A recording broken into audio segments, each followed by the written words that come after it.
No more pretending. I've got god-tier talents, and I'm laying my cards on the table. In my past life, to win over the campus belle, I awakened a strategic support class Aura Master with a 1 in a million divine destiny. My skills were all forbidden spells, yet I chose to play second fiddle, becoming the man behind her, helping her ascend to godhood. In the end, I met the classic synth's tragic fate. Reborn. I've had an epiphany this time. No matter how powerful her family is, can they compare to the nation? If I'm going to cling to someone, it'll be the nation's mighty leg. Just moments ago, in the dungeon of the instance, a shadowy figure approached me. As it revealed itself, it turned out to be a humanoid doll. Strangely, the doll didn't display a health bar, either an unattackable entity or an NPC. Please come with me, the doll NPC said, stepping into the cell beside me. Suddenly, its feet shimmered, space twisted, and in an instant, the doll and I vanished. A flash of light later, I found myself in the grand hall of a castle, surrounded by an eerie, dark aura. On the castle throne sat a woman dressed in a pink-made doll outfit, her face exquisitely crafted. Spotting me, she floated down from her seat, wearing a deranged grin. Her laughter seemed to engulf the entire instance, echoing everywhere. He, my dear friend, welcome to my castle. May I have this dance with you? Character, Doll Queen, NPC, level 60. An existence born under the influence of eerie powers. She is an enigmatic figure. Don't panic if you encounter her, because panicking won't help anyway. As I looked at the Doll Queen's information,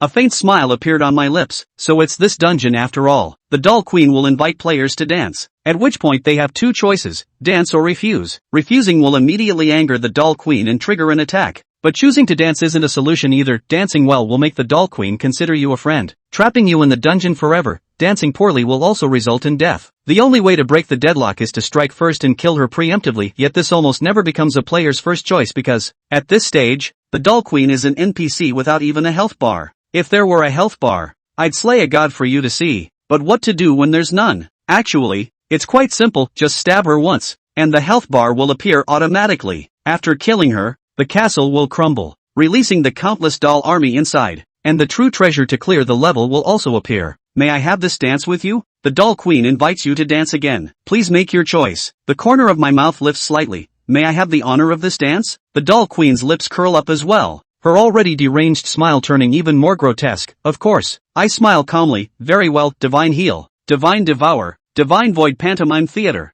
As the words fall, 3 halos instantly manifest. A red halo engulfs the entire castle as a godlike crimson phantom raises its sword high. A pale, sacred theater descends, and a silent orchestra plays an eerie melody. A flicker of surprise flashes in the Doll Queen's eyes, only for a small knife to plunge into her chest moments later. The Doll Queen is first stunned, then erupts into fury upon seeing the soul-devouring dagger embedded in her body. How dare you! You've angered the Doll Queen, face the consequences. The soul-devouring dagger deals 999 damage. Character, Doll Queen, Boss, level 60, HP, 993, 000, Shield, 999, 999, Mana, 999,999. I leaped back several meters, putting distance between myself and the Doll Queen. In her fury, the Doll Queen instinctively lashed out, only to suddenly realize her body was swaying uncontrollably within the gray-white halo. She seemed to have turned into a puppet manipulated by unseen strings. Every movement became stiff and forced,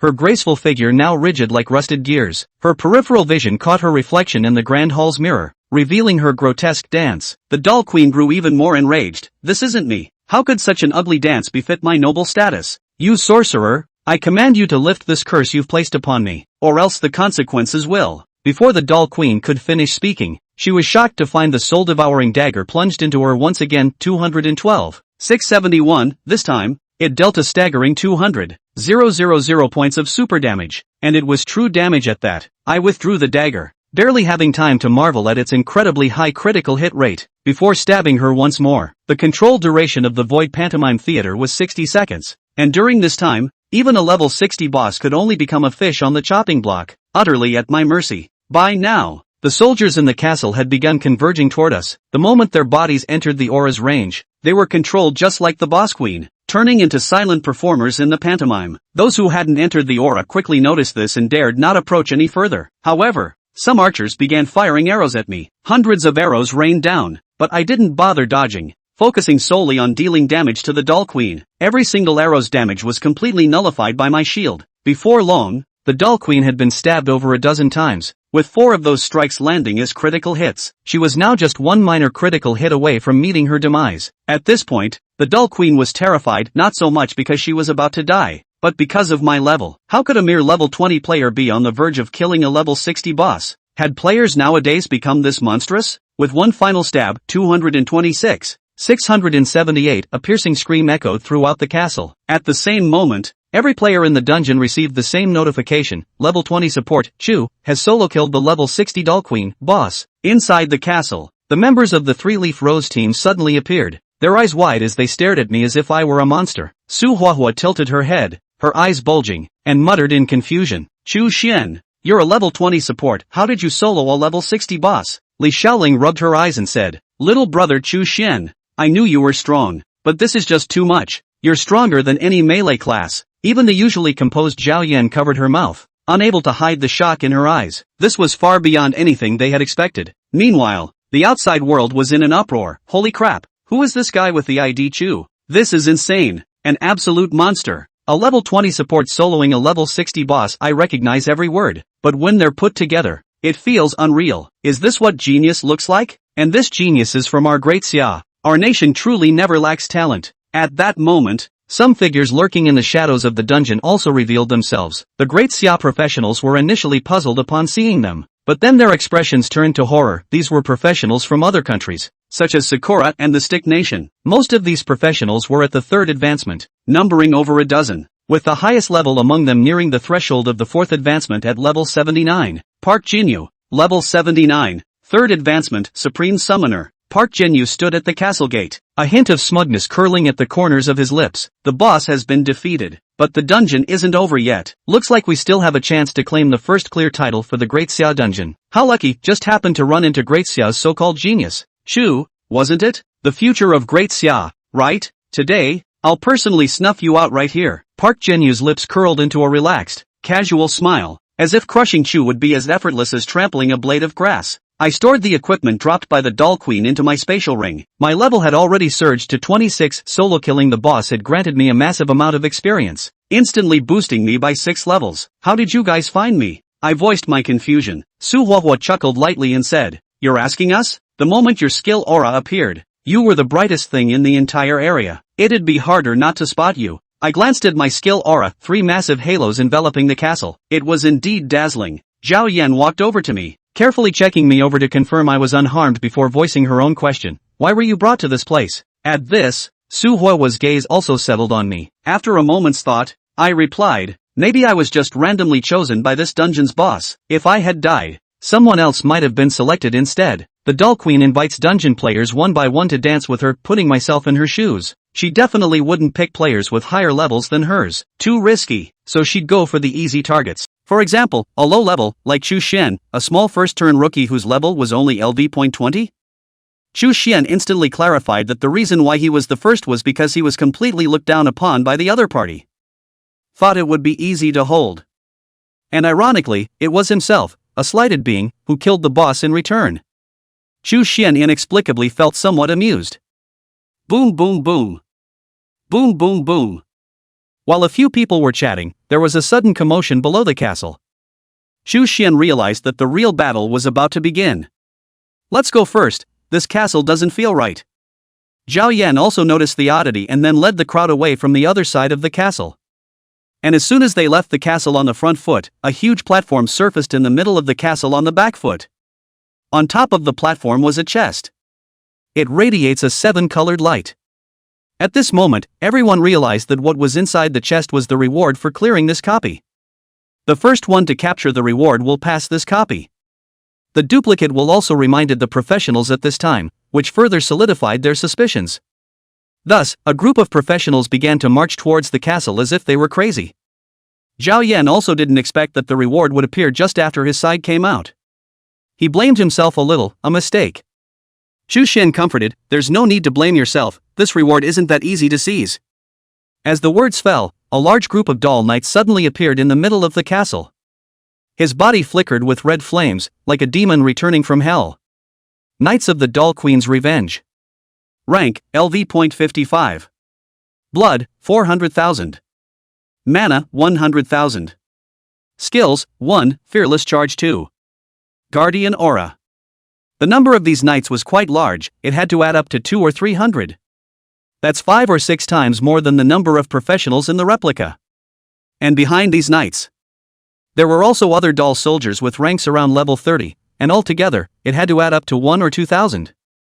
And with their presence, the pace of the professionals' advance slowed significantly.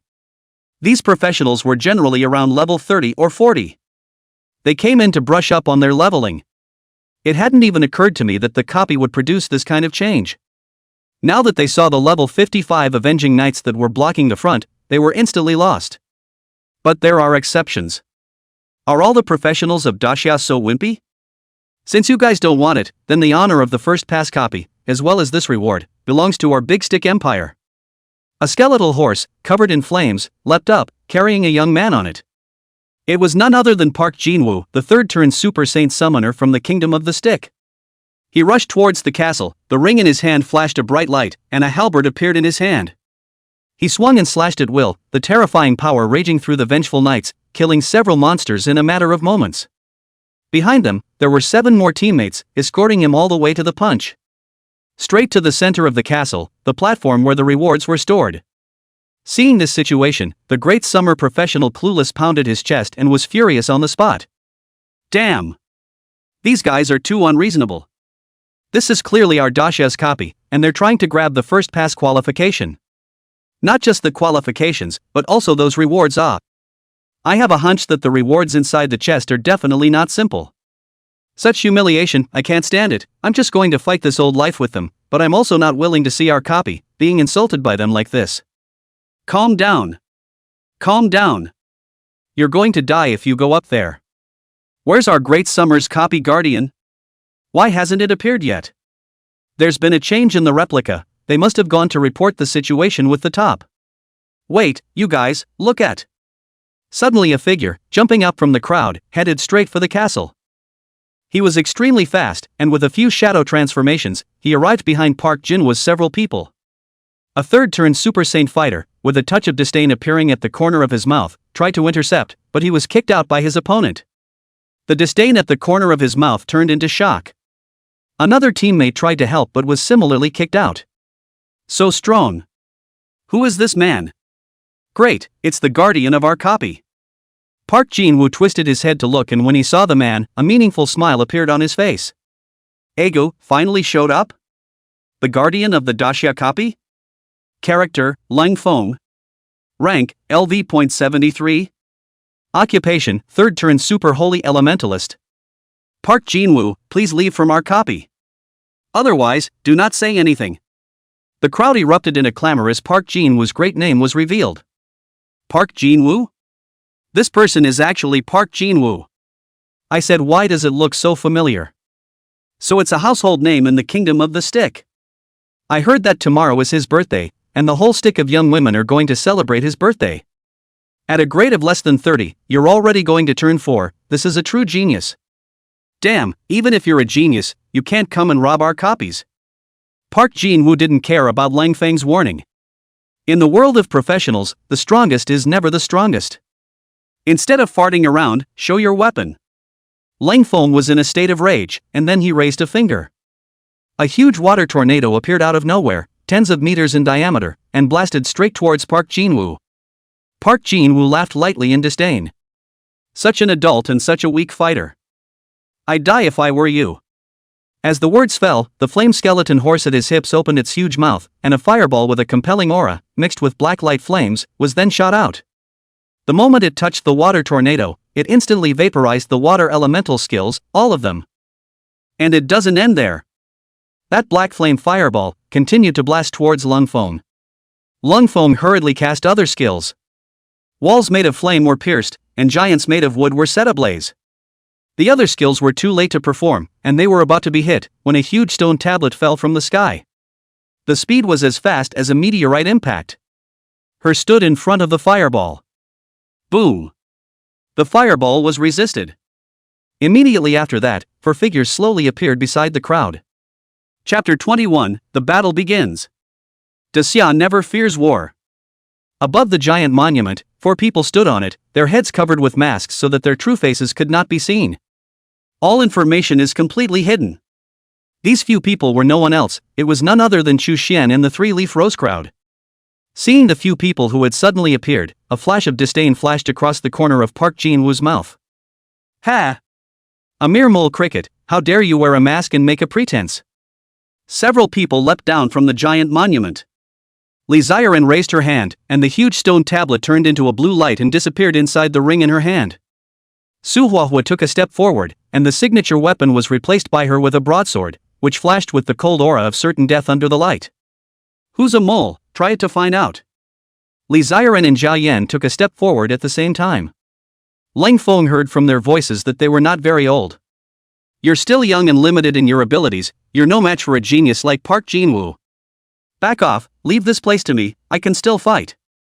Su Huahua laughed and said, Big brother, age is not a measure of fighting strength. Although talent was not necessarily correlated with age, for ordinary people, older people did have levels, combat power, and experience above younger professionals, with the exception of geniuses, of course. After Su Huahua finished saying this, she said again. Big brother, go and call out for someone. Leave it to us here. Lang Feng hesitated for a moment, although he couldn't figure out the strength of the four, but if they were able to drag on for a while and allow themselves to call out for people to come in, Park Jinwoo might not be able to take away the honor and reward for the first pass of the duplicate by that time. The face of Daxia is at stake. Lang Feng didn't dare to hesitate. Okay, you guys don't try to be brave either, if you can't beat them, just retreat. After saying this, Lang Feng jumped up with a long leap and was about to go shout for someone. Park Jinwoo snorted coldly, did I tell you to leave? The skeleton horse on its crotch sprayed fireballs again, shooting towards Ling Feng's back with such a fast speed that it was about to hit Ling Feng's back. Boo! Su Huahua's broadsword struck out, and the seemingly heavy weapon, in his hands, was as if it weighed nothing. Very casually, he split that fireball apart. Su Huahua glanced at Lang Feng, her eyes blazing. You're up against us. Park Jinwoo frowned slightly when one of his men arrived. Let's go kill that guy. Park Jinwoo was dismissive, you guys guard the castle and don't let any idle people come near. And don't let those fools on horseback spoil my fight. The henchman looked at Park Jinwoo, brother you're riding a horse too. Park Jinwoo immediately cursed, scram. I'm talking about those elite monsters on horses. Yes. The men flew away, cooperating with their teammates in constructing a defense line, resisting the attacks of the Doll Queen's vengeful knights on one side, and guarding the castle from a single Daxia professional on the other. The corners of Park Jinwoo's mouth rose as he looked at the four people in front of him with a playful look in his eyes. Hey! Is that fellow called Chu among you? Park Jinwoo's words immediately caught the attention of the crowd. Chu? Isn't Chu the guy who killed a level 60 boss at level 20? Park Jinwoo actually thinks Chu is among these four? Why would he think that? Is it because the other guy is wearing a mask? There's no doubt that Chu is definitely a genius, but to be honest, I really don't want him to appear here. That's right, in case Chu is killed by Park Jinwoo, it will be a great loss to our Daxia. Chu Xian didn't say anything, but quietly listened to Park Jinwoo's arrogant statement. The pass reward is right in front of us, if Chu doesn't dare to come out, continue to develop indecently, and watch me pass their country's copy and take away the rewards in the process, then I will really look down on him yet. This kind of trash, even if he grows into a powerful figure in the future, this experience is enough to carve him on the pillar of shame. Park Jinwoo's gaze fell on a few people. So? Is there a Chu among you? He ran his fingers over them one by one. Let me see it. Chu the name, should not be a girl, then. You? Could it be Chu? Park Jinwoo's hand, pointing at one person. Li Ziren spoke in exasperation. What makes you think I'm a man? Just because I'm flat-chested. Park Jinwoo froze for a moment, ouch, you're a guy. Li Ziren was furious and secretly passed the word to his teammates. Sister, wait and kill this guy. Pissed off. Chu Xian is here too, why doesn't he think Chu Xian is a boy? Could it be that my chest boobs are flatter than brother Chu Xian's? Crowd. Maybe I have some pecs. Chu Xian thought to himself. Chu. Don't fall for this man's agitation, don't come out. Suddenly the voice of a man in the crowd rang out. Following that, more and more people spoke up. You are the future of our Grand Xia, only when you develop can you deter them, compared to the future of our Grand Xia, what is this momentary disgrace? Exactly. He'll just try to provoke you out and kill you. It's nothing for the enemy to despise us as long as you can grow up. Not only will the enemy not despise you, but they will respect you, they will fear you, they will recognize you for backing down at this time. Su Huahua transmitted Chu Xian's voice through the teammate channel. Little brother, I didn't realize everyone had high hopes for you. They also didn't realize that the future of Daxia, which they had painstakingly kept from coming out, had already stood in front of them. Chu Xian helplessly skimmed his lips. Flame, don't make fun of me. Su Huahua's expression was stunned. Fire? Is that what you call it? Su Huahua secretly pursed her lips. Park Jinwoo frowned when he heard the persuasion of those professionals. Like these people said, he did want to force Chu out through this method. But when they were stirred up by these people, they felt hopeless. What a racket! It's better to kill all of you one by one. That way there are no omissions. I'm sure the state side will never hold me accountable, they can certainly understand what I'm doing. It's decided. Kill you all. As the words fell, Park Jinwoo waved his big hand, and four spatial vortexes immediately appeared behind him. Immediately after that, 3 giant beasts came out from inside. A 3-headed lion, nearly 5 meters in size, reeking of wildness. The eyes emitted a cold light, locking onto the enemy as if they could kill them with their eyes. Summon animal, 3-headed lion king. Rank, LV.77. Next to it was a giant tiger with a blue pattern all over its body, flashing a blue glow under the light. Roars shook the sky, and his eyes were filled with greed for the professionals, as if he had eaten humans. Summoned beast, demon knight Stygian tiger. Rank, LV.79. There was also a grizzly bear that was nearly 10 meters tall, with a giant hand that seemed like a small mountain, and even if it was scary, a bloody mouth that seemed to be able to devour an elephant. Summoned animal, giant hand mountain bear. Rank, LV.79. They escorted in front of Park Jinwoo, generating a powerful pressure that lined the mountains and rushed towards the crowd. In the copy, these Daxia's professionals were generally around level 30. It was hard to avoid trembling in front of these high-level summoned beasts. But they held back their inner fear and didn't shrink back from making a move because of the disparity in strength. Seeing them, Park Jinwoo snorted coldly. That's the way it is with Daxia guys. Posturing. Pretending to be calm when you're obviously scared to death. Since you like to pretend so much, let me see how long you can pretend. Go! Kill them all. Receiving the order, the 3 behemoths then killed towards the Daxia professionals. Although they were huge in size, they were fast, and in the blink of an eye, they arrived beside the Daxia professionals. In particular, the giant-handed mountain bear was immediately about to swing its small mountain-like palm to strike away the Daxia professional in front of him. With the huge difference in levels, once you were hit, you would be seriously injured without dying. Looking at the reaction of these summoned beasts, Park Jinwoo should have been ordered to be killed by them. These summoned beasts are unusually deadly. The Daxia professionals were also instantly aroused red. If you want to fight, then fight. Great summer professionals never fear strong enemies. Seeing that the threat was imminent and their lives were seriously endangered, the Daxia professionals fought back to the death. And just then, the visions rise steeply. The divine healing aura descends. The god-eating aura descended. God Void Pantomime Theater descends. Chapter 22, What's the Rumpus? The shield that couldn't even be broken by a sword slashing and smoking. The green healing aura is like the green wilderness in the crowd before the summer, and like the ocean spreading freely. Covering the professionals of Daxia, among others. On the red true injury burst kill aura, the warrior, who resembled a god of war, once again raised the battle blade in his hand, his sword pointing to the sky, his aura compelling. A grayish-white theatrical aura falls over the crowd, and silent players weave in and out of the crowd as if they were ghosts in a silent performance. The sudden vision that arose shocked everyone present. It was as if the sight of a 5th rotation Big Brother, after casting a forbidden spell, caused everyone present to fall into a short period of silence. However, soon after, a horrified voice rang out. Immediately afterward, more and more people gasped in shock. Holy! Which big guy cast a forbidden spell? How did it add hundreds of thousands of shield to me? Really not only is my blood instantly back to full, the shield is also rubbing up, and now it's also big several 100,000, and it's still going up. Holy, 3,000 blood in 400,000 shield, this shield is actually more than 100 times my blood.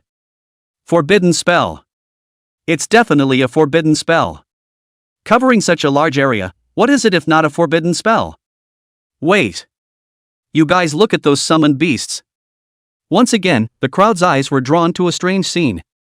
Only to see that the summoned beasts that were originally prepared to attack them were now standing upright on 2 feet, following the silent dancers and performing a mime. They danced in the middle of the theater, performing what seemed like a ballet. It was obvious from the summoned beasts' dull and bewildered eyes that the ones who were dancing were also in a daze at the moment, not realizing what was going on. Su Huahua and Li Xiaorin also laughed with gusto. Zhao Yan, on the other hand, looked towards Chu Xian, who had a calm face. Is this your new skill? Chu Xian grinned. Nothing can be hidden from you. The corner of Zhao Yan's mouth revealed an arc as she thought for a moment, then said, Great skills. Chu Xian, make do. Zhou Yan couldn't help but laugh lightly. Summoned beasts that were 40 or 50 levels higher than his own could be controlled, and this was still called making do. Bastard, you're still pretending. Ah, this big guy is actually dancing. Laughing my ass off. I wish I could film them. It's obvious that they're being controlled, and looking at it this way, this Park Jinwoo's summoned beasts aren't very powerful either. It must be a sham. Great dancing, wish I had a bottle of wine. Listening to the taunts of the Dasha professionals, Park Jinwoo was also confused. What's wrong? What's wrong with you guys?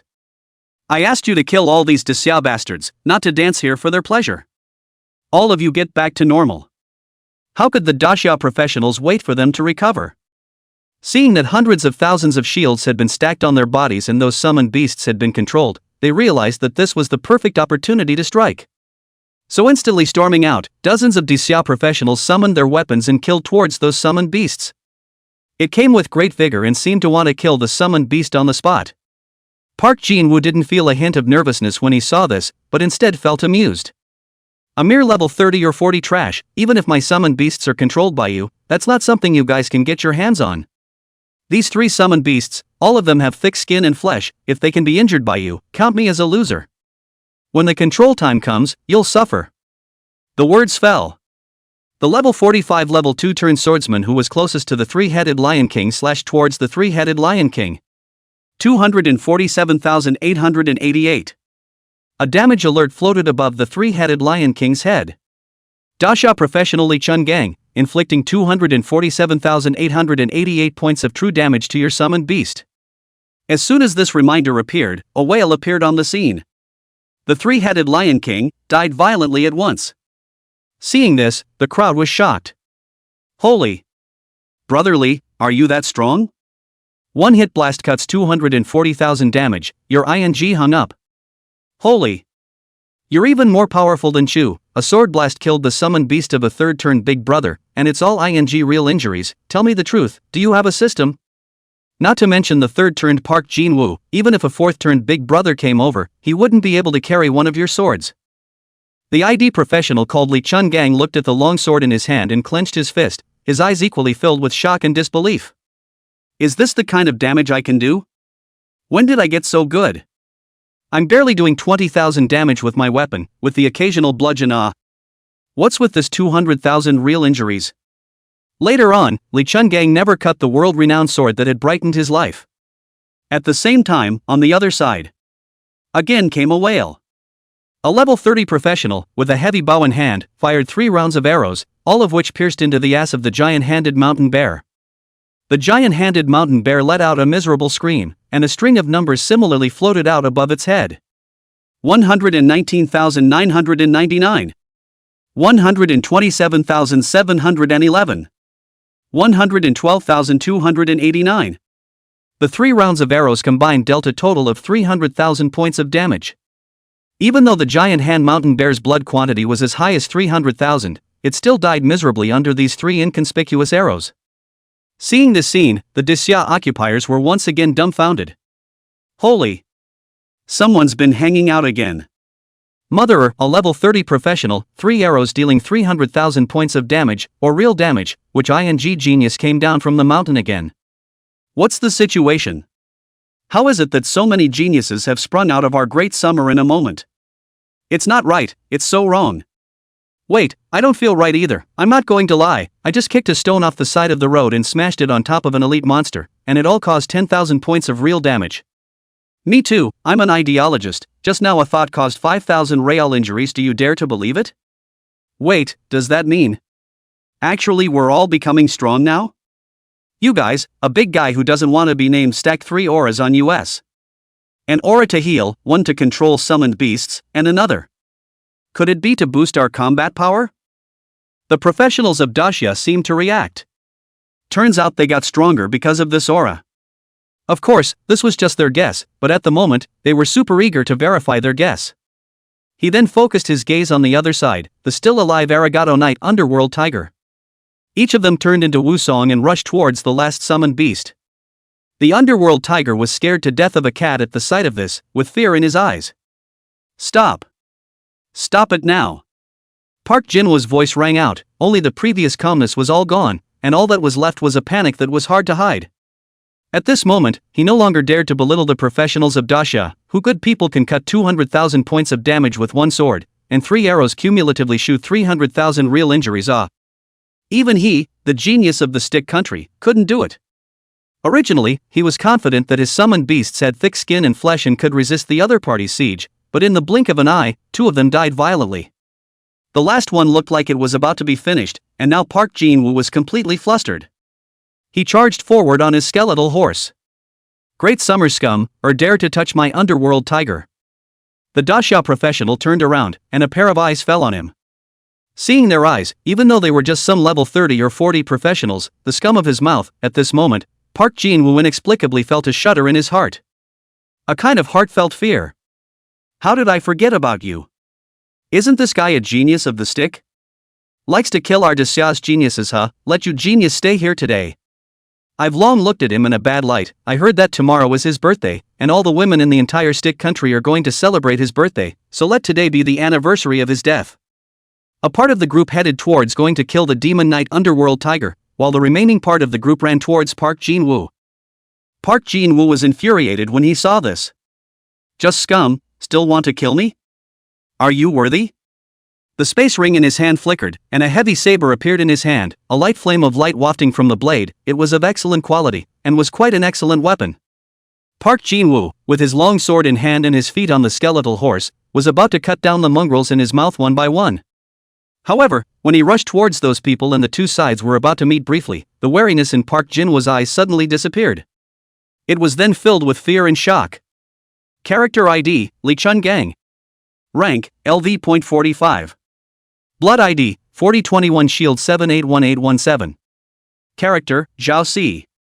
Rank, LV.32. Blood, 3291 Shield 669,891. Character ID, Lu Nang. Rank, LV.46. Blood, 4401 Shield 881200. Park Jinwoo couldn't hold it together. Holy, what a mess. Hundreds of thousands of shields per capita. I can't cut my saber even if it smokes. Chapter 23 Saihachi's Forbidden Spell. Terrifying as hell.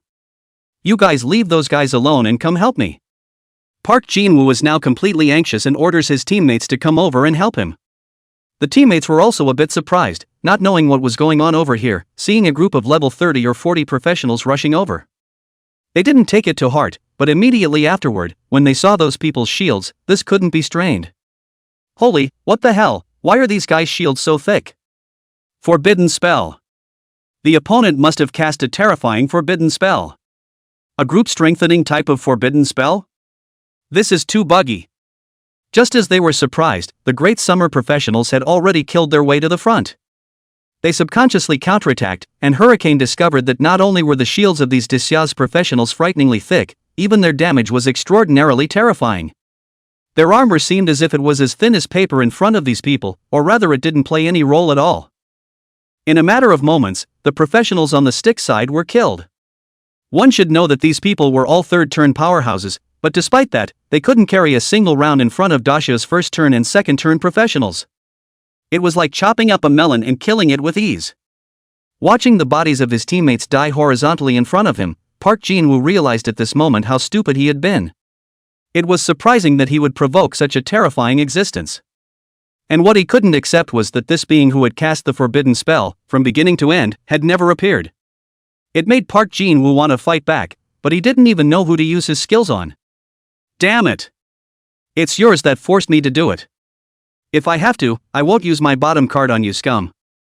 The space ring in Park Jinwoo's hand flashed and a scroll appeared in his hand. He opened the scroll to a dense text, and Park Jinwoo bit through his own finger and pressed his finger, which was hanging with blood, onto it.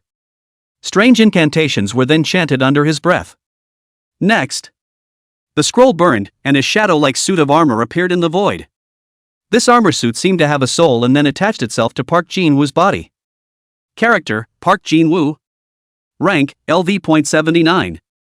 Occupation, third turn Super Sacred Summoner. Blood, 10 million. Shield, 10 million. Spiritual power value, 22,120. Status, Demonic Soul Possession lasts 3h. Demon Soul Possession. By stimulating the demon soul sealed in the scroll, one is able to gain the power of a demon god, with blood raised to 10 million points.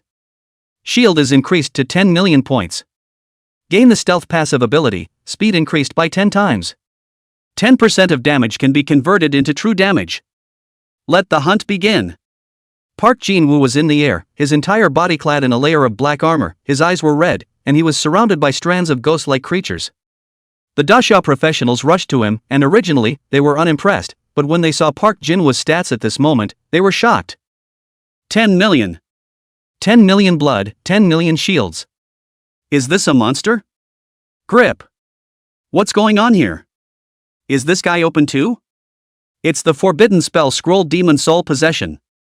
This Forbidden Spell Scroll, of which there are only 10 in the world, seals 1/10 of the demon god's soul in the LV.99 hell level copy, and by stimulating the scroll one can gain the power of the demon god.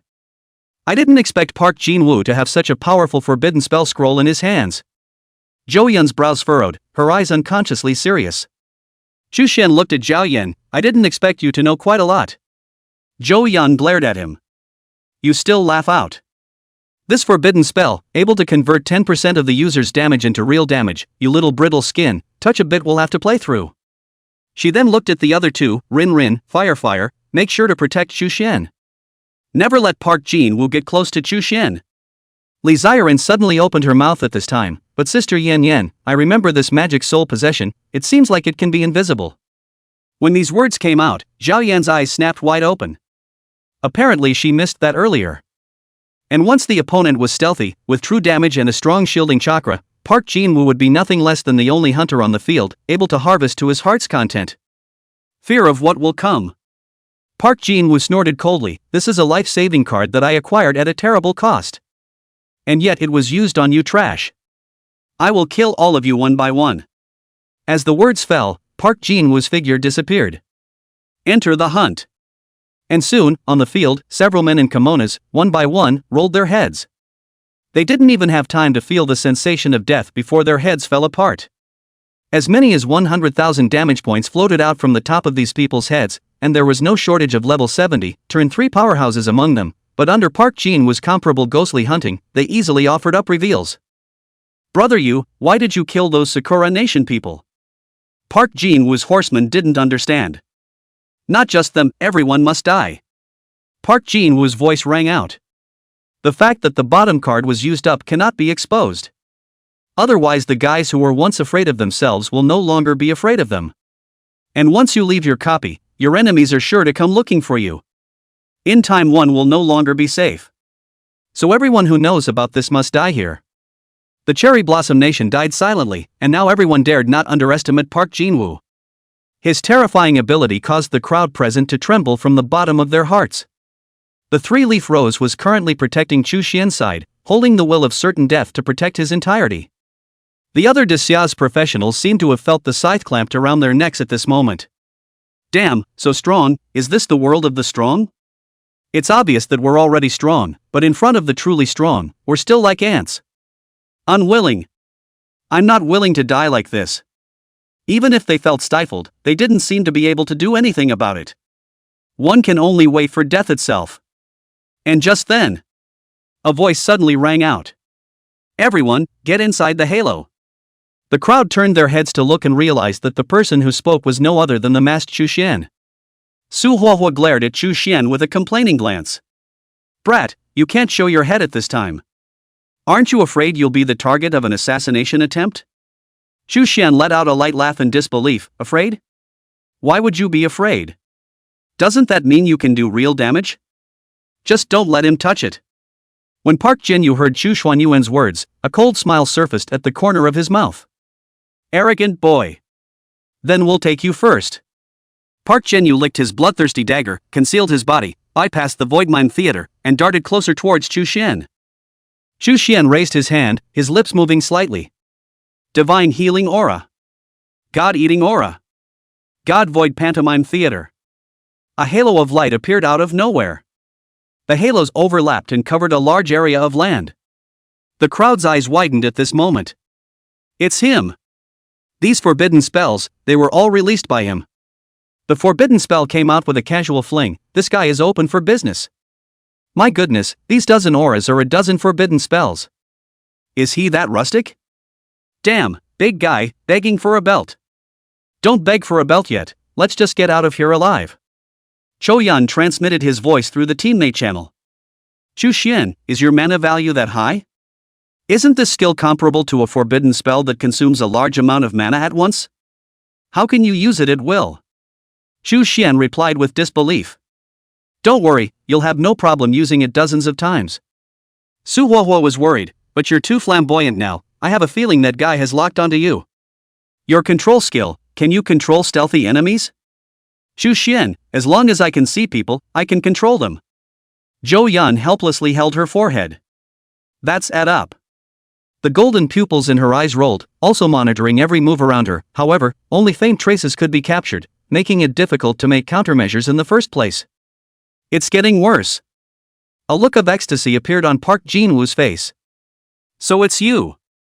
So you're the one who made all those forbidden spells. You have a lot of forbidden spells, don't you? Well, let's see me be the first to kill you. Park Jinwoo had discovered the weird control ability of the void mime theater ahead of time, so he intentionally stepped on the other auras and walked around them.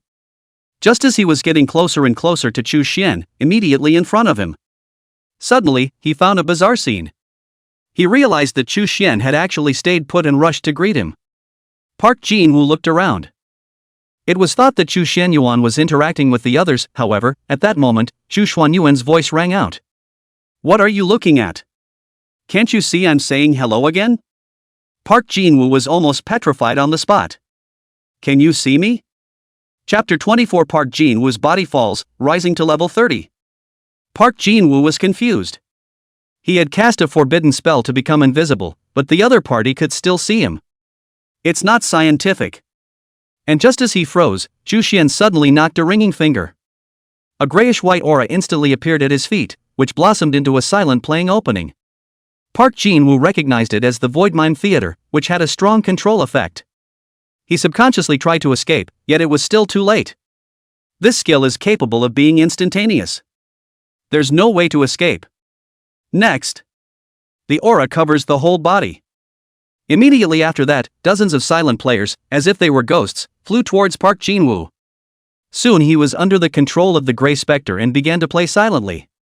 Your forbidden spells are capable of being instantaneous. Why did you have to wait for me to get closer before you cast it?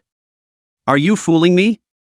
Park Jinwoo thought back to earlier, when he easily dodged one control aura and thought he was pretty good. The truth, however, is, I'm too lazy to go over there, so I'll let you come over so it's easier to kill you. Park Jinwoo's eyes snapped open. A look of horror covered his eyes. What are you? Who the hell are you? Could you be an old monster of the fifth turn who has returned to his roots? Xu Xian smiled calmly and did not reply. At that moment, the eyes of the crowd were all focused on him. Zhou Yan inquired, Xu Xian, are you able to see Park Jinwoo? Xu Xian transmitted, within the aura, I can spy on everything. Like your pink underwear. Ah! You rascal! Zhao Yan fiercely protected her entire body and stared at Xu Xian in exasperation. Su Huahua and Li Xiaorin didn't hear them transmit their voices and had a puzzled look on their faces. Xu Xian grinned, just kidding. Don't look that closely. That. Xu Xian looked toward those Dixia professionals. I'll tag you guys, you attack towards here. This guy's blood was too thick, or else he could have killed him with his soul-devouring knife. After Chu Xian re-released a Void Mime Theater aura and refreshed the control time, he took a step closer to Park Jinwoo with his soul-devouring knife. The latter's eyes were filled with shock at the moment. Don't you want to pay for the forbidden spell?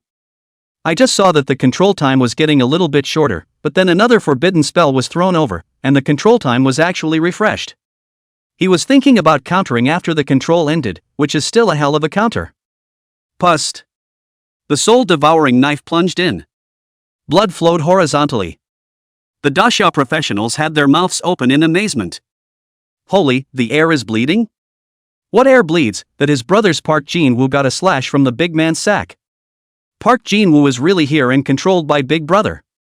Oh my god, I thought that the big man would be killed by Park Jinwoo before, but now it seems that Park Jinwoo isn't a match for him even with a forbidden spell on. Chu Xian pulled out the soul-devouring small knife and said as he looked at the bleeding area. It's okay. Already marked it for you. I'll leave the rest to you. The dasha occupiers became exuberant when they heard this. Okay, Big Brother, you'll see. Sigh my friend. My non-pit spatula can carry sparks when swung round. Bear with me. Don't talk to him so much, the guy scared the old man just now, had to crack him hard in the head. As Chu Shenyuan withdrew from his original position, dozens of professionals swarmed up at once, and all sorts of skills were all aimed at Park Jinwoo. Blood was splattered and special effects layers were born.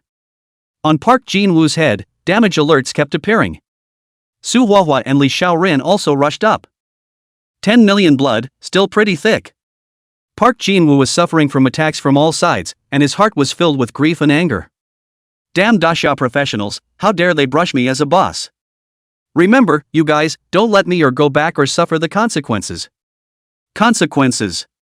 Park Jinwoo put down harsh words, but soon, as his blood level continued to decrease, his bottom line faded. And no longer hardened, or even offered to beg for forgiveness. Of the warriors of dasha, I admit that I just hurt your feelings.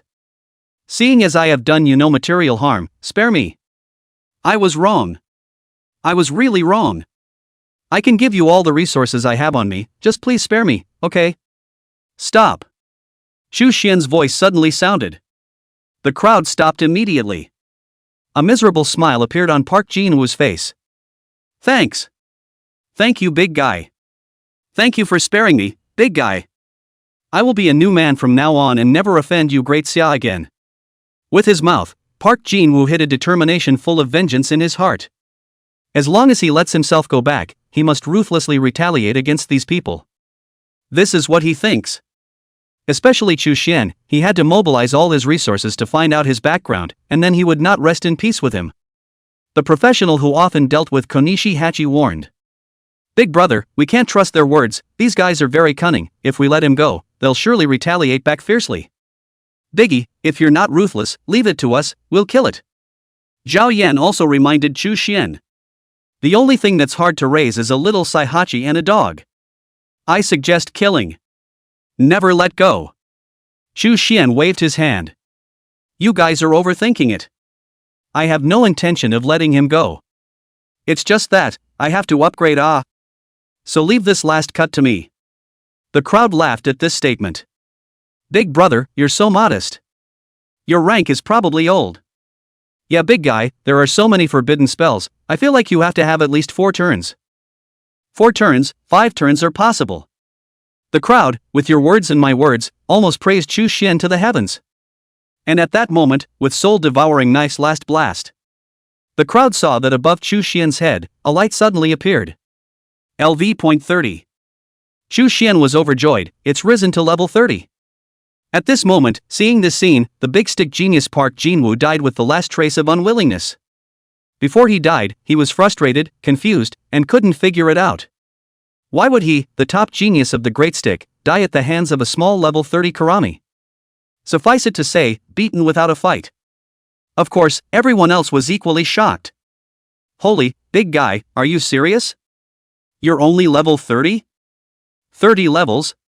So many forbidden spells? Your family mines?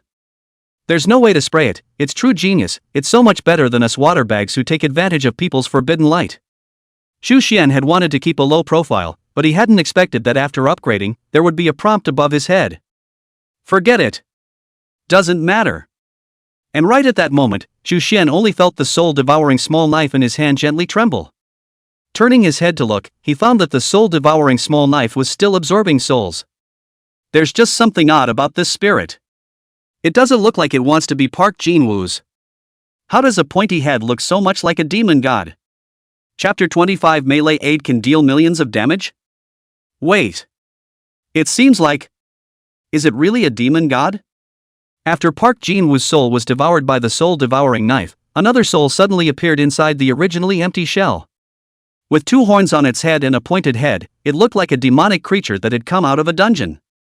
It also seemed to sense the threat that the soul-devouring small knife posed to it and struggled to escape, but to no avail. One could only watch as his body was absorbed little by little. When they saw this scene, the people around them were in a state of shock. Holy, demon god! What kind of awesome class artifact is this that can even absorb the soul of a demon god? I remember that this demon god was a boss inside a level 99 hell difficulty copied. It was later made into a possession forbidden spell by a big brother. Such a powerful boss soul was actually absorbed by a small knife? 666. Today is a real knife-pulling ass and opening eyes. In fact, the one who was most shocked was still Chu Xian. He could clearly feel the excitement and exuberance of the soul-devouring knife. It's as if a long drought has brought rain. The feeling of finally having a big fat piece of meat waiting for him and then being able to nibble on it hard. Even after the demon god's soul was absorbed by the soul-devouring small knife, one could vaguely hear the weapon hiccuping as if it was full. At the same time, the soul-devouring small knife underwent a shocking change. The blood threads lingering on the blade were increasing, looking very much like a bloodthirsty feeling, and that was still the second thing. 6 grooves that seemed to be inlaid with gems suddenly appeared on the blade. As these grooves appeared, the threads of blood lingering on the blade began to pour into those grooves. It then slowly condensed into a blood bead. Under the light, it shimmered with a strange and eerie glow. At the same time, soul-devouring knife's data panel refreshed. Weapon, soul-devouring knife. Level, legendary can grow. Attack, 110-150 can grow. Exclusive ability, last strike is able to absorb the opponent's soul into the dagger for containment, boosting the weapon's attack power. The stronger the opponent's grudge, the higher the attack bonus. There's a chance that the attack will be 100 times stronger. Number of souls devoured, 26. After refreshing. Weapon, soul-devouring knife. Level, legendary can grow. Attack, 1200-1500 can grow. Exclusive ability 1, last strike is able to absorb the opponent's soul into the dagger for containment, boosting the weapon's attack power.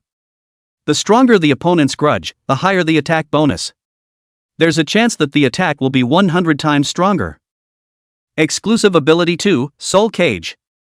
The special souls devoured can become puppets that take orders from the owner of the soul-devouring knife, and when the soul puppets are eliminated, the soul-devouring knife's ability will be weakened. Number of souls devoured, 28. Soul Puppet, LV.99 Demon God. Chu Xian was surprised. After the soul-devouring small knife had devoured the soul of the demon god, it had changed tremendously. The attack power was surprisingly increased by 10 times. Don't look at the fact that it was only 1,000 or so damage now, but 100 times the bludgeoning plus 10 times the true damage of divine devouring meant that a single slash from soul-devouring knife could potentially deal 1,000 times the true damage. That's 1,000,000 points. Even without 100 times the bludgeoning and 10 times the true damage enhancement, it was still tens of thousands of points of damage. It was already comparable to the damage of a senior second-turn combat professional, or even a third-turn professional. You know, you are a support. Chu Xian tried to suppress his inner excitement as his gaze fell on the newly appeared ability. I didn't expect the soul-devouring knife to awaken new abilities after devouring Park Jinwoo and the demon god's souls. He looked again at the grooves that had appeared in the blade, one of which had been condensed into a blood bead by the blood filaments that lingered around the blade. The new ability might have a lot to do with this newly condensed blood bead. In addition to this blood bead, there were 5 more grooves on the blade, which meant that in the future, the soul-devouring lesser knife would be able to awaken 5 more abilities. It's worthy of being a legendary level weapon and awakening new abilities. Soul puppets? To be able to spit out a devoured soul, this weapon is really getting outrageous. A demon god level puppet. Should not be weak even though it is only 1/10 of a soul. There's a chance to test it. Chu Xian silently nodded his head and prepared to put away the soul-devouring small knife, and just at that moment, a burst of clamor came from the castle. Turning his head to look, it was the castle's dull knights and a bunch of soldiers, rushing out of the castle towards the Dasha professionals' side to kill them. There were stickmen fending them off before, and after Park Jinwoo was killed, his teammates were also killed by Dasha professionals. Seeing that the monsters inside the castle were rushing out, it was important to realize that these monsters, especially the dull knights, were of a rather high level. However, not only were the Dasha professionals not afraid, one by one they were also very exuberant. With the Aura 8 bonus, their shields were extremely high, the damage was doubled tenfold and was still true damage. Against those monsters, it was simply a handful. Big brother, rest up, we'll help you eliminate these stragglers and then you go get your first pass reward. Right, big brother, these shrimp soldiers and crab generals, we don't need you to do anything. Just leave it to us. Big brother, have a seat, would you like some tea? I have excellent tea inside my spatial ring. A professional even took out a whole set of leisure facilities from inside his spatial ring. Chu Xian waved his hands in succession when he saw this. I have some practicing to do. Sorry. These monsters can't be yours. The Dixia professionals looked at each other, and a flash of disillusionment flashed through their hearts. Originally, they had wanted to take advantage of Chu Xuanyuan's Halo edition to challenge high-level monsters over the levels and quickly practice leveling. However, he did not expect that Chu Xian would also want to practice, and by the looks of it, he wanted to monopolize these monsters. However, they didn't feel that it was excessive, if it wasn't for Chu Xuanyuan's aura assistance, not to mention thinking about killing those elite monsters, it was estimated that they would have already fled far away. Chu Xian was their bottom line. Okay. Big brother, you hurry up then. I'll cheer you on. Of course we're happy to do so, after all, it's in your honor. But we don't know about the others, especially that Chu, who is also a genius. We're afraid that he'll steal these monsters from you. I'll see who dares to steal monsters from Big Brother. Without Big Brother, we'd all be killed by Park Jinwoo. I'll be the first to say no if we want to steal monsters from Big Brother. Me too. These monsters belong to the big guy. No one can rob them. Seeing these people's reactions, the three-leaf rose looked at each other with a smile full of playfulness at the corners of their mouths. I didn't expect Chu Xian's prestige to be so high in these people's hearts. Su Huahua said. Zhao Yan laughed lightly, that's natural, after all, in their hearts, Chu Xian is hemorrhaging money and has added many heavy forbidden spells to them. Li Ziren, brother Chu Xian is really great. The three of them transmitted their voices in the group channel. Chu Xian reacted calmly as he glanced at those elite monsters, and without saying anything, he directly carried the soul-devouring small blade and charged over. Seeing this, the three-leafed rose followed closely behind and followed. It's still as before, helping Chu Xian to deal heavy blows to those monsters. The final filler is given to Chu Xian. Shou Yun said. Su Huahua and Li Xiaorin nodded their heads, but Chu Xian suddenly opened his mouth. No, I'm perfectly capable of handling them. What? A few people suddenly froze.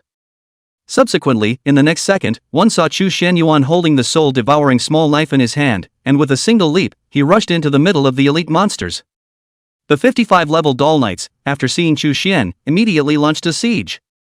Their eyes became bloodthirsty and their bodies emitted red light as they cast their skills to attack fiercely towards Chu Xian.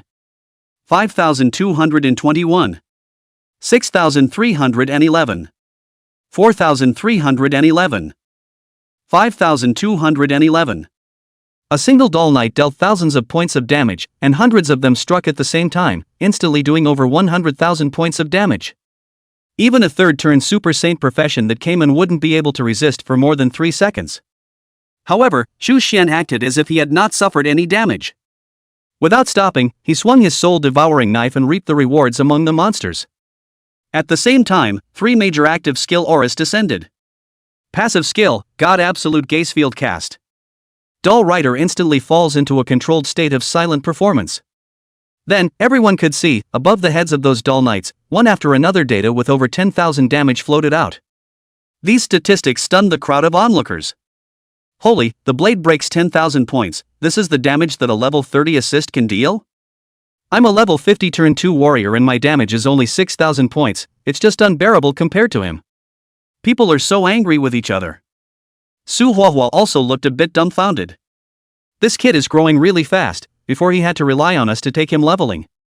It's only been a few days, and he's now able to fight comfortably alone under the siege of hundreds of level 55 elite monsters. Even when I was level 60 before, I didn't dare to do this. I really can't imagine how terrifying he'll grow to be after some more time. Lee Ziren couldn't even close her beaming mouth at this point. Isn't brother Chu Xian a support? Why can he deal 10,000 points of damage with every slash? No wonder he said he wouldn't let us help. How is this the damage that a level 30 assist should have? A third turn warrior is more like it. Zhao Yan nodded, a touch of joy surfacing at the corners of her mouth. Melee assist is a bit of fun. Li Ziren looked at Zhao Yan in surprise. Sister Yan Yan, is this what you call good? Obviously it's already quite anticlimactic. Zhao Yan smiled faintly and kept her gaze on Chu Xian. Little Rin. The world is a big place, and I recognize that Chu Xian is very talented, but there are people outside of people. I've seen, once, a level 40 professional slash out over 100,000 damage. Now that man is a famous sword saint. Li Ziren was surprised. 100,000 points of damage, that's indeed impressive. As soon as her words fell, Chu Xian's soul-devouring small knife was pulled out from the body of an elite monster, only to see a long string of data instantly float out from the top of that elite monster's head. 148-1729. The scarlet damage prompts were extraordinarily blinding, so much so that the eyes of the crowd that had been paying attention to Chu Xuanyuan's leveling practice subconsciously widened, and many of them even couldn't help but rub their eyes, thinking that they had misread the situation. However, no matter how much they rubbed their eyes, the damage data, as if inscribed in the air, lingered. At the same time it is deeply imprinted in their inner heart. Some moved their lips silently, counting something, while others raised their hands and counted the numbers one by one. Until a cry of alarm rang out, as if thunder had struck it first in the minds of the crowd. It was at this moment that the crowd realized that they hadn't been mistaken. It's true. Over $1 million. Biggie just hit over 1 million damage with that slash blast. Chapter 26, Big Brother please stay. Let me kowtow to you. Oh my god. What did I just see? Is that the kind of damage a human can deal? Such a long string of data, longer than my life. It's enough for us to blow our whole lives with our blitzes breaking 10,000, and Big Brother actually hit 1 million blitzes. What a joke. What about? Biggie. Did you secretly use a forbidden spell again? A forbidden spell? This damn thing has to be open. Over 1 million damage. If I hadn't counted it several times, I wouldn't have believed it at all. 30 level blitz more than 1 million damage, or an auxiliary, novels don't dare to write like this. Otherwise, it will definitely spray to death. Mom! Just hurry up and stuff me and rebirth me, I'm going to become a genius too. Really hate these geniuses. It's Chu here. When he sees Big Brother's stats, he'll have to kneel down and sing his conquest. Chu is awesome for killing a level 60 boss solo, but it's also awesome for the big guy to mess around inside a level 55 elite monster. Not to mention, hitting 1 million blows. After today, the Alliance House forums are going to absolutely explode with Big Brother hotspots booked. The onlookers of the Dashao professionals, this time completely exploded, and the murmurs rose and fell, more lively than New Year's Eve. The three-leafed roses, also onlookers, were wide-eyed at this point. Li Ziren looked at Zhao Yan. Sister Yan Yan, that fierce person you said slashed out more than 100,000 points in one slash, can he also deal 1 million damage? Zhao Yan shook her head with a dull gaze. After all my life, I can't beat it. Li Ziren, but Brother Chu Xian hit it out of the park. Zhao Yan glanced at her, then slowly twisted her head, her gaze once again falling on Chu Xian. She gulped silently. I was wrong just now, there are people outside the people, there are. Chu Xian ah. This kid will definitely become a nightmare for all geniuses in this era. Boom. At that moment, a sudden regal roar exploded among the elite monsters. The mist was rampant and the crowd's vision was blocked. Everyone was confused. What's going on? What happened? Boom boom boom. Boom boom boom. No one knows what's going on in there. But then they heard a scream. It's the screams of the Doll Knight. Here and there. It was as if he had suffered the most grievous blow.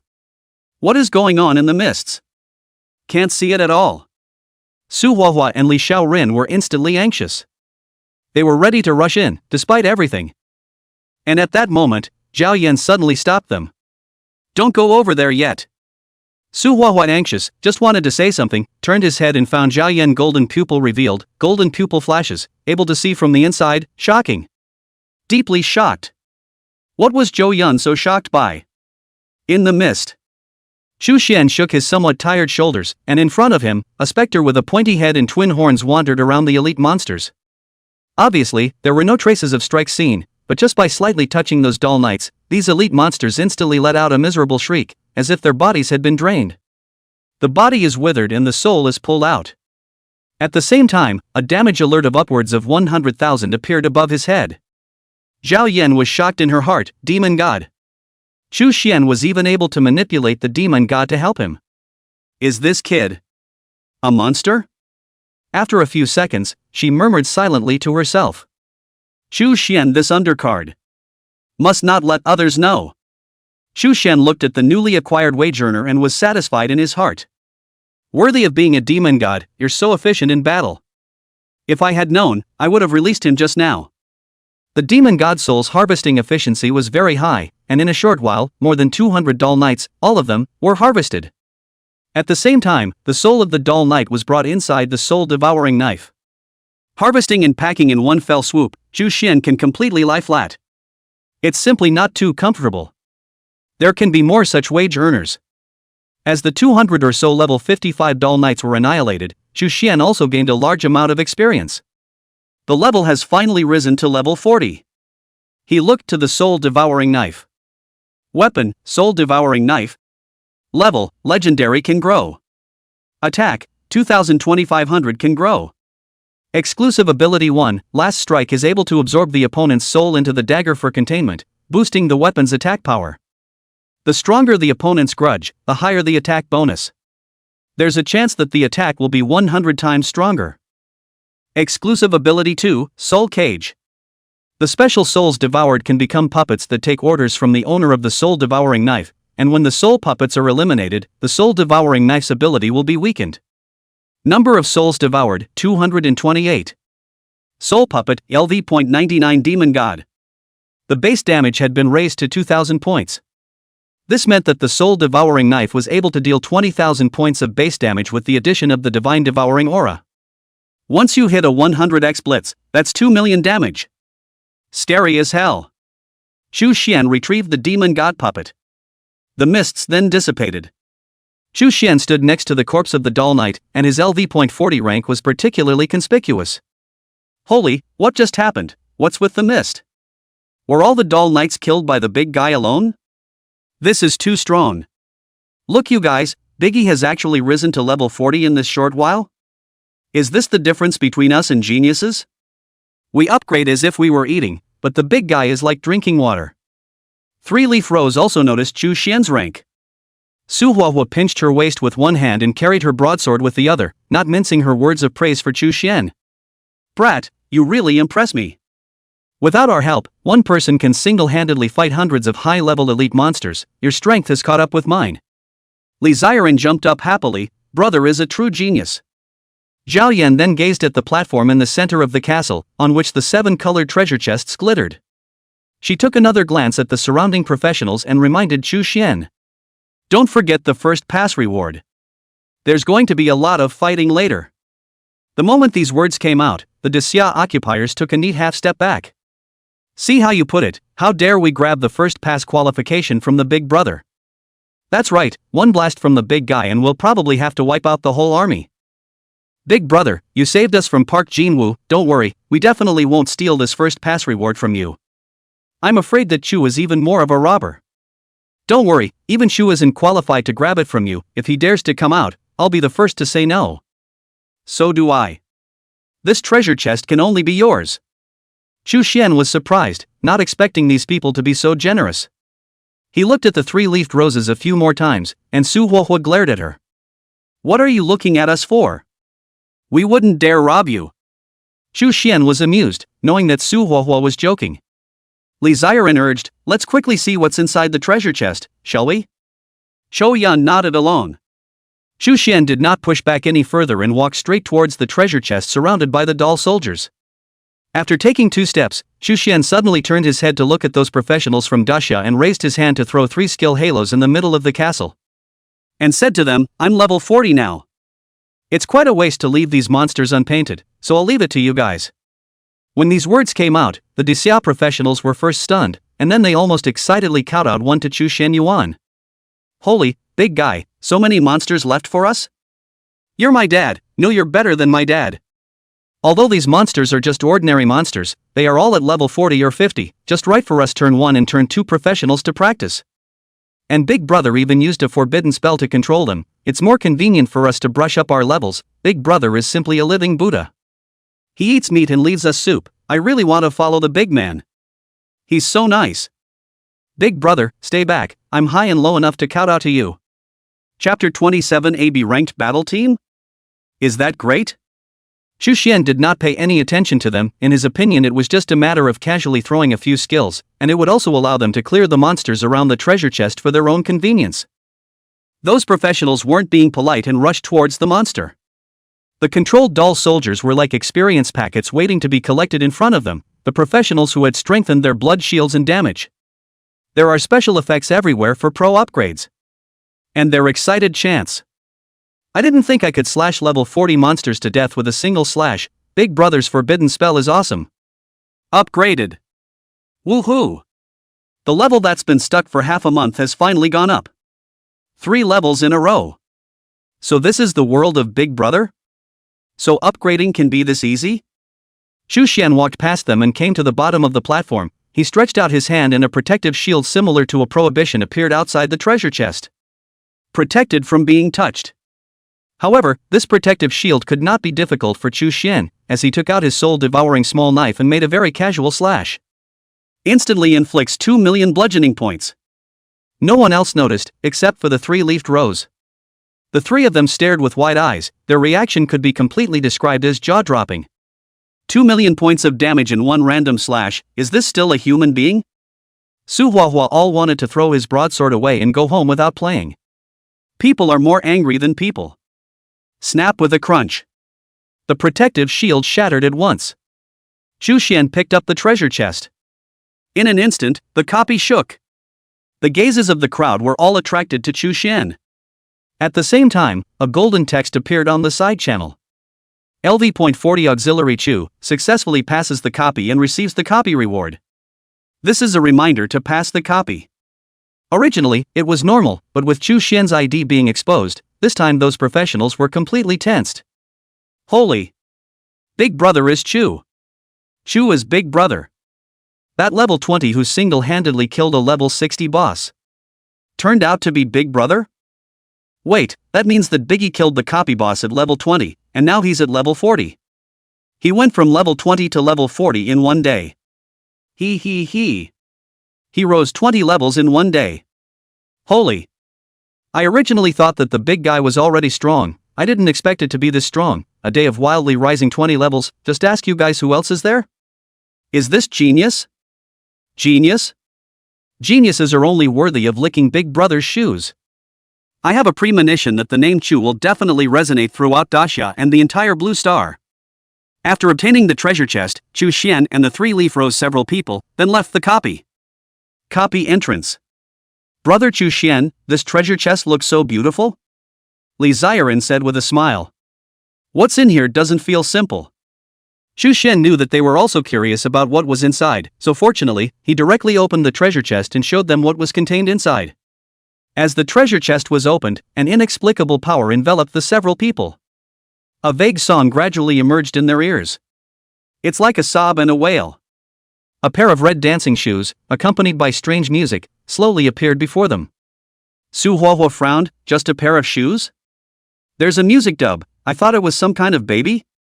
It turned out to be a pair of red shoes. A smile appeared at the corner of Xu Xian's mouth, only she knew that this pair of shoes was very uncomplicated. After completing the binding, Xu Xian opened the red dancing shoes information panel. Item, lost red dancing shoes. Level, legendary can grow. Exclusive ability, can control any enemy below LV.99 level and the opponent is not immune. Control time 10 seconds. Remarks, it seems to be some woman's lost red dancing shoes, and the blood stains on the dancing shoe seem to remind the owner that it has a past full of tragedy, so will that woman recover these dancing shoes? 0-100. 0%. Xu Xian's gaze swept above the red dancing shoes. Sure enough, just like in a previous life, this is a pair of babies with a secret. Under the 99th level, it was able to control anyone and could be used as a base card. Although Chu Xian possessed the void mind theater that was also capable of controlling enemies, the effect of this skill would be cut down when treating high-level existences. It may not be noticeable against turn 3 enemies, but after turn 4, the control effect cuts down. When encountering a level 99 being, the control effect may not be obvious. Either upgrade quickly to improve the effectiveness of your control skills, or take red dancing shoes as a hand to use as a backup in case of emergency. Chu Xian looked again at the message below the red dancing shoes. 2. The 2 were particularly eye-catching, and Chu Xian was probably able to guess what the 2 meant. What the meaning behind them represented. The first one is to reach the number of 100 kills. The second, on the other hand, is the progress of the hidden quest opening. For every 100 kills, a portion of the hidden quest's progress will be reached. Hidden quests don't open until after 100%. So, there's no telling how many 100s of people we'll have to kill in the future. However, he is not in a hurry. When he is strong enough, the Halo is a forbidden place. After the opening of the State War, killing people is like drinking water. Open hidden quests in minutes. Thinking of this, Chu Xian's goal was already determined. First, he ascended to level 80, in time for the opening of the Divine Moon Mystic Realm, and reached the 4th turn. Then explore the hidden quest behind these red dancing shoes. I'll go back to collect the 2nd turn quest first, and strive to complete the 2nd turn in the next 2 days. Chu Xian spoke his thoughts. The eyes of the few people from 3 Leaf Rose looking at Chu Xian were like looking at a monster again. Su Huahua voiced her concern. Brat, it's only been 2 days and you've risen to level 40. This talent is indeed unprecedented. But be careful of chewing on your greed. I have a feeling you're going to have to sink your teeth into it. Chu Xian smiled calmly. Is it fast now? I feel like it could be faster. It could be faster? Several people were shocked by Chu Xian's words, and they didn't even know what to say. If he hadn't witnessed his talent with his own eyes, he would have thought he was talking big otherwise. Just as several people agreed on the time for the 2nd turn, a voice suddenly rang out. Chu Xian, what are you doing at the entrance of the replica? Wow, nice dancing shoes, are they for me? Chu Xian twisted his head to look, only to see a team standing there at the other end of the road. At the head of the group was a woman that Chu Xian deeply detested. It was none other than Yi Ku. Chu Xian frowned as light flickered in his hands, and the red dancing shoes were stowed away in a spatial ring. Seeing this, Yi Ku tilted his head and said with a disdainful face. Humph, so it's not for me. I don't care either. She pointed at the crowd behind her and said smugly at Chu Xian. Chu Xian, see these people behind me? This is the B-rank professional battle team that my father paid a lot of money for me to take me to practice. Well, envious? If you beg me on your knees, I might consider letting you join our team. When these words came out, a young man who looked like the captain of the team said with a cold snort. Ms. Yi, our dragon hunting team is a B-class battle team after all, not just any cat or dog can join. When Yi Ku heard this, he hurriedly compensated with a smile. Brother Su, you're right. A useless auxiliary like him really doesn't have the qualifications to join our B-rank battle team. Su Yuntao, the captain of the dragon hunting team, touched the large sword behind his back and laughed disdainfully. This is the hidden profession Halo Master you were talking about. I'll admit that Halo Masters are great in the later stages, but in the early stages they're a piece of crap. Like him, not to mention our honorable B-ranked battle team. If he doesn't have any money, the D-ranked team won't even look at him. Let him take his time to fend for himself. As the words fell, the members of the battle team laughed in unison. The 3 girls from 3 Leaf Rose frowned. Chu Xian had not said anything yet, but they could not help it. Su Huahua immediately drew the broadsword in her hand, her aura instantly rising, and the ground began to tremble uncontrollably. Jia Yan watched silently, a cold aura emerging from her eyes, surprisingly not stopping. For her part, Li Xiren's face flushed red and she clenched her fists as if she wanted to punch them. Su Huahua took a step forward. Is the B-class battle team great? Chapter 28 Chu Xian's Fury. All rise and dance. Su Yuntao felt that the other party's aura was too powerful and realized that Su Huahua was not an unusual person, so he immediately asked. I'm Su Yuntao, captain of the B-rank battle team Dragon Hunters, who are you? Su Huahua laughed lightly in disdain. A B-ranked battle team is not worthy of knowing the identity of my mother. But it won't hurt to tell you. I'm Trifoliate Rose. Su Flame. 3 Leaf Rose. Su Yuntao's eyes widened violently, and the accompanying members of the battle team, too, were struck by lightning. However, very quickly, Su Yuntao seemed to think of something and stabilized his mind. A 3-leaf rose? That's an S-class battle team trained by the Yujo Academy. You guys say you're an S-class team You must be faking it. After all, how can an S-rank team be with a trashy support?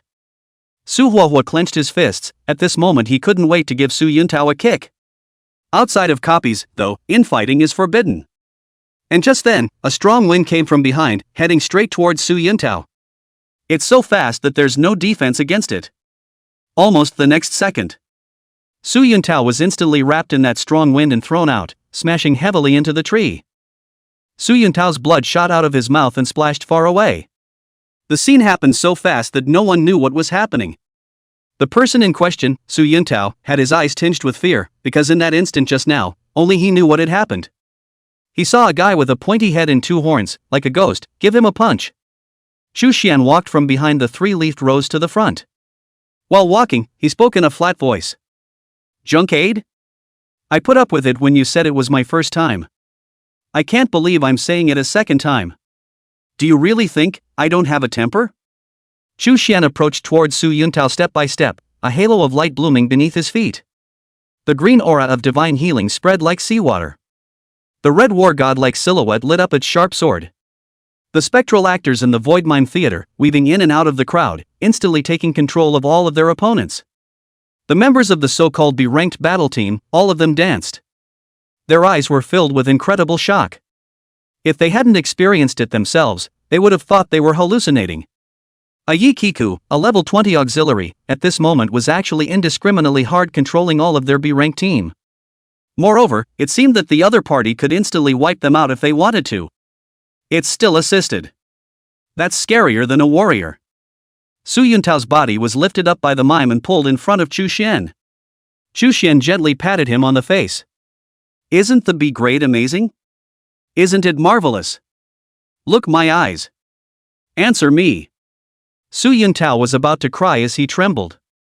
What made him feel fearful was not Chu Xian Yuan, but in his eyes, which only he seemed to be able to see, the demon god's soul. The demon god was grinning at him at the moment. I wouldn't dare. I was wrong. Spare me, go around me. I was really wrong. At this time, Yika's voice suddenly sounded. Chu Xian, this is Daxia, you can't beat up people outside of a copy. They'll have the enforcers arrest you. Hearing this, it was as if Su Yuntao had been reminded of the path, and he hastily nodded his head. Yeah.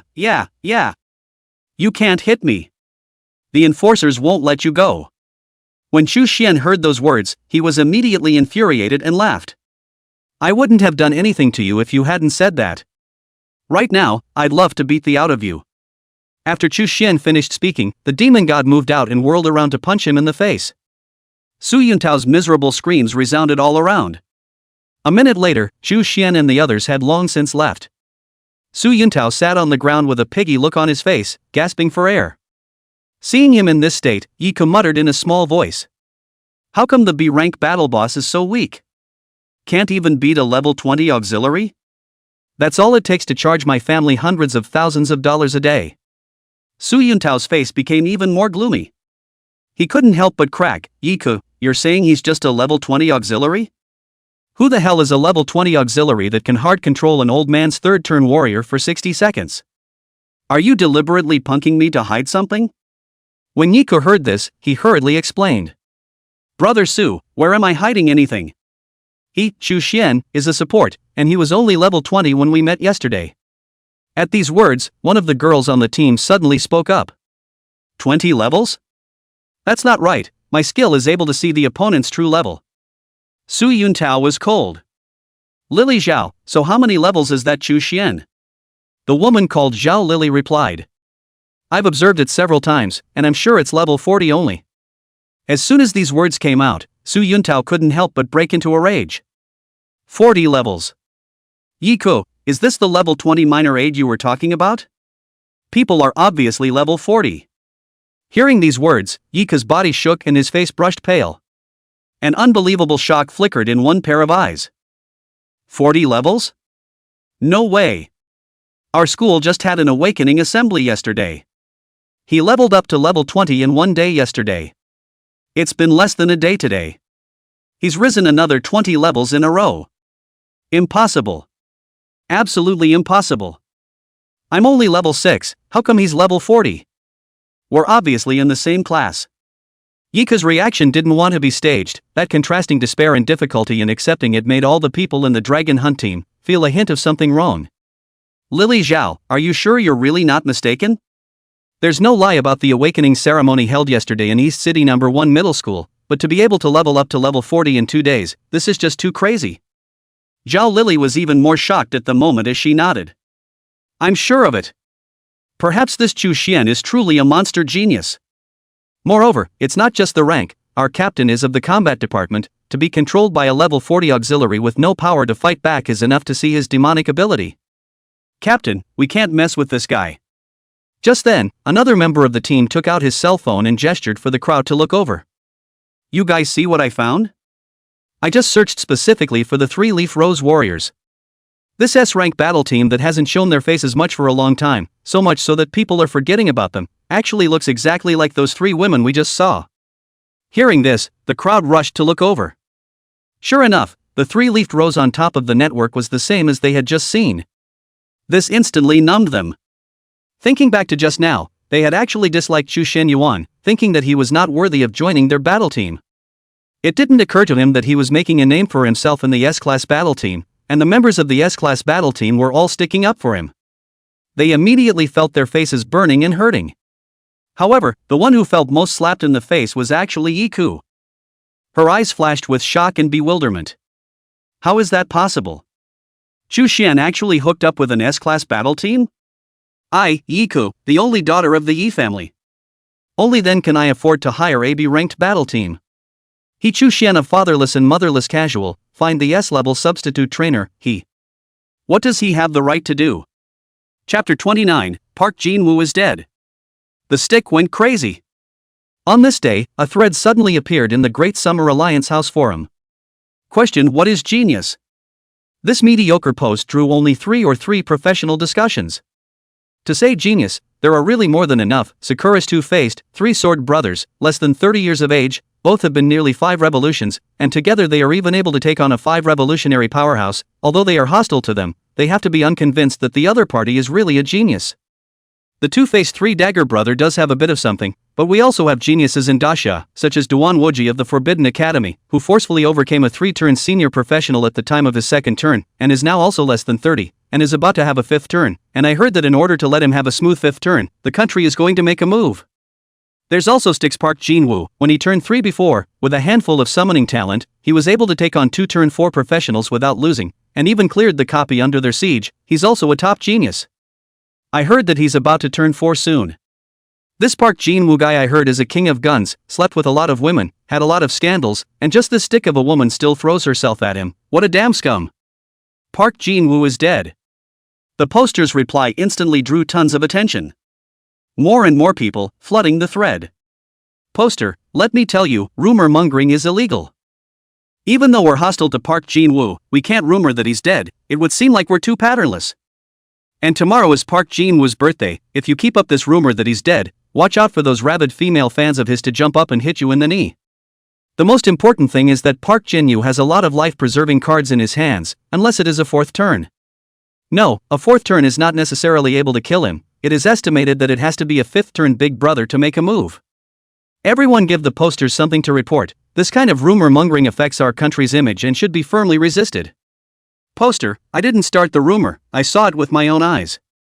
The East Side B1 copy is changed and become a brand new copy. Park Jinwoo happens to be inside our country's copy. He wants to first pass our country's copy and also wants to steal the copy rewards. And then he was killed by one of our genius bigwigs from Daxia. Seeing the poster's replies, the pros came to life. Since you're saying that Park Jinwoo was killed by our big brother, then you should report his name. Yeah, to be able to beat Park Jinwoo, a genius, to death, he must be quite famous in our Daxia. Tell me who it is. I see that the posters are saying it like it's a big deal. Could it be true? Don't be so innocent upstairs. Can't you see that the poster can't even tell you who it is? Egu. I've come to the first line of melon eating. Inside the Professionals Union Center, Jiang Qingying took advantage of the lack of business to secretly grope around the Union House forum. After scrolling through a dozen posts, she was drawn to the one in front of her. Park Jinwoo is dead? Could it be that a big man has stepped in to teach the stick a lesson? She left a comment on the post, "Posters, stop selling us short and tell us which big man made the move." At this point, there was speculation. Could it be the Silver Moon Soul Cutter? I've heard that he hates copy invaders like Sakura and Stick the most, and there are many geniuses who have died at her hands. Jiang Qingying immediately became anxious when she saw this reply. "You're lying, I'm not, don't make up rumors. I don't care to take a shot at that little rookie Park Jinwoo." The poster, at this point, also finally spoke up. The big shot who killed Park Jinwoo hid his identity. But his alliance ID is Chu. Chu. Who is this? I know all the famous Big Brother IDs, this is the first time I've heard of this one. Chu? Is it Chu Liu-shan? Isn't this big man peeping at women taking a bath and being confined by the law enforcers? Jiang Qingying was also thinking about who this Chu could be, but after half a day's thought, she hadn't heard of any Big Brother in Daxia whose ID was called Chu. Affiliate house IDs cannot be changed. You can still change your name if you go to the relevant department, but the Alliance House ID is tied to the world rules and cannot be changed once it is set. Could it be an upstart?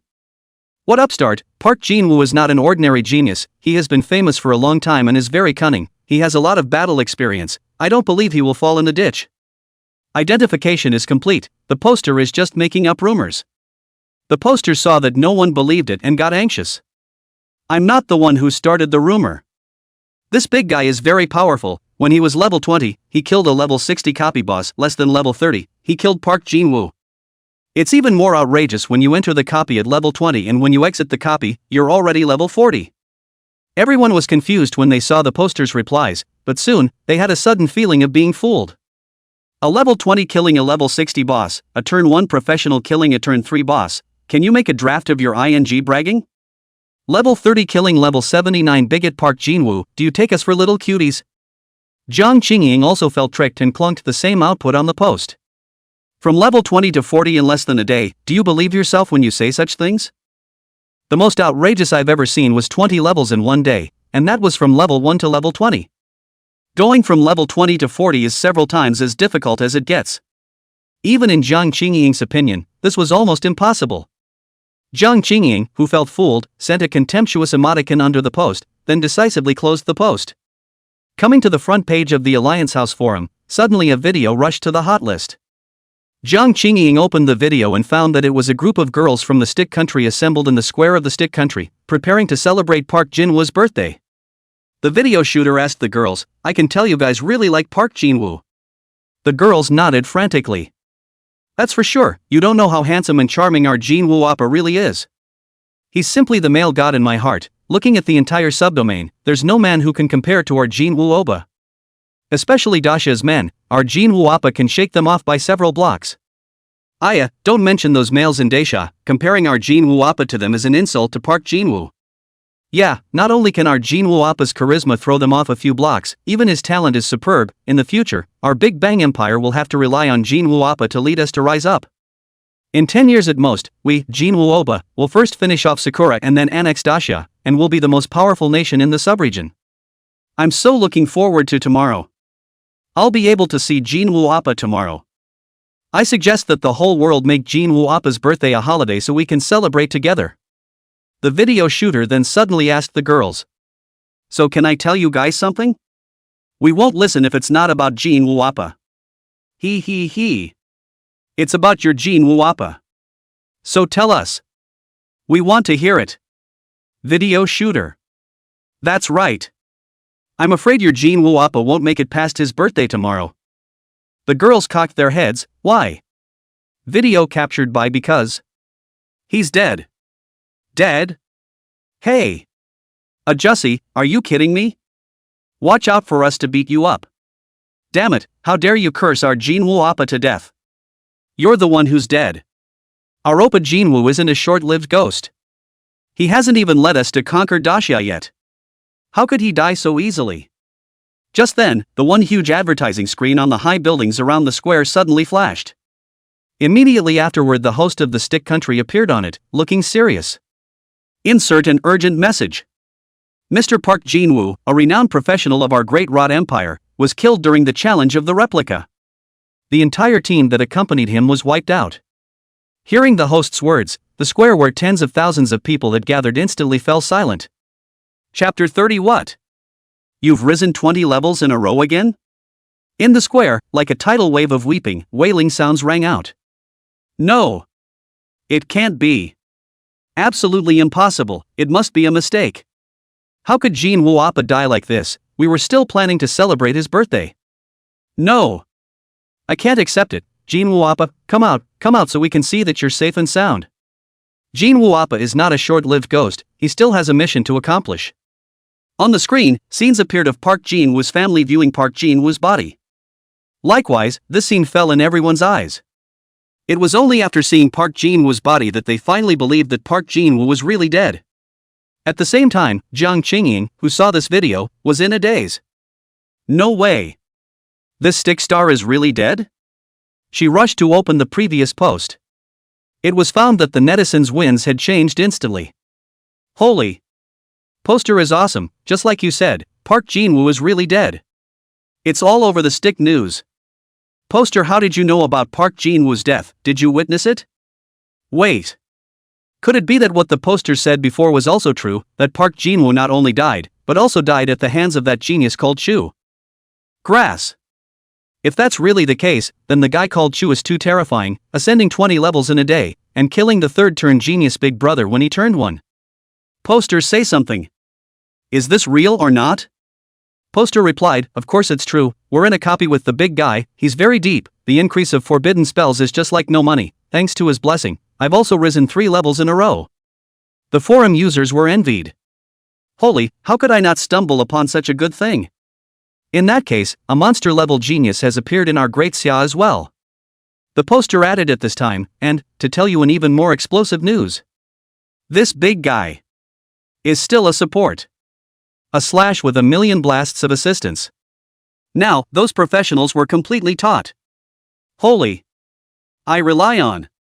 You're a bit outrageous, right? 1,000,000 blows in one slash, this fifth-turn monster will have to kneel even if it comes. The key is still an auxiliary, whose auxiliary is so violent. Although the damage of a turn 5 auxiliary big brother isn't low, it's not this exaggerated. Laughing my ass off, if this is true, the stick side can be pissed off, their own top genius, being seconded by my level 30 assist. I can testify, I was inside that copy too. Big brother is really strong, but it's a pity that he's wearing a mask, I didn't see what the real person looks like. And me, I can testify too. Big brother was very nice and even left us mouthfuls of soup. I really wanted to kowtow to him at that time. Holy, who the hell is this big guy? With Park Jinwoo's body and death on the hit list, another hit list came rushing up. Xia Monster Genius Chu. First turn auxiliary hand-to-hand rips off third turn star summoner Park Jinwoo. As this hot search appeared, not only Dacia, but even Sakura Nation and Stick, all blew up. Even the entire subdomain was affected. Park Jinwoo is a top genius, a target that the Stick country is focusing on cultivating, and can become a major combatant in the national war in the future. Now it's surprisingly halfway through. It's not uncommon for geniuses to die young. The point was that a third-turn senior powerhouse, an existence that was immediately at the fourth turn, had been killed by a first-turn auxiliary. This can be considered a great shame for the Stick country. While Dacia's side was excited, they were also curious as to who this Chu really was. A small, quiet courtyard in the capital. On the rocking chair, an old man was resting his eyes. After hearing this news, the corners of his mouth couldn't help but float into a benevolent smile. That's a lot of good news these days. Another divine heavenly fate, another genius monster who crazily crosses levels to challenge the strongest, it seems that there is hope for the revival of my great Xia. He took out his cell phone and dialed a number. Little son, aren't you in charge of docking that boy Chu Xian in that part of the East City? When you're free, help me look for that genius monster called Chu. I'm more interested in meeting this scion who can kill a third-turn summoner over the level than a god-ranked heavenly fate. Sun Wu's voice rang out from across the room. Alright Elder Qin, I'll notify you as soon as I find it.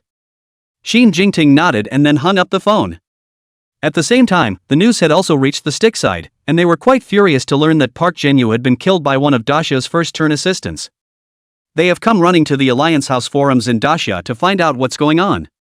Who the hell is Chu? A first turn was able to kill our third turn genius, Park Jinwoo. I don't believe that your Grand Xia is able to cultivate such a monster. We want to avenge Jinwoo Oba. Chu, right? I don't care if you kill Jinwoo Oba, you better not appear in our country's copy, or else, you'll definitely be made to come back with no return. Great Xia, I advise you to be sensible and hand over Chu quickly, otherwise we will definitely bloodily cleanse Great Xia in the future. A first turn assist can kill our third turn geniuses? It's simply delusional. I think it must have been a fifth turn monster from Great Xia who struck out. Deliberately trying to insult us, that's why they dumped the pot on this Chu. When Jiang Qingying saw these replies, a touch of bitterness surfaced at the corner of her mouth. Looks like this Chu is going to have bad luck, offending an entire country at once. Let's pray that the transfer quests don't get assigned to stick territory. She held up her fragrant cheeks, her eyes gradually losing some of their focus. The copy quest that Chu did was in the East City. It happens to be in our city. And if what that poster said is true, this Chu has risen from level 20 to 40 in one day. As long as we know who has risen from level 20 to level 40 and only spent one day, then that person is undoubtedly Chu. And, since he's already level 40, he should come over today and take the second turn quest. Jiang Qingying's eyes gradually cleared and grew brighter. She had a premonition that she seemed to be able to know Chu's true colors. However, if that Chu had come across the region to do a quest, then he wouldn't have picked up the second turn quest at the East City Alliance Center. Thinking of this, Jiang Qingying instantly deflated again. What kind of coincidence is that? It must be some other region coming over to do a mission, right? Looks like I'm not much of a match for that Chu. Thinking of this, Jiang Qingying suddenly had a bad thought. Chu, if you do come to my place and then let me recognize you, then I'll cheapen you. Just as this thought was born, Jiang Qingying's face suddenly blushed. She shook her head back and forth, feeling rather ashamed. Jiang Qingying. Jiang Qingying. You're so shameless, you've never been with a man, but you can't be horny like that. The little devil inside suddenly jumped out. What's wrong with that? We're at the age of puberty, it's not a crime to think about it. Besides, how can there be such a coincidence? That Chu is 80% from somewhere else who came over to do a mission. After self-compassion, Jiang Qingying then regained her composure. And just then, a footstep sounded outside the door. Hello? I've come to pick up the second turn quest. Jiang Qingying, who was engaged in her own thoughts, heard someone wanting to conduct business. Then he got up and looked over. Found out it was actually Chu Xian. Her eyes flashed with surprise.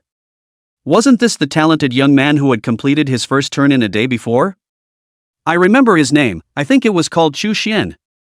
Wait. What did he just say? He seemed to say he was going to take on the second turn quest? He's going to take the second turn quest. He's going to take the second turn quest. He's level 40. No way. Impossible. I must have misheard you. Sorry, Mr. Chu, can I take the liberty of asking you again? What business you just said you were handling? Jiang Qingying inquired tentatively. Chu Xian's expression was calm, and he didn't mind repeating it again. Hello, I've come to pick up the second turn quest. Boom. A thunderbolt exploded in Jiang Qingying's mind. This. Chapter 31 Silver Moon Soul Cutter gets dumbfounded. You're Chu? Even though she had witnessed great storms and waves and seen countless geniuses and men, at this moment, Jiang Qingying couldn't help but feel shocked. She even wondered for a moment if there was something wrong with her ears. However, reality told her that she hadn't heard wrong. Chu Xian had indeed come to receive the second turn quest. He's really level 40. Yesterday, level 20, today, level 40, in less than a day, a whole 20 levels had been raised. And what struck her even more was Chu Xian and that Chu were surprisingly the same, both having risen 20 levels in one day. Mr. Chu Xian, can I take the liberty of asking you which copy you upgraded in? This speed is too fast. Jiang Qingying knew that this was presumptuous, but she still couldn't help but want to sidestep and verify it. Who knew that Chu Xian calmly smiled and asked in return. Are you wondering if I'm Chu? Jiang Qingying's mind was pierced through, and a blush appeared on her face. She ruffled a trace of messy hair at her temples in panic, not daring to look directly into Chu Xian's eyes. What are you? You talking about? I don't know who Chu Xian is. Oh no, I don't know who Chu is? The more she explained, the more flustered she became, and in the end, Jiang Qingying directly broke. So, Mr. Chu Xian, are you? She gathered her courage and forced herself to be calm, her eyes staring at Chu Xianyuan with a deadly stare. Chu Xian shrugged, I'm not telling you. Humph, you don't say it, I know it's you. Jiang Qingying's heart has already guessed a 7 or 8. Chu Xian, Chu, these two are 80% one person. Even if Chu Xian didn't admit it, she was certain of it. Thinking of this, Jiang Qingying suddenly felt a bit smug in her heart. It was as if he had a shocking secret. Silver Moon Soulcutter, what are you laughing at? Quickly give me the second turn quest. Good. Jiang Qingying regained her composure. It was only when she was just about to release the mission that her expression suddenly stagnated and she fiercely looked at Chu Xian. Silver Moon what? What Soulcutter ah, Chu Xian students, I do not know what you are talking about. Don't you talk nonsense, I'm just a little affiliate center salesman.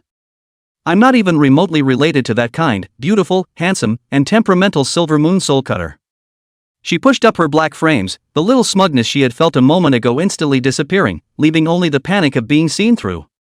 Luckily there was no one else in the center of the alliance at the moment, or she would have panicked even more. Jiang Qingying was also surprised inside. It was clear that neither she nor Chu Xian had ever met inside a copy. Why was it exposed? Your second turn quest has been sent out. Receive it on your end. Chu Xian opened the quest panel to view the second turn quest. Shouhobi 1 copy. Shajia. Stick copy. Amount. A black line surfaced on Chu Xian's forehead. Can you change the copy? Jiang Qingying's frown, then saw Chu Xian's transfer copy quest on the terminal device. The corners of her mouth turned up in a looking smile. Agu, it's a cross-region mission, yay. The location of the mission, surprisingly, is Shouho. I don't know what Chu Xian's classmates are struggling with, this mission is quite good you can still go out and travel. By the way, you can't replace the transfer quest, sorry about that. Chu Xian grinned, 10,000 grass mud horses spitting at him in his heart. To be honest, he was kinda worried about going to Shouhai. After all, it was a foreign country, and one that had been viciously offended by himself. He had also seen the reaction of the stick pros inside the league house, and could be said to hate him with a passion. I can't wait to whip him and skin him. Although they hated Chu. But if the identity of your own Chu was exposed, that wouldn't be good. Although he was powerful, he was being watched by an entire country, so he couldn't fly. However, right at that moment, Chu Xian suddenly felt that this copy seemed somewhat familiar. Shouhobi 1. In later years, it seems that this copy will undergo similar changes as the Doll Queen copy. That is, it will become a new copy. And the rewards for this copy are very impressive. What impressed Chu Xian the most was the National War Book. The so-called National War Book means that the country that owns it can launch a national war invitation to any country and the other country cannot refuse it. The initiating side loses the battle and will surrender 10% of its resources to the other side. The invited party, on the other hand, will surrender 60% of its resources to the other party in case of failure. Not only that, but the National War Book will also indicate when the next copy of the Global National War will open. Knowing the time of the National War copy can help the country to make preparations in advance and improve the national victory rate. National victories and defeats affect the resources of each country, and Dacia suffered the taunts of Sakura and Big Stick because it did not enter the top 3 in that national war 10 years ago, resulting in damage to its resources and a decline in its national strength. In the past, with Dacia sitting in the subdomain, these two guys wouldn't even dare to fart. I remember in my previous life, this copy appeared to change on the day some star pro from Stick celebrated his birthday. And this star professional seems to be the dead Park Jinwoo. Gripes, his birthday is tomorrow, so? Tomorrow is when that brand new copy appears. No, we must take the National War Book. Looks like this copy has to go once. In the previous life, the people of the Stick took the National War Book very smoothly, and they used it to challenge a country that was slightly weaker than them to a national war, and after they won, they gained a large amount of resources, and their country's power pushed the Cherry Blossom country. It became the third most powerful country in the subdomain, and at that time, the Great Xia didn't dare to easily underestimate it. And then, they used the National War Book, saving for a rainy day, before the Global National War Copy appeared, secretly accumulating power. When the National War Copy opened, well prepared, like a dark horse, they were winning in the National War Copy. Big Stick, who was struggling enough to get into the top 10, got a good 5th place that time. The country's power in the subdomain ended up being second only to the Dragon Kingdom. The National War Book, so to speak, is a treasure that is vital to the nation. Xu Xian turned around and left, preparing to pack up and enter inside the replica today. After the replica changes into a brand new replica tomorrow, the entrance will be closed and only those who originally stayed inside the replica will be eligible to challenge it. The exact time of the copy change, Xu Xian didn't know, so he simply went over today. Today there is a space between the copies in each country. Once you enter the space, you can select the corresponding copy to enter. There is no need to enter the territory of other countries. And the entrance to this space can be accessed at will through the alliance centers around the world. Xu Xian was preparing to go find 3-leaf rose to enter this copy together. Unfortunately, though, he then received a phone call. It's Zhou Yun calling. Xu Xian, we need to leave for a few days. The Yuzhou Prefecture has issued an emergency transfer order. State-affiliated professionals above the 3rd turn need to assemble for a mission. Sorry. I'm afraid you'll have to rest for a few days. When we get back. Su Hua's voice rang inside the phone. Brat, you're now several dozens of streets away from the same period in terms of level. If you want to be fast, you can't get there. Just settle down and wait for us to come back. Li Ziren snatched the phone. Brother Xu Xian, don't act alone. Wait for us to come back. Oh. Alright, you guys shouldn't underestimate Xu Xian. As long as he doesn't go to the Stick's territory, with his strength, he's safe. Zhao Yan comforted them. These few people were afraid that Xu Xianyuan would be in any danger, as if they truly regarded him as their own brother. Xu Xian also realized that something must have happened behind this transfer order from the Yuzhou Prefecture. But it was too late for him to explore.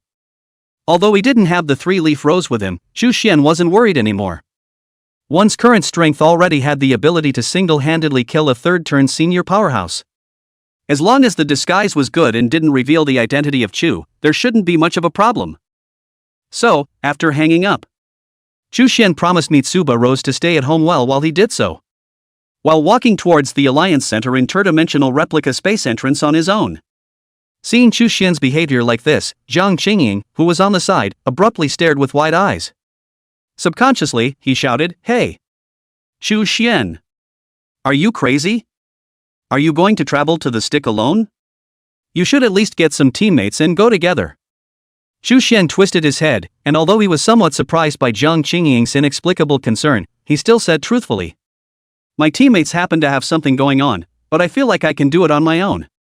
After saying that, regardless of what Zhang Qingying wanted to say next, Xu Xian walked straight to the entrance of the cross-domain copy space. After entering an entrance that emitted a white light, Xu Xian arrived at a huge space that contained thousands of copies of forests. It also gathered countless vapors. These vapors were people from various countries, unable to see their specific faces or the details of their clothes, each one seeming to be a ghost. Except for those from the same region who could see each other clearly, all others were shadows. Xu Xian took out the mask that he had prepared long ago and gently put it on, and after finding the copy, Shijiaobi one, he was about to walk in. Just then, a light footstep suddenly appeared behind him. Turning his head to look, he found that it was actually Zhang Qingying. Chapter 32 just said that people were not to be messed with, and twisted his head to cut them down. Xu Xian frowned and looked at the woman behind him, somewhat confused. She was tempted to ask the woman, "What are you doing in here?" However, before the words could be uttered, Zhang Qingying saw that from inside her spatial ring, she took out a long black robe and a silver-white mask. The mask is indescribably creepy. Especially, the huge scythe that changed out from inside the space ring at the end, the overall look of it, actually had the feeling of a god of death. "What are you doing?" Xu Xian finally couldn't help himself. Zhang Qingying said helplessly. "Going to show hi to take care of a mission that's stuck with one of our own for a long time. I'm going to help out with it." Xu Xian was confused. "Sister Jan. You're a businessman in East City and you're in charge of the global copy business?" Zhang Qingying pouted. "What? Can't you? And as a reminder, don't say your name outside, call me Silvermoon." Xu Xian shrugged. "Then you call me. Calling you size cute." Zhang Qingying said without a trace of anger.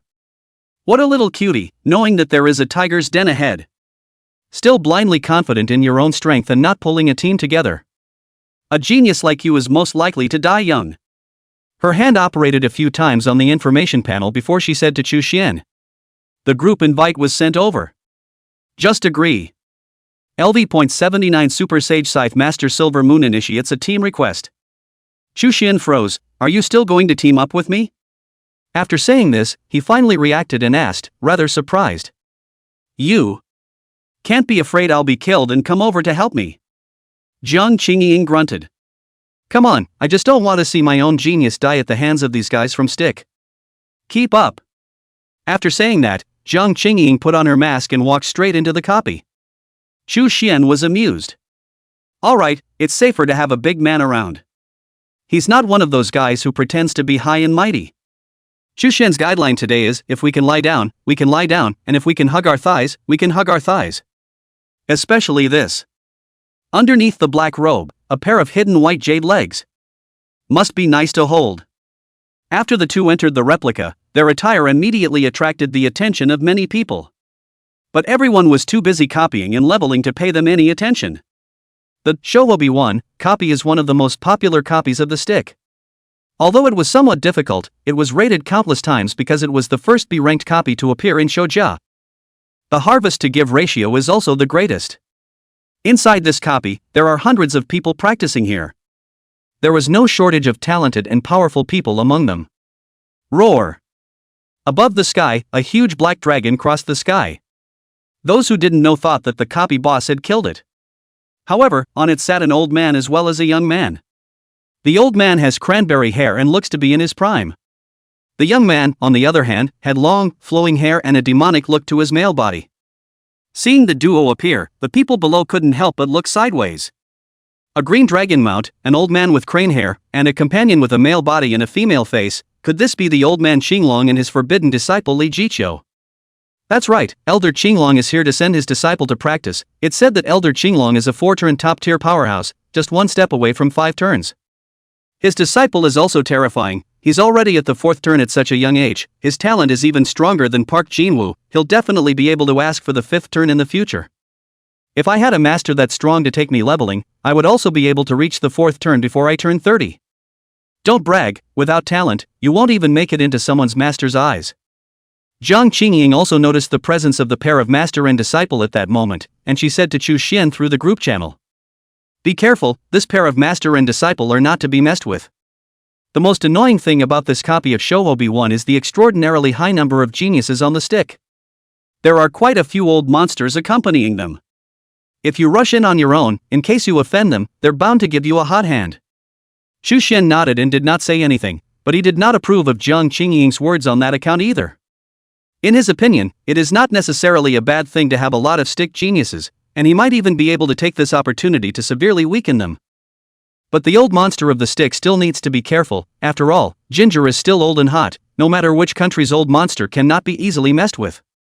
They were able to survive the countless national wars they had fought, and their bottom cards must not be lacking. There must be no less than Chu Xian. So, it's better to be cautious.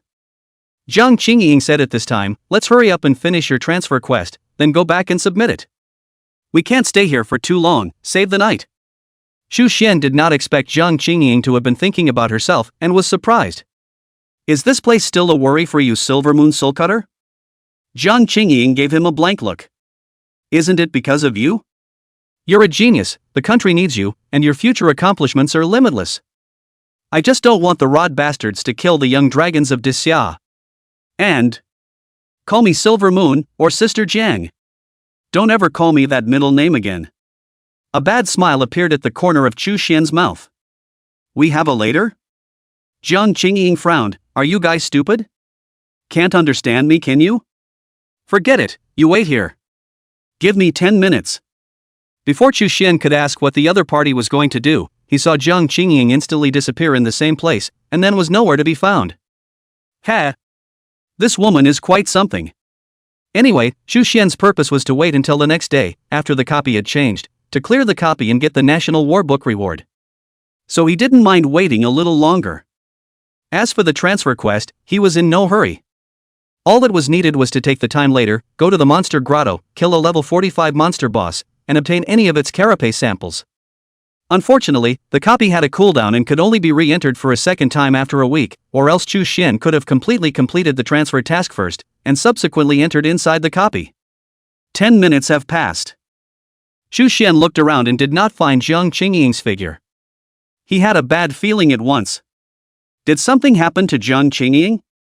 As he was thinking, a black shadow suddenly appeared in the sky, rushing towards him. As the black shadow got faster and faster from himself, Xu Xian saw its true face, and it was clearly the arm of a giant beast. Boo! There was a loud bang. The monster arm smashed in front of Xu Xian, and blue blood splattered everywhere. Immediately afterward, a shadow emerged, revealing its true form. It was none other than Jiang Qingying. She was seen half crouching on top of the monster while bright red blood hung from her scythe. Xu Xian looked at that monster arm, and the more he looked at it, the more familiar it became. Is it? Jiang Qingying nodded calmly. That's right, something you need for your transfer quest. Take it and let's pull out. Jiang Qingying got up and jumped off the top of the quest item. Xu Xian faintly froze. You went to help me with a quest? Jiang Qingying, or else, if you're allowed to go over there by yourself, you'll have to die there. There's no time to explain, let's retreat. Of course Xu Xian couldn't leave. If you want to leave, you go first. I have things to do. Jiang Qingying froze for a moment, her brows slightly furrowed. What else do you have going on? Shouldn't your top priority be the transfer quest? Xu Xian waved his hand. I want to stay here a little longer.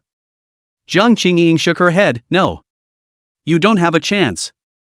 You must come with me and go back now. Xu Xian didn't understand. Why?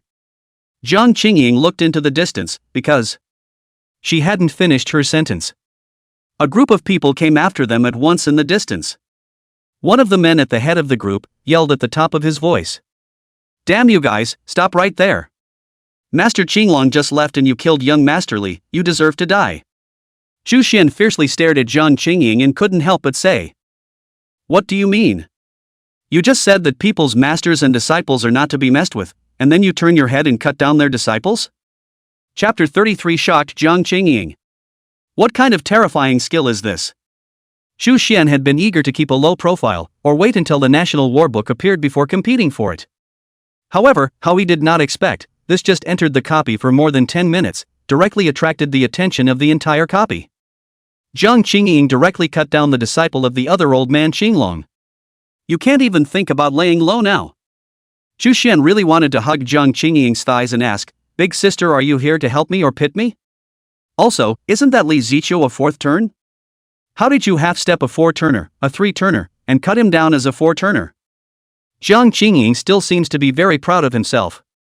Elder Green Dragon sent him to the replica and left after shocking the rest of the replica. When I was helping you collect the second turn quest items, I happened to bump into Li Ziqiu hunting a boss. Just go along and kill him. How about that? I'm awesome. A third turn kills a fourth turn professional in seconds, and you can't even do it yet. Xu Xian wanted to cry, sister, this is not the time to be proud. Those guys are about to come after us. What can be done about it? Jiang Qingying froze for a moment. What? The quest item is now in hand and the person has been killed. Double harvest, just slip right in. Come on, don't ink. Any more dilly-dallying and it'll be too late. So many enemies. It's too much work to kill. Xu Xian leaned to the side. If you want to go, you go first. And don't talk to me and pretend we don't know each other. Jiang Qingying. Sister, I've helped you and you want to get rid of me? That guy even has a party, none of them should be spared. A rod professional pointed at Xu Xian and shouted.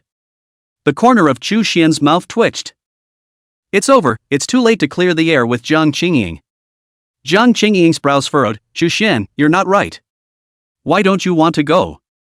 Xu Xian helplessly responded, because I went out today to find someone to do a fortune-telling, and I can encounter a great chance in the copy today. The chance hasn't appeared yet, so I can't leave. You go first. I'll take care of these difficult guys first. After saying that, Xu Xian turned around and faced the stick professionals who had already arrived. The number of these professionals was not small, about 30 or so. The levels were mixed, generally at turn 2, with 5 others at turn 3, one of them leveled at around level 75. Run, why don't you run? Could it be that they saw so many of us and were too scared to run?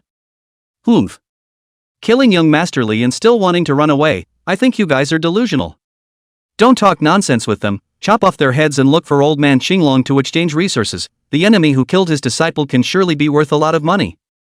The crowd was in a frenzy. Jiang Qingying saw that Chu Xian was unwilling to leave, and although she did not understand, she would not stand by and watch these people take action against Chu Xian.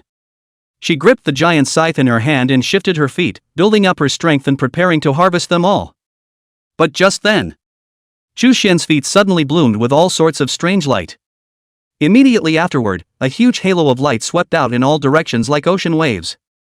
The God Void Mind Theater descends. The stick professionals covered by the grey aura saw with their own eyes a huge vaporous opera house that appeared in front of them. Within moments, uncountable vapid white apparitions scurried out of it. These ghosts wrapped them up. These people watched as their bodies, under their manipulation, began to perform a variety of silent acts. Seeing the scene, Jiang Qingying, who was ready to strike, slowly put away the giant sickle in his hand. Her beautiful eyes flashed, and her slender jade legs were hidden underneath her black robe because of the wind, and she had a great deal of flavor. What kind of skill is this?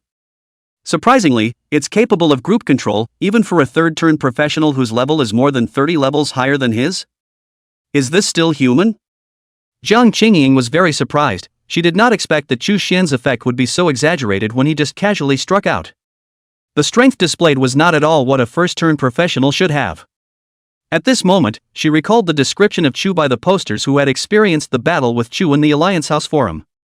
Level 20 single-handedly kills a level 60 boss. Level 30 single-handedly killed level 79 Park Jinwoo. One slash can be a million blasts.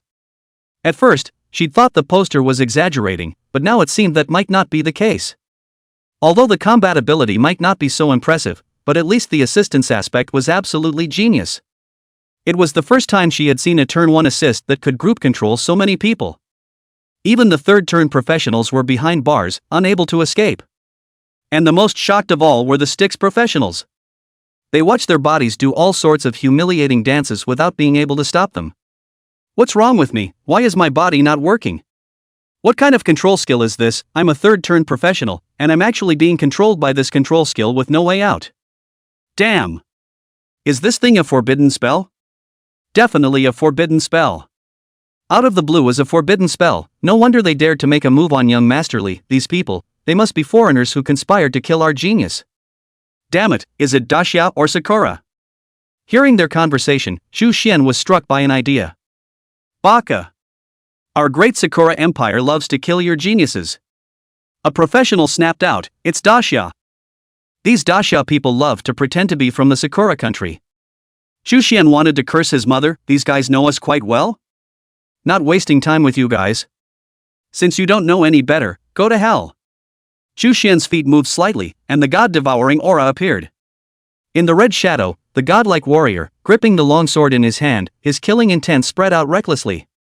Chu Xian jumped up in a long leap while pulling out his soul-devouring small knife and rushed towards the gang of rods. At the same time, a grayish-white shadow rushed out from the dagger. It has a pointed head with 2 horns, so it looks like a demon. There was no need to make a move, just a simple circle of the body around those controlled stick professionals, and wherever they passed, all of the professionals that were touched were turned into dried-up mummies, as if their life essence had been drained. Jiang Qingying's brows furrowed slightly as she wondered. Isn't Chu Xian an auxiliary? What's with this demon? He can still summon demons? The point is that this demon's damage is very exaggerated. Simply brushing past those rods could explode up to 100,000 necromancy damage. This was completely equivalent to Chu Xianyuan having a powerful 4th rotation powerhouse bodyguard by his side. Holy! You're open for business. A controlled stick player suddenly exclaimed. Chapter 34, Forbidden Spell? No.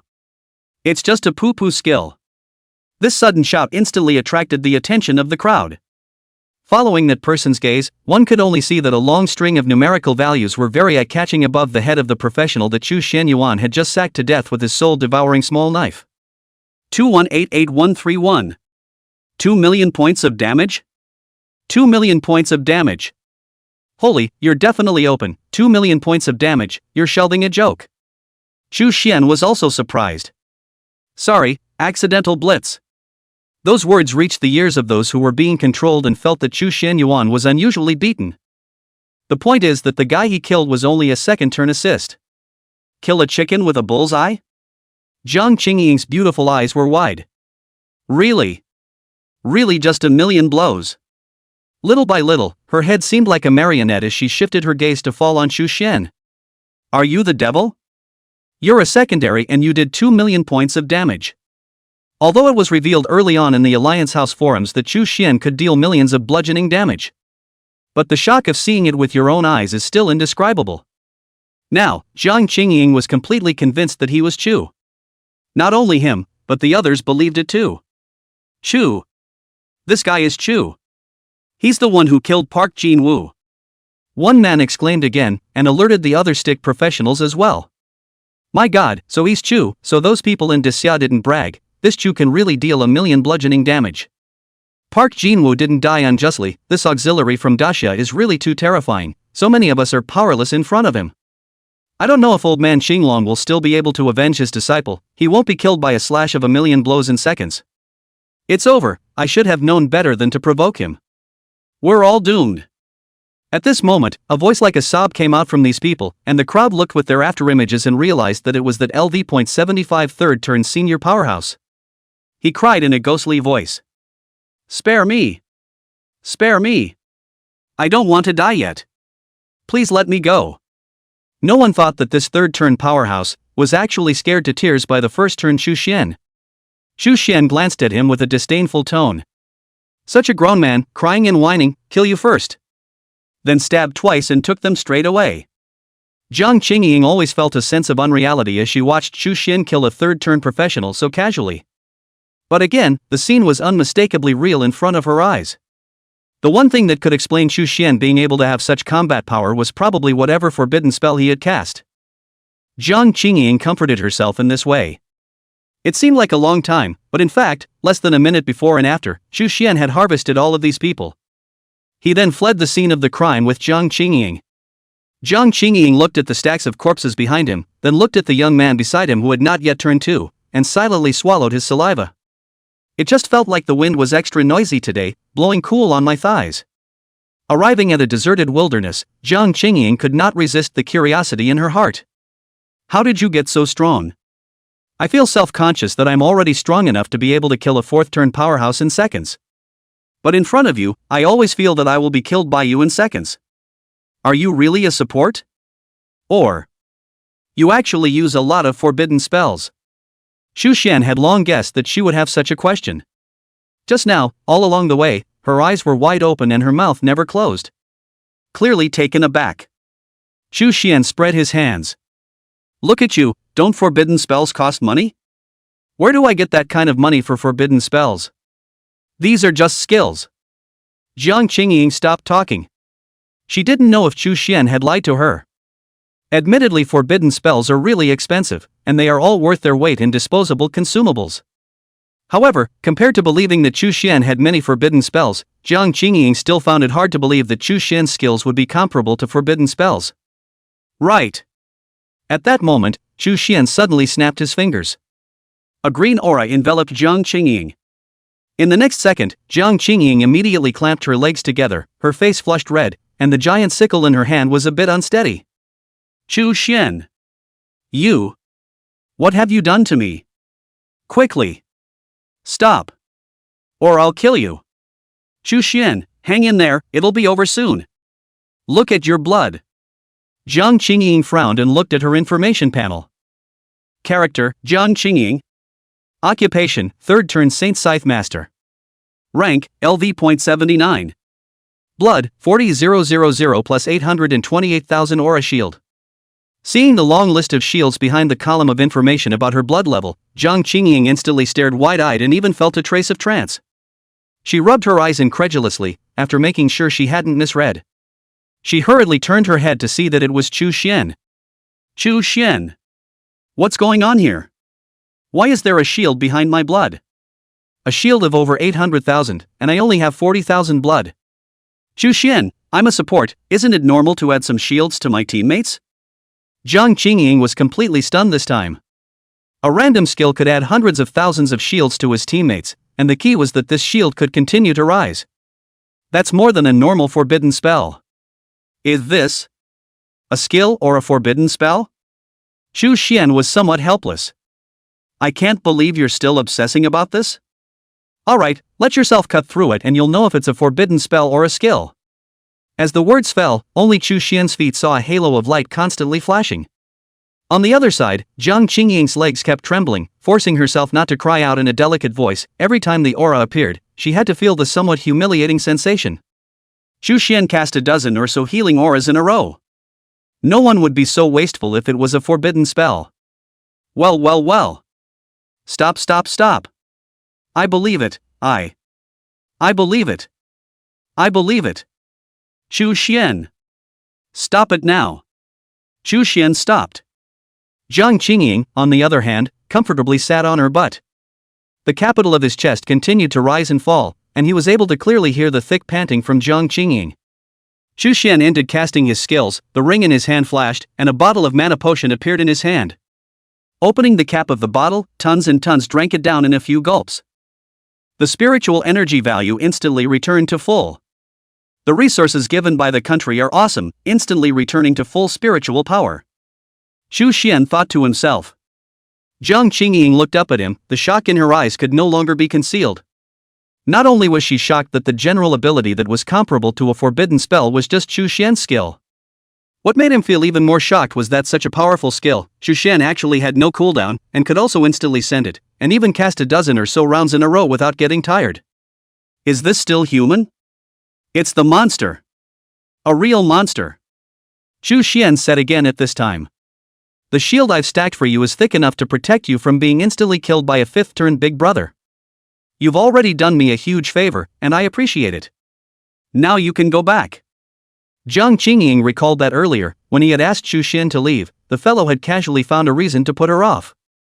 And now you're letting yourself go back alone. To be honest, Jiang Qingying was uneasy. Although Chu Xian had already proved his fighting prowess to him, it was the more she had witnessed his power with her own eyes that she did not want Chu Xian to stay here. In her opinion, Chu Xian was still undeveloped and could easily die young. Once they were killed halfway, it would be a great loss for Xia. Thinking of this, Jiang Qingying immediately said, I can't leave now. Unless we leave together. Chu Xian frowned slightly and moved towards Jiang Qingying's front. The two were so close that it seemed that they could hear each other's nostrils. You're so concerned about me. You can't be liking me. Jiang Qingying's eyes steeply grew wide as she pushed Chu Xian away. What are you saying again? You go away and don't come so close. Chu Xian spread his hands. Why else would you care about me so much? Non-family. Jiang Qingying jumped anxiously. I've said that I don't want you, a genius, to die halfway. Especially when killed by a stick. Chu Xian frowned. You seem to hate sticks. Jiang Qingying's eyes swiftly lost some concentration. A scene from the past couldn't help but come to mind. A dozen stick professionals, breaking into their village. The little girl, hiding in the cellar, sees the adults of the village, her childhood playmates, and her own family through the cracks. One by one, they died tragically at the hands of these people. Those dead eyes were deeply engraved in her heart. She did not answer Chu Xian's question, and at this time, she had also regained her previous calmness. How long are you going to stay inside this copy? Chu Xian smiled calmly, at most tomorrow. Jiang Qingying sat down next to him. Well then, I'll keep you another day. Chapter 35 Elder Green Dragon's Rage. It was better to kill the wrong person than to let one go. The weather inside the replica is in the middle of summer. The black robe that wrapped the woman's jade legs fluttered in the wind as the breeze blew beneath the forest. Chu Xian held a piece of grass in his mouth and relied on a large tree, resting his eyes. The two didn't speak again, just waited quietly for something. At this point, roar! A roar that resounded through the sky suddenly exploded. This was followed by the loud rattling sound of wings stirring. A huge green and black dragon appeared in the sky. Autumn! My disciple! My apprentice! Elder Qinglong's voice seemed to be like a thunderclap, causing the entire copy to be heard. Jiang Qingying realized that someone should have gone out to report to old man Qinglong that someone had killed his disciple. That's why this old guy came over in a hurry. Afraid? Jiang Qingying looked at Chu Xian and coldly asked. Chu Xian didn't even open his eyes. I didn't kill him. What am I afraid of? Jiang Qingying frowned slightly. Chu Xian opened one eye and grinned. Just kidding. An old monster of the fifth turn is still somewhat powerful. It's a lie to say I'm not afraid. But even if I'm afraid, I can't leave. I had someone do a fortune telling, and this copy has a chance for me. Zhang Qingying stretched her back and said in disbelief. Superstitious things you believe in. Watch out for putting your life on the line. Chu Xian shrugged his shoulders and did not say anything back. Not long afterward, a thunderbolt suddenly resounded in the distance. Elder Qinglong's roar resounded through the sky. Autumn! Autumn! Tell the master who killed you. I promise you, I will absolutely kill him. Absolutely kill him. Old man Shang Long received his disciple's corpse inside the ring. He then mounted his own mount and looked for people all over the map inside the copy. The dragon's nostrils erupted, and it seemed to smell something before it lifted its wings and flew off in one direction. The giant dragon's flight speed was extremely fast, and its wings seemed to be tearing through the air, generating bursts of sonic booms. Within moments, they appeared in a clearing. At his feet were piles of dead professionals. Among them, there were also bodyguards sent by Elder Green Dragon to protect his disciple, Li Jiqiu. And all of them, without exception, were killed. Who the hell did this? Who the hell did this? I'm going to out you myself. Elder Green Dragon flew away on his giant dragon. Gone again? Chu Xian watched as Elder Green Dragon flew out of the exit. It's better to have a copy of your own home, there's no time limit, you can go in and out whenever you want. Unlike them cross-domains, the same copy in other countries can only be accessed once a week. After you go out, you can only come in the following week. Zhang Qingying felt something was wrong. No, it should be moving help. Chu Xian, fifth turn big brother, still need to move for help? Not long after, it was just as Zhang Qingying had speculated. Old man Qinglong had really moved to get help. When he appeared again, he was followed by a dozen middle-aged men. These middle-aged men were not bad in strength. Although they didn't display their rank, they were able to feel the majestic aura from them. This is not found in the 3 revolutions. These people are at least 4 turns. Master, little brother's death is hard on you, which we all understand, but if I were the murderer, I would have definitely slipped out of the copy a long time ago. Cootie! It's the only one who's going to be where he is, staying and letting us find him. Old man Qinglong glared at them, cut the crap. I must find out the guy who killed Chou'er today. Other than that, all foreigners, shoot on sight, just let them bury my Chou'er with them. Saying that, Elder Qinglong looked to the sky, tears of frustration flowing from the corners of his eyes. Autumn child, don't worry, master will not let you be alone. I'll call more people down to keep you company. His eyes gradually became stern, causing those disciples of his to feel some strange sensations. Upon receiving the order, these middle-aged people immediately dispersed and began to scatter in search. There were 2 people who came straight over to Chu Xian's side. 40 levels? 79 levels? Hey, was it you 2 guys who killed our junior brother Li Jiqiu? When Chu Xian saw these fellows, he immediately wanted to cast a skill to kill them. However, it was blocked by Zhang Qingying. Big brother, what did you say? Li Jiqiu is dead. And didn't you hear their language, which is quite pure Saihachi? Foreigners can't be so pure. Chu Xian was also surprised as he looked at Zhang Qingying. You still speak Saihachi? Zhang Qingying laughed, skill is not a problem. With that said, she looked into the distance. The passageway leaving the copy was guarded by several dark shadows. It's over, the exits are being watched. There's no way we can leave now. Chu Xian continued to rest his eyes with his eyes closed, looking as if he didn't care in the slightest. Zhang Qingying was somewhat in disbelief. Chu Xian's calmness was somewhat frightening. Aren't you really afraid of death?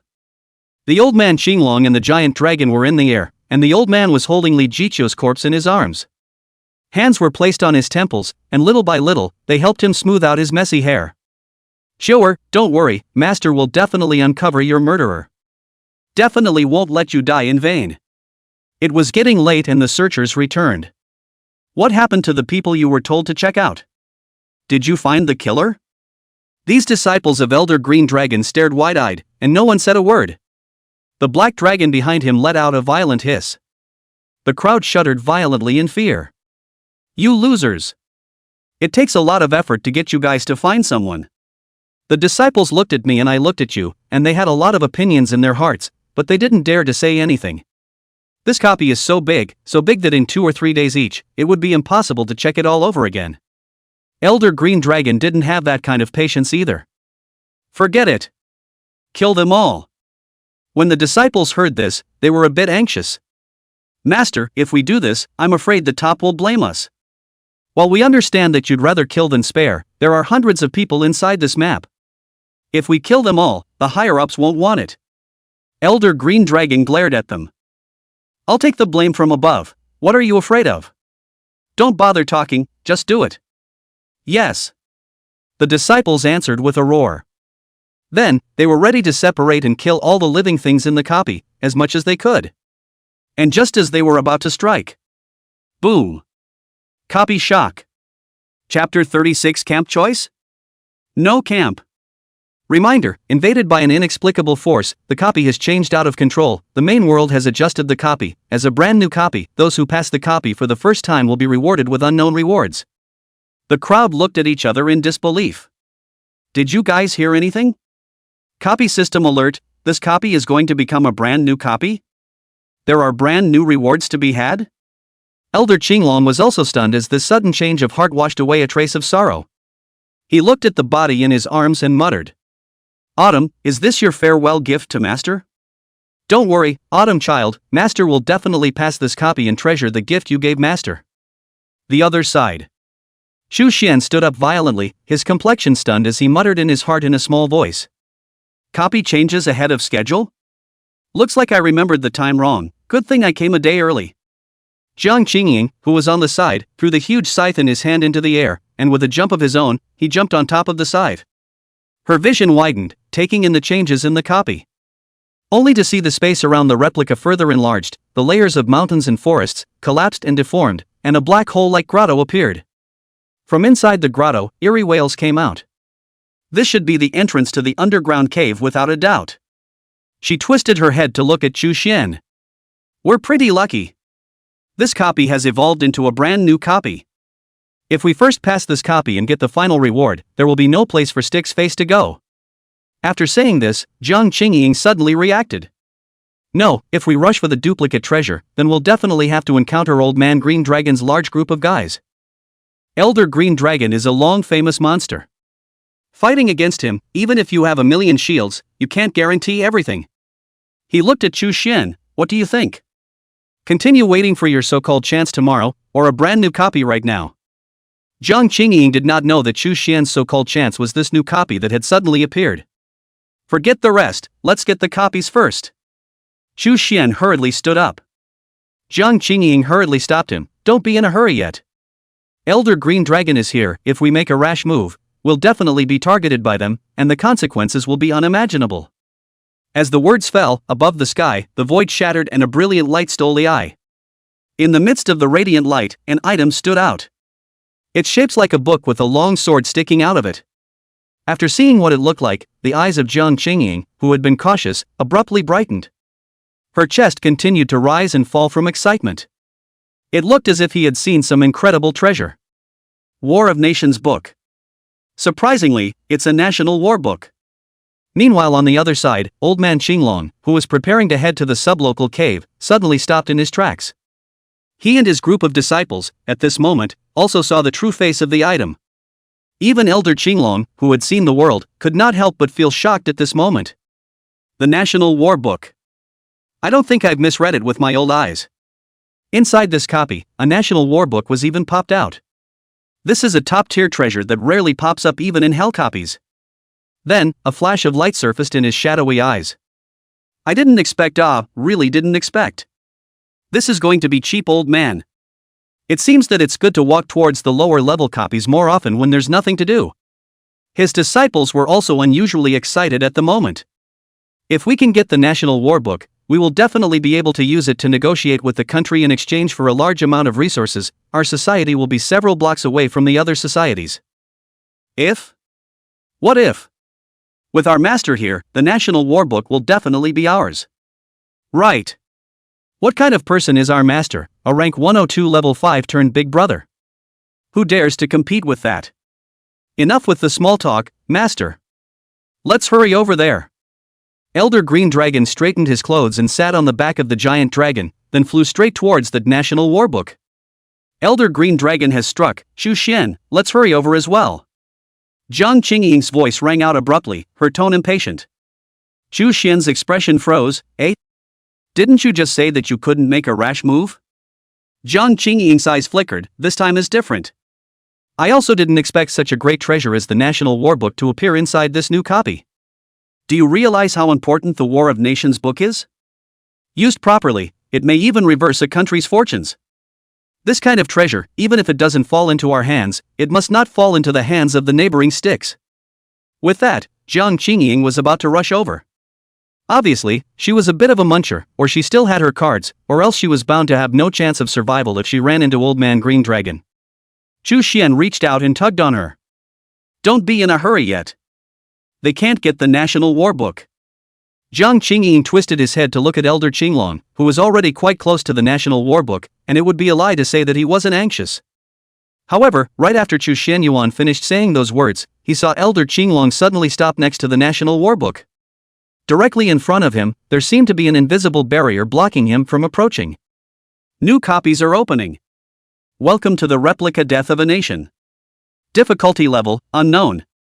Requirement, defeat the final boss. Reward for passing the level National War Book 1. The will of the copies suddenly descends. Jiang Qingying sighed in relief. The National War Book was a duplicate reward, so there was no need to worry about being shortchanged by Elder Green Dragon. At this time, Old Man Qinglong also realized that he was unable to forcefully seize the National War Book, so he flew towards the underground cave. This sudden appearance of a grotto was the very entrance to the duplicate. Seeing that Old Man Qinglong and his own disciple had already rushed into the underground cave, Chu Xian's duo also moved with them.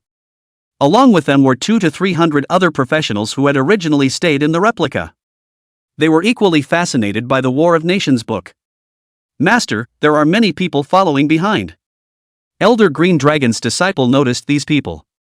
Their master lazily ignored them and said to himself, "Don't be in a hurry, when we finish the mission and get the National War Book, one of these guys will be counted, all of them will have to be accounted for here." A wry smile appeared at the corner of the disciples' mouths.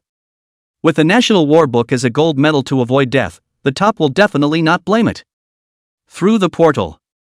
The black cave scene instantly underwent a shocking change. A huge ancient battlefield appeared before the crowd. The blood-colored remnants of the sun fell on top of the scorched earth, dyeing the entire ancient battlefield a rusty red. Nitrous smoke wandered through the dead silence like a ghost, and the choking smell of sulfur tangled with the blood, blurring the borders of heaven and earth. The broken halberd slumped into the charred earth like dead thorns. The rusted spearhead pierced the chest of a corpse, the faded tassel wrapped around the broken handle, making a tiny whimper in the wind. The smoke thinned to reveal a mountain of corpses stretching across the skyline. The crowd looked dumbfounded, obviously seeing this scene for the first time as well. Please choose your side. Option 1, Daxia. Option 2, Big Stick. Option 3, Cherry Blossom Country. Option 4, Woolly Bear Empire. Option 5, No Camp. Only the winning camp will be eligible to challenge the final boss. In front of the crowd, 5 options suddenly appeared. Jiang Qingying prepared to choose the first option without even thinking about it. I'm from Disya, so I definitely want to choose the Disya camp. No. Chu Xian suddenly spoke. Jiang Qingying was surprised. What does it mean, Chu Xian? Why can't we choose the Daxia camp? Is it hard to believe that you want us to defect to the Big Stick camp? Although they are outnumbered and have a big chance of winning in the end. But Jiang Qingying could sort of see that this camp selection should be for the professionals currently in the copy to choose from. Whichever country the professional belongs to, the camp of the corresponding country will appear. And as Big Stick is undoubtedly the camp with the most professionals, there are surely speculators who have abandoned their original countries for the camp of Big Stick. However, Jiang Qingying had clearly misunderstood Chu Xian. Choose the Daxia camp, in case it's just the two of us. We'll be targeted. Let's just go straight for no camp. Jiang Qingying, no camp? Isn't that what the audience means? Only the winning camp can qualify to challenge the boss, doesn't no camp mean giving up the fight?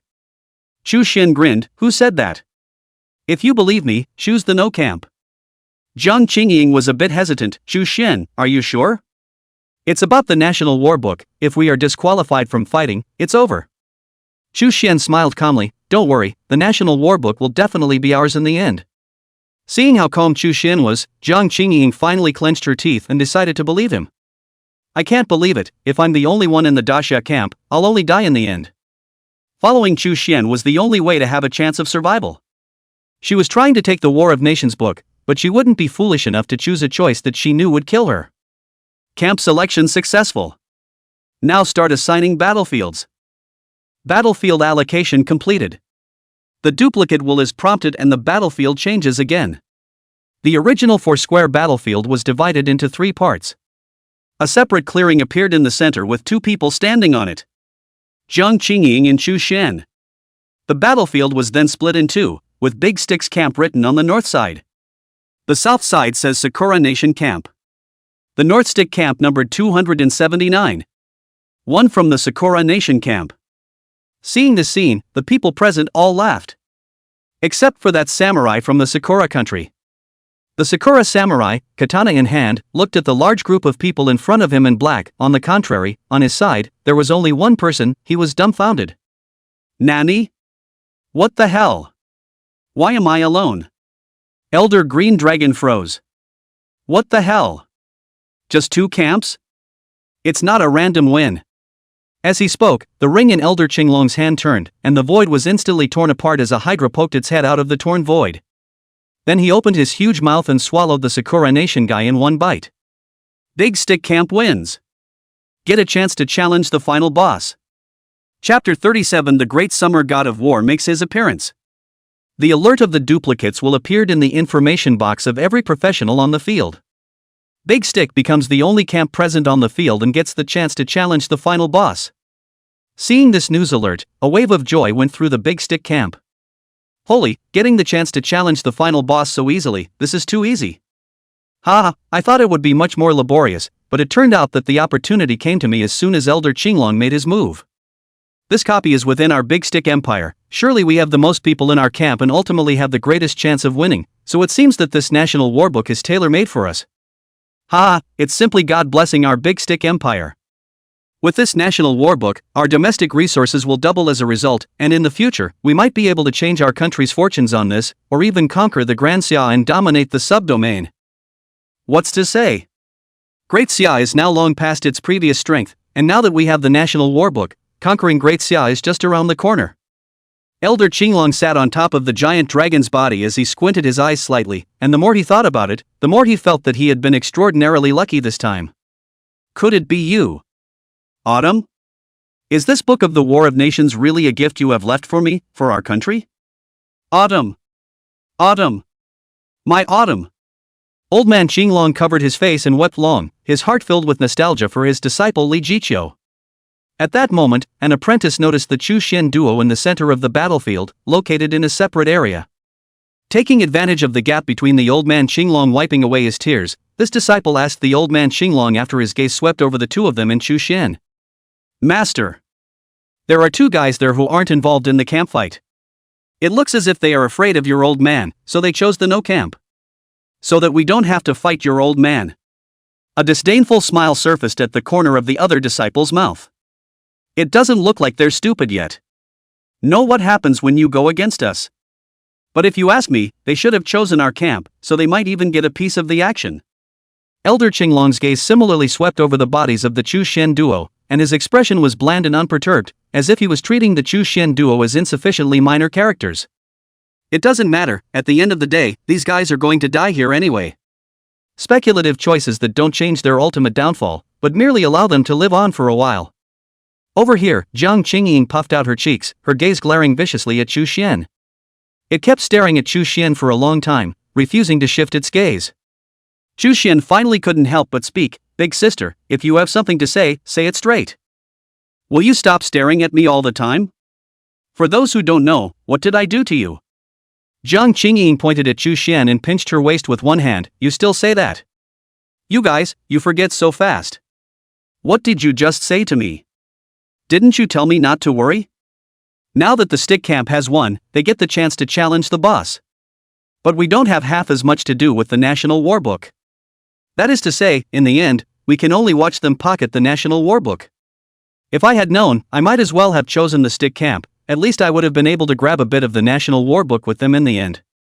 Chu Xian reacted, you're dwelling on this. Don't worry about it. If I said the National War Book is ours, it will definitely not be taken away from them. Jiang Qingying froze for a moment. Through this period of time together, she didn't feel that Chu Xian was a person who would talk big and was out of tune. However, according to the way things were going today, the big stick camp that had the qualification to challenge the team undoubtedly had the best chance of winning the National War Book.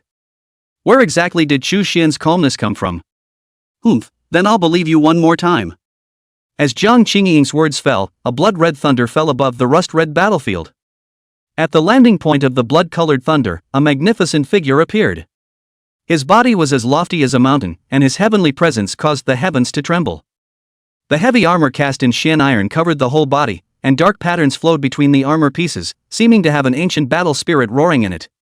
The hand halberd I do not know what is cast, halberd rod wrapped with 9 sections of red snake bone, halberd blade in the illumination of blood-colored sunlight burning demonic red light, each line is as if sucked millions of souls, through the chills of the heart. Scarlet devil flame jumped at the tip of the halberd, gulping and spitting as he breathed, reflecting the surrounding area of 100 feet as if it was a 9 ghosts purgatory. The 2 clusters of red tassels at the top of the head seem to be braided with the manes of ancient beasts, and between the windless automatisms they even ignite a little bit of starry fire, as if the god of war descended into the world of beacons. When he took a step, the earth cracked, the air emitted ear-piercing whistles under the pressure of the heavy armor, and the blade of the halberd sliced through the void, leaving behind a scarlet trajectory, as if even space was trembling under the overbearing pressure. This kind of existence, just standing, will be like a heavenly pillar suppressing the world, raising his hand and throwing his feet wrapped in the might of destroying the sky and destroying the earth. With the of his appearance, the will of the copy urgently alerted. Please note. National War Gothic Copy Boss, God of War Lu Fengxian. Debut. Character, Lu Fengxian, God of War Boss. Rank, LV.99. Blood, 999999999. Shield, 999999999. Mana, 999999999. Note, the loyal old Han's war god's dead soul is revived at this moment, is also wrapped in the resentment and anger of the 3 family slaves. Do you think can withstand his wrath? As the god of war, Lu Fengxian, made his appearance, an infinite amount of pressure spread rapidly in all directions from his circumference like waves. The players from the Big Stick camp, who had originally felt victorious, were instantly shocked by the long list of data bars of the god of war the moment they saw him make his entrance. Holy! 100 million in blood, 100 million in shield, and crucially even 100 million in ing mana. This is a numerical monster, right? I knew the National War Book wasn't that good. Wasn't this originally a second-turn copy? How did it turn into a high-level copy that only a group of fourth-turn bigwigs is worthy of challenging? Grip the grass. I'm not going to play anymore, I'm going to withdraw. The Great Xiao's god of war, Lu Fengxian, in the thousands of years of the Great Xiao's history, he is a great warrior that can rank in the top 3, a single shot of the regulator can kill us all. Don't panic. Don't panic. We also have a big brother on our side. Elder Qinglong, the 5th-turn big brother, has the same terrifying battle power. With him around, plus 100 or so of us, we may not be no match for this boss. Lu Fengxian looked at the crowd, his eyes looking out of the corner of his eye. He spoke flatly, his tone indifferent and flooded with a murderous aura. How dare you challenge me? Chapter 38, War God. Crazy killing. Chu Xian, are you in no hurry because you know that the boss of this copy is very powerful? Come to think of it, a copy of the National War Book exists, it's definitely not simple. Oops, I'm so stupid, why didn't I think of it before? Jiang Qingying swept away her previous worries, and the moment she saw Lu Fengxian appear, she instantly felt full of security. Such a powerful boss. The Big Stick camp may not be able to defeat it. As long as they can't get the National War Book, we don't have to rush. Chu Xian's gaze similarly fell on Lu Fengxian's body. The corners of his mouth turned up slightly. Sure enough, it's the Great Summer Soul. And it was Lu Fengxian, who had horrible battle power. It's not the same as in previous lives when we were figuring things out. Looks like the War of the Nations book is solid. Chu Xian was secretly happy in his heart. War god Lu Fengxian's gaze casually swept amongst the stick camp, and then a trace of contempt surfaced in his eyes. Fei? Even a foreigner dares to challenge me. Ridiculous. Eat my halberd. Lu Fengxian waved the halberd in his hand, and it flew out as if the sword of Damocles hanging in the sky had crashed to the ground, radiating a majestic might and blasting towards the crowd of the Big Stick camp. Seeing this, the professionals from the Big Stick camp panicked and lost their heads. They could feel the killing intent contained in that halberd, and it was simply not something they could stop. Once hit, no need to be hit, just being next to it, the aftershock is enough to tear them apart. Some of the professionals were also pushed back and subconsciously cast their skills to meet the battle. Skyscraping boulders rose up from the ground, and their thickness was astonishing. However, in front of the might of the halberd, it was as if it was as fragile as paper and was easily pierced through. Some people threw their personal weapons to meet the enemy, swords, spears, axes, and even shot arrows as thick as their fists, but the result was that they couldn't even get close to the halberd's body. There were also people who summoned giant beasts, but none of these could stop the attack of that halberd. Seeing that the halberd was getting closer and closer to them, old man Qinglong skimmed his eyes at his disciple. Li Xianyuan. The disciple called Li Xianyuan nodded. Master. Know how. Apprentice understands. Li Xianyuan looked towards the halberd, his hands kept forming seals, red light bloomed under his feet, and a few seconds later, a giant silhouette clad in armor appeared. This giant was also clad in armor, holding a spear in one hand and a shield in the other, and then met towards the halberd. Character, Li Hyunwon. Rank, LV.95. Occupation, 4th turn King's Transported Armor Master. Boom. With the halberd against the shield, the invincible attack actually had a vague feeling of being blocked. Old man Qinglong looked to his left and right. You guys go too. The two apprentices to the left and right nodded and cast their skills. Only to see a large bronze bell and a metal umbrella made of unknown material, they also rushed towards the halberd. Now, the attack of the halberd was completely blocked. Seeing this situation, Elder Qinglong laughed lightly. The great summer's soul of valor is nothing more than that. The accompanying stick professionals were relieved, and some felt that their earlier fears had been excessive. This war god Lu Fengxian isn't that powerful. At this level, he can even be ranked in the top 3 of the Great Xia God of War ranking. It seems that the Great Xia is nothing more than that. Daxia loves to embellish their history. People who are obviously of average strength can be blown up to heaven by them. That's right. I think this Lu Fengxian's strength is also average. With Elder Qinglong and those 4th turn disciples of his, we don't have to be afraid at all. Right, although this copy is comparable to a 4th turn group battle copy, we have many 4th turn bigwigs and even a 5th turn bigwig sitting in the town, so we're afraid of nothing. Lu Fengxian, right? I advise you to get lost. Otherwise I'll let you see the power of our stick professionals as well. Hearing their words, a touch of disdain surfaced at the corner of Lu Fengxian's mouth. A mere foreign ant dares to insult my great Xia war god. Lu Fengxian slowly raised his hand, the halberd in the air let out a clanging sound, a ray of light burst out from Lu Fengxian's hand and landed on the halberd. In the next second, a dragon roar came out from it, and the halberd's aura skyrocketed. Boom! Accompanied by a violent explosion, the halberd instantly pierced through the bronze bell, the shadow giant, and the metal umbrella of unknown material. Li Xianyuan suffered a backlash and instantly flew backwards. On the contrary, the other two, their eyes were red and their hearts seemed to be dripping blood.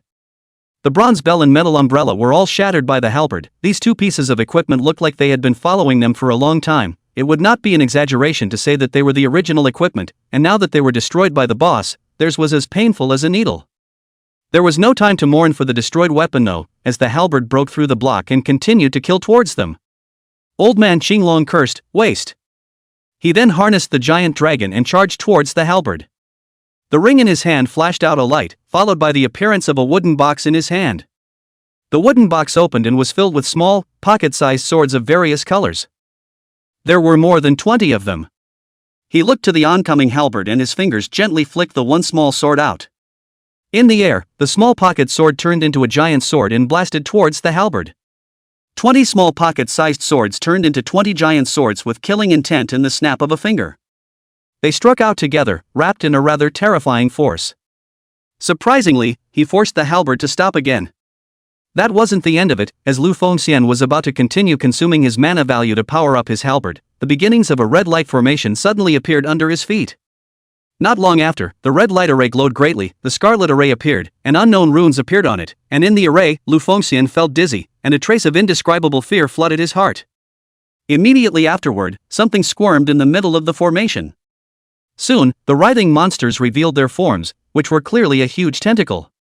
They frantically struck out and surrounded Lu Fengxian. The great Xia war god had an extremely high force value, but under the wrapping of these tentacles, he couldn't even move. His figure, unaware of what force was controlling him, began to sway uncontrollably, as if he was being brainwashed by some unnameable object. Above the scarlet great formation, a monster's pattern also gradually emerged. It has wings on its back and a head shaped like an octopus head, but has a human body. A pair of eyes that glowed blood red. When Chu Xian saw this, he could not help but exclaim in shock. Cthulhu vs. Lu Fengxian? No ING novel would dare to write like this. Jiang Qingying, on the other hand, glared at him unhappily. You're still stranded and excited. Lu Fengxian is all controlled. Such a powerful boss, nothing can go wrong. She was worried that Lu Fengxian would be defeated and the National War Book would fall into the hands of the stick as a result. At the same time, the halberd in the air that had no time to be taken care of let out a buzzing sound, and was then sent flying out by the 20 long swords. It landed heavily and plunged dead inside the sand of the battlefield. Good chance. Hurry up and output him. Li Xian Yuan shouted. Chapter 39, Another Forbidden Spell. Chu Xian struck out. The crowd in the stick camp simultaneously combined their efforts to output at Lu Fengxian. Over 200 people together, the second damage was as high as at 2 million. Basically all of them were absorbed by Lu Fengxian's shield. Being able to see his shields, reduced with the naked eye. Within moments, a third of the 100 million shields had been lost. The stickmen shouted in excitement.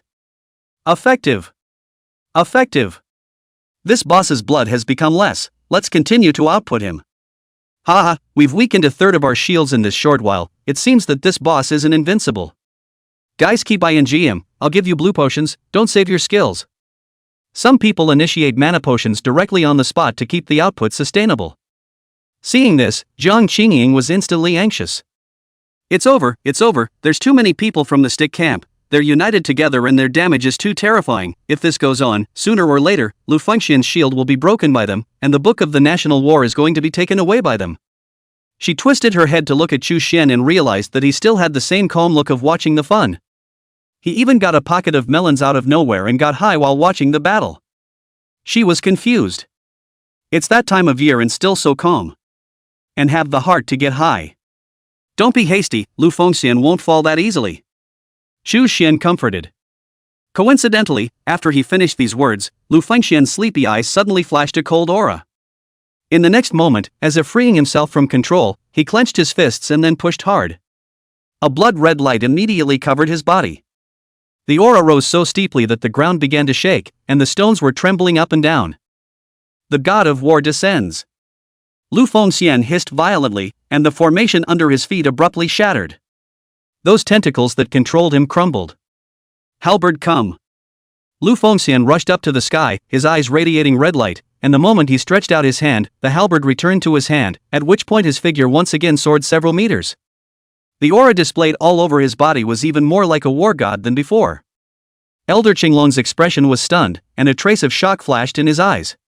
The skill that I used to trap countless monsters has been wrenched free on this Xia soul. It's still a bit strong. Lu Fengxian roared to the heavens, unforgivable. As the words fell, he then struck, transforming into a residual shadow and appearing in the center of the big stick camp the moment before the crowd could react. The halberd swept across, and the heads of the surrounding circle of professionals were instantly separated, splattering blood in all directions. The professionals who were just celebrating the control of Lu Fengxian died in the hundreds in an instant, and there was even a fourth-turn professional among them. All of them were killed by Lu Fengxian in seconds. The other professionals were instantly crushed by Lu Fengxian's strike. Both the formation and the heart collapsed. Awesome! Worthy of being a god of war. Go go go! Them, Lu Fengxian. Jiang Qingying danced happily. Lu Fengxian looked around and saw the crowd of people holding their heads, his cold face showed a lonely look. Ergo, nothing more than that. One of Elder Green Dragon's disciples was holding the corpse of the fourth-turn professional who had just been killed. Master, senior brother Xianchang is dead. Old man Qinglong looked up at the sky and sighed silently. He then reached into his long sleeve and pulled out a scroll from it. Master. Do you want to? Seeing the scroll with strange patterns drawn on it, all of Old Man Green Dragon's disciples revealed a look of astonishment. Stand down, all of you. Elder Green Dragon sat on top of the giant dragon mount and then flew towards Lu Fengxian. Lu Fengxian also seemed to sense the majestic power contained in his opponent as he swung his halberd, pointing it at old man Qinglong. Who are you? Considering your advanced age, get lost. I, Lu Fengxian, do not behead young or old. And you guys? Lu Fengxian glared at those who were holding their heads. You mole crickets, kill you all, I'm too tired to dirty my weapon. Hearing Lu Fengxian's words, those people were relieved that the option to leave the underground cave had appeared within the options. Woo woo. Lord Lu is so kind to let us go. Thank you so much. You have fun, we'll withdraw first. Thank you, Lord Lu. I take back what I said before, Lord Fengxian's force is superb, worthy of being a great Xia heroic soul. The departure channel opened, and the people on the battlefield instantly disappeared. In the end, only Old Man Green Dragon and his disciple remained. Lu Fengxian glared contemptuously at Old Man Qinglong. Did you not hear what I just said? I do not behead the young or the old. Elder Green Dragon's eyes were like poisonous snakes as he narrowed slightly and spoke calmly. It is I who will behead you. When Lu Fengxian heard this, he suddenly laughed out loud. You want to behead me? Ha ha ha ha ha. If that's the case, then become a dead soul under my halberd. After saying that, Lu Fengxian leaped up, and the halberd in his hand drew a half moon in the air. Eat my halberd. This halberd was so incredibly powerful that space was about to be torn apart. When it fell on a person, how many fourth turns could not carry it? Seeing Lu Fengxian's stance, he was about to prepare to eliminate all the people present with the momentum of the autumn wind sweeping away the leaves, when the old man Qinglong suddenly stormed up. Curmudgeon, I don't care if you're a great summer soul or something else, in my big stick empire, you'll have to coil even if you're a dragon. A scroll was thrown out, scattering in the air, and a blinding light appeared with it. Immediately afterward a huge cage fell from the sky. Lu Fengxian raised his head and realized that the cage seemed to have been prepared for him. There was no time to react, Lu Fengxian's attack was interrupted, and then his entire body was imprisoned inside the cage.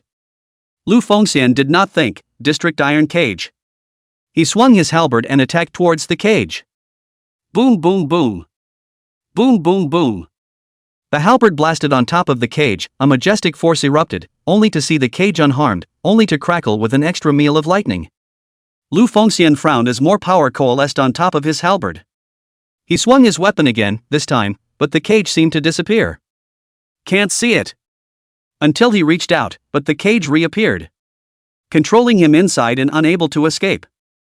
A hint of surprise flashed in Lu Fengxian's eyes. Great summer soul Lu Fengxian. Don't you waste your efforts. Do you know that this is a forbidden spell scroll that exploded from the turn 5 copy void cage?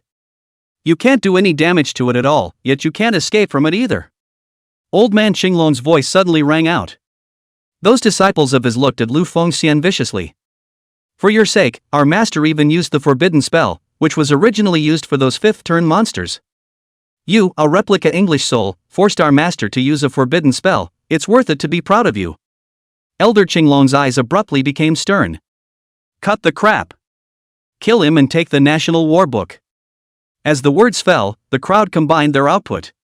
The god of war, Lu Fengxian, who was controlled inside the void cage, was unable to fight back and could only silently endure the attacks from the big stick camp. His shields dropped like crazy. After the shields fell off, the blood was dropping again. Jiang Qingying looked on, anxious in her heart. It's over, it's completely over. If Lu Fengxian dies, the National War Book is the sticks. Chu Shen, what should we do? A faint smile appeared at the corner of Chu Xian's calm mouth. Now. It's my turn. Chapter 40 Aura that appeared from nowhere? Tens of billions of shields. On the replica ancient battlefield, the god of war, Lu Fengxian, was imprisoned by a hidden void cage. Within the cage, all his means of attack were dissolved by an invisible force. It caused him to end up only being passively beaten, with no way to fight back at all. The original shield of nearly $100 million was not much left under a neat round of attack from the 5th rotation Green Dragon Elder and his remaining 13 4th rotation disciples. Eventually, as the shield was completely broken, the blood began to dwindle. It was as if the sticks had seen the light of victory. I thought this great Xia war god was so powerful, but now it seems that it's nothing more than that. With our master here, not to mention the revived great Xia war god, even if their emperor descends, our master will still kill him. Unfortunately, in order to deal with him, our master also went out of his way to use a forbidden spell, but it's worth every penny. When we get the National War Book, the district forbidden spell, the national side will surely double the compensation for the master. The great summer god of war is almost out of blood, let's destroy him and take the national war book in one fell swoop. Lu Feixian's blood was about to be depleted as well, and because of his anger, the red light in his eyes grew even more. Lu Fengxian gripped his halberd tightly and let out a shocking rage. I am not happy to die at your hands. If you're capable, fight me head on. Old man Qinglong laughed lightly in disdain, it's to make you die unwillingly. You were already dead anyway. What's the harm in dying again? As he said that, he looked up at the national war book that was immediately in his hands, and the disdain in his eyes grew even more. When we get the national war book, and our big stick empire's national fortune flourishes and catches up with Daxia, we'll make the whole of Daxia bury you with us. Hearing this, Lu Fengxian's expression was stunned, as if he had thought of something. He was suddenly silent, but not speechless for too long, and after about half a minute, Lu Fengxian, whose blood level had been reduced to half, looked down at his opponent. How dare you attempt to make a move against my Grand Xia? More inexcusable. Even if I burn my soul for eternity, I will absolutely leave you in this ancient battlefield. Only Lu Fengxian suddenly raised his hand, and a red flame appeared in his hand. He gazed deeply at the red flame, and then looked up into the distance, as if he was reminiscing, or memorializing something. After a few seconds, his eyes, lost in thought, regained their light. When old man Qinglong saw that flame, he pondered for a moment and felt bad. Stop him, that flame can increase his battle power. At that time, the void cage may not be able to stop him. The crowd was shocked when they heard this. They were now able to inflict so much damage on the war god Lu Fengxian, and even to defeat him, all relying on the void cage. If the void cage was unable to trap Lu Fengxian, the consequences would be unimaginable. Damn, why does this guy have so many tricks up his sleeve? Wouldn't it be nice to be killed honestly by us? Old man Qinglong's disciple, Li Shenyuan, said in a cold voice. They instantly sped up their attack. Lu Fengxian's blood was getting lower and lower, and he noticed his situation, so he hurriedly put the flame into his body, and with the help of burning his life, he escaped the bondage of the void cage, and finally extinguished these rods. Even if he ended up dying and never recovering, he would never regret it, as long as he was able to hold on to Daxia. Boom! Red flames blossomed within his body, yet right at this moment, countless lightning bolts with various rule runes suddenly appeared within the void cage. The lightning penetrated Lu Fengxian's body and split above the flames. Inexplicably, it was surprising that the piece was flame was extinguished.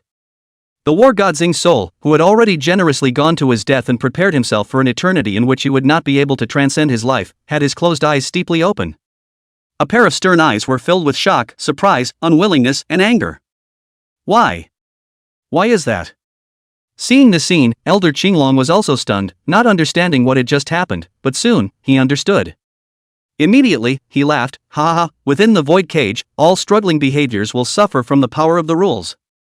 You think this forbidden spell only binds your body, but in fact, it binds everything about you. This void cage is a forbidden spell popped out of a 5th turn hell copy, it's not something you can fight against a mere 4th turn boss. Give up your struggle and be obediently defeated by us. Old man Qinglong's laughter echoed above the ancient battlefield, sounding exceptionally harsh.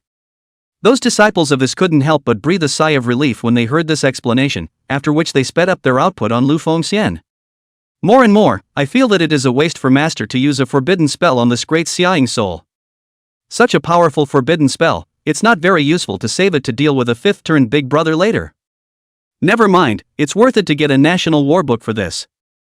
Then let this great summer soul die a gruesome death, otherwise, wouldn't it be a waste of a powerful forbidden spell?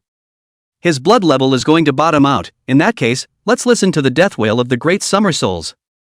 Noticing that Lu Fengxian's blood level was only 10% left, everyone in the stick camp perked up. Another minute of such continuous output and Lu Fengxian would inevitably be defeated by them. Elder Qinglong's eyes were moist, and at this moment, he thought of the national war book that was about to arrive, and also thought of his disciple who had just died in vain. Autumn child, I'm about to receive your gift to Master. I've felt your heart for Master. Don't worry, I'll make good use of the national war book and maximize its usefulness. Autumn, have a good journey. We'll be master and disciple again in our next life. Li Xuanyuan's excited voice broke the morning of Elder Qinglong. Master, Lu Fengxian is going to die. A hint of the duplicates will descends. National War Gothic Boss God of War Lu Fengxian's blood remaining, 7%. National War Gothic Boss God of War Lu Fengxian's blood level remaining, 6%. National War Gothic Boss God of War Lu Fengxian's blood remaining, 2%. National War Gothic Boss God of War Lu Fuxian's blood remaining, 1%. War of Nations Gothic Boss God of War Lu Fuxian's blood remaining. Warning! Warning! Please be careful of the boss. Suddenly, the voice of the copies will dissolve into a screaming reminder. That shrill voice made the stick crowd shudder. They didn't know what was happening. The great Xia god of war Lu Fengxian was already suffering from huge injuries at this time. He was holding his halberd in his hand, kneeling down on one knee and bowing his head in preparation for his final death. It was clear that they were already going to destroy each other, so what was the point of the warning from the copy's will? That's when someone suddenly realized something was wrong. No, you guys look at Lu Fengxian's feet. What's that? The crowd's eyes gathered at Lu Fengxian's feet. Blood flowed from the wounds on his torso, a huge body with blood like a stream. Only, underneath the dark red blood, it seemed as if a green light was flickering. It hadn't even been a second since he noticed the difference, and immediately afterward, the green light spread recklessly in all directions like a giant wave. Old man Xinglong frowned as he seemed to see where that light came from. Halo. What is the reason for the halo under Lu Fengxian's feet? His speculation had just appeared in his mind, and then, as if he had seen a ghost, his disciple, Li Xianyuan, sat on his butt on the ground, pointing at Lu Fengxian and shouting. Hell! Hell no! You guys look at his blood. The crowd sniffed and looked. Character, Lu Fengxian, God of War Boss. Rank, LV.99. Blood, 999999999. Shield, 199999999. Mana, 100,021. Chapter 41 Master. His blood was back to full again. What's the situation? What the hell is going on here? Why is the blood that was only 1% left just now suddenly back to full? Blood or second, you guys look at his shield, my ass, 100 million shields a second, this hits the balls. Go home. Holy, the shield is going up like 100 million a second with no cap, crazy. What to do? His shield is up to 2 billion and rising. Master. What the hell is going on here? The people in the big stick camp, all of them turned their heads to look at Elder Qinglong, wanting to obtain an explanation from his side. However, at this moment, Elder Qinglong was also in a daze. The fifth-turned big brother had seen all sorts of unimaginable situations, but at this moment, the boss's shield was rising crazily, and in the blink of an eye, it had more than 1 billion more shields. Even he, Elder Green Dragon, was seeing this situation for the first time. He was also dumbfounded. Master, could it be the aura of boss? Li Xianyuan sat up from the ground. A lot of bosses will have auras when they're about to die, gaining bonuses to their blood and shields and so on. The others, hearing his explanation, echoed it, and it did seem to happen. But that's not what they have to worry about today. The most important thing now is that this monster's shield rises up as if it has no upper limit. We can't do anything about his shield at all. At that moment, someone exclaimed. 10 billion now. This boss's blood level is already 10 billion. What to do? The crowd's gazes once again fell on Lu Fengxian's body, and they suddenly realized that his shield was already frighteningly high. Beyond what they can fight against. At the same time, Lu Fengxian, who had been silently waiting for death to come, similarly felt a strange sensation from his body. He slowly opened his eyes and subconsciously let out a low, comforting whimper. Lu Fengxian's old face reddened. What a shameful feeling this is. But is so cool. He looked to his data panel. The eyes were first stunned, then snapped wide open. Blood. Restored. Shield. Wah! This $10 billion shield, whom I add. He stood up, his aura skyrocketed, forcing an intimidating pressure that shook the entire arena. The previous god of war, Lu Fengxian, is back again. A glare that made the curfew's legs tremble. Master, Lu Fengxian's state is back again, and it's even more terrifying than before. This is no longer a turn 4 copy boss. It doesn't feel like an exaggeration to put it inside a turn 5 hell copy, Master. The hearts of the crowd were filled with indescribable panic and fear at the moment. For his part, Elder Qinglong tried to maintain the calmness and composure of a fifth-turn monster. I only saw him snort coldly, it's just that the shield has gotten a little thicker. What's so scary about it? Li Xianyuan, Master, it's not getting a little thicker. This is thickening by tens of billions. Will your void cage last until we knock his shields off? The other apprentice immediately dismissed his idea. Stop it, our attack speed can't even catch up with his shield rising speed. Why don't we withdraw? Someone suggested. The other disciples looked at each other in dismay, their hearts beating a drum of retreat at the moment. Old man Qinglong snorted coldly, "Look at that little talent of yours." He muttered for a moment, a somewhat complicated expression surfaced on his face. Raising his head, old man Qinglong glanced at the national war book in the air, and with a clench of his teeth, the spatial ring in his hand rotated, and a sword talisman appeared in his hand. Old man Qinglong glared fiercely at Lu Fengxian, who was still trapped in the cage, and then spoke. "Damn the great summer souls! Because of you, I lost 2 forbidden babies." Old man Qinglong threw the sword talisman in his hand into the sky, and the talisman dispersed, transforming into countless long sword shadows. Elder Qinglong waved his arm, and long sword shadows fell to the ground, forming a yellow sword formation. Old man Qinglong and his own disciple were surrounded by the sword formation. Within a short time, a long sword marking appeared above their heads. "This is..." Li Xianyuan suddenly frowned, and 2 seconds later, he reacted. "True Wound Sword Formation. Master, you actually used the legendary magic treasure, the True Wound Sword Formation. Isn't this the treasure you seized from the Great Xiao replica of the Peerless Sword Mound earlier? You even used the True Injury Sword Formation." Li Xuanyuan's words reminded the group of senior brothers present. They had obviously heard of Old Man Green Dragon's True Injury Sword Formation. True Injury Sword Formation, a disposable consumable, just like his name said, the original state was a sword talisman. After using it, it would turn into a sword formation. The damage is accompanied by true damage to the professionals of your camp within the sword formation. A true injury transformation efficiency of up to 50%, this is a big treasure's awe. Under special circumstances, the effect is no worse than a void cage. Master has really put in the blood this time. Even the true injury sword formation has been brought out. This is great. With this true injury sword formation boost, we'll be able to ignore the boss's shield. The crowd had confidence once again. They didn't dare to hesitate any longer, and they all executed their strongest killing moves, launching attacks towards Lu Fengxian. A dozen or so attacks came, and half of the damage was all converted into true damage, and in a matter of moments, it cut Lu Fengxian's blood level by 1%. Although the actual damage was minimal, it was as if they saw the light of victory once again, and they couldn't help but shout in excitement. "It's effective, it's effective. It really can ignore real injuries. Worthy of being a sword formation treasure comparable to a forbidden spell. With him, what's the harm even if the boss has tens of billions of shields? Keep going, try to finish him in 3 minutes.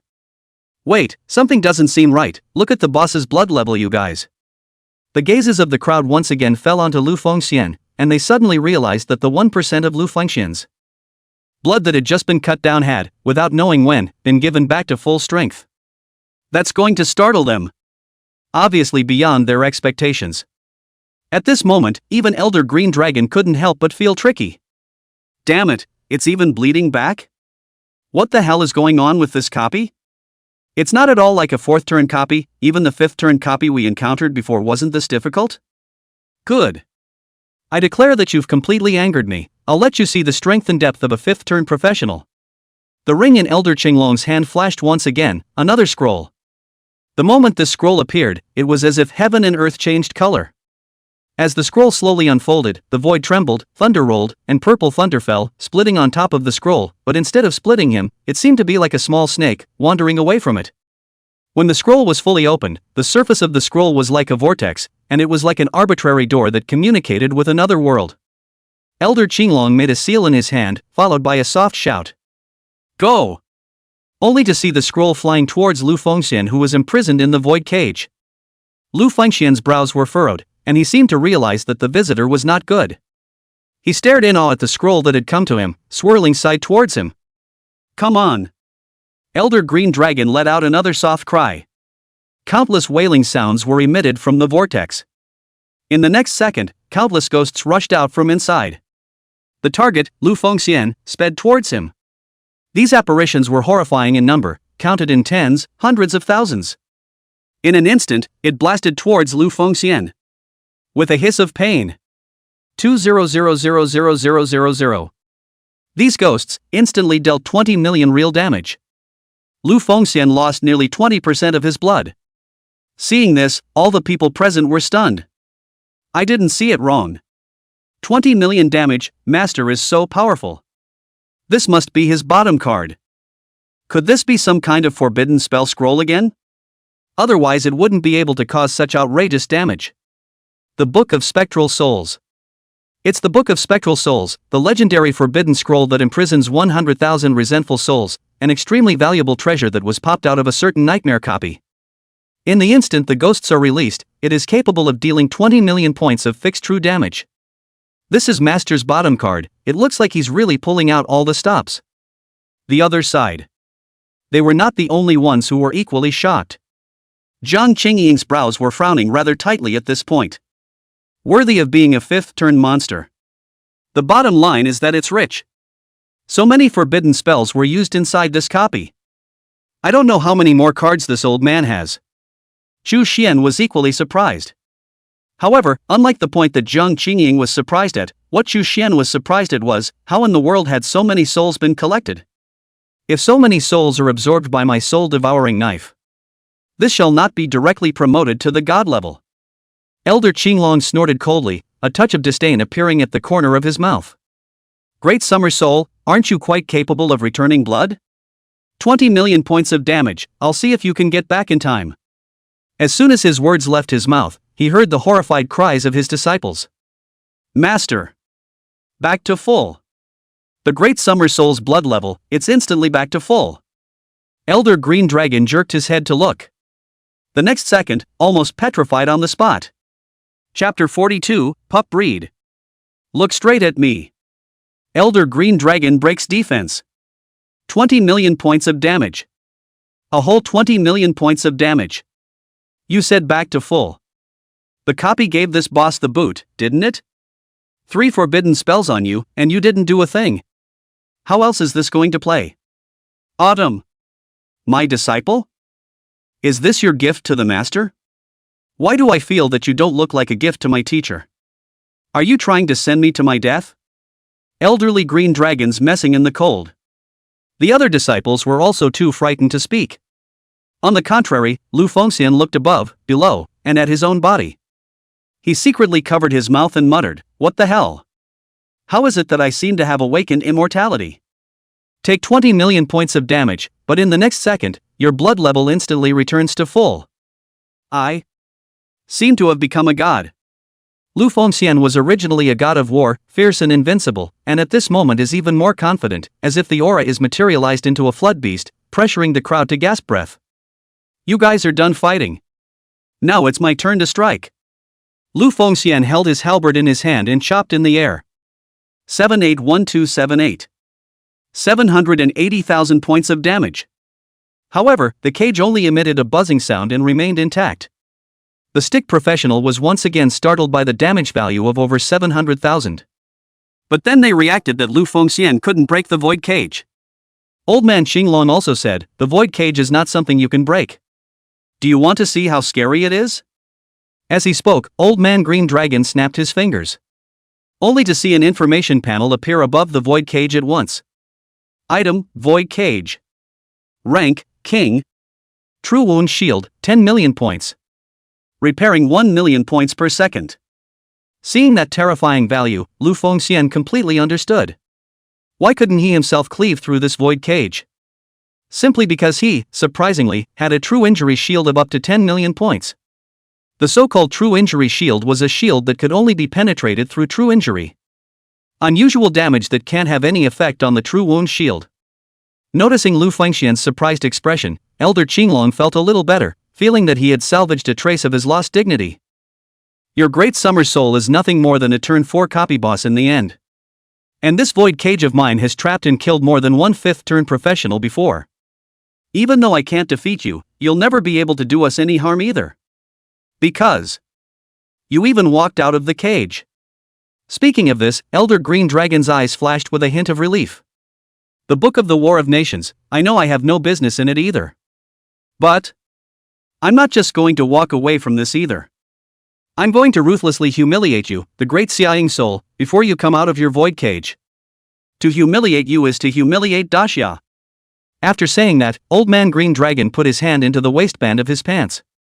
When the disciples saw this, a look of contempt surfaced in their eyes. That's it. Since I can't kill your Great Summer Soul, then insult you hard like a dog. Elder Green Dragon, let you, great summer soul, also taste the flavor of the urine of our Big Stick Empire's professionals. As he spoke, Old Man Green Dragon had already unbuckled his belt. Seeing what he was about to do, Lu Fengxian's eyes snapped wide open and the veins on his forehead bulged. Dare. Old Man Qinglong snorted coldly, why wouldn't you dare? Come out from inside the cage if you can. The others laughed madly. Yeah, come out if you can. If you can't get out, you can't get out, so taste your grandpa's piss. Ha ha ha ha ha. I'm gonna piss on his face. Lu Fengxian's body radiated a black mist-like light, and his shame caused his aura to surge once again. Just as the guys, ready to turn on the tool button. Suddenly, a red light descended, and the godlike warrior raised the longsword in his hand. This sudden scene shocked everyone present and paused their movements. They didn't know what was happening, they only saw a mark of a hand holding a long sword appear above Lu Fengxian's head. Elder Qinglong came back to his senses, fancy. If you can't walk out of the cage, it's useless for you to turn into a flower inside. His words fell, and suddenly a voice rang out. Marquis Lu Wen. A halberd can cut through a cage. Lu Fengxian raised his head, his scarlet eyes, and scanned. Without the slightest hesitation, Lu Fengxian himself didn't know why he believed so firmly in that voice that suddenly appeared. He once again gripped his halberd tightly and made a chop towards the void. 99999999. Item, Void Cage. Rank, King. True Wound Shield, 1 point. Repairing 1 million points per second. The halberd chopped in the void, Lu Fengxian returned to his spear again, and the void cage ate another halberd. 99999999. Elder Qinglong looked at the terrifying value, and the tools he hadn't yet pulled out instantly shriveled, as did the other disciples. Holy! A halberd 990. Nearly 10 million points of damage? 2 halberds and 20 million damage. This is absolutely open. Crazy crazy crazy. This copy is going to play us to death. Didn't they say that the true injury shield has to be true injury to break? That is to say, this great summer soul's 20 million points of damage, all of which are true injuries. Hundreds of millions of blood, tens of billions of shields, tens of millions of true injuries, this is still a 4th turn copy? A 5th turn copy doesn't even have this strength. Boom! The void cage instantly shattered under Lu Fengxian's 2 strikes. The void was suddenly filled with rule fragments. One of them, holding a halberd, slowly walked out of the cage. A pair of eyes, scarlet and horrible. Lu Fengxian's voice shook as he looked around at those who had tried to insult him earlier. Cubs! Look straight at me. Seeing Lu Fengxian's figure, all the people in the stick camp were shocked. Holy! He's out. Hundreds of millions of blood, tens of billions of shields, and tens of millions of true damage value monsters have come out. Let's hurry and run. Run! We must run. If we don't, we'll all die here. Want to run? Asked the halberd in my hand. Lu Fengxian, because of his anger, his strength and speed were significantly increased. Seeing that the other party was going to run, he held his halberd in his hand and stored up his strength to throw it, so fast that it could be said that it was in the blink of an eye. Put! Blood splattered and flowed out, and 2 4th turn professionals were pierced through their bodies by the halberd, dying horizontally on the spot. And exploded for 10 million points of damage. Marquis Lu Wen. They're going to open a copy exit to escape. Never let them get away. The voice rang out again, only to see Old Man Qinglong throw out a scroll, which was clearly an extremely valuable treasure second only to the forbidden spell.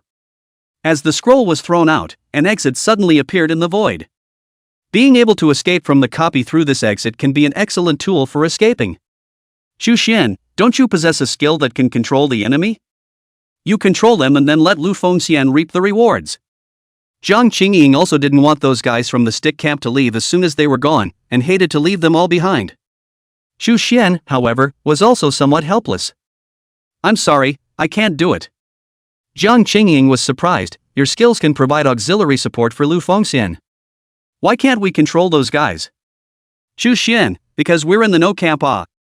No camp is the audience, you can only watch, you can't make a move. It can only provide some auxiliary support to fellow citizens who belong to the same great camp. Jiang Qingying looked at Xu Xian suspiciously. How do you know all this? Xu Xian pondered for 2 seconds. Well, I guessed. The truth is certainly not a guess. In his previous life, Chu Xian had paid attention to this copy when he was researching the law of the appearance of the National War Book and wanted to look for clues to the copy of the National War Book that would appear in the future, so he researched this copy of the current moment. Chu Xian understood the rules at that moment. For this copy, you will first be grouped according to camps and then engaged. The players from the last surviving camp will be qualified to challenge the final boss. And the final boss is a randomly summoned spirit from inside the opposing camp. Among them were professionals who were themselves Daxia and chose no camp. The final boss that stick fights against is an English spirit from the history of the Great Summer Kingdom. Instead, this Daxia's campless professional found that some of his skills could have a beneficial effect on this boss. It's like Chu Xian. Thus, Chu Xian then decided to learn from this senior and also chose to have no camp, assisting the Great Summer Souls in their fight against the stick. The results seem to be pretty good. Cubs, meet the wrath of my Lu Fengxian. Seeing that the exit was about to be completed, Lu Fengxian made a leap and jumped next to the halberd, drawing out the weapon that was stuck in the sand, and then threw it violently. Seeing the halberd that shot out, the rods scattered in panic. Who knew that his target was not himself, but the scroll that opened the escape passage? The halberd struck the scroll, and the power of the rules on it tried to stop the halberd, but it could not resist the pounding force. Eventually the escape scroll shattered along with those rule forces.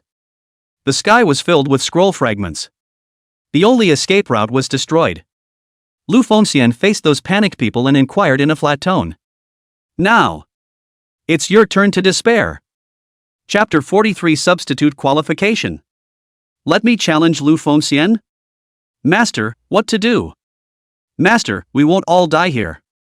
Master, if you have any more powerful forbidden spells, bring them all out. If this keeps up, we're all going to be killed by the Great Summer Souls. Master. Those disciples of Old Man Xinglong were all counting on their master at the moment. They, fourth-turn professionals, were simply unbeatable in front of Lu Fengxian, and at this time, they could only hug the thighs of the fifth-turn Old Man Xinglong. Apprentice, don't be in a hurry, let master think of something. Elder Xinglong pondered for a moment, then sighed helplessly, it's over, I can't think of a way out. Alas. Can only fend for itself. Elder Green Dragon's gaze swept over them one by one. Honestly, I've had a pretty good time spending time with you guys. Master, I am pleased with all of you. You're all geniuses, at such an age you've already reached the height of the fourth revolution, your future achievements are unlimited. Master does not wish to see you all die here. Li Shenyuan felt something was wrong and grabbed Daoist Qinglong's sleeve. Master, what are you talking about? Why does it sound like he's saying goodbye to us? The other brothers and sisters also reacted. Master, do you want? No. Master, you can't sacrifice yourself for us. Master, in the next life we will still be your disciples. Old Man Xinglong shook off their hands and made a long leap towards Lu Fengxian. The Great Summer Soul? I'll fight you. No. Master. The following group of disciples lost their voices and shouted. Lu Fengxian frowned as he raised his halberd and went forward to meet the battle. Even though you insulted me before, now that I look at it, you're still a good master. At least have the responsibility of being a master. I'll make your death more painful. Boom! The halberd swept out a half-moon horizontally, and the sharp edge sliced through Elder Qinglong's head. The heads of the five-turned masters were separated from their heads. The next moment, there was a loud explosion. The explosion was quite powerful and loud, but it couldn't hide the cries of the disciples. Master! Why did you go before us? Master! You died a horrible death. Master, it's a lifelong honor to be your disciple in this life. Master! I'm sorry for you, because you favored Junior Master and I was still resentful, I really shouldn't have. When the smoke cleared, Lu Fengxian turned his back to the crowd and was silent. Seeing his appearance, Jiang Qingying couldn't help but feel a sense of emotion. This old man Green Dragon, he's kind of a person. I didn't realize that even the Great Summer heroic soul Lu Fengxian was infected. Just as her words were finished, Lu Fengxian turned around, holding something in his hand and cursing out angrily. Bah! Filthy people! Thanks to my having complimented you just now. I didn't realize it was a hypocritical.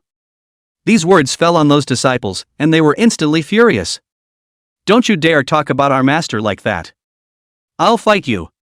Our master sacrificed himself for us, such great righteousness, and you're even talking about him. Lu Fengxian took a look at them, then he threw something in his hand in front of them. Look what it is. These people thought it was the relics of the old man Qinglong and hurriedly picked them up. Then they snapped too. This turned out to be a replacement doll.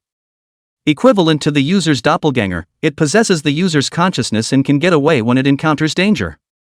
How is it a substitute doll? Li Xuanyuan's eyes were lost in thought. Someone reacted. So, those so-called words that Master just said about not being able to see us are really saying goodbye to us, only, it's us who are dying, not him. So, when he said he didn't want to see us die here, he really didn't want to see it, so he went ahead and used a stand-in doll to take the place of the dead so he couldn't see it? So? Old Den, are you teasing us? Holy, thanks for being so grateful to you, give me back my tears. Jiang Qingying, who saw the scene, couldn't help but twitch at the corner of her mouth. You said that you can just run away, but you also said it in a righteous manner, so shameless.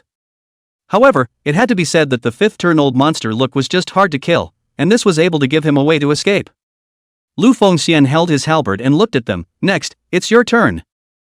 Now, it's their turn. Li Xianyuan and the others, wanting to cry, their hearts were filled with despair. And just then, Lu Fengxian suddenly said, "Forget it, it's too boring to kill you guys like this. I can give you a chance to live. You want it or not?" At this time, nothing was more important than life, and hearing Lu Fengxian's words, these people frantically nodded their heads. To be. You name it, whatever we can do. I'll do anything you want me to do as long as you don't kill me. Lu Fengxian looked disdainfully at the crowd, a touch of disdain emerging from the corner of his mouth. I can see that you guys do enjoy insulting people. Here's the deal, I'll give you a break if you piss on each other downward toward the top of your heads. Hearing this, the men were instantly numb. They were valued as fourth-turn professionals, and they were all honored upper-class people in the stick country. And now they have to go through such humiliation. This. That's no problem, of course, it's just that there's 11 of us and one more. Lu Fengxian looked at the man, where's the dignity? As the words fell, the halberd habitually came out and plunged straight into the man's heart. 2 seconds later, the man was lying straight down. Not much now. Begin. Ouch. Lu Fengxian is playing a really perverted game. Jiang Qingying immediately turned her head. Xu Xian, on the other hand, watched with interest and even gave them all a shot. Plan to upload it to the internet sometime so the sticks can see that their top 4 turners are lining up here and flushing urine on each other with no dignity in order to stay alive. When they were done, Lu Fengxian snorted coldly, get lost. The duplicate will then opens the escape route. They hurriedly rolled and ran out, fearing that Lu Fengxian would back out. Xu Xian, it's a pity that I didn't kill them. Otherwise the big stick is definitely going to be missing some of its top players. However, he didn't really care. When he developed himself, what top experts, under his forbidden aura, would all return to nothing more than dust. Well, turn around, they're gone. Xu Xian shouted to Jiang Qingying. Hearing Xu Xian's words, Jiang Qingying twisted her head to look at the ancient battlefield just now and realized that Lu Fengxian was the only one. She also saw that the others should have been let go. She was also a bit disappointed, letting these people go. She didn't know how many of her own compatriots they would plague in the future. But that's something they can't influence. Jiang Qingying looked up at the national war book above her as she sighed in relief. Luckily, the stick professional didn't defeat Lu Fengxian, and this national war book is sort of saved. Unfortunately, we sat in the audience and weren't much of a part of the whole thing. They were really watching a big show inside the camp of no camp. But Xu Xian said at this time, who said there's no participation. Jiang Qingying beamed and gave him a blank look, I'm talking about me. Dry eyes for most of the day. However, this is a good ending. If we had chosen the Great Xia camp, we would probably have been destroyed by Old Man Green Dragon and the others by now. Xu Xian smiled calmly, wanting to participate. Take it easy. Jiang Qingying frowned, what do you mean? Xu Xian looked up at the national war book, the corners of his mouth staged slightly, and there was gradually more playfulness in his smile. Jiang Qingying didn't know what he was laughing at, and her frown tightened. And just then, a reminder from the will of the copy appeared. Big Stick Empire Camp, challenge failed. No chance of the ultimate reward, the national war book. Jiang Qingying was completely relieved now. The next second, though, her heart was instantly lifted. Only to see the will of the copy speak again. Campless professional, qualified as a substitute. Challenge the final boss Lu Fengxian, the god of war of Daxia's souls. Jiang Qingying's eyes widened violently and she looked at Chu Xian with a confused expression. What? At the same time, the audience where they were, the void barrier around them instantly disappeared. They then appeared above the ancient battlefield. Feeling the same behind him, Lu Fengxian turned around with his halberd in hand. His eyes were cold and stern as he erupted with killing intent. Do you also challenge me? Jiang Qingying looked at Lu Fengxian, who was as tall as he was, with a murderous aura that seemed to materialize into a flood beast, and almost directly petrified on the spot. Especially with his shield that was already close to 100 billion, close to hundreds of millions of blood, and 10 million ranks of real damage. I hate that I can't blow on them and destroy them. Jiang Qingying pushed Chu Xian with her elbow. Quickly! Cancel your skills. Add more to him and we'll have to bury a piece. Chapter 44, Who do you think gave you this? Jiang Qingying was also considered to have experienced all kinds of difficult duplicates, but it was the first time that she had encountered an existence that could beat away the fifth-turned big men and scare the fourth-turned big men into bearing their urine to each other to save their lives. In her opinion, Lu Fengxian could already be fully described as the existence of a 5-turn hell-level group. It's such a horrible guy that it's their turn to challenge, 1 turn 1, 1 turn 3, to fight a turn 5 copy of the boss. That's not enough lives to fight with. Chu Xian noticed Jiang Qingying's concern, and he spread his hands, a look of helplessness appearing on his face. When you're in the audience, you're worried that you're not eligible to participate in the fight for the Book of Nations.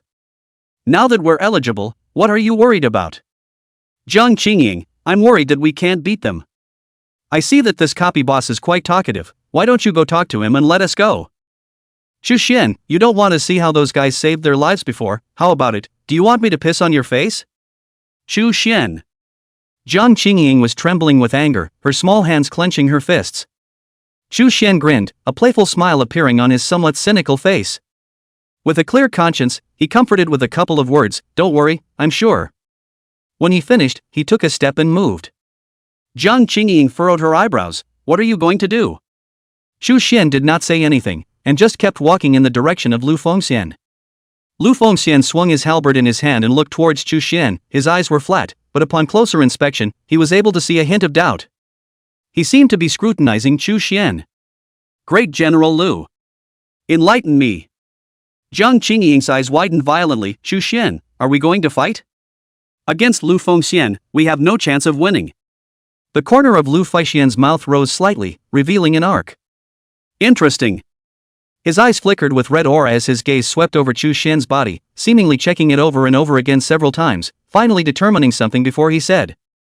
That's funny. A mere level 40, how dare you take the initiative to challenge me? You have good guts. But challenging me, you're not qualified. Jiang Qingying muttered in a low voice in Chu Xian's ear, her mouth coming up to his face. Chu Xian, this is not the time to beat your face against the wall. You want to pretend, let's pretend in other copies. Sister, can I personally take you to practice and pretend? We can't afford to pretend in front of Lu Fengxian. Jiang Qingying's words fell on Lu Fengxian's ears, only to see him slamming the halberd in his hand into the sandy soil and then turning around. In a flat tone, he said, go away, you guys. The same people of Disxia should not be in the same room. He murmured in disbelief as he said this. I wonder what it's like out there today. Souls have always existed inside some unknown space, and they are summoned by the will of the copy to come to the copy to act as a copy boss. That is, working for a copy. But they also have their own consciousness and a certain amount of freedom. However, only the first battle is the real soul debut, after that, all the copy bosses are virtual existences simulated by the will of the copy. Whether or not you choose to leave and give up the qualification of passing the copy. Agree or refuse. A reminder of the will of the copy appears. In front of Chu Xian and Jiang Qingying, the options to agree or reject all appeared. Jiang Qingying was relieved when she saw the options. Sincerely, it's our Daxia's heroic soul. Willing to let us off the hook. Chu Xian, let's go. She casually manipulated it, then looked at Chu Xian. However, he did not expect that Chu Xian chose refuse. Lu Fengxian, who had already turned around, slowly twisted his head. A pair of eyes that flashed with a faint color of surprise. I refuse. I still want to spar with General Lu, for a bit. Chu Xian calmly opened his mouth, facing the imposing and even figurative great summer god of war Lu Fengxian, Chu Xian did not have a trace of fear. Unlike other people who would tremble in their legs and have the feeling of having to pee their pants after seeing Lu Fengxian. It was all the experience of his previous life that gave him the backbone. Humph. So it's a mantis, an ungrateful man. Lu Fengxian suddenly laughed. But you've got a lot of courage. In that case, let's fight. Lu Fengxian violently pulled up the halberd that was stuck on the ground, his aura surged again, the gravel on the ground trembled, and the earth seemed to be shaking. Chu Xian also met the battle with it, but at that moment, a ghostly voice suddenly sounded. But that? I thought you were leaving. That's why I just picked the option to agree to leave. Jiang Qingying slowly raised her hand, looking a bit sheepish. As the words fell, her entire body was enveloped by a light. Jiang Qingying's eyes widened. Chu Xian. She didn't finish her words, and didn't know what she was going to say, and was eventually teleported out of the room. That idiot. Chu Xian helplessly held his forehead, a black line above his head. Lu Fengxian suddenly laughed. Kid, your LV.79 teammate has teleported out. Now it's just you. With all due respect, if that girl had been there just now, your odds of winning would have been 1 in 1,000. Now that you're the only one on the field, I'm afraid the chance of winning is less than 1 in 10,000. Well. More cutting? If it wasn't one of his own, Lu Fengxian wouldn't even talk nonsense to him, and would have lifted his halberd and slaughtered him directly. But nowadays, this god of war is a little more human. Chu Xian pulled out his soul-devouring small knife. Of course, to be able to spar with the great Xia god of war, General Lu, such an opportunity can only be encountered. Of course it's impossible to give it up. Lu Fengxian smiled calmly, then as you wish. He held a halberd behind his back and approached Chu Xian step by step. Under the backdrop of the invincible momentum, Lu Fengxian's body was like an unstoppable locomotive, and like tens of thousands of steeds galloping rapidly, with a majestic momentum and majestic pressure. You shouldn't be killed by this wave of my aura. In Lu Fengxian's view, at this moment, Chu Xian was like the fragile ant that could be easily obliterated with a slight exertion. Chu Xian smiled calmly. General Lu seems to have belittled me. I'm not as fragile as you think. After saying that, Chu Xian unexpectedly charged straight towards him. Lu Fengxian looked slightly stunned and was immediately amused. Ha, that's really funny. How dare you take the initiative? Good, then I am giving you a painful halberd. Lu Fengxian swung his halberd and also steeply accelerated, and at the moment he struck, he slightly narrowed his eyes, locking onto Chu Xianyuan and preparing to send him away. Just at that moment, he suddenly looked startled, his fighting instincts allowed him to instantly react, and with a heel, he retreated tens of meters to distance himself from Chu Xian. Chu Xian, who took the initiative, stopped and asked with a smile. General Lu, why are you retreating? Scared of my little mantis? Lu Fengxian suddenly laughed out loud. You kid, it's not easy. Just a moment ago, when Lu Fengxian was about to strike, he suddenly saw Chu Xian's information panel. With less than 10,000 blood, the shield was surprisingly high in the billions to nearly 10 billion. Seeing again that Chu Xian dared to take the initiative to attack, and might not be without other means, Lu Fengxian, who was worried about deception, then hurriedly retreated and distanced himself from Chu Xian. But at that moment, Lu Fengxian suddenly reacted. By the way, my strength has been strengthened today. And with the power of true injury. Even though your shield is thick, your blood count is less than 10,000. For me, it's just a halberd. Come, fight again. Saying this, Lu Fengxian struck again. With a vertical leap, he rushed directly to Chu Xian. Under the overwhelming difference in power, Chu Xian was simply unable to dodge. Only to see that halberd swing down, the sound of breaking air stormed up, and the powerful attack seemed to be able to tear through the air. Boy, I never cared for the dead under the sword, but I'll remember you. Lu Fengxian calmly opened his mouth, and as his words fell, his halberd landed on Chu Xian. 999,999. 990,000 damage bursts. Just when he thought that Chu Xian would be painfully killed by himself and die without having to suffer any pain, yet the situation was unexpected. Chu Xian, who had ruthlessly eaten a halberd, surprisingly didn't have a single thing to do. The blood is not less, on the contrary, the billions of shields seem to be a little less. Lu Fengxian was confused. I'm so hurt. How come I'm only a couple 100,000 in damage? Isn't it millions? Nope. He looked at his information panel again. It was found that the power of true injury had not only disappeared. His own original shield of up to 10 billion. Surprisingly, it's gone too. Lu Fengxian frowned, not understanding the reason. And at that moment, a voice suddenly rang out. You thought. Those stat bonuses of yours, who gave them? Lu Fengxian raised his head to look at Chu Xian. Only to see Chu Xian suddenly snap his fingers. The divine healing aura descends. The god-eating aura descended. A red and green aura appeared in unison. A godlike warrior's silhouette, holding a sword, was imposing. The sight was extraordinarily familiar, and Lu Fengxian's eyes were filled with surprise. After a few seconds, he reacted and exclaimed.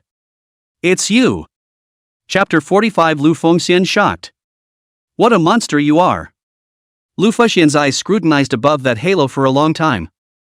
The more you look at it, the more surprised and incredulous you become. Originally, he had thought that his previous strength-gaining epic enhancement was granted by the will of the copy. But now, seeing the same situation appear in Chu Xian, he realized that he seemed to have thought wrong. What strengthens you may not be a copy will. Rather, it was this level 40 young man in front of him who had been described by himself as a mantis and unassuming. At this moment, his eyes changed as he looked at Chu Xian. No more of the contempt that was there before.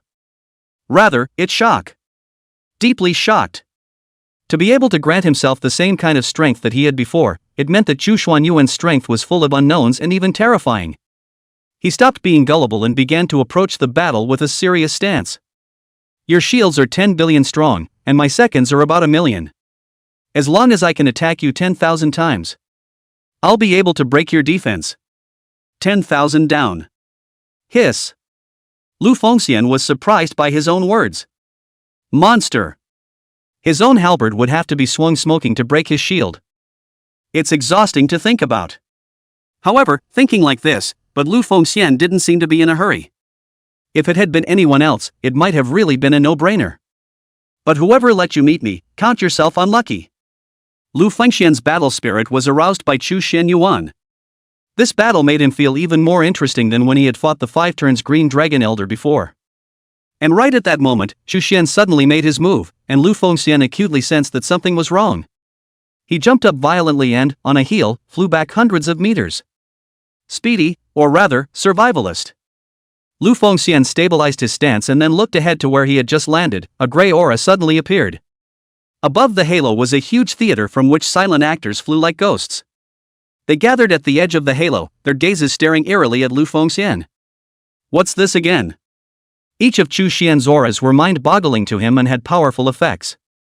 His intuition told him that this aura was dangerous, and it was fortunate that he reacted quickly, or else he really might have fallen into the other party's trap. Kid, you've got a bit of tact. I didn't expect that at just level 40, the combat strength is not the least bit weaker than that of a 5th turn professional. Pretending to be a pig and eating a tiger is kind of what you figured out. Forget it, I'm not playing with you.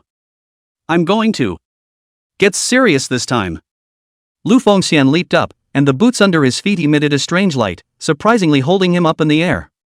At this time, the halberd in his hand also changed, and between the flashes of light, the hard and straight halberd body bent. A few seconds later, the heck transformed into a longbow. He bit his thumb and dark red blood bubbled out. Lu Fengxian held the bow in one hand and hooked the string in the other. The blood transformed into an arrow and emitted a dark red light. Now, my arrows come with the effect of True Wound, and although True Wound is only 1/10 of the arrow's damage, your blood level is too low. 1 arrow is enough to kill you. Lu Fengxian shot his halberd at the regulator's gate, which shows that he is a good bowman and can hit wherever he points. This arrow came with a true injury, and Chu Xian's blood level simply could not carry it. Lu Fengxian smiled lightly at the corner of his mouth. Don't worry, kid, I'll leave you a layer of bloody skin. No killing you. Chu Xian tilted his head, facing Lu Fengxian's arrows and looming over them. General Lu, do you think there is a possibility? It's not that you're playing with me, it's I'm playing you.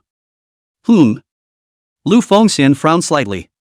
His doubtful heart rose, but immediately in the next second, a black shadow appeared in his afterglow towards his back. The speed was so fast that one could not even defend against it. By the time he saw that it was a pair of red dancing shoes, it was too late. His body was controlled immobilized, and his entire body remained in an archery stance. A 10-second countdown appeared overhead. What is it? It was able to control me. I'm over 50 levels higher than you. Chu Xian smiled calmly. What is this? The next one is the main event. God Void Mime Theater. The Grand Theater descends once again. Lu Fengxian's eyes abruptly widened, secretly saying that it was not good. What's coming is coming. The silent actors, wrapped up in Lu Fengxian, began to dance. The awkward dance caused a black line to appear on Lu Fengxian's forehead. He was the great Xia god of war, and he was being controlled to dance this ugly dance. Besides, it's always someone else who dances for them. When have we ever danced for anyone else? He resisted with all his might and realized that it simply wouldn't work. This skill was released on himself, and it actually had a control time of up to more than 30 seconds. This is too much. In fact, it wasn't that exaggerated. If it wasn't for the fact that Lu Fengxian's level was far higher than Chu Xian's and his skill effect was weakened, otherwise it wouldn't have been a 30-second period. Instead, it was a full 60 seconds. So it's just a control skill, no need to panic then. Just wait quietly for the control skill to end. Anyway, this kid is only level 40 and does little damage. This shield of mine is enough to last until the control effect wears off. Thinking of this, Lu Fengxian was in no hurry and even took the initiative to provoke Chu Xian. Come on kid, attack me with all your might. But just so you know, my shield is nearly 100 million, and there's 100 million more real damage when the shield breaks. You're only level 40, and the weapon in your hand is nothing more than a mediocre knife. At best you can only deal 10,000 second damage to me. I Lu Fengxian am fearless. Lu Fengxian watched as Chu Xian launched an attack towards him with the soul-devouring small knife in his hand, but as he said, he was truly fearless. Even after seeing the soul-devouring small knife stabbing into his body, the corners of his mouth rose, and he revealed a disdainful smile. Just the next second. The moment the soul-devouring small knife was encapsulated into his body, his heart trembled violently. Intuition told him that the blow was not some simple 1 or 2 million. This level of harm. Definitely not simple. He tilted his head just in time to see the blow damage prompt. 218-6719. Heck, it was a staggering 2 million points. The smile at the corner of Lu Fengxian's mouth came to a screeching halt, and the only thing his head felt was a roaring explosion. He continued to stare for several seconds, afraid that he was mistaken, and after a long time he finally believed his eyes. He wasn't mistaken. 2 million. It really is a $2 million injury. A level 40 little guy had inflicted 2 million points of damage on himself with a single slash. Lu Fengxian couldn't get over it for a long time. After all, he was a god of war, a LV.99 Dasha god of war, and just this one strike only dealt about 1 million damage. He? Who is he? You? You're supposed to be the auxiliary. Lu Fengxian thought about the characteristics of Chu Xian's skills and guessed his occupation, which should be auxiliary. But who's a secondary that can do 2 million damage at level 40? It was even fiercer than him, the great summer war god of the God of Combat department. From now on, you'll be the great summer war god. It's a shame that Lu Fengxian voluntarily gave up his title. Combat power is even less than a support.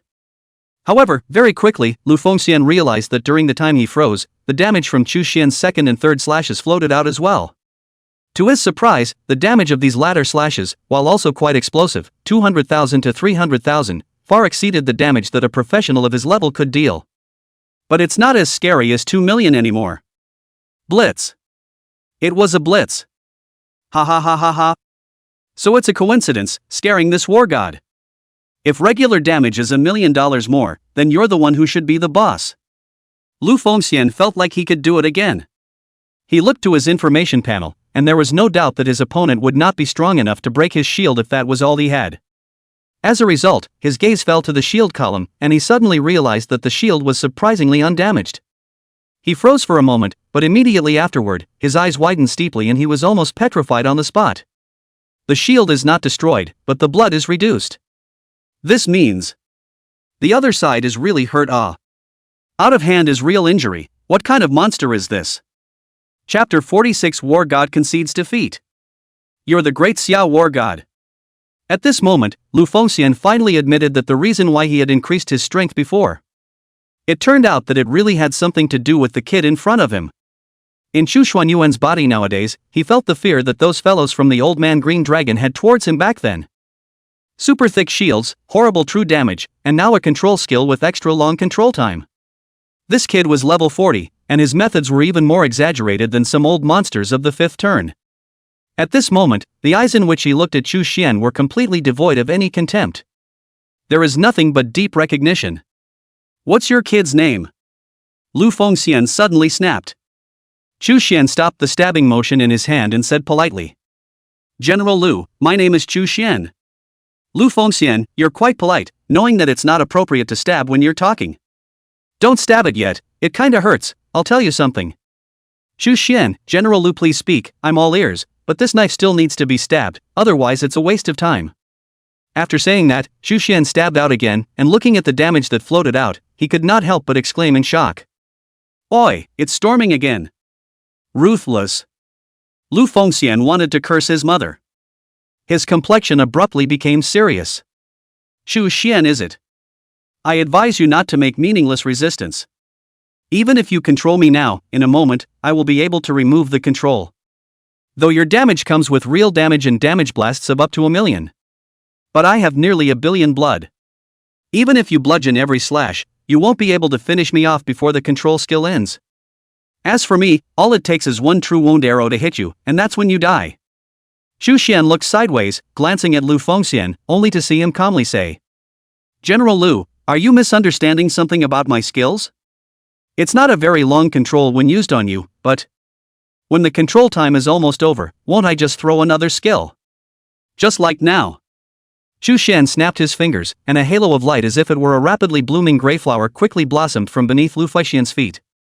The skill that originally had 7 or 8 seconds to go before it ended instantly went back to 30 seconds again. Lu Fengxian was confused. Holy! It can still be like this. No, this skill is so terrifying, you definitely can't use it all the time.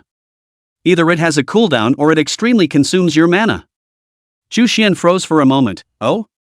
Is that how you feel? Snap.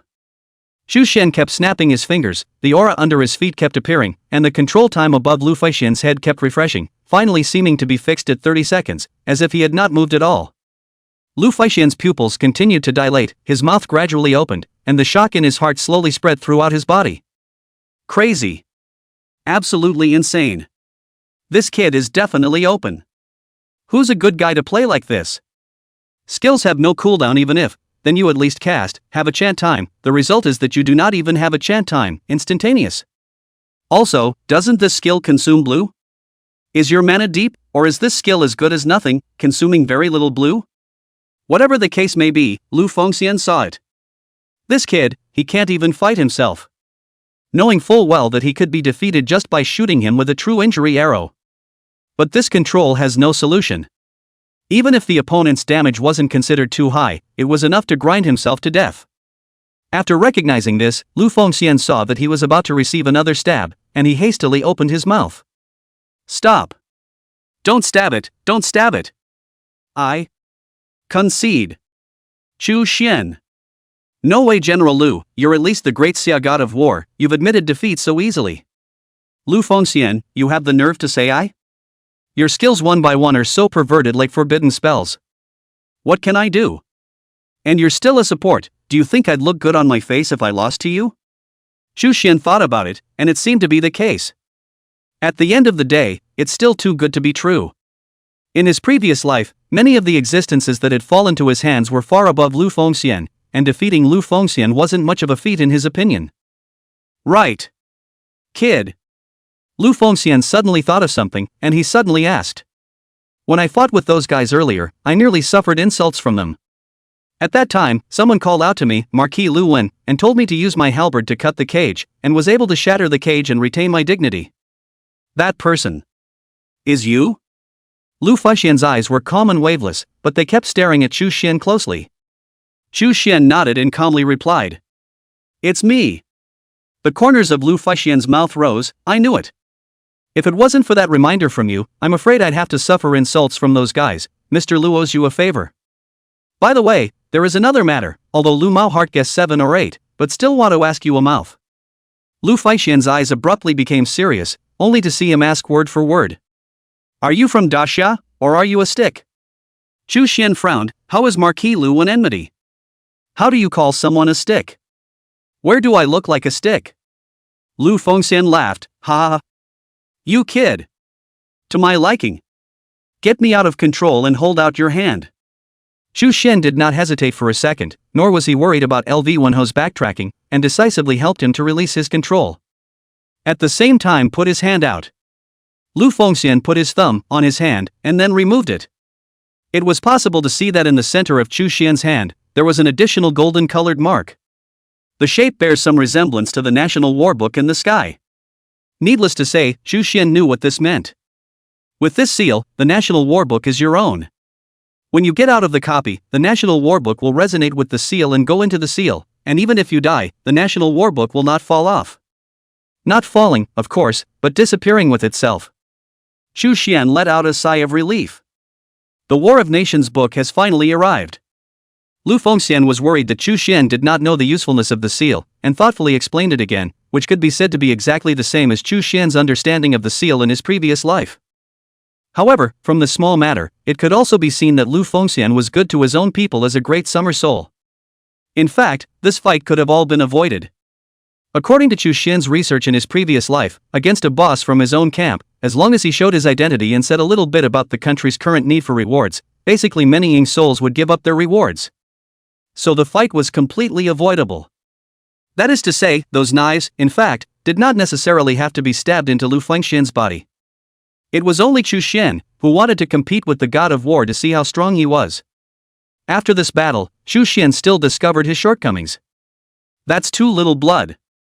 It still couldn't be done infallibly against a professional who was able to cast true wounds. Immediately turn 2, you might be able to obtain skills that can improve your survivability. Well. Now that you've been rewarded, you can go. Lu Fengxian said, my mission has also been completed, so it's time to go back. Xu Xian knew that the place he was talking about going back to was that mysterious space with countless English souls. Goodbye. Xu Xian. I hope that when we meet again someday, you will already be so powerful that I can only look up to you. Saying that, Lu Fengxian prepared to leave, and at that moment, Xu Xian suddenly said, Lu Wenho. Don't you want to go out and see what Daxiao looks like nowadays? He gripped the soul-devouring small knife in his hand, and a cold aura flashed on the knife. Chapter 47, Quid Pro Quo. God of War, my big brother. Go out and see what Daxiao looks like. Xu Xian's words caused Lu Fengxian's expression to be stunned, and his gaze was attracted by the soul-devouring small knife in Xu Xian's hand. Seemingly sensing something, Lu Fengxian's face suddenly presented a hint of playfulness. Brat, you're not trying to detain my soul, are you? You've got a lot of nerve. However, if you want to detain my soul, this little broken sword of yours isn't qualified enough. At least raise its grade to the divine level. Xu Xian's mind was seen through, and he touched his head in embarrassment. Marquis Luwen, don't think too much, I just want to take you out to see the sights of Daxia outside. It just so happens that my soul-devouring blade can act as a soul container. If you're interested, you can stay inside our soul-devouring blade for now. Lu Fengxian pondered, I'd kinda like to go out and take a look. Though this little knife grade of yours hasn't reached the divine level. However, if I seal 1/10 of my power, I should almost be able to temporarily store it inside this container of yours. However, there's something I need to remind you, I can only strike inside the copy, or else I'll be driven back to where I was, by the rules of this world. Xu Xian did not expect that Lu Fengxian would have already known his true thoughts. Was going to use him as a punching bag. The main reason was that Xu Xian couldn't even walk when he saw the soul body right now. Especially if it was a powerful Daxia soul like Lu Fengxian, if he detained one to act as a fighter, the deck would definitely be full. Of course, he didn't expect the other guy to say yes. However, Lu Fengxian's answer was ambiguous and seemed to be somewhat trying to agree. Xu Xian inquired, did you agree with Marquis Lu Wen? Lu Fengxian pondered for 2 seconds, as a condition, I want you to help me remake a physical body in the future. So that I can find a way to escape the influence of the will of this world and regain my freedom. Xu Xian understood, so it turned out that Lu Fengxian was waiting for him here. To remake one's flesh and regain one's freedom, this should be the dream of all heroic souls. But Xu Xian said truthfully. Marquis Lu Wen, this is still quite difficult. And I also have to be busy upgrading and improving my strength, so I'm afraid it'll be hard to mold this flesh body in a short period of time. Lu Fengxian waved his hand, no harm done. I'm bored back there anyway, so I might as well bet on you. If I don't see hope in you, I will naturally be sent back by the will of the world when I show up in reality. I don't suffer. But remember, I can only exert 1/10 of my power. Otherwise, the same will be discovered by the will of the world, which will fish me out of my copy and send me back. Chu Xian nodded. Don't worry, I won't let you out if I have to. By the way, it's too raw to keep calling you General Liu. Better call you Big Brother Liu. Then I'll call you Chu Chan. Brother Liu. Chu Chan. Big brother. Little brother. Little brother. Big brother. Bah. What is this ah? Lu Fengxian was led astray by Chu Xian. Chu Xian ho ho laughed out loud. And at that moment, a ghostly voice suddenly rang out. This king will also remake his flesh. Chu Xian's expression was stunned. Who's talking? Soon, he discovered the source of the figure. Surprisingly, it was the demon god's soul inside the soul-devouring small knife that was vocalizing. So you can talk. The king can say. But the soul is incomplete. Then the soul is incomplete. Not to say more. If you can't say more, then don't say it, and I urge you to dismiss your unrealistic notions that you're just my slave. Chu Xian glanced at Lu Fengxian. Big brother Lu, don't think too much, we're brothers, you're not like him. Lu Fengxian froze. When did we become brothers? Why do I feel fooled by this kid? Forget it, this kid has infinite potential, and in the future, we might really be able to rely on him to remake his flesh. Thinking of this, Lu Fengxian immediately returned. No harm done, you and I are brothers at first sight, no need to explain. I will seal the power and enter that vessel of yours. Lu Fengxian made a seal in his hand, then snapped it onto himself, and a rune appeared, flickering with a golden yellow light that seemed to contain the power of rules.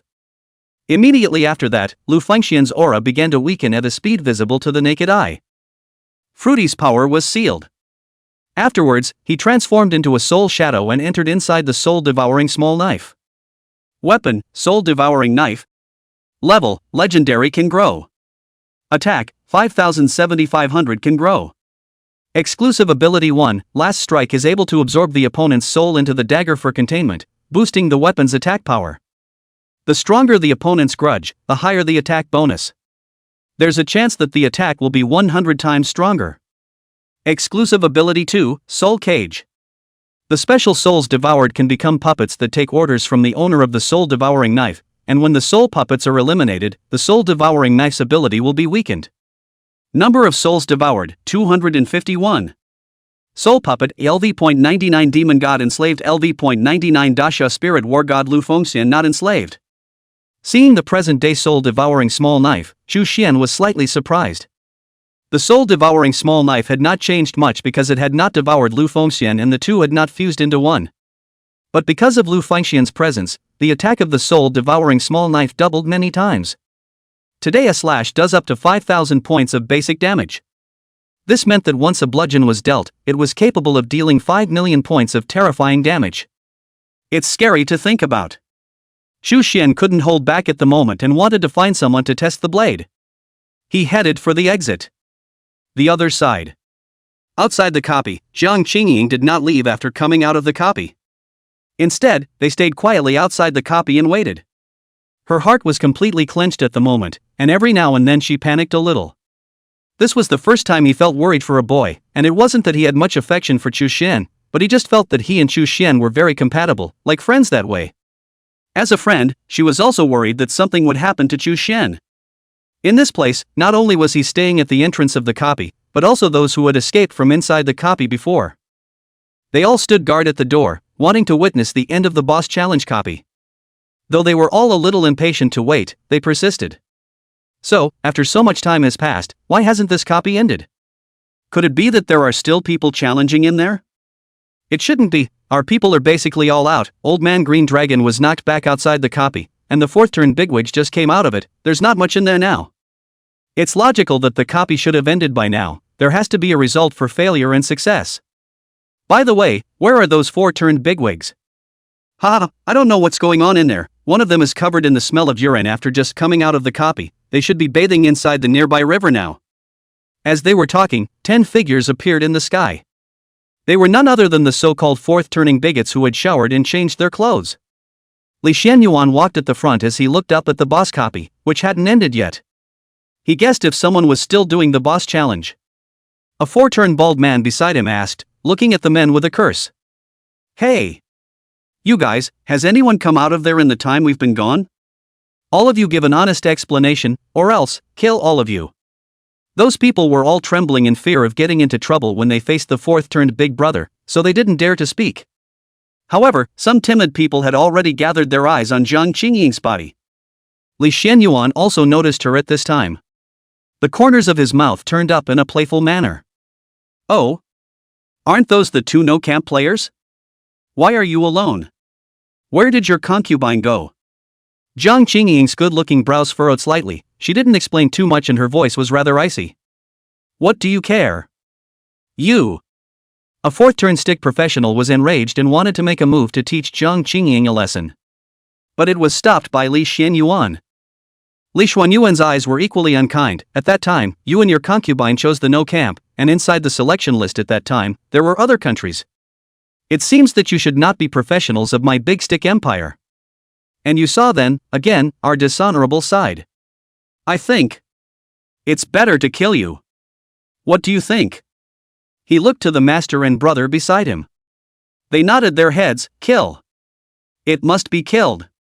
Otherwise that kind of thing would get out, and my old man's face would be disgraced. 3rd senior brother, you still say, let you eat less sweets, your urine blood sugar thief high, make me all sticky. Stop it, don't be afraid that people will hear you. Hurry up and kill that guy, only the dead don't talk.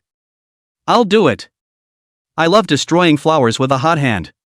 A person flew up more quickly, holding a long sword in his hand, drawing a full moon in the void, and countless sword power shadows appeared with it. Jiang Qingying held a long sickle in his hand, facing a 4th-turn expert. Azure was unperturbed, her eyes were grim as she contemplated how to counterattack. However, the opponent's attack was extremely fierce and bold, and the killing intent didn't seem to be something that he, a 3rd turn, could deal with. Each to the sword power vapors seemed to be real and quite lethal. Seeing that the other party's sword had already reached the front of his neck, Jiang Qingying was at a loss as to how to counterattack, when a gray shadow rushed straight towards the man. The shadow brushed past him, and the man was instantly shaped like a wither, losing his breath of life. This sudden scene shocked everyone present. A 4th-turned professional had died so easily. This is outrageous. And just when they didn't know what was happening, a black shadow had slowly walked out of the entrance of the copy with slow steps. He laughed out softly as he walked away. How dare you bully a little girl when you're a 4th rotation expert of the Great Stick? You guys really want to be ashamed of yourselves. Oh. Nope. You've been shameless for a long time. You guys lost your faces when you bared your piss on each other's heads to stay alive. The man tilted his head, revealing a refreshingly handsome smile. Am I right? Gentlemen. Looking at his smile, Jiang Qingying's eyes reddened violently, and the stone hanging over her heart fell to the ground. That's great. He's alive. Chapter 48. Are you all ready to die? What bared urine to save his life? Is he talking to us? Does he mean that our 4th-turned bigots are pissing on each other's heads so they can live? This can't be right. This is a 4th-turned big brother. It shouldn't be that he doesn't want his dignity for the sake of staying alive. Holy, no wonder they came out of their copy smelling like urine and went straight to the water to bathe, so it's because of this. It's about staying alive, not even giving up your dignity. I thought it was just us little caramels who would be like this. I didn't realize that these big guys would be likewise.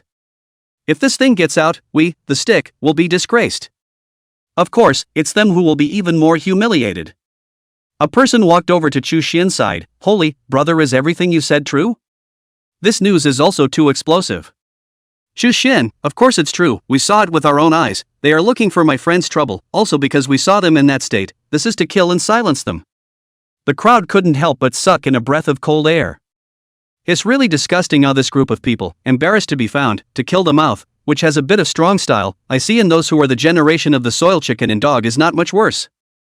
They just have more talent than us, and their character may not be better than ours. TSK.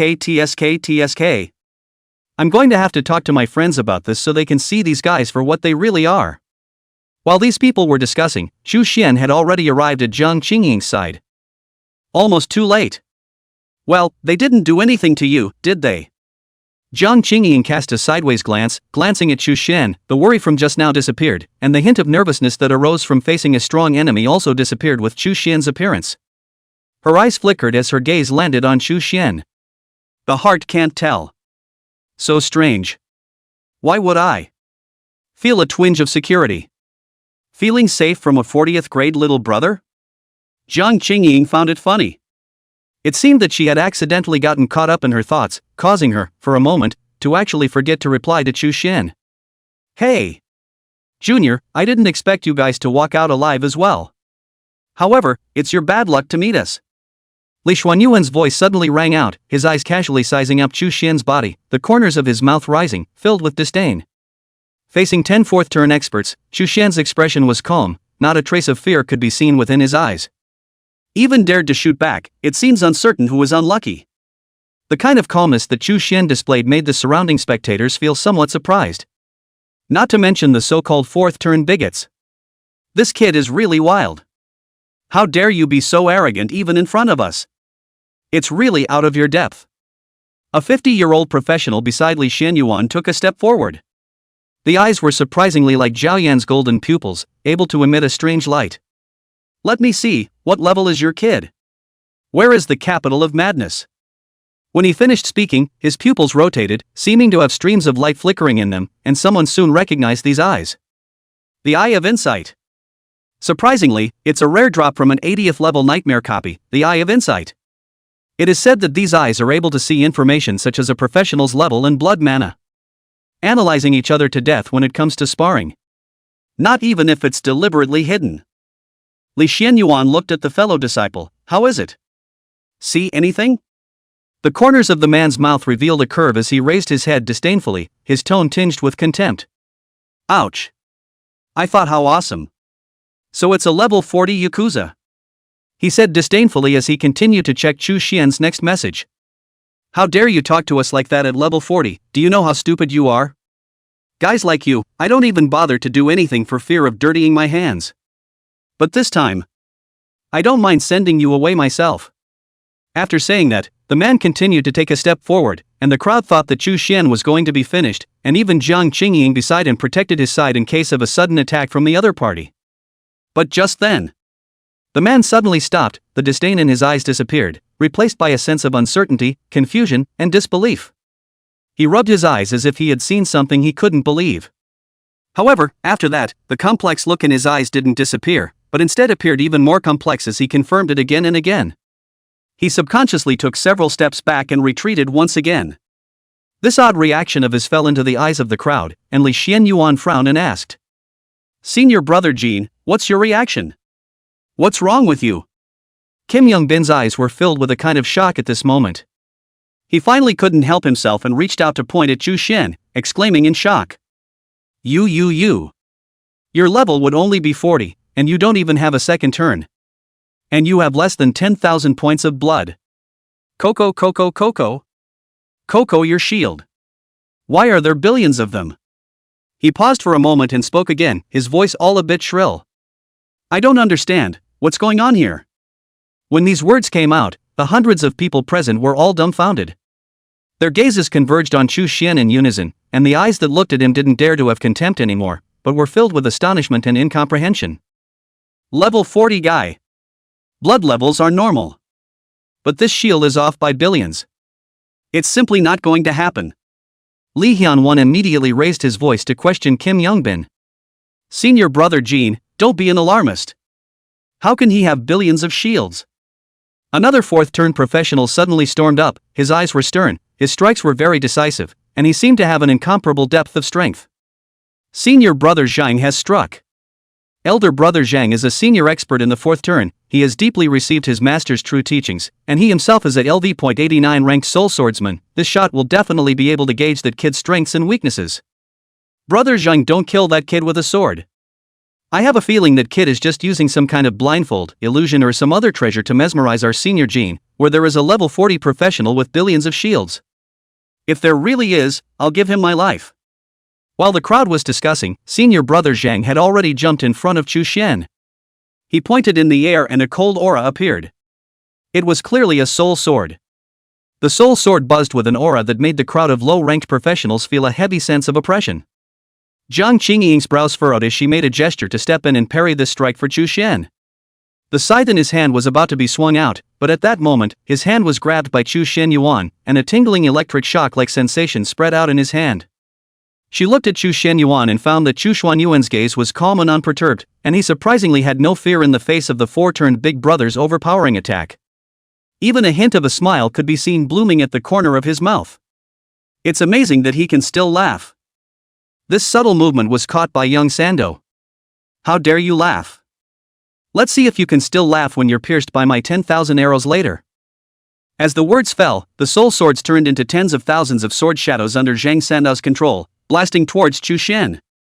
When it looked like it was about to hit Chu Xian, a gray shadow violently rushed out. The speed was so fast that it was too late to react. Boom! The silhouette held a halberd in his hand and made a stroke in the void. Those tens of thousands of sword shadows suddenly turned into vapor. At this moment, everyone was attracted by the shadow that suddenly appeared, and after seeing his appearance clearly, they all stared wide-eyed as their bodies began to tremble uncontrollably. Even those fourth-turn experts were sweating profusely at this moment, their eyes filled with fear, as if they thought of the fear they had been subjected to by him earlier. The halberd in his hand made a stroke in the void, and the silhouette turned around and faced the crowd. The contemptuous voice came out of his mouth. "Gentlemen, but be prepared to die." The crowd's gazes trembled, and it was difficult to suppress the panic within them. Especially the stick's fourth-turn experts, they looked at each other with horrified eyes. Li Xianyuan was so scared that he took a step back, and Zhang Sandao even didn't know when he had returned to the crowd. Someone finally couldn't help but exclaim in shock. "Yes. LV Fengxian. Holy, how did he get out from inside the copy?" Chapter 49. Stick kneels to Chu Xian. The effect of the National War Book. What the hell is going on here? Isn't Lu Fengxian a boss inside a boss copy? How did he come out from inside the boss copy? And by the looks of him escorting that kid, he seems to have become that kid's punching bag. Grass. This is too heaven-defying, right? This kid even took the boss inside the boss copy. This is an existence that even a fifth-turn expert can't handle. Jiang Qingying was also shocked, and she couldn't wait to find out the reason. But before the words of inquiry could be uttered, Li Xuanyuan's cry of alarm rose from the ground. This kid, took Lu Fengxian, this boss, did you say? You have cleared the copy." When these words came out, the crowd was first stunned, and then they all sucked in a breath of cool air. They once again looked at Chu Xian in unison, and at this moment, inside their eyes, there was more than just shock. In their view, Chu Xian was a complete monster-like existence. They had seen Lu Fengxian's power before in their copies. At that time, they only wanted to be able to live, even if it was their fourth-turn big brother, they would not hesitate to suffer humiliation in order to save their lives. But this level 40 guy in front of him, he had collected the boss and cleared the copy? When compared like this, they were all trash, even the fourth-turn and fifth-turn big shots couldn't compare to him. And at that moment, another voice pulled the crowd out of their shock and turned them into a fit of ecstasy. Since this person has already collected Lu Fengxian, it means that he has actually cleared the copy. All the more reason it means. The War of Nations book is ours. Hearing these words, all of them could not help but raise their heads and look towards the National War Book that was hanging high above their heads, and they were completely tensed up now. Our people cleared the copy. In that case, our Big Stick Empire also owns the National War Book from now on. Our national fortune is going to rise as well. My goodness, this surprise simply came too soon. I thought we were about to have nothing to do with the National War Book. With the National War Book, we have the innate advantage of challenging other countries and occupying each other's resources, and as long as the people up there aren't stupid, our domestic resources are about to double. With the doubling of resources, our Big Stick Empire's national strength will reach an unprecedented status, and from now on, my Big Stick Empire's hegemony over the subdomain is just around the corner. Thank you, Big Brother. Step up and take the Book of State. Thank you, Big Brother. Thanks to your blessing, the fortunes of my Big Stick Empire will be aligned with the heavens. Thank you, Big Brother. All of us professionals in the country have to kowtow to you. Next, a spectacular sight appeared. Only to see that among the hundreds of professionals, someone suddenly knelt on the ground. Immediately afterward, more and more people began to kneel. They all faced in one direction, looking towards Chu Xianyuan and kneeling towards him. Kneel while shouting. Thank you, big brother. Give me the luck of the nation. This scene froze Chu Xian, froze Jiang Qingying, and likewise froze Lu Fengxian. Lu Fengxian turned his head to look at Chu Xian. You didn't talk to them about your country? Chu Xian was surprised. I thought they knew. At that moment, Li Xianyuan suddenly stormed up and pointed at the group of kneeling nationals and cursed. You stupid asses, where are you kneeling s? This guy isn't even from our big stick empire. If he were from our big stick empire, he wouldn't have chosen the no camp at all when he chose his camp in the first place. Now that I think about it, how did he pass the copy without camp? Li Xuanyuan's words immediately reminded the crowd. They looked at each other in disbelief, and when they looked up again, they saw Chu Xian holding a cell phone and snapping at them. While filming, he also yelled, "Why are they all kneeling? This isn't even New Year's Eve yet. I don't have a red packet for you guys, do I?" Jiang Qingying snorted out a laugh when she heard his words. On the other hand, on the stick side, they were all wide-eyed. They scrambled up and hit the dirt on their knees, their faces each embarrassed. The previous color of joy was gone, replaced by unspeakable embarrassment. For S sake, who was the first to kneel, stepped forward. Really convinced to shake the grass. Kneeling without even knowing the nationality of the other party. Do you like kneeling so much?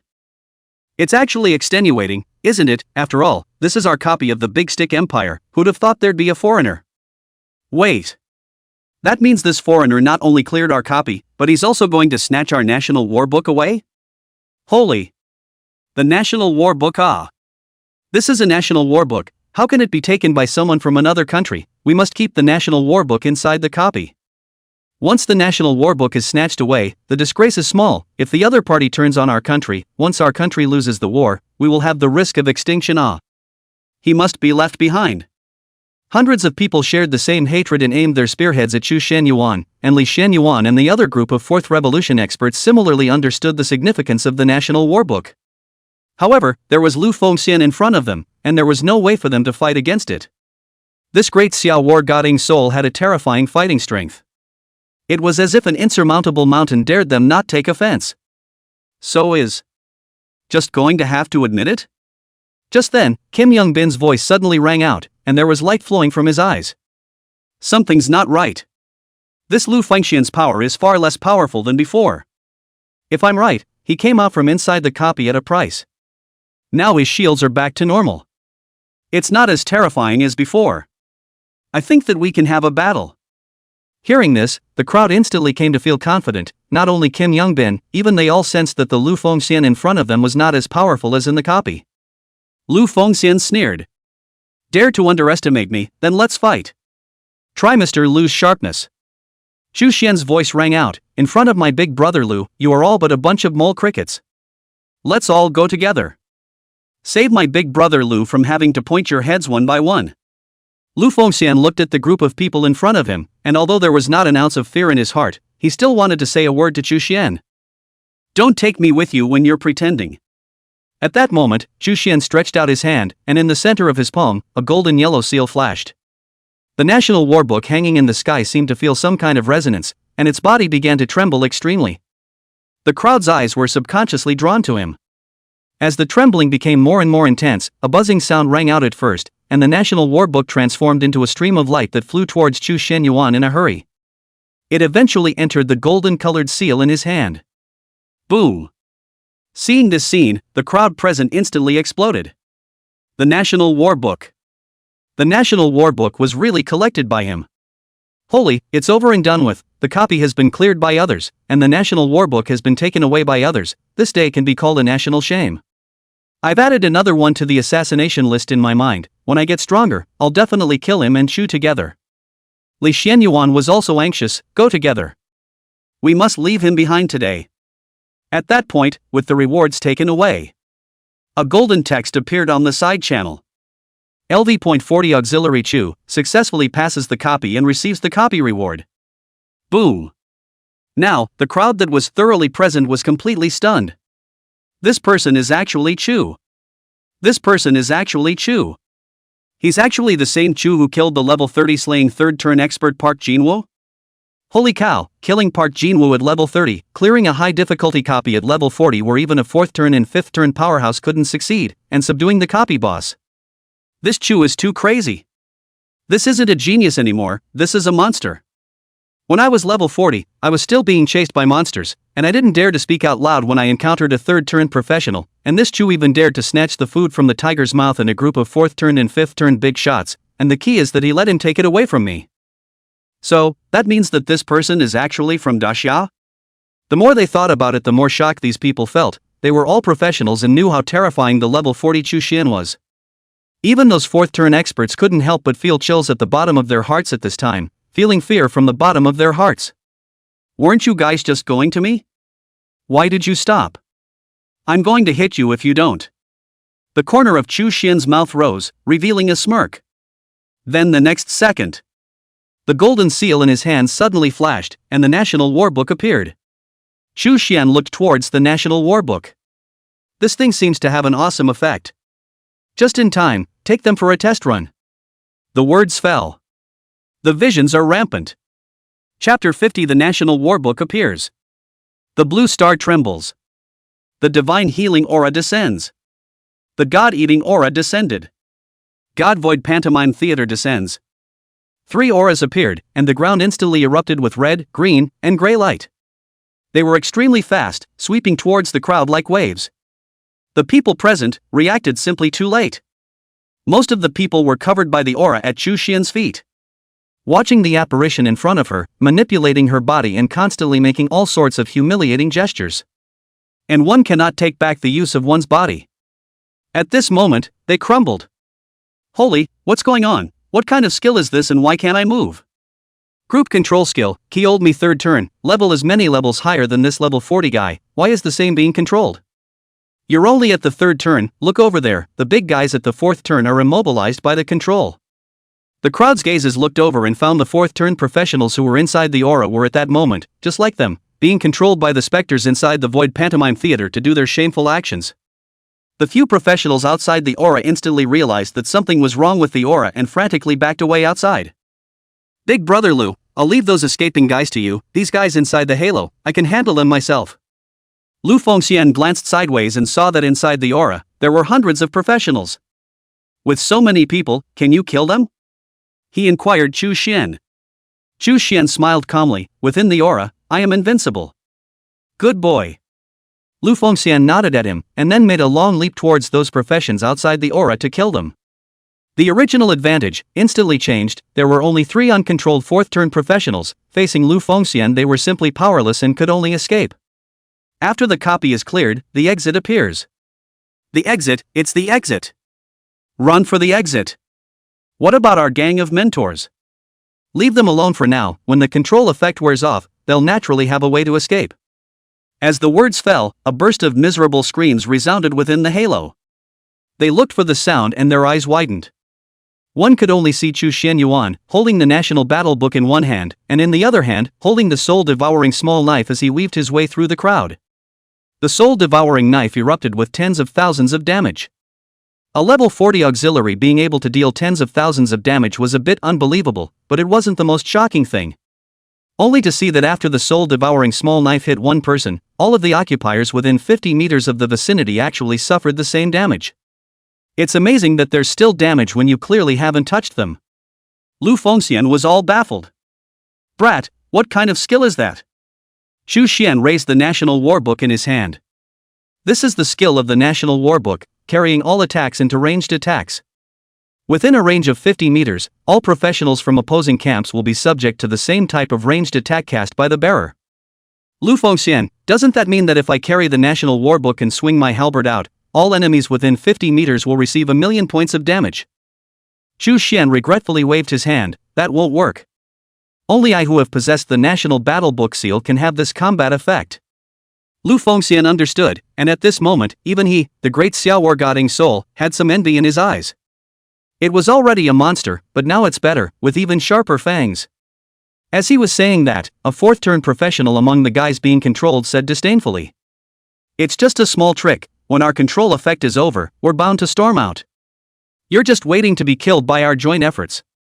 The person who spoke was none other than Kim Young-bin, who possessed the Eye of Insight. However, just as his words were uttered, Xu Xian lightly snapped his fingers. Kim Young-bin was instantly dumbfounded. The Grey Theater descends again, and the control effect is instantly refreshed. This control skill looks like only 60 seconds of control time, but in fact, the control time is infinite. Now, these people were completely flustered. Li Xuanyuan's voice snapped. I surrender, Junior, let me go. Release me. As long as you let me go, everything inside my ring will be yours. Xu Xian let out a cold smile. You're confused. If you die, what's inside your ring is equally mine. As the words fell, Xu Xian once again stormed out. 591-2122. With one stab, Li Xianyuan drank his hatred. Within 50 meters, those fourth-turn experts were likewise instantly killed. Seeing this scene, the crowd was petrified on the spot. Holy! A $5 million blast. This is too unbelievable. You're telling me this thing is assisted? Crazy, crazy, crazy. A fifth-turn professional can't even hit a 5 million bludgeon, this level 40 guy can do it, on what grounds? So this is Chu's strength? I didn't believe it before when he killed Park Jinwoo, but now I believe it, instantly killing several fourth revolutions. Ask who else in this world has this ability? This is the real genius monster. Those so-called geniuses are weak in front of Chu. I have a premonition that the name Chu will inevitably ascend to the divine throne in the future. Run! Run quickly! Damn, this guy is even more powerful than Lu Fengxian. The fourth-turn experts who had survived by chance had no desire to take revenge after seeing Xu Xianyuan explode and kill their masters and brothers with a single strike of 5 million blasts. There was only one thought, and that was that there was a monster inside this copy that had to be run. Lu Fengxian was also startled by Xu Xian's bludgeoning damage at the moment. A careless pursuit is much slower. Seeing that the gang was already close to the exit, a black figure violently appeared and blocked in front of them, holding a curved moon scythe, wearing a black robe, a pair of jade legs hidden under the wind, full of bizarre beauty. Get out of the way! The leader, a fourth-turn professional, fiercely struck out, instantly erupting with more than 100,000 berserk damage. All of this damage hit the woman, taking so much damage in the cold, even a fourth-turn professional would be half disabled if they didn't die. But it was as if she was being tickled. A disdainful voice rang out. A fourth-turn professional, is that all you've got? It's not as good as your dead senior brother Li Jiqiu. When these words came out, those people suddenly came to their senses, so. It turns out that the one who killed their senior brother was this guy. One of the fourth-turn professionals, recognizing the other party, hurriedly said. Do you recognize me? When my master ordered us to find the murderer who killed my senior brother Li Jiqiu, I interrogated you guys at that time.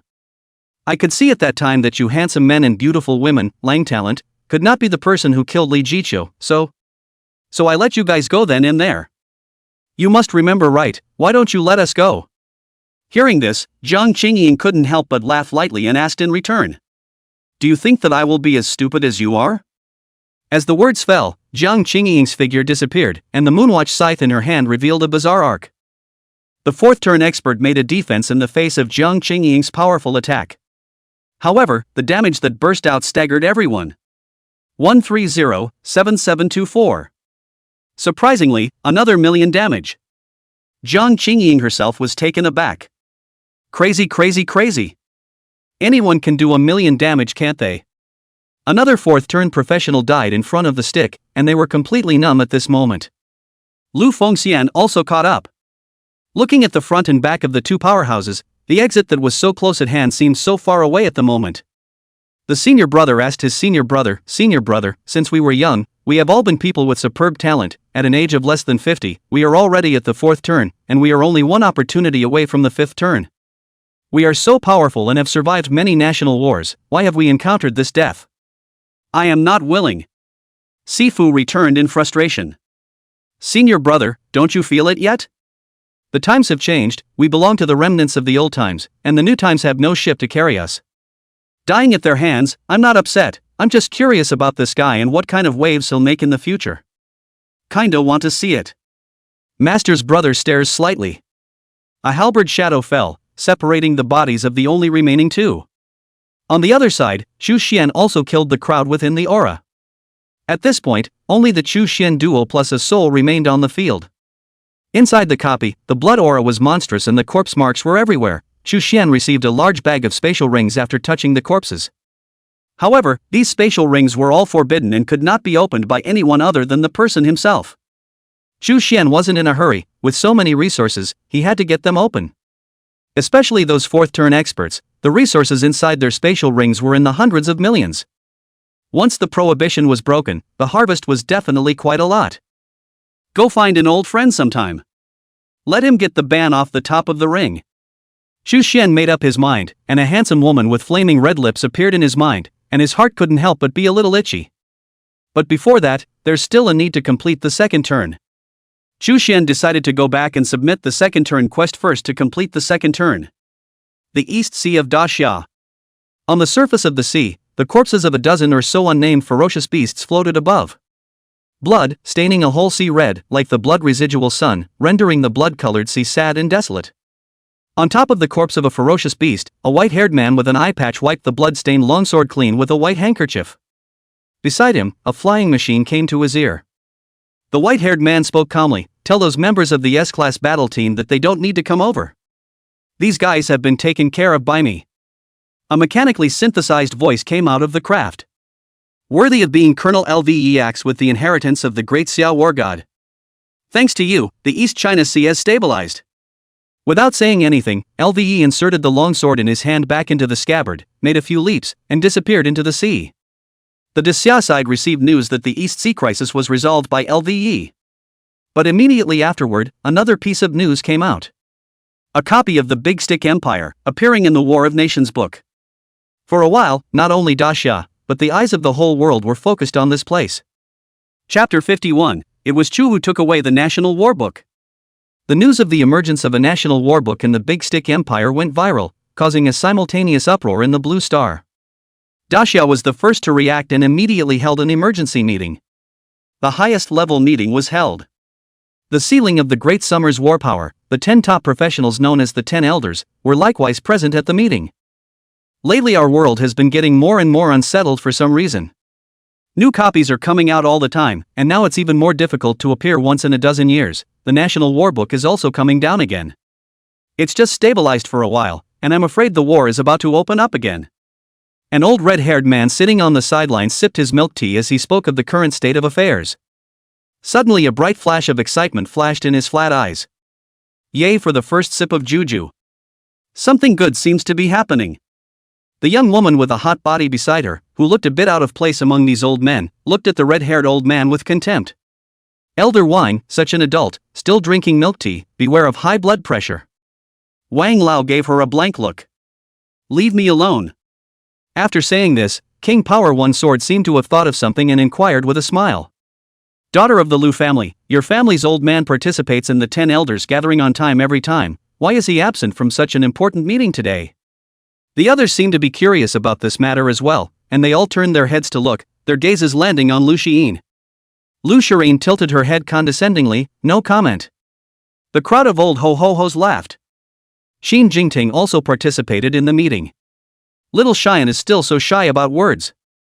By the way, you're not so young anymore. Is anyone in your family urging you to get married? Lu Shireen stood up fiercely. Elder Qin, if you sent me over here to press for a marriage, then I'm going to leave. Xin Jingting's white beard twitched slightly as he hastily changed his words. Well, don't bother with an old man like me, the matter to be discussed later is too serious. Isn't this to liven up the atmosphere? Since everyone is here, let's get started too. The eyes of the crowd then became serious, and King Power One Sword, who loved to drink milk tea, also placed the milk tea in his hands on the table at this moment, and devoted himself to the meeting. The remaining 9 elders then looked towards the man sitting on the first seat, wearing a mask. He was covered in a long black robe. The red bizarre patterned mask was exceptionally eye-catching, and underneath it, a pair of eyes slowly opened. A faint glow unfolded from these eyes. Unlike the pupils of ordinary people, these eyes were also covered with circles and circles of red bizarre patterns. When all was quiet, the man spoke up with it. Little Qin, tell us what you think. Obviously, his voice was young, but when he exited, he called Xin Jingting, whose age had already passed the age of flower armor, Xiao Qin, and the other old men around him did not yet find it strange. Xin Jingting nodded, and after looking around the crowd, he then spoke. Gentlemen, the importance of the National War Book cannot be overstated. If the Big Stick Empire gets a national war book, it will definitely go to war with the neighborhood. But that's not what worries me. Mainly on the side of their master, Hawk Jam, I'm afraid we're going to be the target of their attacks once we get the War of Nations book from them. If we lose this battle, a large amount of resources will be ceded to the Eagle Sauce, and the remaining resources will be shared out by the countries of the subregion. At that time, my Grand Xiao will be in danger of extinction. A few other old men, who seemed to have considered this issue, couldn't help but frown. At that moment, Ryu Shireen put her hands on the table and she raised her hand to speak. The masked man nodded his head. Granddaughter of the Liu family, if you have any ideas, there's no harm in saying so. Liu Shireen, but isn't it still uncertain whether the National War Book has fallen into the hands of the Big Stick? What if someone from another country gets it? After all, according to the news coming from the Stick side, all of the professionals inside the copy of the Birth Country War Book are dead. If it wasn't for the National War Book releasing a signal outside the copy that it had been taken away, no one would have known that the Stick copy had given birth to a National War Book. Xin Jingting laughed. Unless the National War Book falls into our own hands, if it falls into anyone's hands, it will be unfavorable to us. The old men nodded. The King Power One Sword suddenly said. If only the National War Book had fallen into our hands, we would have immediately started a war against the Sakura Kingdom or the Rods. Once we succeed, we definitely expect to enter the top 3 in the next great battle. Xin Jingting took a sip of the tea placed in front of him, and after tasting it, he shook his head and laughed. Old Wang. Don't even think about it, we're afraid that we have no chance with the National War Book. Wang Quanyi Jian, it's not a crime to think about it. Just then, someone knocked on the door and came in, whispering something in the masked man's ear. The corners of the masked man's mouth rose slightly, revealing a rare smile. He opened his mouth. Seems to be about to say something. Sakura sighed. An emergency meeting was held. Kawakami Junsui, the man in charge of Sakura, issues an emergency edict. Recall the nation's top powerhouses to the country for defensive preparations. As the order went down, millions of professionals stood out on the border, keeping an eye on the Big Stick to prevent a sudden declaration of war from the Big Stick. Woolly Bear. Plenty of Woolly Bear pros enter the Big Stick. The two countries are in constant conflict and friction, and the relationship between the two countries has been particularly tense for some time. Big Stick. The Eagle Jam representative sat across from Lee Tae-hyun, the man in charge of the Big Stick. What are you saying? It's been so long, and you guys still aren't sure if it's yourselves that got the National War Book? Lee Tae-hyun nodded helplessly. Please talk to Mr. Baek-don, we're also doing our best to find the whereabouts of the National War Book. But there's news that it seems a Disya's professional has entered a copy within our country to seize the National War Book. I'm afraid the National War Book has been lost to Dasya. Lee Tae-hyun's face was unusually grave when he said these words, as if he was going through an unusually heavy blow and psychological torture. The Eagle Jam representative shot a suspicious glance at Lee Tae-hyun. Mr. Lee, the National War Book appeared in your country by chance. As far as I know, at that time, among the copies, there was a 5th rotation powerhouse from your country. And the copy was nothing more than an unusual copy at the time. Do you mean to say that a top-tier Disya powerhouse happened to appear in an ordinary copy of your country, defeated your country's 5th rotation powerhouse, and took away the National War Book? Lee Tae-hyun nodded calmly. Exactly. The Eagle Sauce representative grunted coldly, his eyes extremely aggressive as he swept them back and forth over Lee Tae-hyun. Seeing that the other party was as calm as water, without a trace of deception, the Eagle Sauce representative could only give up. He got up and prepared to leave. He walked to the door and opened it, a large group of henchmen in black suits waiting for him outside. The Eagle Jam representative suddenly stopped and glanced sideways at Lee Tae-hyun with a hint of menace in his tone. Mr. Lee, I think the exchange we're offering is good enough for you. But it's a pity that the National War Book is not in your hands. If the Book of State War returns to your country in the future, please contact us at the first opportunity. After saying that, he let out a cold snort and then left. The door to the room is closed. Lee Tae-hyun sat down on top of the lavish black leather sofa, his face gruffness slowly changing. A cold smile emerged from the corner of his mouth. Oomph, Eagle Sauce, Eagle Sauce. Do you really think we'll be your dogs for the rest of our lives? Something as precious as the National War Book cannot be exchanged with you in any case. Used well, it has the power to reverse the big picture and must be kept as a base card in our country forever. You guys look into it. No matter how you look into it, I'll bite the bullet and say that it was Disya who took the National War Book. At that moment, a heartthrob approached. Lee Taehyun leaned on the couch, his hands resting casually. Well, did you find out who took the National War Book? The Minders hesitated for 2 seconds. Mr. Lee, check it out. It seems to be someone from Daxia. Lee Taehyun's eyes snapped open. How is that possible? Is it really from Daxia? Is it our guys who got the War of Nations book? Inside the highest-ranking conference room of Daxia, the masked man told the crowd what his men had gathered. Not only have our intelligence agencies learned that the War of Nations book was obtained by our people, also learned of that person's ID, named Chu. Gu Chuanwen, the head of the intelligence agency, said. Hearing the name Chu, the others were all skeptical. Only a faint look of surprise surfaced on Qin Jingting's face. Chu? Surprisingly, it's him. Isn't this the person I asked Sun Wu to investigate? Qin Jingting felt incredulous, his fingers lightly tapping on the conference table as if he was pondering something. The others noticed something different about him and were a little curious. However, before it was too late to inquire, he saw Qin Jingting inquire. Lao Gu, Chu, this news can be true? Gu Chuanwen nodded and said. This matter involves a great deal. We have no choice but to ask the 5 elders to take action. The ID Chu, or he projected it. However, this Chu is heavily implicated, and the old man of the 5 elements has lost a lot of his longevity, and he still needs to be compensated by the state. The crowd was amazed.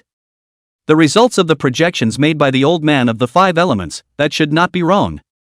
After all, this is an old monster that survived the last century and is also a national treasure of Daxia. Usually, unless it is a major event that concerns the fate of the country, he will not be alarmed. The masked man opened his mouth and said, Last time I was in the 10 Kills mysterious realm, I seized a material Shen soul grass that can increase longevity. Together with the soul-snatching gold stone able to synthesize the precious Rakshasa gold fruit that increases longevity. You go and take it to the 5 elders to use. Gu Chuanwen, yes. My subordinate will do it now. A look of shock surfaced on the faces of the others. The Rakshasa gold fruit was able to increase the lifespan of a professional whose lifespan was nearing 10 years. Don't underestimate these 10 years, for the strong, each day is full of all kinds of opportunities, and of course, dangers and challenges. It is worth mentioning that more than 100 level copies, mostly secret areas called, are named Kill. The 1 Kill secret realm is a level 100 to level 110 copy. The second Killing mystery realm is level 111 to 120. And so on. The 10 Kills mystic realm is the level 200 copy. The things produced are treasured beyond measure, but they are also dangerous. Unlike copies that refresh every once in a while, secret realms don't refresh, they're more like gates to another world. The secret realm is also very large, and getting lost in it happens from time to time. After the masked man ordered it down, he looked at Qin Jingting. Little Qin, tell us. Who the hell is this Chu? Qin Jingting thought about it, and a smile appeared at the corner of his mouth. This guy, it's awesome. Chapter 52, Second Turning Success. Star Ring Master. Level 20 kills a level 60 boss. A level 30 decapitation of a level 79 genius. Now it's even a copy that was cleared under the stick's nose and captured the National War Book. This guy can do it. The crowd couldn't help but marvel at Qin Jingting's introduction. Lu Xiyin even silently memorized this name, thinking of having someone inquire about him. Let's hope it's a long-lasting genius. After all, there are too many amazingly talented people in this world who suddenly fall silent and can't splash anymore. The voice of the King Power One Sword suddenly rang out. Qin Jingting, on the other hand, laughed disdainfully and lightly. Old Wang, I think you're just jealous of other people's talent. King Power One Sword was unconvinced. I'm jealous of him, a level 40 junior? Wait until he reaches my height. The masked man knocked on the table. All right. Stop arguing. The crowd immediately closed their mouths. The masked man continued. Since Elder 5 Elements has projected that the National War Book is on this person, then make every effort to get in touch with this person. We must prepare enough bargaining chips to exchange the National War Book from his hands at all costs. Qin Jingting opened his mouth. I've been gathering clues about Chu before, I'll continue checking for him as well. The masked man nodded. Also, I heard that a top genius has appeared in the Yuzhou prefecture. Heaven's mandate is god level? Speaking of this god-ranked heavenly fate, the crowd immediately became interested. At this time, an old man called Song Tu Prophecy suddenly opened his mouth and said with a smile. You heard right. Currently this little fellow is about to enter the Yujo Academy, which is under the charge of my daughter Song Yi, to further her education. Please don't worry, I will also take some time out when the time comes to bring him to practice and help him grow. Strive to train him to become a capable warrior within 5 years. The masked man nodded, tough on you little Song. However, a god-level heavenly fate is indeed an unattainable genius. But don't overlook the hard-working backwoodsmen who really grind their way up from the bottom. They're no worse than god-level heavenly orders. This Chu, for example, may not be as gifted as that scion, but the abilities displayed are not as good as when I was young. The crowd was surprised. I didn't realize that the masked man had such a high opinion of Chu. At this time, the King Power One Sword suddenly said. That's right, it just occurred to me that we were able to project that the person who took the National War Book was Chu, and other countries must have similar means. Now that Chu has the National War Book on him, once the other countries know that he took it, they will definitely spare no effort to kill Chu out of self-preservation or for the purpose of seizing the National War Book. We must speed up and find Chu before they do. Lu Shireen suddenly interjected at this time. Why don't we let the old man of the 5 elements make another projection? The crowd froze when they heard this. Wan Quan Yi Jian whispered, daughter of the Lu family, be careful what you say in the future. Lu Shireen frowned, why? Xin Jingting laughed, this is what people have projected at the cost of their lifespan. Would you be happy for someone to ask you to help out with your life expectancy? Lu Shireen was enlightened, she nodded in embarrassment and stopped talking. The masked man concluded. Use all your power to find traces of Chu. Action, gentlemen. The other side. The countries also began to exercise their secret arts to find the whereabouts of the National War Book. Cherry Blossom Country. The temple, which covered an area of 100 acres, suddenly erupted with an eerie red light, which shot up into the sky, illuminating the dark night sky abruptly. Shortly thereafter, the light disappeared. Mournful voices resounded from within the temple. Lord Prime Minister, the 9-infant temple master has calculated the whereabouts of the National War Book at the cost of his life. Da Xia Chu. Prime Minister Kawakami Junsui's eyes flashed with a hint of shock and grimness. Are all the big sticks a bunch of rice bowls? To think that they could let Da Xia snatch the National War Book right under their noses. If Da Xia starts a war against our Sakura kingdom, I, Sakura, will have to drag him down with my big stick. Kawakami Jinsui stood in front of the temple, he paused for a moment, accompanied by the mournful cries of the temple owner's loved ones, and looked in the direction of Da Xia. He took a deep breath, then ordered. Rearrange the defenses. Target Da Xia. Tighten up your defenses. And recruit an assassin organization to travel to Da Xia and assassinate this guy called Chu. The ruthlessness in Kawakami Junsui's eyes could no longer be concealed. The empire of the big stick. Damn it, causing us to consume a lot of resources searching for the whereabouts of the National War Book. I didn't expect it to be snatched by Da Xia. Chu it is. You rather like going against us. In that case, don't blame us for being ruthless. Li Taehyun stood on the tall building that symbolized the pinnacle of power, looking out the window at the bustling night scene of red lights and giving orders to his men. It's a matter of national peril, pick some experts from the Zhengui guards and sneak into Da Xia. This Chu must die. The Zhengui guards are a special escort organization that protects those in power of the big stick. The people inside enjoy the highest treatment from the state and are as strong as they are. Like the 5th-turned expert elder Qinglong was once an ordinary member of the Zhengui guards. Soon, all the countries found out through various means that the National War Book had been strayed into Da Xia and gotten into the hands of a guy called Chu. They all made countermeasures, and they all wanted to assassinate Chu before Da Xia took over the National War Book. And at this time, after going back to take a good rest, Chu Xian, who had once again appeared in the professionals' business center, did not know that nowadays, various countries were making every effort to look for his traces.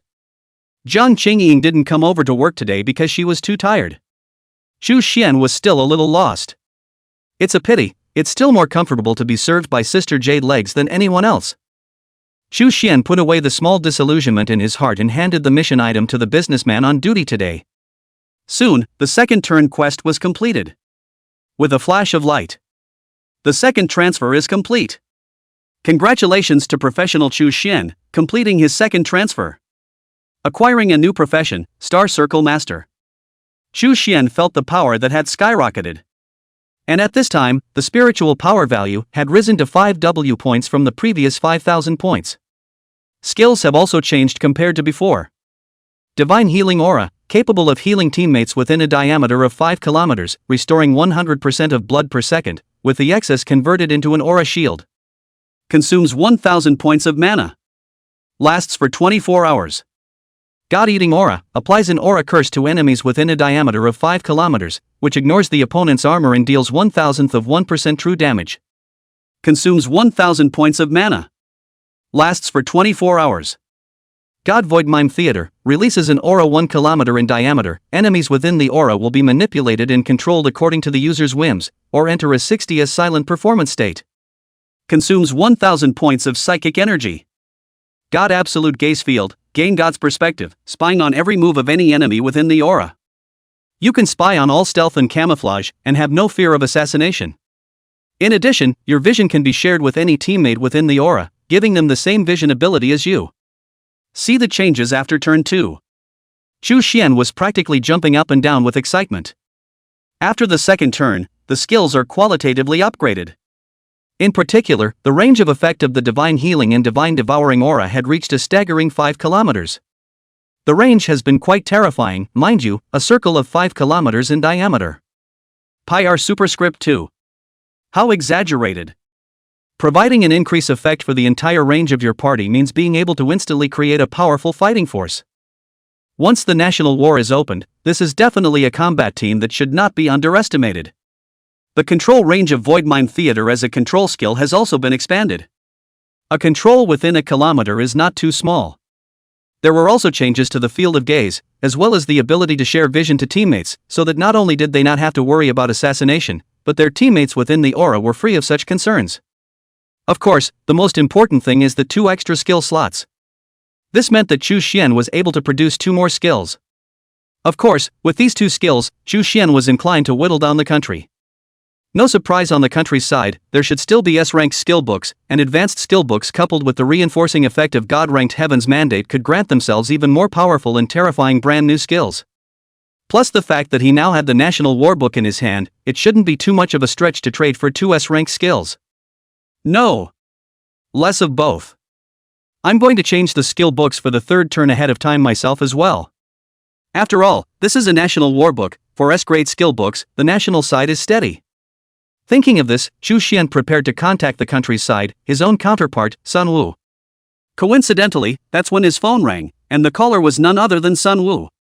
Chapter 53, Holy. Eating melon on his own head. Chu Xian, I'm calling here because I'm ready to take care of something. I'm afraid I won't be able to juggle your side for a while. You first feel at ease to upgrade. When I finish handling the matter at hand, after that, I will naturally take the initiative to contact you. Sun Wu was sitting on top of a very technological car.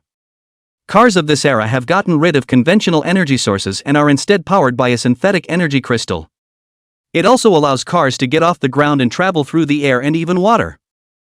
Chu Xian was in the professional service center and found a corner with few people to sit down. Chu Xian did not care about what Sun Wu said.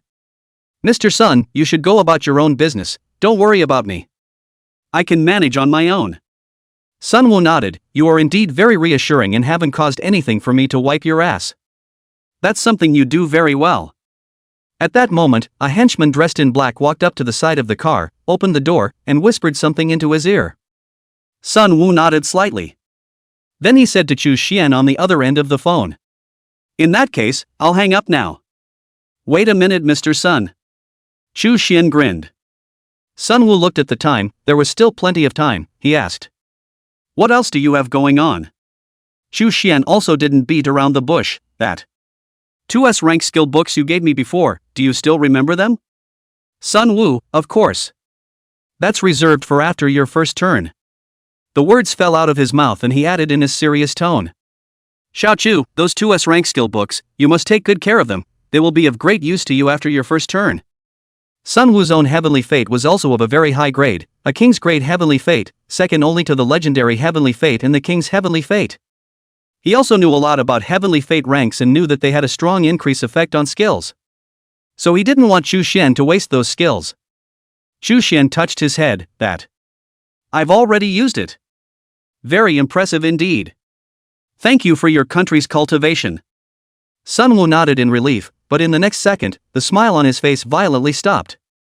He froze for a moment and suddenly asked. Wait. Those 2S rank skill books I gave you earlier are for when you turn 1. When you say you've already used. You mean you're already level 20? And have completed turn 1? Xu Xian was playing with the soul-devouring small knife, the sharp blade playing with ease in his hands.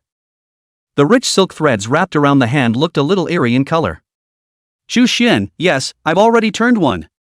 A look of satisfied joy appeared on Sunwoo's face, which was still somewhat serious. Less than 5 days until you complete your awakening, and you've already completed your first turn. Not bad. Good for your talent. After you turn 2, be sure to talk to again me. Sunwoo has sparred with a number of high-level talented players who have grown well with the help of the state. However, the speed of growth like that displayed by Chu Xianyuan made Sunwoo recognize it from the bottom of his heart.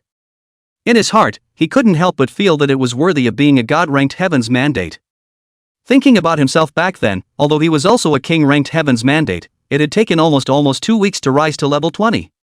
When Chu Xian heard Sunwoo's words, he immediately sat up straight while withdrawing his soul-devouring small knife, and his entire body became serious. Son, did you just say to talk to you in the second turn? Sunwoo, of course. You're very talented. If you use a normal skill book, it will be a waste of your talent. When you turn 2, I'll help you apply for new high-level skill books. Xu Xian was excited, the country's thigh really hugged the right ah. He then said without thinking. Brother Sun, that? I've already turned 2. Sunwoo held the phone, his hand trembled violently, he thought he heard wrong, and then tried to follow up. Xu Xian, what did you just say? I said. I've turned 2. Sunwoo heard it clearly this time, and some subtle changes gradually occurred on his calm face. You said you've turned 2. Xu Xian, I don't have time to joke with you right now. In less than a week, to be able to turn 1 is already a man among men. To be able to turn 2, that's just a monster. Xu Xian knew that he probably didn't believe it, worrying in was also not the time to dwell on that. Xu Xian spoke his entire thoughts. Brother Sun, I want to apply for 4S rank skill books from the state. Once is my second turn this time. And then, save the remaining 2 books for the third turn. Sunwoo was confused. Wait a minute. Did you really turn 2? It's only been a few days and you're telling me you're already level 40. This is almost as anticlimactic as the Chu above, that I was told to investigate. Could this be a divine providence? However, very quickly, after hearing Chu Xian's later words, Sunwoo once again said. You wait. You still want 4S rank skill books? Sunwoo's eyes flickered, I'm sorry. Chu Xian, although your talent level is very high. But S-class skill books are quite scarce. I'll apply for another book for you at most, but don't worry, the other skill book, too, is at least in A rank. That means, in the future, I can only get you 3 A ranks and 1 S rank. But I will say that this has been quite an impressive setup. Xu Xian also understood that generally having a B rank skill book was already a very powerful existence. A full A-class existence was also a top-notch existence in the current world. Full S-class that only exists in Legends. A configuration like Xu Xian's that could have 3 S-rank skills and all other A ranks in the future was also a rather formidable existence when looking at the entire Blue Star, with infinite potential in the future. Brother Sun, don't worry, I'm not greedy either. I'm going to trade my newly acquired resources with the state. Don't worry, I guarantee that the state will be happy to make this deal with me. Sunwoo shook his head and sighed helplessly. Young man, I see that you really don't understand the preciousness of S-rank skill books. What can you, a student, come up with that would make the country give up trading 4S rank skill books with you? Never mind. Who made me your buddy? Why don't you just say it, what do you have? I'll help you estimate the value first. Xu Xian didn't say, if I say it, I'm afraid I'll provoke a large group of wolves. I have to talk to you face to face. I'll give you an address and you come find me. Sunwoo was surprised, you kid even sold out. But I've also been given important tasks on the national side. After pondering for a moment, he decided to go find Xu Xian. Just in time to see if he's really turned 2. If Xu Xian really turned 2, then he would be an existence comparable to Chu. It was also good to report back to the top and reassess the value of Xu Xian's help. Okay. I'll get you. Don't you ever let me down. Sun Woo hung up the phone, and after seeing the address given by Chu Xianyuan, he could order the driver to speed up the trip. Chu Xian collected the phone and looked at the mark on his hand, mentally discarding it. For S-rank skill books, isn't that a bit too little? Should I ask for 2 more copies? As Chu Xian was thinking, a group of neat footsteps sounded from behind him. They were uniformed, solemn, dignified, and inviolable. As they appeared, the gazes of the professionals in the professional service center were all attracted to them. Chu Xian was no exception. Agu, if it isn't the enforcer. He grabbed a small handful of melons from the fruit basket on the table and came over to the table as he stoned them. Which unlucky bastard let the enforcers chase him here? Chu Xian was in an extremely good mood, smilingly looking around and watching the action. At that moment, a young man with glasses and a mole at the corner of his mouth stepped out of the enforcers. He held the arrest warrant in his hand and addressed the onlookers, asking in a cold tone, "Which one is Chu Xian?" "You're under arrest, come back to the law enforcement brigade with me." Chu Xian, who was knocking on a melon, was dumbfounded. Holy! Eat your own melon? Chapter 54, so powerful? Throwing out a forbidden spell with your hand. I'm Chu Xian, I'm a good citizen of 3, what did I do? Chu Xian took a step forward with an innocent look on his face. The enforcer said in a calm voice after seeing him, "You're Chu Xian, aren't you? It has been reported that you struck out at a fellow professional and injured him. Now come with us."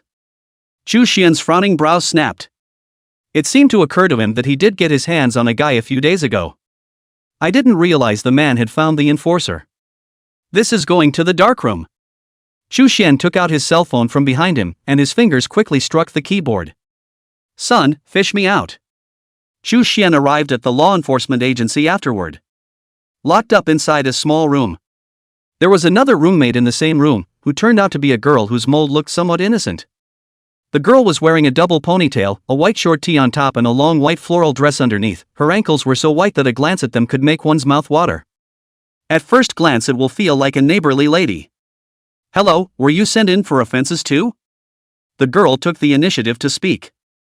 Seeing that Chu Xian didn't want to speak, the girl took the initiative to introduce herself. "My name is Li Qiushui, and my family lives in the Li family village on the west side of East City.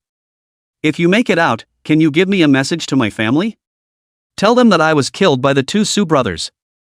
The little girl was teary-eyed and could see that there was nothing she could do about it. At that moment, the spatial ring in his hand flashed out a faint light, and a scroll with an ancient meaning appeared in her hand. "I won't let you help me for nothing. This is a grade B healing scroll that can continuously recover from injuries. If you can help me, this scroll, consider it my gratitude." Chu Xian froze. Originally he didn't want to pay attention to this girl, but seeing that she was crying with pear blossoms and it was just a small favor, Chu Xian couldn't help but be compassionate.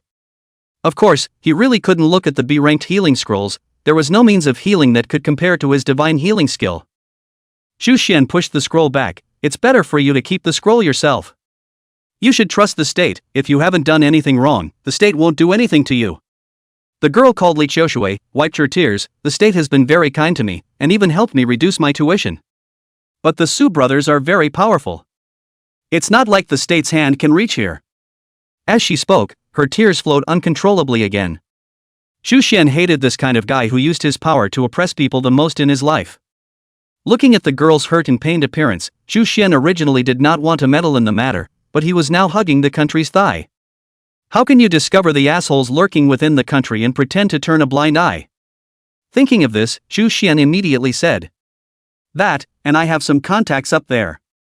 If someone bullies you, don't worry. I can help you teach them a lesson." Li Qiushui looked at Chu Xian in surprise, and after looking him up and down, she cried even harder. "Gotta. Don't believe us." Li Qiushui hurriedly explained, No. I'm afraid I'll drag you down with me.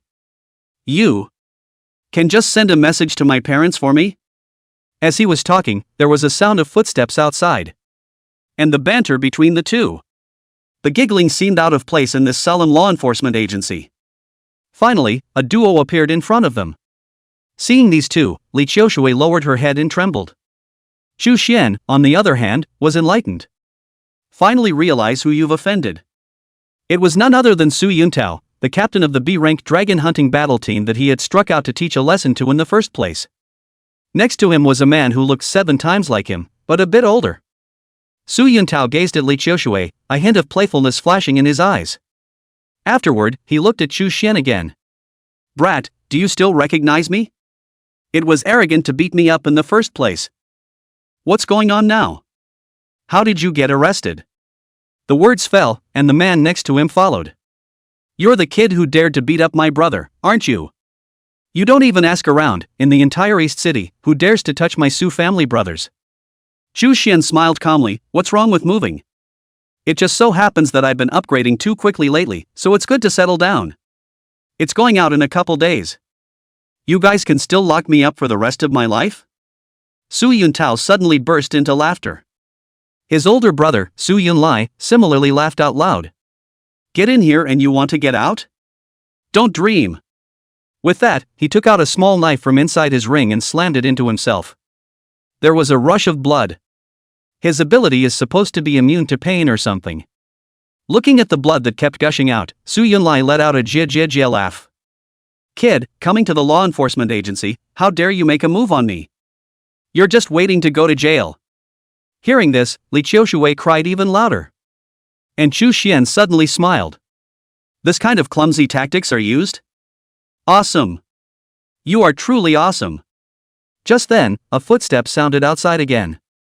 Hearing this voice, Su Yunlai twisted his head to look at it, then immediately put on an injured appearance.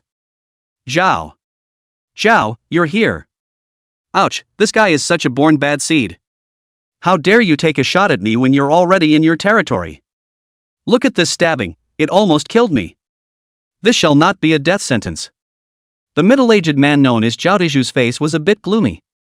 "Su Yunlai, what are you talking about? Who knows if you inserted this knife yourself?" Su Yunlai froze for a moment. It feels like there is something different about Zhao Deju at this time. At this point, Su Yuntao followed suit. "Zhao Deju, what my brother said is true, I can testify. Look at this for my brother to tie up. It almost killed my brother, luckily I was quick just now and deflected the knife by 2 inches, or else it would have killed my brother. This mustn't be a life sentence for him." Li Qiushui's voice suddenly sounded. "I can testify. That's the knife he stuck in himself. I see everything." Chu Xian looked at Li Qiushui with some surprise. Seemingly feeling that she could not live long, Li Qiushui gathered enough courage to testify for Chu Xian. Zhao Deju glared at Li Qiushui. "What do you care here?" After saying that, he looked at the 2 Su family brothers. "The top is coming to our east side to check things out. Tighten up lately. As for these 2, you'll see to it. Remember, keep the commotion down. Keep it clean." After saying that, Zhao Deju glanced at the 2 of them and twisted his head to leave. Hearing those words, Chu Xian's complexion suddenly became startled. Turning their heads to look at the Su brothers, a scowl appeared on the faces of the 2 of them. Su Yunlai sneered, "Young man, see? This is the power of power." Chu Xian's brows furrowed. No wonder these 2 people were emboldened. It turned out that there was someone above them. Su Yunlai abruptly narrowed his eyes and once again looked at Li Qiushui in the prison cell. "Bitch, like to testify, don't you? Meet someone and you're willing to testify for them and say if you're looking at them? US guy, pretending to be icy clean in front of me, but it turns out you're a D-woman. Let's see if I don't you up today." With that, he opened the cage and yanked Li Qiushui out with one hand. Don't! Don't! You guys get off me!" Su Yuntao was incredibly excited. "Brother, this girl is strong enough, after you play with her, let me have a good time too." "Don't worry, I'll definitely let you have a good time." Su Yunlai laughed out loud. Li Qiushui was being pressed on the table, her skirt about to be torn to shreds, and when Chu Xian saw this scene, his eyes abruptly surfaced with a cold light. Boom! A gray aura spread rapidly from the ground. The 2 brothers, Su Yunlai, sensed the difference, but it was already too late. The 2 of them were completely controlled. Li Qiushui clutched her tattered clothes and cried as she ran behind Chu Xian, the only one who could feel safe. "You! How can you be that strong? Aren't you only level 40? Su Yunlai was shocked. He himself was a level 79 warrior and thought that he could deal with Chu Xian hand to hand, but facing Chu Xian's control skills, Su Yunlai felt a deep sense of powerlessness. Su Yuntao, on the other hand, was relatively calm. Kid, do you know what you're doing? This is no place for you to be lawless. If you dare to make a move here, anyone can strike you down without breaking the law. Su Yunlai also stabilized his stance when he heard his words. Kid, punching a redhead, huh? Just you? Just you wait. As long as you don't kill me today. When you're subdued, I'll that woman hard as usual. I'm not only doing it myself, I'm going to gather hundreds of my men to take turns doing it. Boom! Su Yunlai was violently knocked out by a strange force. Hit the wall hard and spit out blood. Su Yuntao was confused. You dare to beat up my brother. You're finished. Boom! Su Yuntao was also sent flying. The moment they flew out, they could see that the gray aura under their feet covered a rather terrifying area. As far as the eye could see, all of them were covered by a gray aura. Even covering the entire law enforcement agency in its entirety. The two Su brothers were dumbfounded. And what makes them feel even more exaggerated and absurd is that the staff inside the law enforcement agency are all physically controlled. One stood frozen in place, not saying a word. All charged. Holy, that kid casually flung a forbidden spell out? Chapter 55, 4 books? No. I want 6 books. The other side. Zhao Dezhu had just stepped out of the doorway when his body was controlled. He blushed profusely. What man? Before the words were out of his mouth, a ghost approached towards him. Zhao Dezhu was a third-turn powerhouse, but in front of this control skill, he didn't have a single chance to counterattack. He was brought to Chu Xian's face by the specter controlling his body. You! It's you! Don't you dare touch me, do you know what I am? Chu Xian glared at him. I know you're an asshat. Boom! Zhao Dezhu was also sent flying. The 3 Su Yunlai were sent flying to the same place. Zhao brother. This guy has turned against the sky, caning. Must cane him. Su Yunlai looked at Zhao Dezhu and said with a trembling voice. Zhao Dezhu's eyes were filled with killing intent. Watching Chu Xian approach step by step, Zhao Dezhu loudly warned. You want to commit treason? You going against my disya? Chu Xian was just about to open his mouth when suddenly, a voice suddenly appeared. You represent the country? Represent Daxia? Zhao Dezhu. What are you? A soul-like thing ghostly appeared beside Chu Xuanyuan's body. He then took a look at Chu Xian. Put your skills away. Brat, you're really level 40, the area of your domain is so wide that even I can't enter your domain. Chu Xian heard the person's voice, so he hastily withdrew his skills. The next second, the aura disappeared. And almost instantly, the soul that was originally immune to control materialized into the form of a man. It was certainly Sun Wu who had come over to fish for Chu Xian. Not long ago, Sun Wu, who was preparing to head to Chu Xian's home to look for him, suddenly received a text message from Chu Xian. Tell him to fish him out at the law enforcement agency.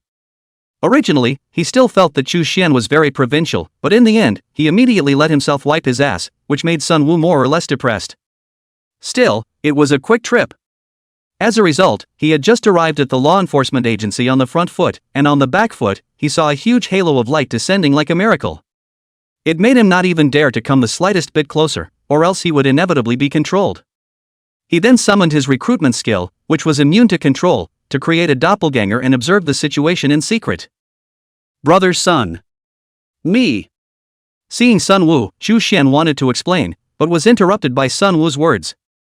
Only Sun Wu looked at the 3 Su Yunlai with an icy gaze and said calmly. Xiao Chu, you don't need to explain. I believe you. As soon as his words left his mouth, Su Yuntao cursed and said. What are you? Chu Xian, I'm telling you, this isn't over. My brother, and Zhao will surely not forgive you lightly. Hearing that, before Chu Xian could say anything, Zhao Dezhu beside him violently stormed up and kicked him away. You, what's it got to do with me? Zhao Dezhu looked at Sun Wu with trepidation. Mr. Sun. Son, you should not listen to their nonsense. I have nothing to do with them. Nothing at all. Su Yuntao was kicked off and became furious. Is it possible for anyone to kick me? Zhao Dezhu, don't pretend to be a nymphomaniacal high and mighty for me here. Every year, my Su family pays you a tribute of $10 million. That money isn't for nothing. Zhao Dizhu was completely flustered, and Su Yunlai on the side hadn't said anything because he was carefully observing Sun Wu. The face always seemed familiar, and finally, he remembered. This Sun Wu, and the organization behind him, is the spokesman for the will of Dixia. To a certain extent, it represents Daxia. This guy. Not something he can mess with. Su Yuntao was about to say something when he saw his own brother, Su Yunlai, storm up and kick him off again. Su Yuntao is unconscious. Su Yunlai knelt on the ground. Brother Chu, brother Sun, spare your life. Spare my life. It was my ungrateful brother who instigated me to do it. I'm usually a good citizen. Sun Wu looked at Chu Xian. Kid, you're still a virgin. Chu Xian was instantly confused. Coldly Sun Wu came out with such a sentence, directly giving him a whole speechless. Sun Wu reacted, I'm sorry. We're used to saying that within our organization. I mean, I don't think you've killed anyone yet. As your counterpart, I am also obligated to train you. Which one do you like? Go kill it. Practice your guts. A god-level heavenly fate can never grow without having killed and seen blood. Grasping the grass, can it still be like this? Chu Xian, on the other hand, was shocked. He thought about it, that's fine. Killing on command. Anyway, if something goes wrong, Sun will take care of it. Then he decisively pulled out the soul-devouring knife. Brother Sun, I'm usually very kind, I never kill. So the guts are smaller. Why don't we kill one more this time, just as a practice? Sun Wu, as you wish. Chu Xian smiled. Su Yunlai and Zhao Dizhu, however, were completely flustered. Don't! Su family members, I'm not finished with you as a ghost. Double kill to hand. There was only one loser left, Su Yuntao, who was thrown inside the prison cell. After figuring out the situation and determining that Li Qiushui was wrongly accused, she was also released.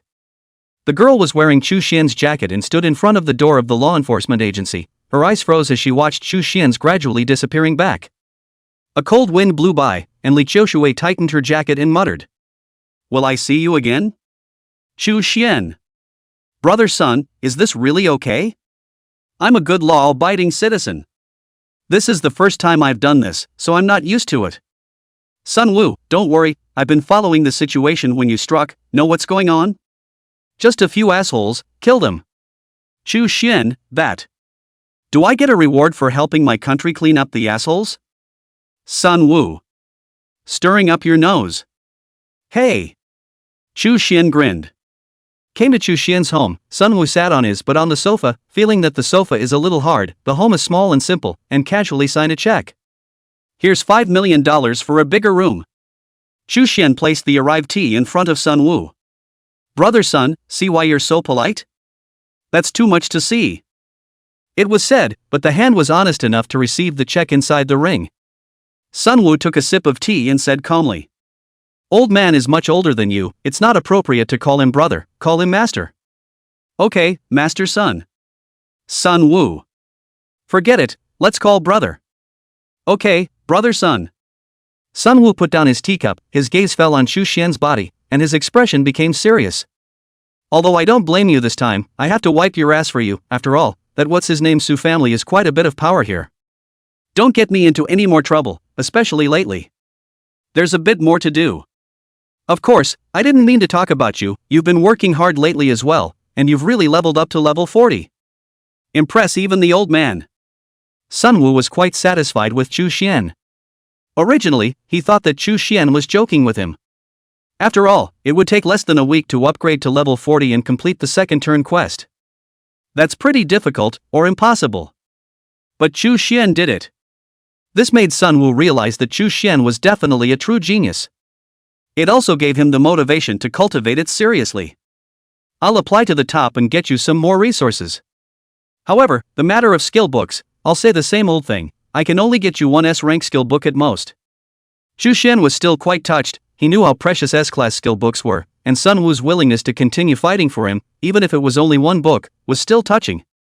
After all, although Sun Wu was his counterpart, he was not obligated to fight for him. Everything is Sun Wu's personal will. Chu Xian also made it down, and he smiled. Son, thank you for all you've done. But the skill book thing is none of your business. And as I said before, this time I'm making my own deal with the state. Sunwoo was puzzled, so? You're still prepared to ask for 4S rank skill books? Chu Xian, I've changed my mind. Sunwoo breathed a sigh of relief, and you realize that 4 books is an exaggeration?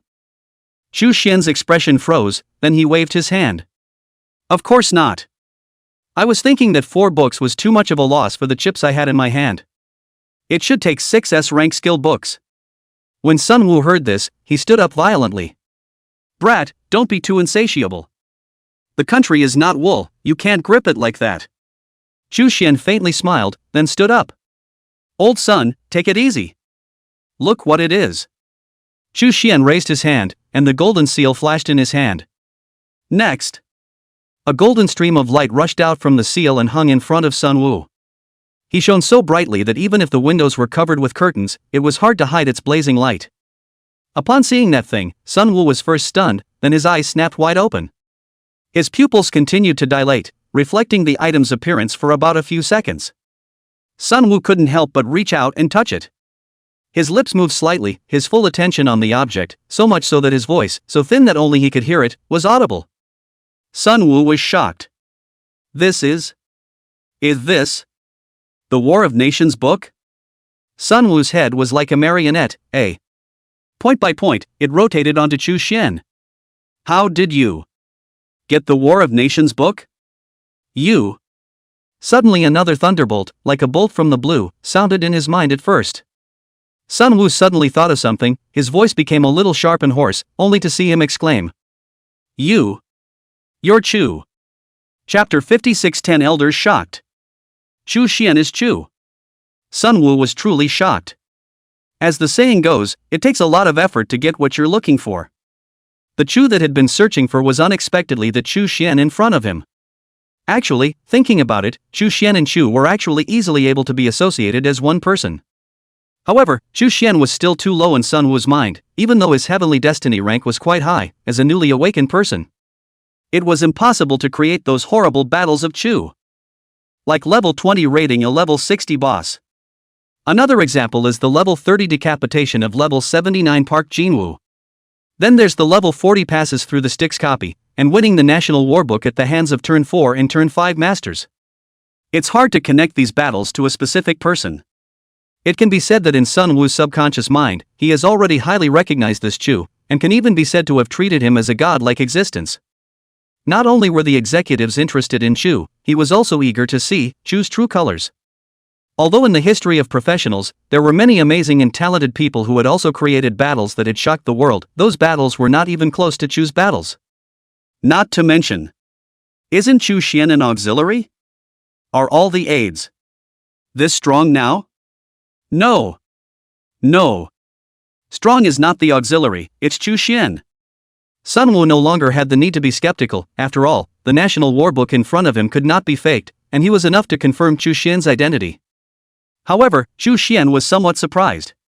He looked at Sunwoo and asked curiously, "Old son, how did you know I'm Chu? Did you let the 5 elements old man make the projection?" Now not only found Chu, but also found the National War Book, and Chu or Chu Xian, who has been placed high hopes by the country by himself, it can be said that there are many joys, Sunwoo that is quite happy. One might even say that it hadn't been this much fun in years. He crossed his legs and was likewise a little taken aback. Gu. You kid still knows about the 5 elder elements. That's right, it was through the 5 elders that we found you. Don't think you're doing a seamless job, maybe the countries have their eyes on you now too. Just sending someone over to finish you off. Saying this, Sunwoo suddenly sensed that things were gradually starting to get tricky. He couldn't help but frown as he contemplated it. Not good. You're our key protection target, few people know that your heavenly fate rank is divine, or else you'll invite more people to assassinate you. And now your other identity is likewise being targeted by others. Looks like it's time to beef up your security. Chu Xian was not afraid of being assassinated by others. What he has is the means to fight back against assassination. Compared to being assassinated, he was more concerned about how to improve his strength faster. Old son, let's put the security matter aside for now. Let's talk about this skill book first. Just tell me if this thing can be exchanged for 6S rank skill books. Sun Woo glanced sideways at the War of Nations, hanging in the room, blazing brightly.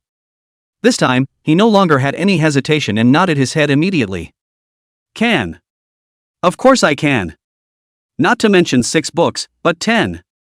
Sun Woo did not bargain with Chu Xianyuan at all, and was completely discussing with an extremely sincere attitude. After all, the value of the National War Book was quite terrifying, and his role was more in terms of the National War, a way to look at the higher level of the country.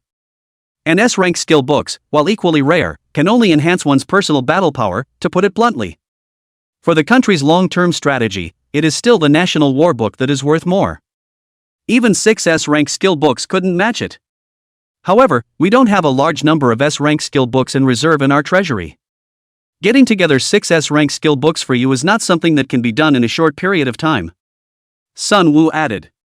Chu Xian said that it didn't matter, it was fine to slow down for a while. As a matter of fact, Chu Xianyuan had also discovered that he had recently upgraded a bit faster. Even in his previous life, the upgrade speed was not so exaggerated. It's only been a few days, and it's already the second turn. Even a god-ranked heavenly fate couldn't be so exaggerated. Chu Xian had also analyzed the reasons, mainly because he had hugged the country's thigh. The opener set himself up with S-class warriors to aid in the upgrade. He also gave himself 2 S-rank skill books, which greatly increased his combat power. Sun Woo stood up. In that case, I'll have to report you to the state now. Your situation is too special. The National War Book and you, as a god-ranked heavenly ordained, are both very important to our country. Your security level can no longer be judged by the current security level. Sun Woo had an idea. Just wait a minute, I'm going out to make a phone call. Sun Woo came outside the room and after some hesitation, he then dialed a phone. Elder Qin. I found Chu. Elder Qin was in a secret room when he received Sun Woo's call, and he stood up violently. What are you talking about? Chu Xian. Is Chu? The 10 old men's conference is reconvened. What's going on, old Qin? Didn't we just have a meeting? Why did you call us over again? Wang Quan Yijian sucked on his milk tea in dissatisfaction. Not good, took several puffs but no beads. Song 2 Prophecy was also a bit puzzled. Shouldn't the priority now be to find Chu? This guy is definitely going to be targeted by assassins from various countries with a National War Book. The masked man sitting at the top of the table also spoke at this time. Little Qin must have something important to tell us. But the situation is urgent. I heard that there's a big move on the stick side. Shao Qin, make it short. The eyes of the crowd were all focused on Qin Jingting's body. He looked around the crowd and then said, word for word. You should all know about the teenager from the East City who has a divine-level heavenly fate. The person who docked him was Sun Woo, and just now, Sun Woo called me. This teenager called Chu Xian is the Chu who took the National War Book from under the stick's nose. Upon hearing these words from Qin Jingting, the conference room, which was still somewhat noisy, instantly quieted down. The silence of a falling pin. And immediately afterward, it was as if a stone had fallen into the calm water. The crowd reacted at once. The King Power One sword was the first to ask. Old Qin, so Chu has been found? Qin Jingting, Sun Woo happens to be with him right now. And Sun Woo gave me a suggestion. Chu himself is a god-ranked heavenly fate, and was originally the object of our key protection. Originally, our idea was to weaken his existence, so that all the countries wouldn't know that another god-level heaven's fate had appeared in our great Xia. But now that his identity as Chu may have been exposed to various countries, they will surely spare no effort in assassinating him. He suggested that Chu Xian be allowed to come over to the capital so that we can provide him with protection for a period of time. Until this fiasco passes. The crowd all nodded at the suggestion. The masked man spoke, yes. Then send some guards to escort Chu Xian to the capital. In the land of the capital, those assassins will have to weigh up whether or not they dare to invade. Here, the masked man paused. That's right, the candidate to escort Chu Xian over to the capital must also be selected properly. Try to keep a low profile, yet be strong enough. Wang Quan Yijian put down his pearl milk tea and rolled up his sleeves. Why don't I go myself? Song 2 Prophecy froze and said in a hurry, Old One, what's your hurry? This is my daughter Song Ye's future school student. Even if we want us 10 old men to step in to protect her, it's me who will go. It's not your turn. Qin Jingting suddenly spoke, his gaze serious. Not good. We 10 elders are the key target of surveillance by secret agents from various countries. If they find out that we went to escort a junior, no matter who that junior is, it will be on their assassination list. At that moment, among the 10 old men, an old crone spoke up. Let the little Luax go. Chapter 57, Authorized Major General? That's a bit of a high start. He just solved the sea beast disaster in the East Sea. And should have returned to the capital by now. He shouldn't be much older than Chu Xian, and the two of them have a common language. Once the crowd heard that they wanted Lu Yashue to escort Chu Xian, they nodded their heads. This is a good proposal, I may not be assured of others, but the words of this boy, LVE, are trustworthy. With the aid of Sun Wu and the organization behind him, escorting Chu Xian can be said to be foolproof. But LVE, this kid quite smacks of trouble, has always preferred to go it alone, may not be willing to let Sun Wu assist. Don't worry, Sun Wu is on good terms with this LVEX kid. You guys forgot that LVEX's previous counterpart was also Sun Wu. Yeah. They know each other well. The masked man also nodded at this time. In that case, let's finalize it. Do you have anything else to say? Time is of the essence. 1 second later, Chu Xian's life will be one more threat. If there is nothing else, then the meeting is adjourned. There is one more thing that I would like to take this opportunity to talk to all of you about. Qin Jingting spoke again. The eyes of the crowd fell on him again. Masked man, Shao Qin, say it. Qin Jingting grinned. Don't forget, all of you, Chu Xian is not only Chu, but he also has the National War Book in his hands that we extraordinarily need. Wang Quan Jian, see what you're saying, how could we forget something as precious as the National War Book? This is not to wait until Chu Xian arrives. Right. Old Qin, what exactly are you trying to say? Song 2 Prophecy also said. Qin Jingting cleared his throat. This boy Chu Xian, he's only level 40. Just took the National War Book from under the stick's nose. You guys know what that's like inside the stick copy. Our intelligence departments have all said that at least 10 fourth-turn experts have fallen inside that copy. Add it all up, 200 to 300 professionals. Although I can't believe it, this could all be Chu Xian's handiwork. It was fine if Qin Jingting didn't say it, but saying it instantly made the crowd react. Yes, grip the grass. Inside that copy there were quite a few fallen powerhouses, and the National War Book was taken by Chu Xian, so looking at it that way, wouldn't all of those fallen fourth-turn experts have been killed by him? More than that, our intelligence department has also learned that those dead fourth-turn professionals were all disciples of Old Man Qinglong, the stick's former town guard. There's even a rumor that he almost died in the copy at that time. This is getting more and more exaggerated, even though this child Chu Xian is a god-level heaven's mandate, killing multiple Fourth Revolution's powerhouses at level 40, and even nearly killing Elder Qinglong. This is far too metaphysical. If that's really the case, then there's no need for Chu Xian to be protected. Instead, those who want to disadvantage him should weigh their strength. No, doesn't this youngster with a god-ranked heavenly fate have an S-ranked battle team escorting him? It may not be that he did it alone. Nope. Previously, when there were multiple crises in various parts of my Grand Xia, the S-ranked battle teams from across the country were summoned to go and quell the chaos, and this kid's battle team was also transferred away. In other words, this kid might only be one person. Hiss. One person? It's really getting outrageous. Qin Jingting also spoke his true thoughts at this time. I'm not saying how powerful this boy Chu Xian is when I say this. Rather, I'm letting you all know what kind of tough situations he actually encountered in the copy before as a level 40 professional. And after he got the National War Book, he didn't even think of possessing it alone, but at the first time, he contacted Sun Wu and asked him to convey to us that he wished to hand it over to the country. Don't forget, the National War Book, in addition to having a lot of resource-increasing effects for opening the National War, is also an extremely powerful piece of equipment in its own right. It's able to turn a single attack into a ranged attack. This equipment is also a powerful piece of equipment for Chu Xian. King Power One Sword suddenly spoke up at this time. Interrupt. We all understand the special effects of the National War Book in terms of combat.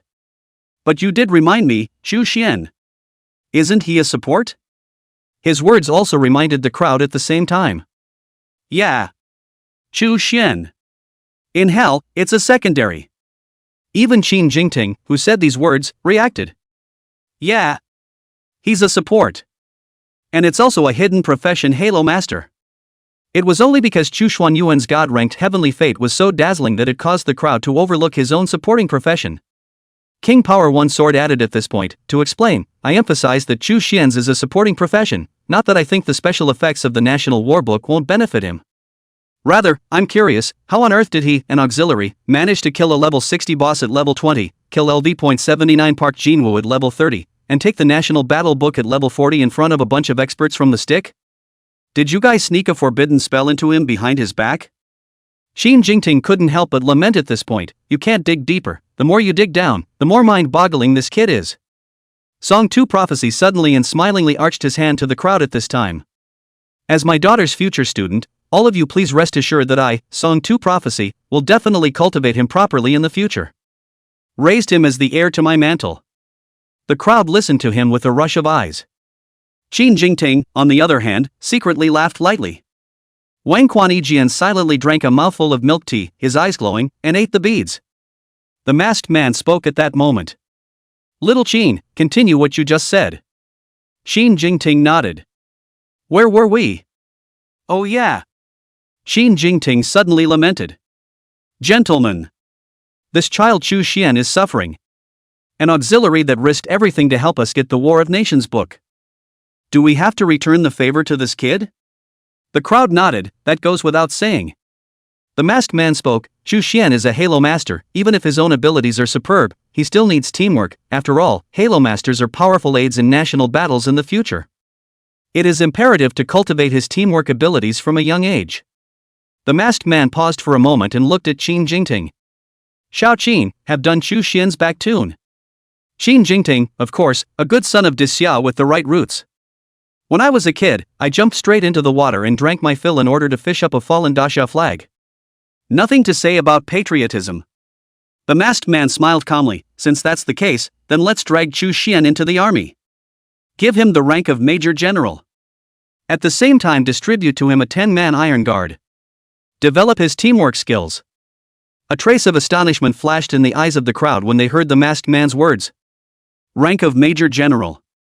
This kid just graduated from high school and he's a Major General. Isn't that a bit of a high start? Chapter 58, What? Have become a bodyguard? The masked man saw the surprise in their eyes. Wait until one of your men is able to capture a national treasure of the level of the National War Book in the boundaries of another country. Naturally, I will not begrudge them the addition of generalships. The crowd laughed and laughed, only to find it hard to beat. They quickly understood as well that they could not focus on Chu Xuanyuan's age, but rather on his accomplishments. Such feats are not small indeed. Of course, not only the rank of Major General, but also 10 Iron Guards. Never underestimate these 10 Iron Guards, they were the equivalent of this world's Dasha's special forces. All of them are the cream of the crop of professionals. The average level of the Iron Guard was at 3 turns, and the Heavenly Fate levels were all elite. Ordinary Heaven's Destiny ranks are not qualified to enter the Iron Guard. And they are all absolutely loyal beings to their country. This wave was equivalent to the country stepping in and creating a powerful bodyguard heavenly group for Chu Xian. Guard him at all times. This wave of rewards is not a bad one. This kid has really earned it. Making me embarrassed to say what he wants out loud. Qin Jingting let out a bitter laugh. The masked man looked stunned. What does he want? Just say it. Qin Jingting coughed lightly. This kid wants the state to contract his future skill books. The masked man did not hesitate for half a second. God-level providence. Should have been like this. The skill books we can give are so much better than what he currently has access to. Qin Jingting, mainly that.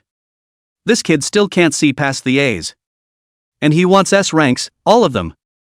What? As soon as these words came out, the crowd instantly stiffened, their gazes flickering to Qin Jingting. Wang Quanyijian slammed the table. This kid is a little too. He wanted to say the kid was a little too greedy. But then he changed his mind when he thought of the National War Book. This kid's giving us a bit of a hard time. Doesn't he know how hard it is to obtain S-rank skill books?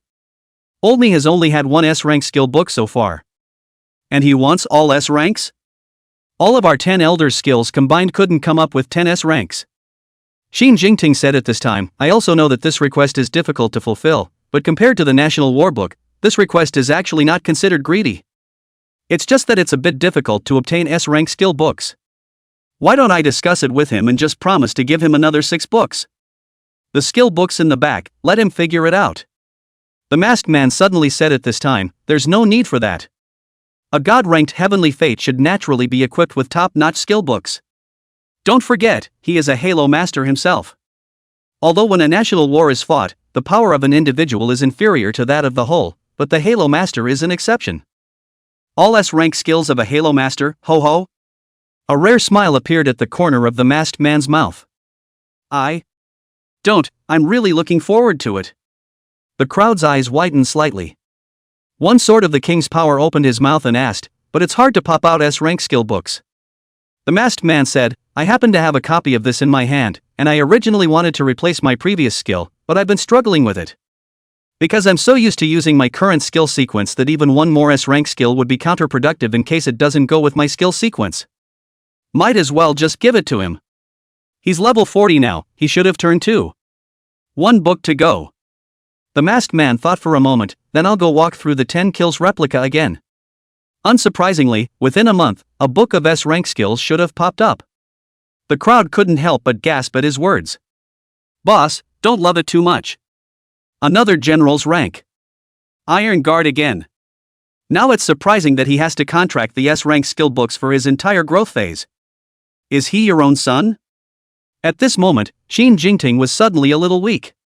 Only he knew that Sun Wu had initially informed him that Chu Xian actually only wanted 6 skill books. Only he was worried that the top wouldn't agree, so he pulled up the price, thinking to haggle a bit and say that he only needed 6 S-rank skill books. As it turned out, I didn't expect their boss to agree. Incredibly quick to agree. The masked man looked at Qin Jingting. Little Qin, does Chu Xian have any other requests? Qin Jingting waved his hands repeatedly, no more, no more.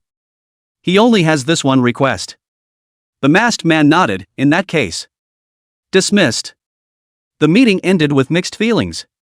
National War Book found. Shu also found. And in the future, Shu might become the first existence of a full S-rank skill in the history of Daxia. In any case, they were kinda looking forward to what kind of existence would be created by a god-ranked heavenly fate coupled with a full S-rank skill? Capital. The Louis family residence. A young man hung in the air, his feet on top of a wooden sword hilt with his eyes closed. Not long after, a rush of feet arrived. A middle-aged man in military uniform appeared. Colonel Luax, you've been given a new assignment from above. Do you take it? I heard that it was Su Cherry Su who handpicked you. LVE opened his eyes, and then, like a dragonfly, he leapt off the wooden sword's blade. The body fell, and the wooden sword above his head disappeared into a stream of light. Since it was explained by Elder Su, then let's go. By the way, did you find the person you were told to inquire about? That Shu? The middle-aged man let out a light laugh. I didn't realize that you were still thinking about him. It's really an honor for him to be missed by great genius Lu. Lu Yashue took the mission warrant from the middle-aged man's hand and opened it to himself while saying, only level 40, and he was able to capture the National War Book and even kill a dozen or so fourth-turn powerhouses in the territory of the stick. Such an existence is really exciting. He's definitely a talented fighter worth fighting. The middle-aged man beside him held up his hat and said with a serious look, we don't have enough authority to investigate this man with difficulty. I know you're itching to get your hands on him, and unfortunately, we have no information on him. And it's not just you, I guess the whole world is looking for this guy called Shu right now. After all, he has the National War Book in his hands. But surely the heavens won't treat you like a martial arts nerd, I'm sure you'll meet soon. Lu Yax did not take these words of his men seriously. Let's hope it survives the assassinations of the nations before we meet him. With that said, his eyes fell on the mission mandate. After about 2 seconds, LVE frowned slightly, his eyes flashing a hint of dissatisfaction. I can't believe I'm being asked to protect a young man from above.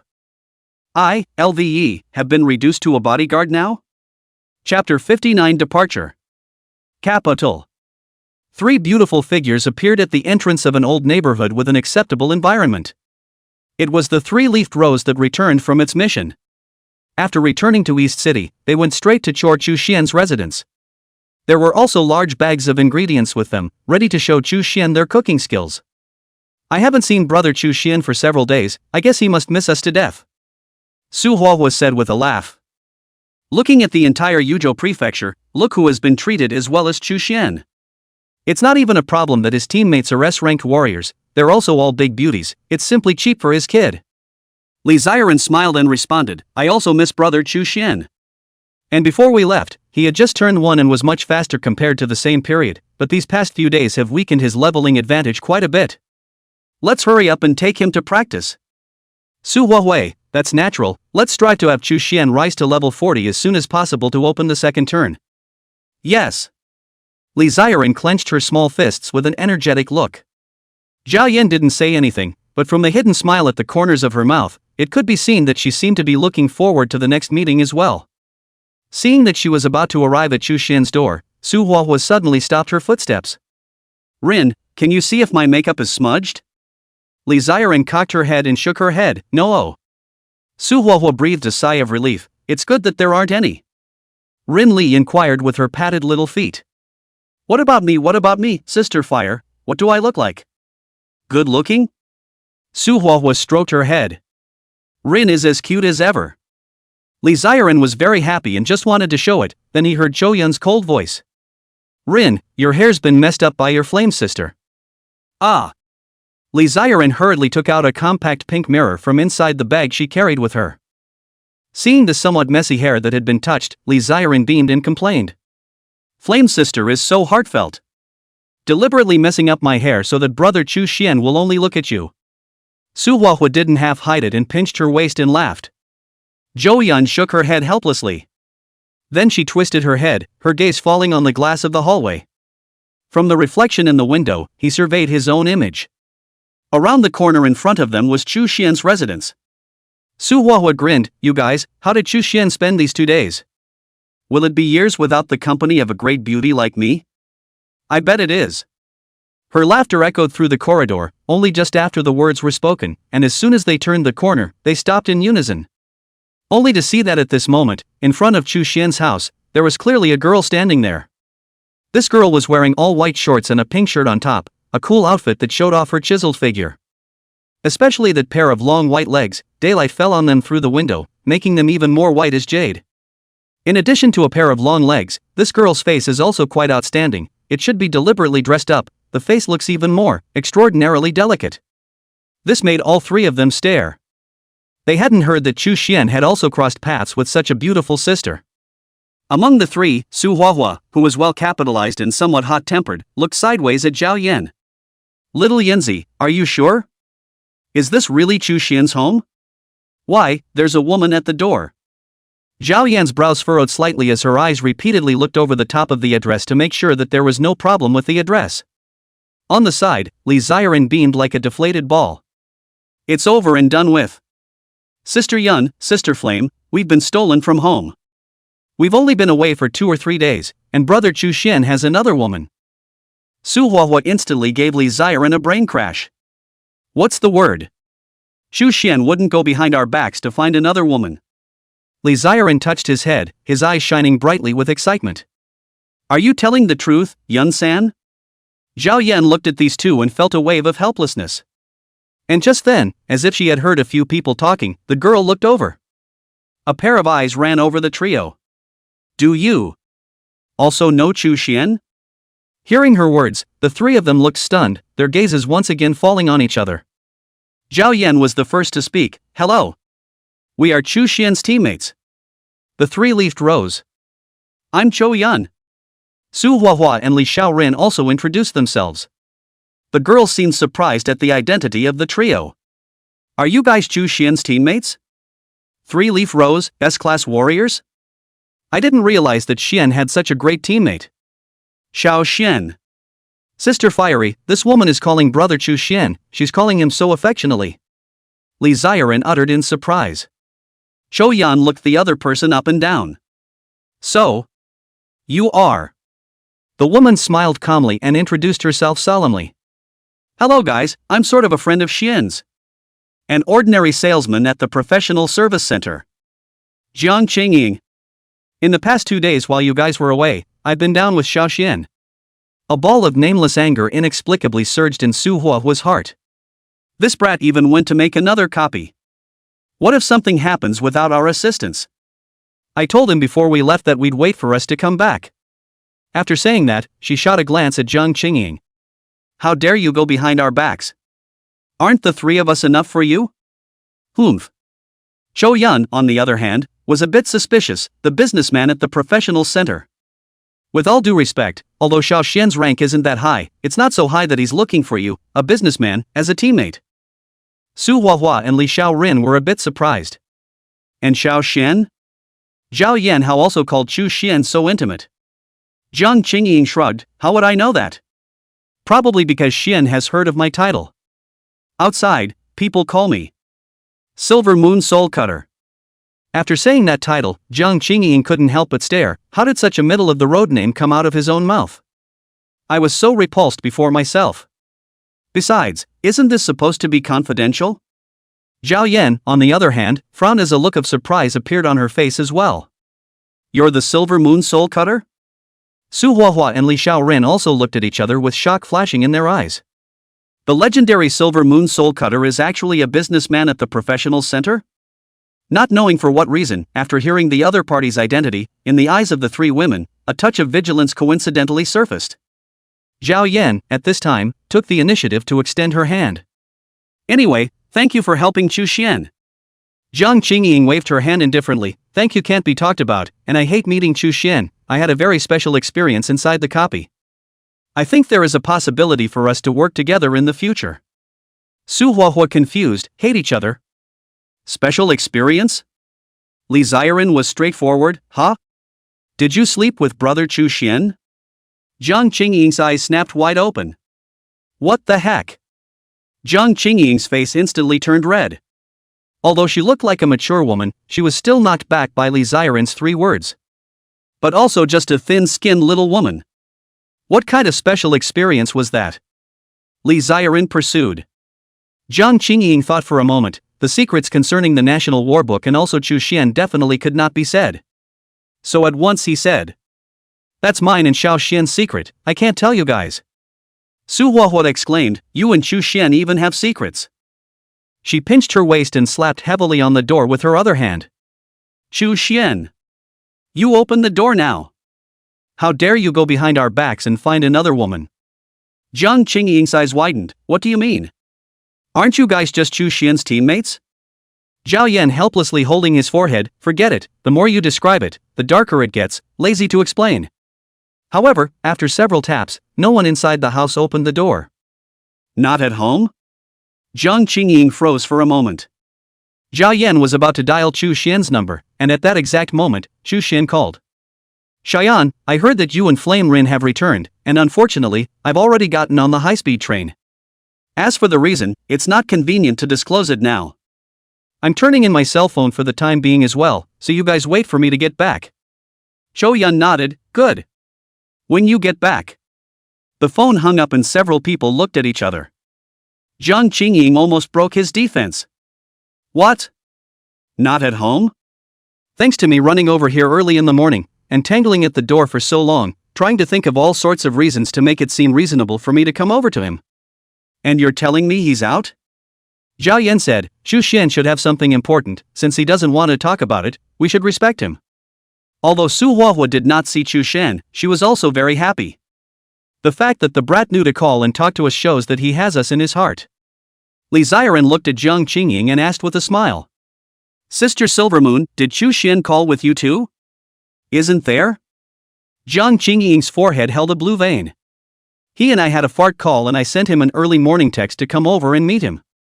Nothing was said about what the reason was. However, as soon as this thought appeared, Zhang Qingying's cell phone rang. One look at the caller ID. Zhang Qingying's heart inexplicably skipped a beat, and a smile suddenly appeared on her face. Chu Xian. Chapter 60, Enemy Attack. Enemy Attack. Phone call done? Turn it in. Wait until we get to the place and then I'll give you back your cell phone. On a speeding high-speed train, Sun Wu stretched out his hand and asked for Chu Xian's cell phone. In response to that, Chu Xian did not have any opinions. An electronic product like a cell phone could easily be located, and for Chu Xian who was being escorted, it was safer to hand it over to the state and have their specialists take care of it than to carry it himself. Chu Xian glanced around. They were currently on top of a high-speed train that was traveling through the capital. There were a lot of people on the high-speed train, and on their side, besides themselves and Sun Woo, there was a young man carrying a sword. He was dressed in an ancient costume and had long hair, which was tied up high, looking rather like an immortal. The model looked quite righteous, much like an immortal in a fairy tale. Chu Xian recognized that young man with almost a single glance. Lu Yashua, with a king-level heavenly destiny, a fourth-turn Super Saint Wine Sword immortal. In the later generations, Lu Yax was also one of the top group of professionals in Disya, and was known as the most powerful swordmaster professional in Disya. In fact, you can get a glimpse of what he's accomplishing now. At less than 30 years old, the level had already reached LV.100. It had already touched the threshold of the 5th turn. It was only his 5th turn quest that was a bit difficult, and he had never really opened up the challenge, but was continuing to settle in. Chu Xian did have a favorable impression of LVE. After all, among the later generations, Lu Yiax had once fought hundreds of rounds against a powerful demon with far higher combat power than him that ran out of the secret realm in order to protect the people of a city. The belief in protecting the people of the city has always supported him not to fall, and his strong will has seen many people cry. Although he finally waited for reinforcements, LVE also suffered a heavy blow and almost perished, and even after recuperating for more than 10 years, he could hardly return to his peak. Eventually, he got stuck at the bottleneck of 150 levels and never advanced again. However, although Chu Xian's impression of him was quite good, this fellow seemed to be very high and cold, and had only chatted with Sun Woo for a few moments from the time they first met. Then no more words were said. Chu Xian was also happy to be quiet, and then began to close his eyes and recuperate. In fact, in a place where Chu Xianyuan could not see, there were 10 other people, escorting around him. They were ordinary looking, occasionally some had more distinguished faces, but diving into the crowd, they couldn't be seen as anything special. Team Zhou, it says that the person we are secretly trying to protect this time will become our superior in the future. We are all subject to him. Is this for real? The man called Team Zhou was named Zhou Feng, around 30 years old, with wheat-colored skin and a head of inch hair, looking exceptionally competent. Zhou Feng's gaze inadvertently swept over Chu Xian. I don't know the truth about this situation. But now it seems that 80% of it is fake. The person we're protecting is just a recent high school graduate anyways. How can such a person be our superior? A few of his teammates beside him also replied in the team channel. Yeah, that kid doesn't even look hairy, let alone battle-hardened. Someone who can be our superior can at least us all over with one hand. Otherwise, how can we convince the public? If the top has to stick us with a liability, then it must be testing us. Zhou Feng reminded, alright, mission first. All cheer up. Although the above has sent LVE and Sun Woo as our teammates this time, we can't take it lightly. Our opponents, after all, are likely to be strong men from various countries. Another henchman laughed, Team Zhou, take it easy. We're laying low this time. It's not that easy to spot. Yeah, Team Chao, just rest easy. The others followed suit. At that moment, however, the sky darkened violently. One of the team members looked up, subconsciously looking up. What's the situation? Have we entered the tunnel yet? Just the next second. Above the high-speed train windows, countless hideous monsters suddenly appeared. They leaned out of the window and peered greedily at the people inside the high-speed train. Zhou Feng was alarmed, be careful. Enemy attack. It's a hostile attack. Capotul. Inside a small, quiet courtyard, large, sky-high trees rose up from the ground, blocking out a considerable amount of sunlight. Under the big tree, Qin Jingting was lying on a chair, resting his eyes. At this time, his cell phone suddenly rang, and Qin Jingting fished it out and casually placed it to his ear. Hello? Gu, what's up? The voice of the head of the intelligence agency, Gu Chuanwen, rang out from across the room. From the other party's tone, he could hear that Gu Chuanwen was quite nervous. Old Qin, something big has happened. Mr. Tang went to help Chu Xian go down to collect S-rank skill books, so I can't contact him for the time being. It's something that has to be done by you. Qin Jingting sat up and asked with a slight frown. What's the big deal that could startle Mr. Tang? Gu Chuanwen took a deep breath and said. Our intelligence agencies have learned that the stick has invited Shaman Master Cui Shenzakura to come out, an old woman comparable to our national treasure, the elder of the 5 elements. Although Cui Shenzakura has been half in the ground for a long time, according to our previous investigations, his body is very hardy. But yesterday it suddenly came out that he had died violently. Xin Jingting's expression was stunned and his eyes went into a trance for a second. His mind vaguely guessed why Gu Chuanwen was in such a hurry. Choi Shinzakura is dead. Could it be that Big Stick side made Choi Sakura perform an excessive push, which led to her sudden and violent death? If that's the case, then is what Choi Shinzakura deduced. Gu Chuanwen nodded secretly. I'm afraid, it's not just as simple as the whereabouts of the National War Book. To be able to sacrifice a national treasure shaman, I'm afraid that Chu Xian's identity and whereabouts have all been spied on by the other party. Big Stick is out for blood this time. Xin Jingting secretly said a bad word, too late to say goodbye, then he immediately hung up the phone and dialed a number. A minute later, above the sky, a dozen black vehicles rushed in one direction. Xin Jingting dialed Sun Wu's phone number again and could not get through no matter what. He narrowed his eyes slightly. It seems that I have to make a trip myself. The high-speed train escorting Chu Xianyuan had already arrived at the border between Yuzhou Prefecture and Jizhou Prefecture at this moment. This piece of land, sparsely populated, surrounded by a vast desert, a straight elevated rise, dedicated to high-speed rail. Historically, it was once a land of plenty and a place of war. But after 1,000 years of various chaotic wars, this place has become barren. Above the vast desert, some secret entrances could be seen from time to time, surrounded by all kinds of buildings that non-professionals could not enter. Above the sky stood a dozen black shadows. Chapter 61 Meeting the Attackers.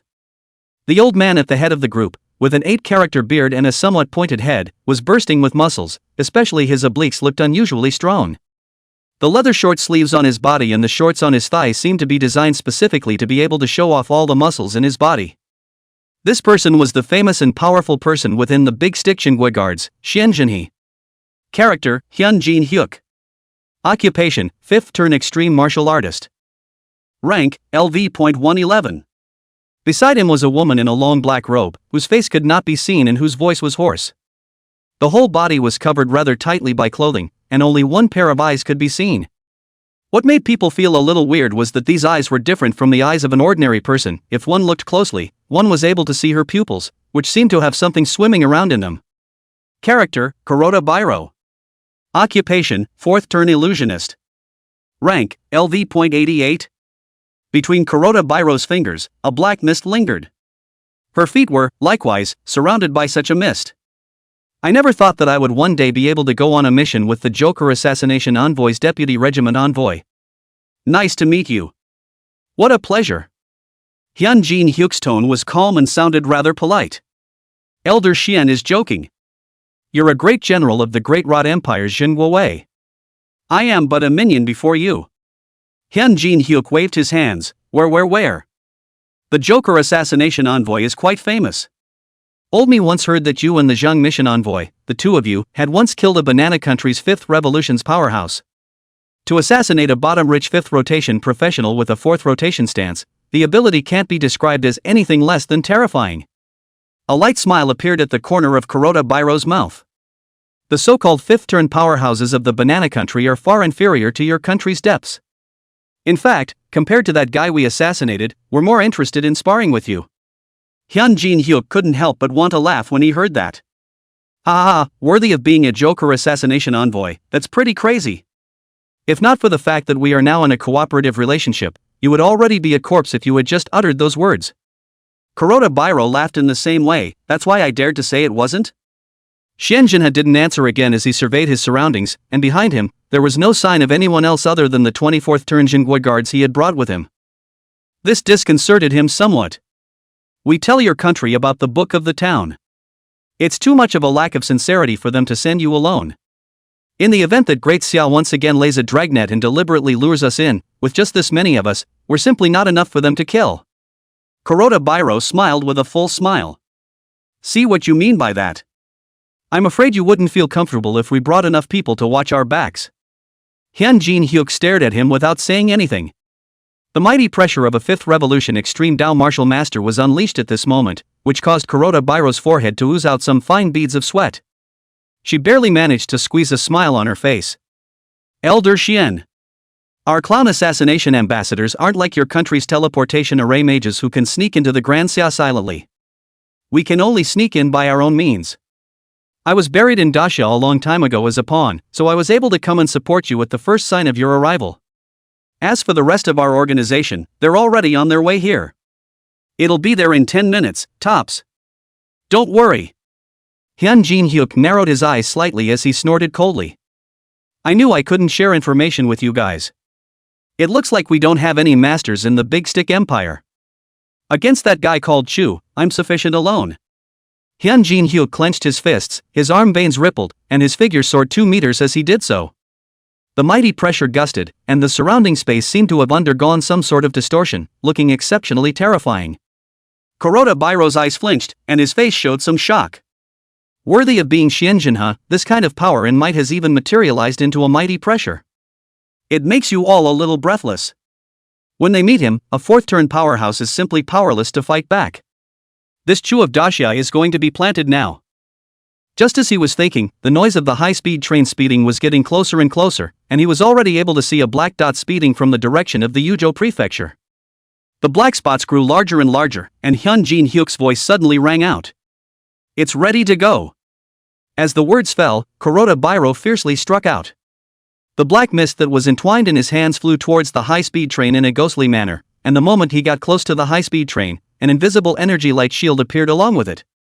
However, the black mist did not inspire the energy light shield, but quickly dispersed and turned into a huge dark cloud that generally surrounded the high-speed train. Within the dark clouds, there was a faint gust of sound that sounded like the hissing of a monster. This was none other than Kuroda Bairo's, as a fourth-turn trickster skill, illusion field. Once covered by this field, one would enter the world of illusion. Barely. The HSR staff also seemed to notice something was wrong and applied the brakes urgently. The hiss of the brakes was like the hiss of a monster, and with a shudder of the body, the train came to a smooth stop. Hyun Jin-hyuk put on a mask and a cold light flashed in his eyes. The people behind him followed his example and covered their faces. Leave no one behind, kill them all. Hyun Jin-hyuk waved his hand at the men behind him. Afterward, these people leapt up, stepped on the high-speed rail, and rapidly approached towards the high-speed rail wrapped in black mist. The foremost Jingoy guards, a shoulder cannon was carried on top of their shoulders. Although it was said to be a shoulder cannon, the caliber was quite huge, and only a power-filled professional could carry it. Moreover, this shoulder cannon is full of technology. The body is not black, but transparent and shiny, and the internal structure can be seen through the transparent shape. 7 colored energy liquids swam inside the shoulder cannon, which seemed to be quite powerful. Kuroda Bairo's gaze swept above that shoulder cannon, and he couldn't help but laugh softly in secret. Ho! I didn't realize that the psychic laser cannons were engaged. When this thing is fully energized, its power is close to that of a fifth-turn battlemaster's full-strength strike. Not only can we easily shatter the shield of the high-speed train, we can even kill the people inside as well. The stickmen really put their money where their mouth is. The professional carrying the psychic laser cannon stopped 100 meters from the high-speed train. He bent his legs to his knees, aimed at the high wire in the black mist, and made a show of pulling the trigger. With a buzz, the psychic laser cannon began to build up its energy. A few seconds later, an energy beam shot out steeply. That professional was shaken out directly by the strong recoil. The energy beam seemed to be tearing through the air as it flew straight towards the high-speed train. At such a close distance, once the hit exploded, not only would the high-speed rail be blown up, but the ordinary passengers inside the high-speed rail would certainly not be able to survive. Even if you end up fighting the explosion hard, you're bound to fall from the elevated floor to your death. Desya, I'm afraid that for these people, the nation will have to mourn. A smile full of playfulness surfaced at the corner of Kuroda Bairo's mouth. The thought of being able to bring pain to Dasha was soothing from the bottom of her heart, a feeling that made her feel better than being ed by hundreds of people inside the organization. In the next second, though, her smile abruptly stopped and the comforting feeling dissipated. Seeing that the laser beam has activated the energy shield of the high-speed train, it is easy to tear it apart and rush towards the high-speed train when a clear sword sound tore through the darkness. Chapter 62, Luax. Your ancestor is here.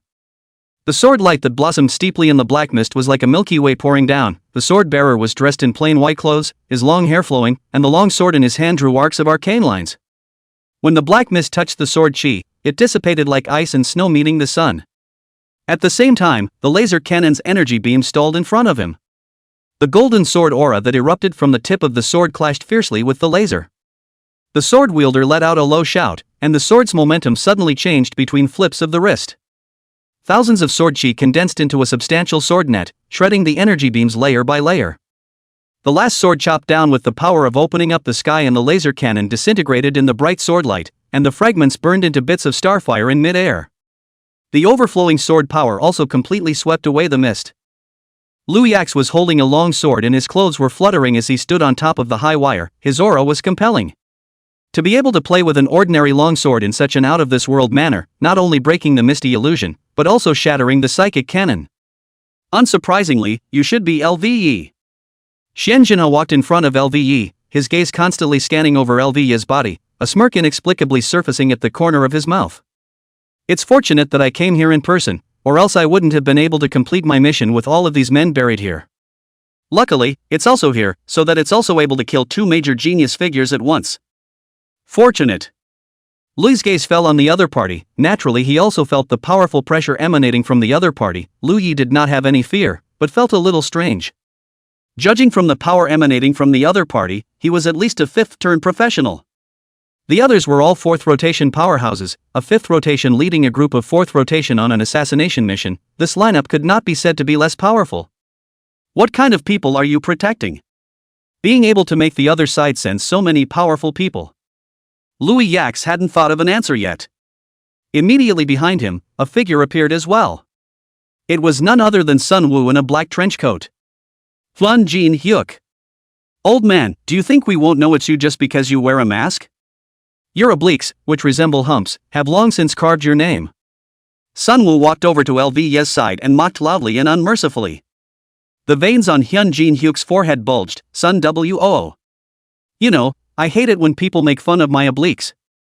You layman, you don't know that this is a symbol of power, and I don't blame you.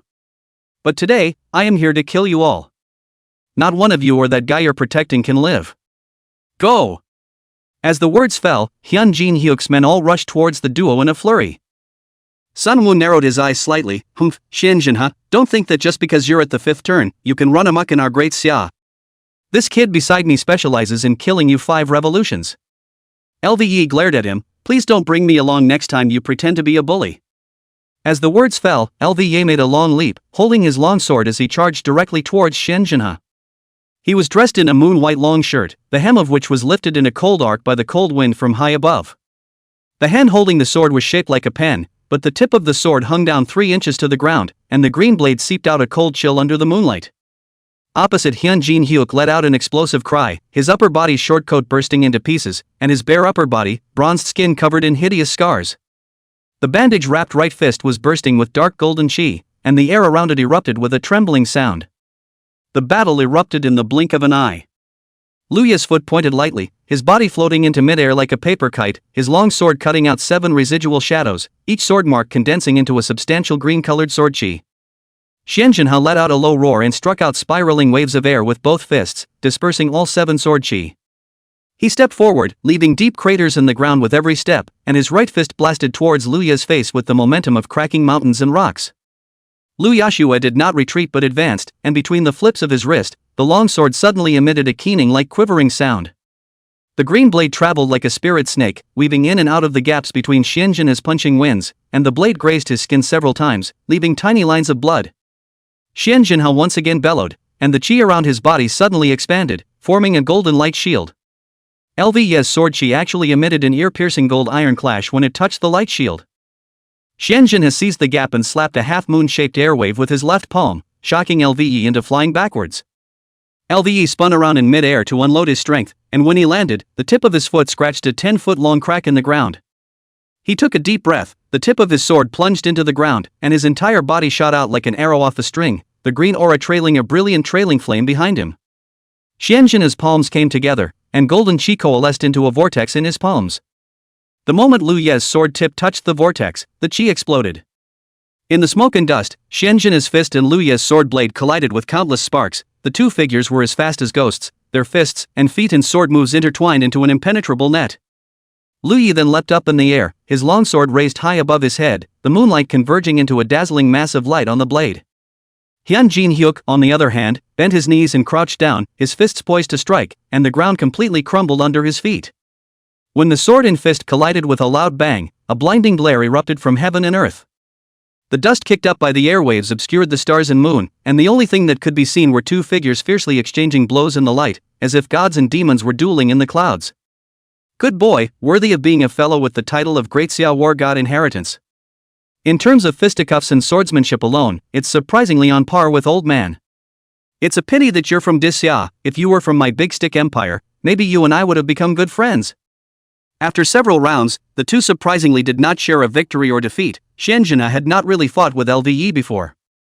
After this engagement, it actually gave him some love for his talent. After all, a fourth-turn professional was almost powerless against a fifth-turn professional. The opponent hated being able to whack a fourth-turn professional with a single punch. However, Xianjun Hyuk, as an extreme martial artist, a fleshly body saint, and a strongman specializing in physical strength, did not need a single punch to deal with a fourth-turn professional, and hated the fact that he could crush the opponent with a single finger. But even so, he didn't take any advantage in the battle with Liu Yax. Buddy? You're not qualified. LVE returned in a calm tone. If you hadn't been born decades before me, you wouldn't have been able to touch me with your strength. Ha ha ha. Still really arrogant. Hyunjin Hyuk didn't expect to be belittled by his opponent, but he wasn't angry. Old me loves to kill you arrogant geniuses. After saying that, Xianjun's hands once again joined together, and Buddha's light appeared behind him, only to see that a golden statue of Buddha actually appeared in the clouds. The Buddha struck out, and a buzz resounded in the air. Facing the giant hand of the Buddha statue, Liu Yax didn't have any fear and charged forward with his longsword in hand. Both sides fought together again. On the other side, Sun Wu was facing more than a dozen fourth rotation powerhouses, and even though he was a fourth rotation himself, he did not fall into a disadvantage when facing multiple opponents of the same rank. As a soul master, he directly summoned 10 soul puppets, which, with their superb battle power, fought equally hard with those fourth-turn professionals. Kuroda Bairo stood at the side, and when she saw the scene, she frowned. The heart can be said to be turned upside down, feeling shocked. It was even if a fourth-turn swordsmith fought against a fifth-turn professional, this another fourth-turn faced more than a dozen fourth-turn professionals and surprisingly did not fall into a disadvantage. Manipulating the soul puppet, there was a vague feeling of having the upper hand.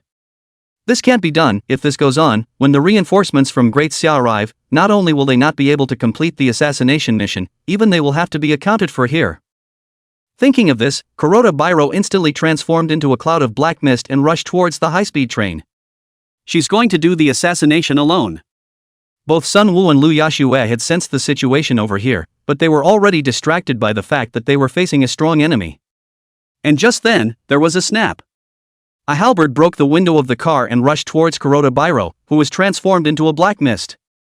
Seemingly sensing the killing intent emanating from that halberd, Kuroda Bairo recovered his original body and hurriedly dodged aside.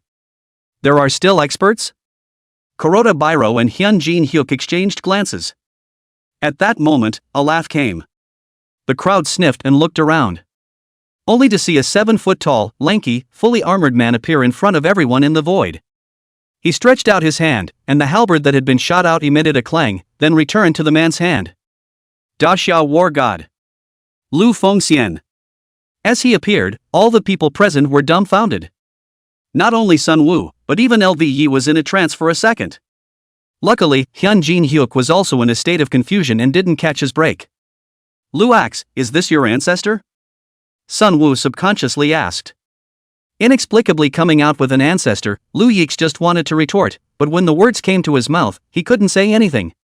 He looked the other party up and down, and it could be said to be identical to the ancestor enshrined inside his own family's ancestral shrine.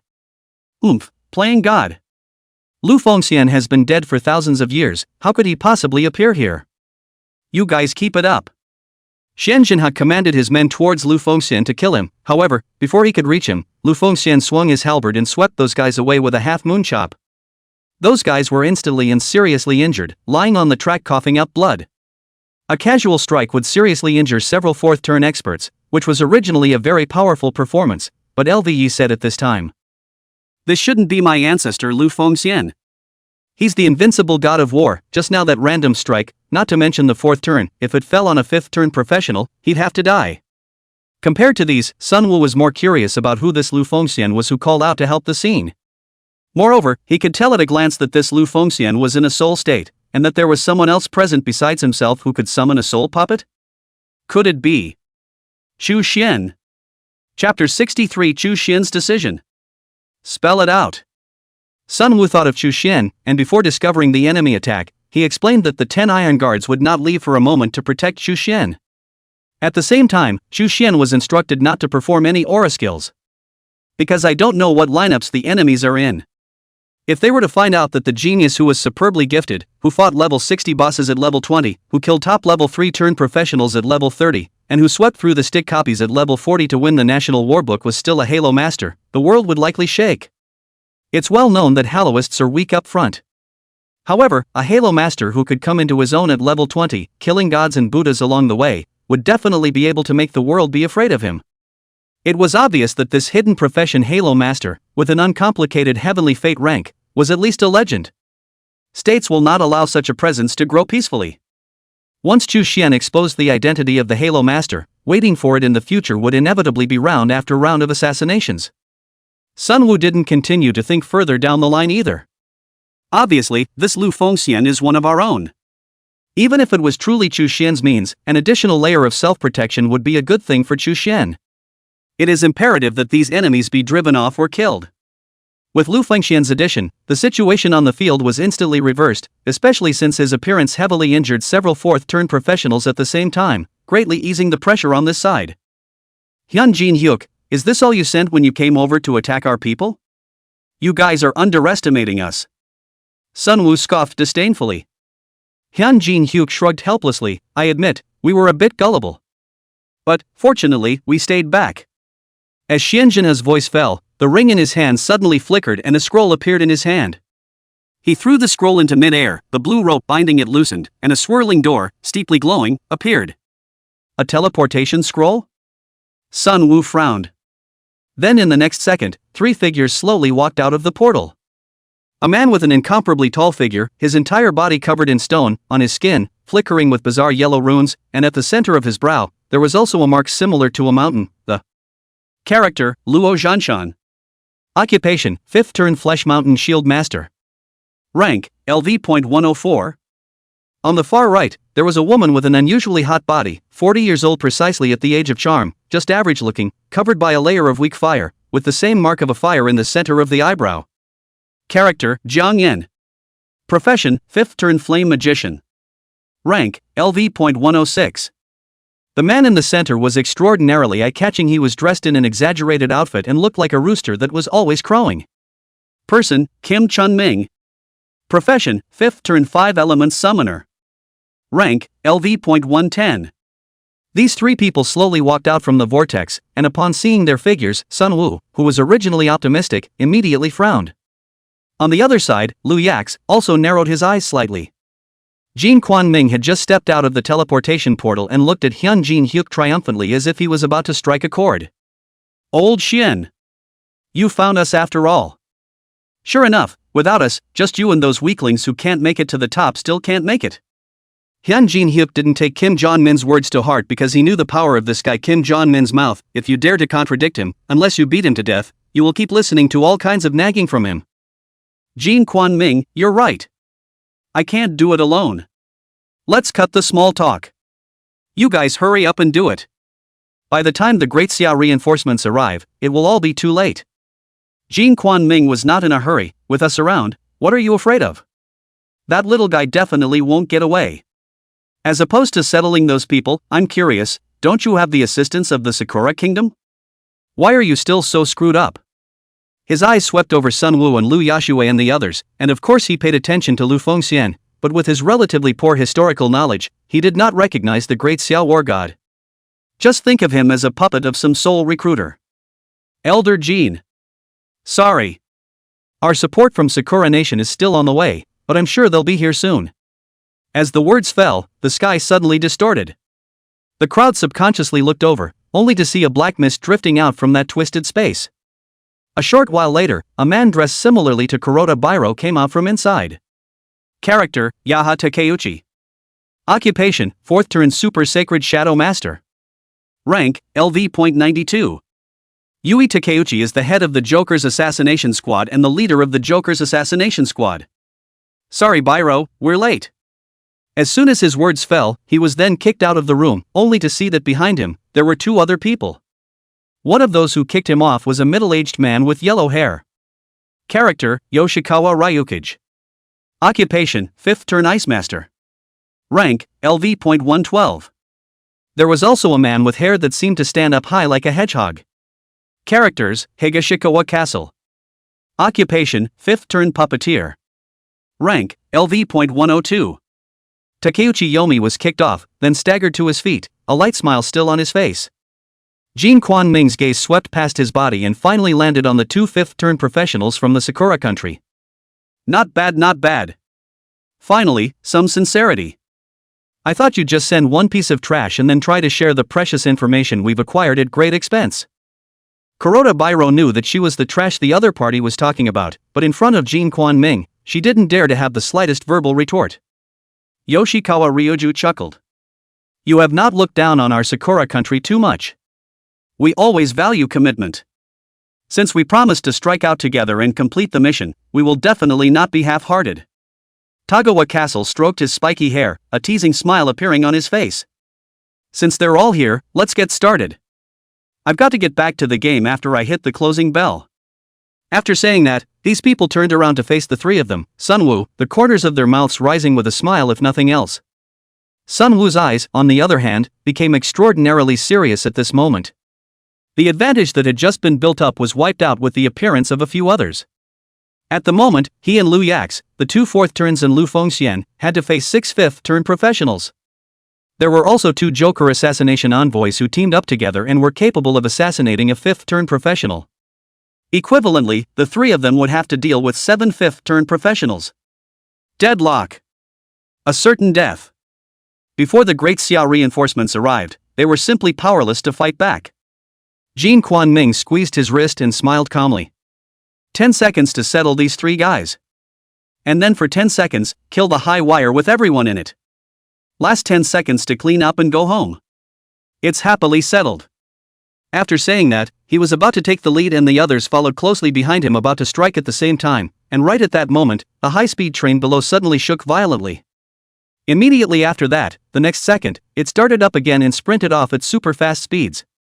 Zhou Feng flew above the high-speed train and shouted towards Sunwoo. Brother Sun, we'll retreat first, you cover for us. The high-speed train left in a hurry, and this scene fell into the eyes of those few 5th turn experts, who only felt inexplicably somewhat joyful. Thinking you can escape like that is underestimating us. Sunwoo sighed helplessly as he and Liu Yax detached themselves from the battle and followed closely beside Gao Gao to act as guards. Although this method of Zhou Feng's was of little use in front of a 5th turn professional, it had to be said that it had been the only method they could think of. Escape first. As for the rest, leave it to God's will. Lu Fengxian followed suit, and he saw the passengers inside through the windows of the high-speed train. Inside, there are students preparing to go to school in the capital, mothers visiting their children in Jizhou province, families traveling out for a break, and anxious parents with their children who want to go to the capital to see a doctor. These various people are facing the same threat at the moment. And they all knew what was coming. Those strong men from various countries who often appear on TV, on the internet, on various screens. The moment intercepted the high-speed train they were traveling on. The purpose is obvious, that is, to kill them. A child will be alarmed by the grim face of a parent, but no adult feels fear or spreads fear at this moment. They listen carefully to the instructions of the HSR staff and are always on standby. Even the high-speed rail workers, let them take on the fight for the sake of their children and the elderly who can't fight. They're definitely not subtle either. Simply because they were all dasha professionals. All have participated in awakening ceremonies. All have recited the meaning of the awakening ceremony word for word after the principle. The awakened professionals are not there to enjoy themselves, but to guard their large and small families in the chaotic, ever-conquering land of the blue planet. This was a realization engraved in the bones of dasha professionals. Some professionals, even, were quite excited. Probably faking it, to reassure those around him. Of course there are people who are real. They clenched their fists. Grandma, isn't it just a bunch of high-ranking rods and ghosts? I don't know how many of them I killed when I followed Mr. Tang in the National War back then. Not only am I not scared now, I only feel exhilarated. Who isn't? These guys are high-ranked, yes, but they can destroy our bodies, but they can't destroy our will to fight tenaciously. Several of my brothers were killed in the national war and were posthumously recognized as martyrs. I can't disgrace them. If we really have to fight, I'll be the first to go. Okay, when the time comes, we'll catch one and hit them hard first. I'll be the main combatant, you guys will play support for me, and the buffs will be slammed hard on me. Even if we can't kill them, we have to make them hurt for a few days. Chu Xian looked at these people with some disillusionment in his eyes. He knew he had dragged them, the innocents, down with him. They could have continued their lives, but instead, at this moment, they had to face such a life and death crisis. Chu Xian looked at the palm of his hand. He knew that he couldn't wait like this any longer. Even if it's discovered. Even if you have to face rounds and rounds of chasing in the future. Nor can we let these compatriots perish after us. Chapter 64 Terrifying 5-Element Summoner. Chu Xian struck out. The high-speed train is still speeding along. Behind them, the professionals from the Stick and Sakura countries didn't seem to be chasing after them. But just then, the crowd realized that something seemed to be wrong in front of the high-speed train. A huge mountain rock that seemed to be slowly rising like a mountain. And it rises in the direction of the elevated track. It can be seen that the boulder is getting higher and higher, and finally it even chopped off the railroad track and stood directly in front of the high-speed railroad track before finally stopping. The high-speed train brakes sharply, the hissing of the brakes is particularly harsh, sparks bloom wildly on the track, and finally. As the crowd thought the high-speed train was going to collide with the mountain rocks, the high-speed train stopped again. And this time, it was never able to move on. Jin Quanming pointed one hand to the front and grabbed the wrist of his other hand, a teasing smile emerging from the corner of his mouth. The surrounding people were all startled when they saw the greatness he had just displayed. The man had actually summoned a huge mountain from beneath the ground, hard enough to block the high-speed train's way. What a terrifying power this is. Jin Quanming sneered, think that's the end of it? No. I'm a 5-element summoner. Just after the words were said, his eyes closed tightly, his slender fingers drew a mysterious trajectory in the air, and his aura around him climbed up. With a low dragon roar, majestic earth power erupted from his palm, instantly transforming into a huge earth-colored dragon that swooped down to the ground with teeth and claws. Boom! It was like a loud sound like Pangu opening up the sky, the earth trembled violently, and a shocking crack centered on him, spreading wildly like a spider web. Hot lava loomed in the cracks, and the pungent smell of sulfur filled the air. Immediately after that, Jin Quanming violently opened his eyes, and a mysterious golden light flowed through his pupils. He made a quick seal with both hands and bellowed, "Congeal!" Only to see the earth and stones in the sky coalescing rapidly in mid-air, and in the blink of an eye, a towering stone sword appeared in front of everyone's eyes.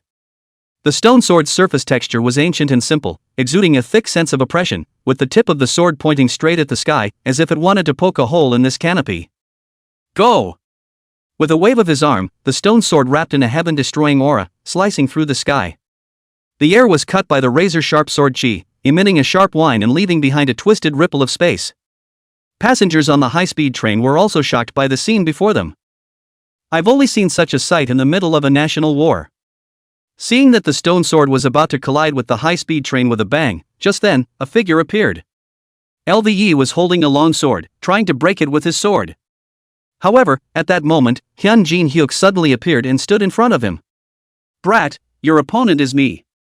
After saying that, he clasped his hands together, and the Buddha's shadow reappeared behind him, and the two sides once again wrestled together. Seeing that the stone sword was getting closer and closer, Sun Wu and Lu Fengxian also shot out, wanting to smash the stone sword, but in the end, they were outnumbered and had no time to destroy the attack that seemed to be wrapped in terrifying divine might. Lve and Sun Wu were both a bit pale at this point. They rarely experienced this powerlessness. The gap between the strengths, what happened next to Chu Xian and an entire high-speed train passenger made them feel deeply self-condemned. Lu Fengxian scolded, "Brat, what are you waiting for?" As the words fell, a halo of light suddenly appeared. The red and green aura instantly covered the surrounding kilometers and surrounded the high-speed train. When Jin Quanming saw this, his expression froze. Halo? There's another holoist in here? Hyun Jin Hyuk looked over and was also surprised. An aura of this range is at least a 4th turn aura master. Several assassins from the Sakura country laughed in excitement. Ha ha ha, what's going on here? In a hurry, did you release all your skills? 4th turn Halo Master, this time the bid is really bloody profitable. Not only did he kill that Chu, but he also made Desya hitch a ride on a 4th turn Halo Master. In a national war, a 4th turn Halo Master is even more useful than a 5th turn professional. Do you guys think there's a possibility that Chu is the Halo Master? If that's the case, then he's at least a legendary Heavenly Fate Halo Master, but I've heard that he's quite terrifying as he's been able to kill his enemies at a young age by crossing over levels. An ordinary Heavenly Fate's Halo Master can't do that. Yeah, if this Halo Master wasn't Chu, he would have come out to help. Are they really alone? The more the crowd thought about it, the more it felt wrong. After all, but any Halo Master with a brain would have come out to help when Sun Woo and the others encountered a strong enemy. Unless this Holoist can't show his face. And the only one who can't show his face in the whole field seems to be Chu. Chu really is a Halo Master. Isn't the Holoist a support? Aren't they weak in the early stages? As we said before, if this fellow's Heavenly Fate rank is legendary, then the early stages may not necessarily be weak. It might even be able to display extraordinary battle power. Killing the enemy by crossing the ranks wouldn't be a problem. Grip, legendary Heavenly Fate's Halo Master. This, if developed, will be a great help in the Great Summer's national war. Jin Quan Ming also said, no matter, he's dead anyway. The crowd's hearts at the moment were no longer simply excited about accomplishing the mission, but more of an afterthought. Luckily they had killed this Chu in time, otherwise the consequences would have been unimaginable. And as Jin Quan Ming's words fell, the stone sword also finally fell and collided with the high-speed train with a loud bang. In an instant, blinding light blossomed like the sun, and deafening explosions engulfed all sounds around them. The huge impact of the high-speed rail instantly disintegrated, metal fragments like meteors splashed around, lifting the airwaves will be around the track glass shattered, gusts of wind wrapped in dust and debris, forming a cloud of dust and fog. Luax reddened. Sun Woo was shocked. Lu Fengxian, on the other hand, was puzzled. In stark contrast to them were the assassins of the Stick and Sakura Empire. They laughed maniacally. Ha ha ha ha, the sword of Damocles hanging over my heart can finally fall to the ground. If you had obediently carried your own head, thanked our country and handed over the National War Book, you wouldn't have ended up with an entire carload of people buried with you. From now on, there will be no more Chu in this world. That's the fate of genius, to die halfway before it really develops. It's a shame, people were kind of looking forward to seeing how far this guy could go. Well, it's time to tackle these guys next. They twisted their heads to look at Luvax, ready to kill them all together. Just before they could strike, the smoke and dust on the ground gradually dispersed, and a scene that made them somewhat surprised appeared. Only to see that on the ground, the halo did not disappear, and the red and green halo became more and more eye-catching. Sun Woo's eyes couldn't help but redden. Brat, surprisingly still alive? For his part, Lu Yak snapped his eyes wide open. Jin Quan Ming frowned slightly. At such a high distance, even 100,000 or so blood and shields would have to be dropped dead. How can you survive? They all thought it was strange. And what made them feel even stranger was the next scene. As the dust and fog dissipated completely, on the ground, in the wreckage of the high-speed train, a single black dot slowly moved. Hyun Jin Hyuk was shocked. After suffering the blast from the stone sword and falling from such a high place, there's still someone alive. Could it be that it's also my extreme Dao first-class powerhouse, whose fleshly body has become a saint? Watching more and more black dots move, Hyun Jin Hyuk was completely startled. Holy! There are too many of these fleshly saints. And why is that 7-year-old standing up too? What the is going on here? At this moment, everyone gave up fighting and turned to fly towards the bottom in a hurry, wanting to explore the reason. Come to the ground. They're clueless. All alive. Damn, it's amazing that they are all alive. A man is not dead. They still didn't know what was happening, when Kuroda Bairo suddenly exclaimed in shock. He pointed at the men and lost his voice. No way. Absolutely not. His perversity attracted the attention of all present. Takanukiya, who was also a Joker assassination envoy, noticed the movement in Kuroda Bairo's eyes and knew that she was seeing something. Followed by a question. Bairo, what the hell did you see? Everyone's gazes fell on her, only to see Kuroda Bairo's eyes full of shock. I saw these people. These people. On them, there are even millions of shields. Even that little kid's shield is up to several 100,000. Jin Quan Ming immediately shouted, I know, it's a forbidden spell. I can't believe I cast a forbidden spell that can increase the shield for these ordinary people. But a mere million shields.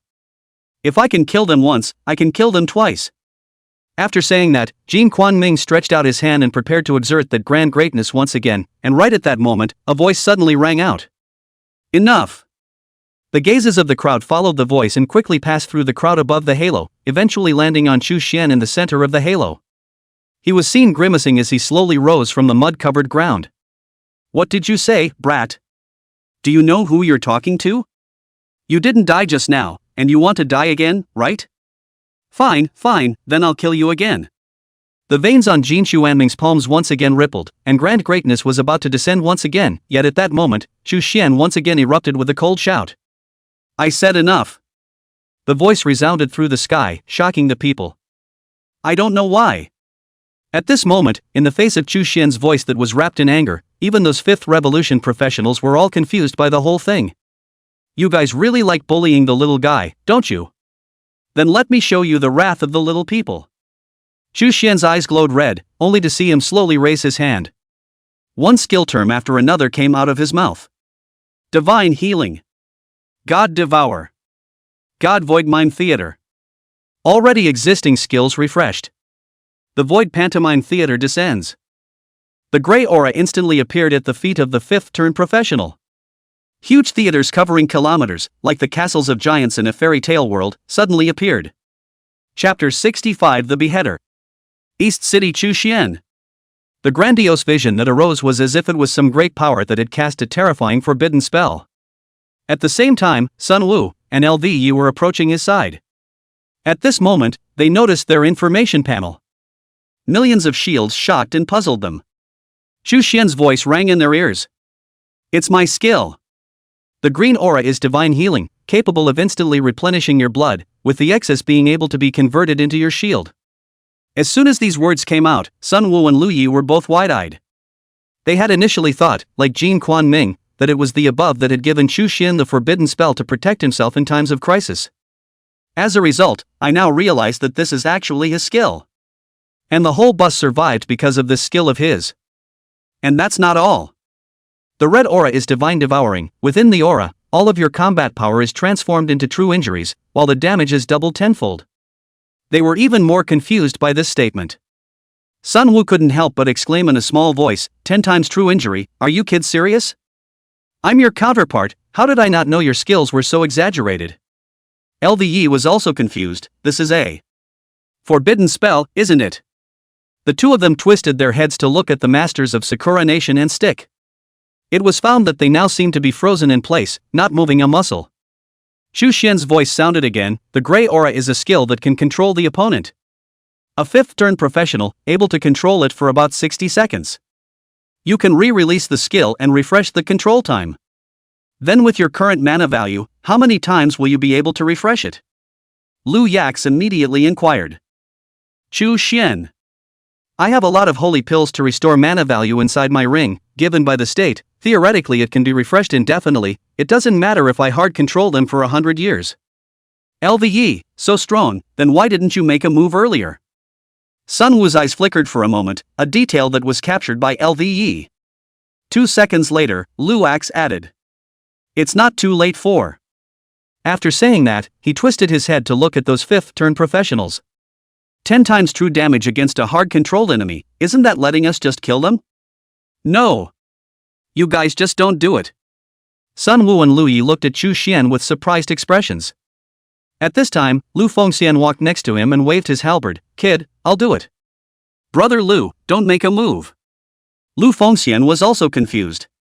At that moment, Chu Xianyuan looked at the surrounding Xia professionals who had survived the calamity and were celebrating the fact that they and their families were unharmed. Chu Xian's voice rang out. Sorry for the scare. These people are targeting me, and if it weren't for me, they wouldn't have gotten you involved. At that moment, a little brother rubbed his head and said with a smile. It's true that I'm in shock, but I'm fine, aren't I? And thanks to you, we can brag to our brothers again. I went through explosions, crashes, and the King of Hell didn't take away our lives, and when I opened my eyes, I had hundreds of thousands of dollars more in shields. Don't you think that's awesome? Young man, you are a Halo Master, yo. Auntie doesn't blame you, your Halo Master is useful. In the future, promise me that you'll try your best to serve your country and guard our dacia well. Brother, don't take it to heart, if you're really upset, kill these guys. His grandma, coming to our dasha looking for trouble, they must be made to have no return. Right, brother, not to mention that it's okay now, even if it's really not okay, pull these guys down together, it's worth it for me to die, less of them, I don't know how many people can die less in the future national wars. Listening to the words of these people, Chu Xin calmly nodded his head but then said, I can't kill all these guys by myself. They're under control now, why don't you guys help? The crowd froze when they heard this, but immediately afterward, these professionals who had just been robbed of their lives were all excited. Their eyes glowed as they looked toward Chu Xin. Really? Is it really okay? Seeing that Chu Xin was nodding to them, these people could not help themselves. To be able to stand up to a fifth-turn professional without injury, such a chance is less than winning $5 million in the lottery. Ask any professional who hadn't dreamed of raging against a high-level professional when they were young. Usually this kind of dream is at the end of the road by turn 4, no one dares to a turn 5 professional. Too unrealistic. And this time, Chu Xian wanted to apologize to them through this action. Thus, with Chu Xuanyuan's consent, these people went crazy and rushed towards those controlled fifth-turn professionals. Even a grandmother, on crutches, went for it. And kids pinching with their hands. The damage of these people would have been quite low in front of a fifth-turn professional. But immediately after that they realized that their damage, when did it get higher? Holy, I'm a first-turn milkmaster and I kicked out 3,000 damage, what's going on? What, that old granny can even deal tens of thousands of damage with her walking stick? When did we get so strong? Sun Wu and LVE looked at each other, both seeing the shock in the bottom of the other's eyes. This kid didn't lie, with the aura boost, it's really 10 times the real damage. The most shocked were the guys who were controlled. At this moment, they were experiencing shock, incomprehension, and now fear. When the Grey Castle appeared, they felt like something was controlling their bodies all over. And this control effect is so strong that it can't be broken at all. Not only that, the control effect was surprisingly high at 60 seconds. Originally, they wanted to wait for the time to pass and then make a counterattack, but it turned out that before the time was almost over, new control skills appeared on them again. It causes them to be controlled all the time. That's not even what scares them the most. What's even more terrifying is that the passengers who almost died at their hands attacked them. Attacks are fine, they're all common. As a result, to their disbelief, the damage of these ordinary people seemed to have an extra 0.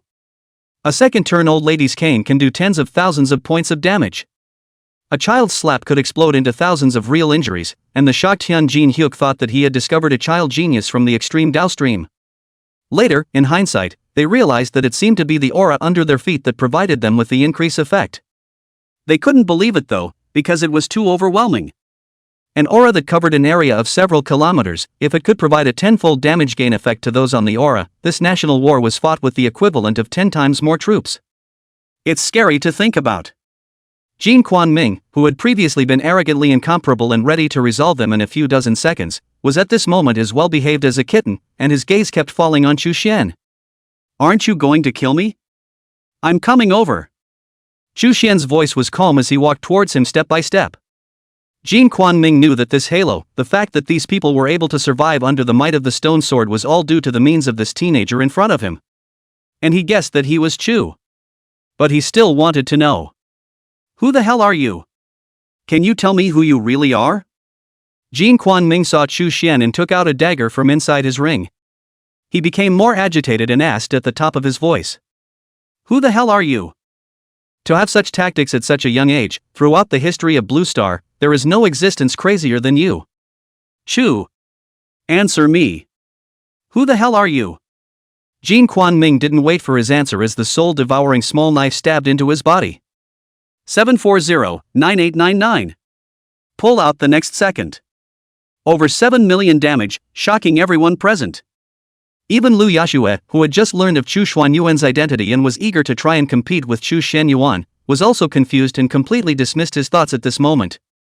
A level 40 professional who dealt 7 million damage with a single slash was enough to shock the ancient world. Jin Quan Ming was killed on the spot, and Chu Xin cut off his head and raised it high in the air amidst the horrified gazes of the crowd. Decapitator. East City Chu Xian. Chapter 66, I submit to Daxia on behalf of Sakura. Chu Xian's voice resounded through the heavens. Jin Quan Ming's head was grasped in Chu Xian's hands, the afterglow still lingering, and blood dripped down his arm to the ground drop by drop. Soon, Jean Quan Ming's pupils began to whiten until they then completely rolled their eyes. Dead. Jean Quan Ming died just like that? The crowd was in a bit of disbelief at the scene in front of them. Jean Quan Ming used to be active inside the Stick's media channels, and was a household name as the star of the 5-turn pro. To this day, the mainstream media on top of the Stick is still cycling through the ads he endorsed. Seeing this rather high-profile powerhouse, whose head was now grasped in the hands of a young man, the surrounding populace, all of them, had a somewhat surreal feeling. It's like dreaming. No. Even if I were dreaming, I wouldn't dare dream such an outrageous dream. A level 40 auxiliary had dealt 7 million damage in one slash, killing a turn 5 professional. This is a feat that will go down in history. And that's when some of them reacted. Jean Quan Ming seems to call this person, Chu? Chu? That name is so familiar. More than familiar. Before the Alliance House Forum, this young man was on the hot search. Legend has it that he killed a level 60 boss at level 20, and level 30 decapitated the 79 Park Jinwoo. Right. So he's Chu. I heard that Stick hates him to death. Killed someone else's big star. Grass, level 30 killed the half-step 4th turn Park Jinwoo. Now at level 40, killing the 5th turn Kim Quan Ming, this is too terrifying. At this rate, at level 60, won't he be able to challenge a level 100 abyssal copy? I mean, he soloed it. The Dasha professionals, at this moment, had indescribable shock in their eyes. They even had someone pinch themselves and realized that it didn't hurt, and thought that they were dreaming, and realized that it was the shield that was there to block it. But soon they ascertained by other means that they had not dreamed it, and that it was all true. They witnessed a new terrifying battle created by a genius. Sun Wu also couldn't help but say at that moment, this brat Xu Xian, his future accomplishments are limitless, and he may even surpass that one. As he spoke, he twisted his head to look at LV beside him. LV family boy, you've met your match. You'll have to hurry up and turn 5, or else you won't see this kid's tail. If someone else had told him that there was a level 40 guy who had already left him behind, LV would have disdained it. However, at this moment, as a spectator who had witnessed Chu Xuanyuan's terrifying strength with his own eyes, Levi's heart at this moment was filled with nothing but shock, as well as deep self-doubt. Although he was only a 4th turn, or a half-step 5th turn, nowadays, he was not at all weak against a true 5th turn, and it could even be said that there were at least a dozen 5th turn professionals who had died in his hands. And because the transfer quests were rather special, the more one excelled in completing the quests, the higher the enhancement to oneself later on, and because of this reason, LVE had been settling down. I hope to be able to complete the most magnificent transfer on the day of the mission. He is undoubtedly a true genius. Even the masked man said that he was one of the few talented professionals in Dacia in 100 years. But despite that, in front of Chu Xian, he still felt what the gap between talents was. At one time, he wanted to pursue the limits of his talent so that he could be more powerful. Now, he was suddenly lost, wondering what the point of going on like this was. After a long period of silence, Lu Yak slowly opened his mouth. Elder son, I want to turn 5. Hearing this, Sun Wu was violently stunned. He seemed to be a bit shocked as well, but seemed to understand this. Nodding his head, Sun Wu said. Like Chu Xian, you are the capital and pride of my Grand Xia. If you need help, just say so, and the state will never be stingy. Lvax nodded and didn't say anything. And at that moment, Chu Xianyuan looked around at the 4th turn, or 5th turn professionals who were staring at him with fearful eyes.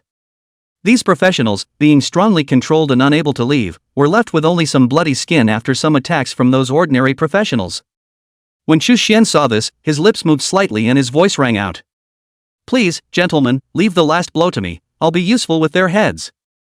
Hearing Chu Xian's words, these professionals were first stunned, but they did not inquire too much about the reason. After all, today's Chu Xian was already a genius comparable to a god in their hearts. And the thoughts of characters of this level were no longer something that ordinary people like them could figure out. And so without any hesitation, almost as soon as Chu Xian's words were finished, the surrounding occupiers made way. Giving up the 5th turn expert that they had beaten to death to Chu Xian. Chu Xian walked straight up to those people, and the surrounding professionals looked at him like he was a star. Biggie. You're so strong. Are you really level 40? I'd believe you if you said you were level 400. Big brother, will I be as good as you in the future? Don't even think about it, little friend, this big brother is not something we can catch up with. Little brother, do you lack a girlfriend? Do you think it's okay for me to see my sister? Mom, don't you wreak havoc on someone's big brother. Xu Xian walked past them one by one and finally stopped in front of those professionals. Those people's gazes swept back and forth over Xu Xian's body, and the shocking dark red blood on his arm frightened them to the point that they had long since lost all four gods. Xu Xian took out the soul-devouring small knife, and after killing Jin Quanming, his soul was forcibly stripped from his body by the soul-devouring small knife, and then absorbed onto the body of the knife. Now, the soul-devouring small knife's body's murderous aura became more and more condensed, and the red blood filaments that wrapped around the blade also became more and more numerous. Sun Wu's gaze was drawn to the soul-devouring small knife. It wasn't just the threads of blood on the blade, but the beads of blood that glistened brightly in the grooves, that immediately made a lot more sense to him. The corners of his mouth turned up in a smirk. This brat, has he fed the soul-devouring knife so well? I can't believe I condensed a new skill blood pearl.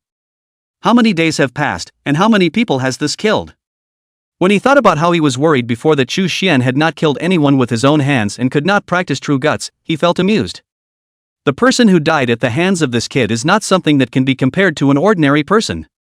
After all, Sun Wu had almost become the owner of the soul-devouring small knife, and he probably knew more about the soul-devouring small knife than Xu Xian, so seeing the changes in the soul-devouring small knife, Sun Wu was quite surprised. However, compared to his surprise, those killers who were under hard control were more in fear and despair at the moment. Seeing that Xu Xian had already walked up to his face and had lit up an extremely bizarre and bloodthirsty-looking knife, Takeuchi Yaya, the Joker Assassination Envoy's main regiment ambassador, couldn't stop trembling. Shoo! Spare me, spare me. He was acting very exaggerated, he looked like a gentleman, but at the moment he was nervous as if he was a pothead smoking marijuana. Xu Xian even felt that if he unlocked the control at this time, this guy should not run, but rather be so scared that his legs would go limp on the ground, or even urinate incontinence. Just this is also worthy of being the boss of the Joker Assassination Envoy. Xu Xian wondered, feeling that this guy is like pretending. After all, pretending to be a weak person who can't be hit, and then at the moment when the other party is slack, to give a sure shot, is also the professional skill of these killers. Takeuchi Yomi continued to beg for mercy from Xu Xian. Shu! You saw it, you saw it. I didn't take a shot at you, I was merely their guide. You must be curious about who they are, right? They are our Sakura Kingdom's 5th turn experts. We in the Sakura Kingdom colluded after they learned that Stick had sacrificed the sorcerer Choi Shinzakura and found your whereabouts. They knew we were on an assassination mission in Dacia and had me meet them. I just brought them here, I didn't do anything to you guys. I didn't. Spare me, spare me. As soon as he finished his words, Rokawa Yashikage and Dongchuan Castle, who were on the sidelines, cursed at him. Bakayalu, Takeuchi Yaya, you coward, the backbone of our Sakura Empire's professionals has all been lost to you. Hold up your spine for me, are all Joker Assassination ambassadors wimps like you? You're a real clown. Kuroda Bairo couldn't look away either, Takeuchi. What are you doing? As the main regiment envoy of our organization, you grovel to the Dacia people like this. If you let the boss know, he'll kill you. Takanukiya retorted loudly, shut up you you're the ones who are baka. I'm not going to die here with you guys. I just don't have a backbone anymore, I'm a clown, I'm not going to follow in Jin Quanming's footsteps, there's nothing more important than staying alive. Now, even if I'm allowed to become a dog of the 5 great Xia, as long as I can survive, and then even if I'm branded with a slave contract, I'm willing. Takeuchi Yomi opened his mouth and spat his tongue out frantically, looking like a dog. On behalf of the Cherry Blossom Empire, I express my submission to my master, Xu Xian, to the Grand Xia. Please, Dacia enslave us properly. Bitch. Don't let me release my control, or I'll be the first to kill you. Ryukawa Yashikage broke into a fit of rage, his body trembling all the same, not out of fear, but out of anger. Takeuchi Yomi had disgraced their Sakura Empire. Higashikawa Castle was equally furious, and if ice could kill, Takeuchi Yaya would have been killed by him by 1,000 cuts at this point. The corners of Xu Xian's mouth couldn't even help but twitch twice. He glanced at the Soul Eater knife in his hand, then brushed past Takeuchi Yomi before walking over to Tagawa Castle. Seeing this situation, the people present were instantly confused, especially those killers whose lives were in Xu Xian's hands. It was as if a certain string had been plucked within them. Pust. The crowd was even more confused as Dongchuan Castle's head was chopped off by the soul-devouring small knife. Looking at Takeuchi Yaya's intact body, on the contrary, the Tagawa Castle behind him had fallen head over heels. These people realized at once that. Does begging for forgiveness really work? Seeing that Chu Xian had already walked in front of him at this moment, Ryuka Wayo aka silently swallowed his saliva. That? Actually I can. Chapter 67 A Sword of the King's Right apply for you to be a friend. You can also what? Chu Xian frowned. In the choice between death and living, Ryukawa Yashimage was making some sort of determination, only to see his eyes suddenly very clear and said. That? I just thought it over, and I don't think Takeuchi Yomi is wrong. Being alive is indeed more important than anything else. So, I can also be a dog of Daxia. When these words came out, the whole room was shocked. Holy! Ryukawa Yashikage, shame on you. You're the one who scolded Takeuchi Yagami the hardest just now. Now you see that Chu Xian didn't cut off his head, you're in a hurry, aren't you? Where's your backbone? Ryukawa Yashikage, you still want to steal from me? Only I can be Daxia's dog. You step aside. Chu. Brother Chu. Father Chu. Don't listen to him, this guy Ryukawa Yashikage has always been sinister and venomous, if you let him go, he'll definitely turn against you. Only I can be your loyal dog. Takeuchi Yomi shouted frantically. At this moment, Ryukawa Yashikage also knew that there was no way back when those words he just said came out of his mouth. Now he can only go one way. And so it was that Rokawa Yoshinobu went crazy as well. Take a chia. Don't you come any closer. How nice do you think you are? Those like you who engage in assassinations are like cockroaches in the sewers, with the blackest hearts. What's more, what the hell are you, the District 4 turns, but also need to cooperate with Kuroda Bairo that in order to kill the 5 turns of the professional, compared to you, the old man senior 5 turns of the professional, not more useful than you to Daxia. After saying those words, Takeuchi Yaya was completely speechless. Because he also knew that if he was a dog, it was definitely better to be the one who had higher strength. From this point of view, there is no doubt that Rokawa Yashikage is the best person for the job. At that moment, Kuroda Bairo's voice also rang out. Chu. I also want to join Daxia. In fact, I've long wanted to be Daxia's dog, and as you've heard, I'm no weaker than a 5th turn professional when I join forces with Takeuchi Yomi. Let me be your dog too, but of course if you like my kind, I'd be happy to be your bit ch. Wang Wang. Crazy crazy crazy. Are all the professionals in the Sakura country so bottomless? It's really I also don't know how these guys became turn 5 and turn 4 experts.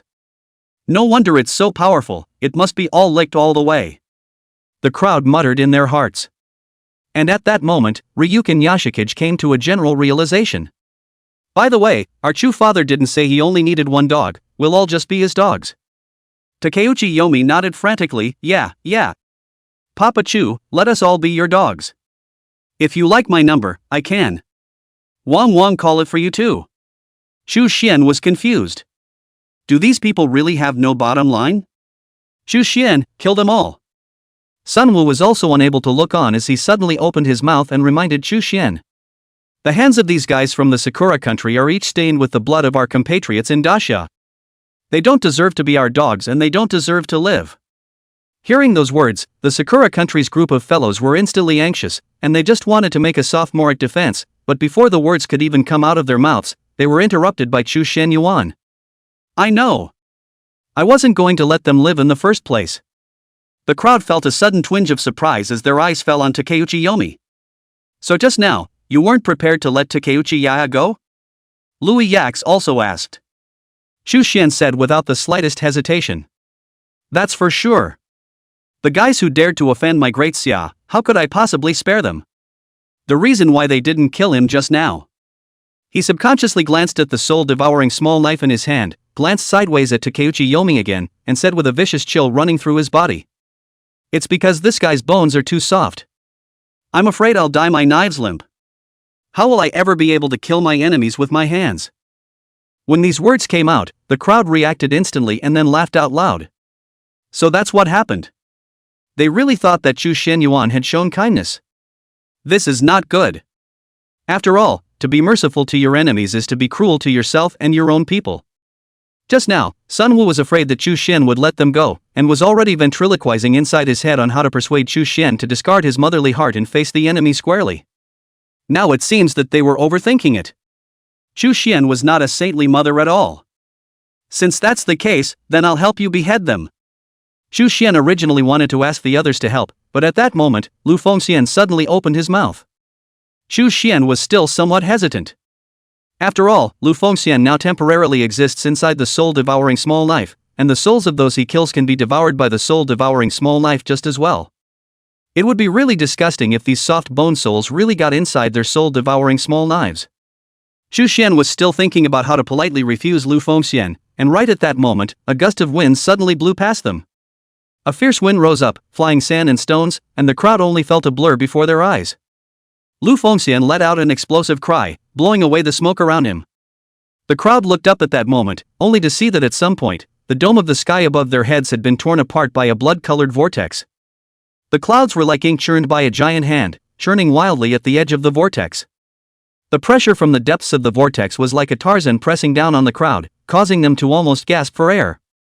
An old and majestic cold hum came from the void, and the sound waves actually shook the ground with spiderweb like cracks.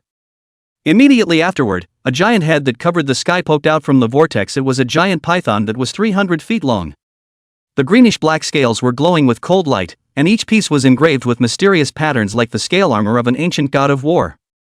The head of the python had 3 blood-colored flesh horns, and the venom dripping from the tips of the horns corroded wisps of purple mist in mid-air, and where the fishy wind swept through, even the rocks were smoking. Even more chilling was the old man sitting on the python's forehead. He wore a cherry-blossom samurai robe adorned with dark gold runes, his white hair danced wildly like a silver dragon, and a hideous scar across half of his face at his brow bone added to the ferocity. The old man slowly got up, then stood with his hands folded. The scales of the python under his feet actually rose and fell with his breathing, as if the two had become one. His gaze overlooking all living beings seemed like 2 divine swords unsheathed, and wherever he passed, Xu Xian only felt that his soul was frozen, and Levi's hand that was gripping the longsword was even trembling slightly. You bunch of losers. You can't even do a little thing right, you have to ask the old man to do it himself. The old man's voice was like a yellow bell, shaking the crowd to the point that their ears overflowed with blood. The giant python then raised its head and hissed, and the sound waves transformed into substantial waves of air that swept the sand and soil in 100 feet radius up into the sky. With a casual wave of the old man's hand, a blood aura descended from the vortex, enveloping Chu Shenyuan and the others in it, and that power that seemed to be able to annihilate everything caused everyone present to understand what was meant by true divine might like a prison. Chu Xian frowned slightly as he looked at the old man's appearance, waves rising within him. From before until now, reborn until now, Chu Xian felt that everything had gone exceptionally well. But it wasn't until above his head, that fellow appeared, that Chu Xian felt a true sense of crisis for the first time. Ryukawa Deho, the snake god of the East. Occupation is a snake breeder. It may seem like an insignificant profession, but over the course of several decades, 7 battle serpents of terrifying strength were cultivated. Every war serpent that came out would cause a bloody storm. There were countless fifth-turn professionals who had died at his hands. At one point, it even exterminated an entire city in the Middle East.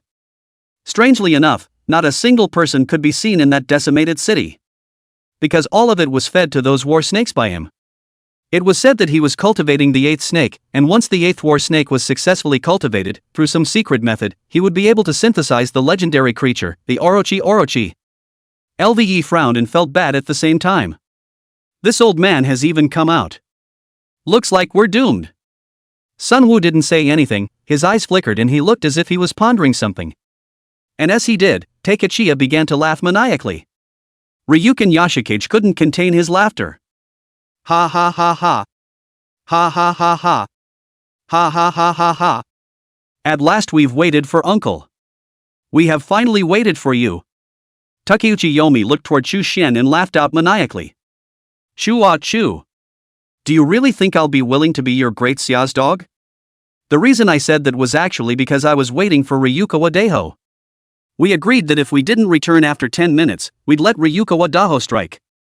Now that 10 minutes have passed, you will be greeted only by death. You have been tricked.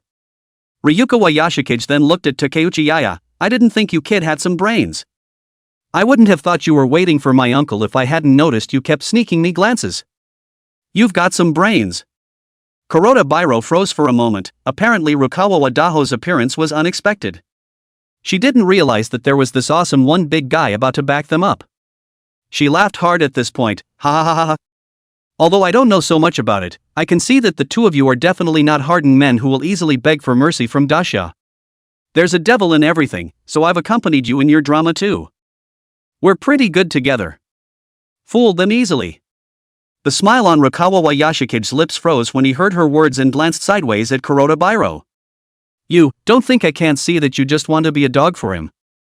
You pressed for reinforcements. Kuroda Bairo's face darkened and he cursed, grass. A trace of coldness and impatience flashed in Ryuko Wadaho's eyes. He was more interested in hurrying up to finish solving the mission objective and go back to accompany his little snake than listening to them bickering here. The Luchuan Great Harvest looked towards Chu Xian, and his voice rang out like a flood of bells that shocked the hearts of the people. You are Chu?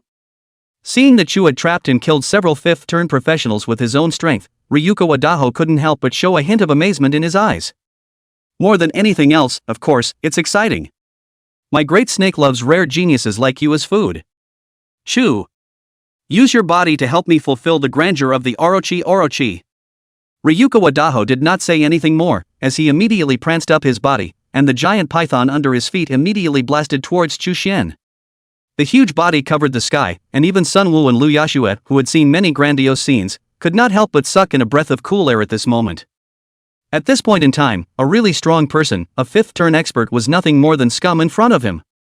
Seeing that the giant object was getting closer and closer to him, Chu Xian's information panel suddenly died and popped up a message. Person, Wang Quan Jian requests to add you as a friend? Chu Xian furrowed his brows violently and instantly broke into curses towards the void. Big brother, if you have time to add friends here, why don't you hurry up and cut down this snake cub? Chapter 68 The King's Right One Sword Strikes. Big brother's divine might. When these words came out, the crowd was flabbergasted. Ryuko Wadaho, who was feeding his pet python, was also startled. I don't know what Chu Xian was saying this suddenly. However, very soon, just as Sun Wu and Lu Yashue were about to make a move to deal with the giant python in the void, a voice suddenly rang out.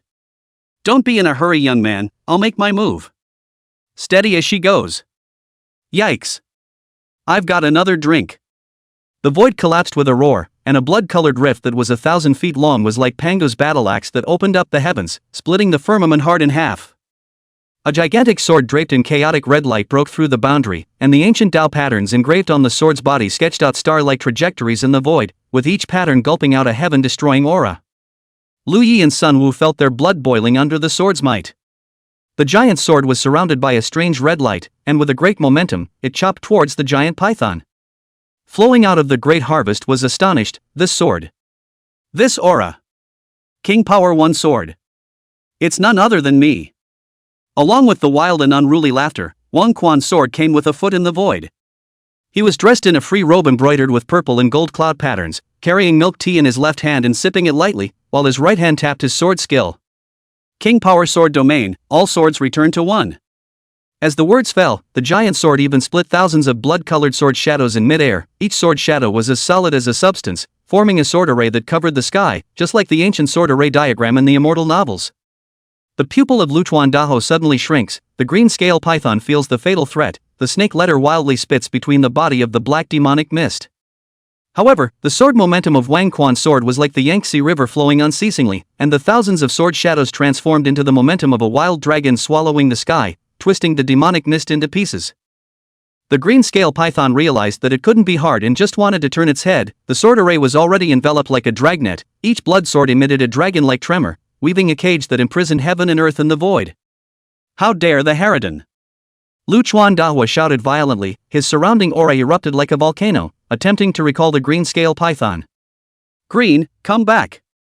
However, when Wang Quan flicked his fingertips, the sword array suddenly erupted with blinding red light, and each blood sword burned with the fire of chaos, completely sealing off the retreat of the green-scaled python. The giant python let out an earth-shattering hiss, its scales peeling off piece by piece in the sword fire, revealing the blood-seeping demon body underneath. It seems like you can't get your little green back. Wang Quan Jian tilted his head back and drank the milk tea, casually throwing the empty cup into the sky. Shatter me! Another bellow. Thousands of blood swords united in response to the sound, transforming into a world-shattering sword that opened up the heavens and earth, chopping down with the momentum of the Star River reeling backward. The green-scale python's demonic body shattered like thin paper under the sword's might, turning into a sky full of blood rain, as if even its soul had been twisted into pieces by the sword's energy. Ryuko Wadaho suffered this heavy blow, while ground sprayed out 3 feet of blood mist, the whole person like a broken line paper kite falling. As he fell, he hastily sacrificed his life-preserving talisman props, and black demonic flames ignited around him. Seeing that Ryuko Wadaho was ready to shield escape, he saw Wang Quan Ejian flexing his fingers and a blood sword chasing his soul and demanding his life to penetrate the void. It exploded in a brilliant shower of blood on his shoulder. Next funeral, remember to get a decent pet. You guys give me. Wait.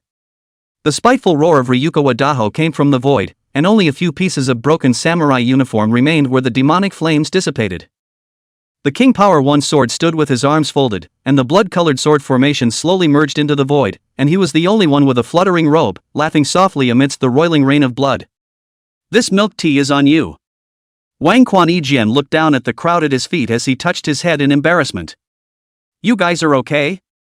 I'm sorry, I've actually been here for a long time, and when I saw that you guys were fine, I was ready to crouch the subsequent reinforcements of these killers. Hey, it really got me squatting then. You guys wait here for a while, the aftermath team will be here soon, this side of things has been resolved, I'm going to get another cup of milk tea to drink. After saying that, the void shook, and the king's right sword swiftly disappeared under the eyes of the crowd. Soon, however, the void shook once again. The voice of the King Power 1 sword rang out violently. Right. Shu kid. Don't forget to agree to my old man's friend request. Subsequently, the trail of the King Power 1 sword completely disappeared. The crowd was wide-eyed. This crisis came and went quickly. Sun Wu smilingly introduced Chu Xian. Boy, are you blessed. That person is one of the top existences in our great Xia's battle power. Ranked among the 10 elders of the King's Power 1 sword. It's a blessing for you to be in his sights. Xu Xian smiled calmly, this old man, he's a bit interesting. In fact, there was no need for Sun Wu to make a point of introducing him, he also knew about the King Power 1 sword. In his previous life, Wang Quan Ejian had also made a move to save him, and the two of them were on good terms, and could be said to be irreconcilable friends. He was the one who saved himself last time, and he didn't expect that in this life, he would be saved by him again. Xu Xian couldn't help but feel some emotion as the memories of his last life slowly surfaced in his mind. If he hadn't suffered serious injuries in the secret realm under the sword of Wang Quan and had to retreat to the mountains to recuperate, he himself wouldn't have been easily killed by Yi Ku.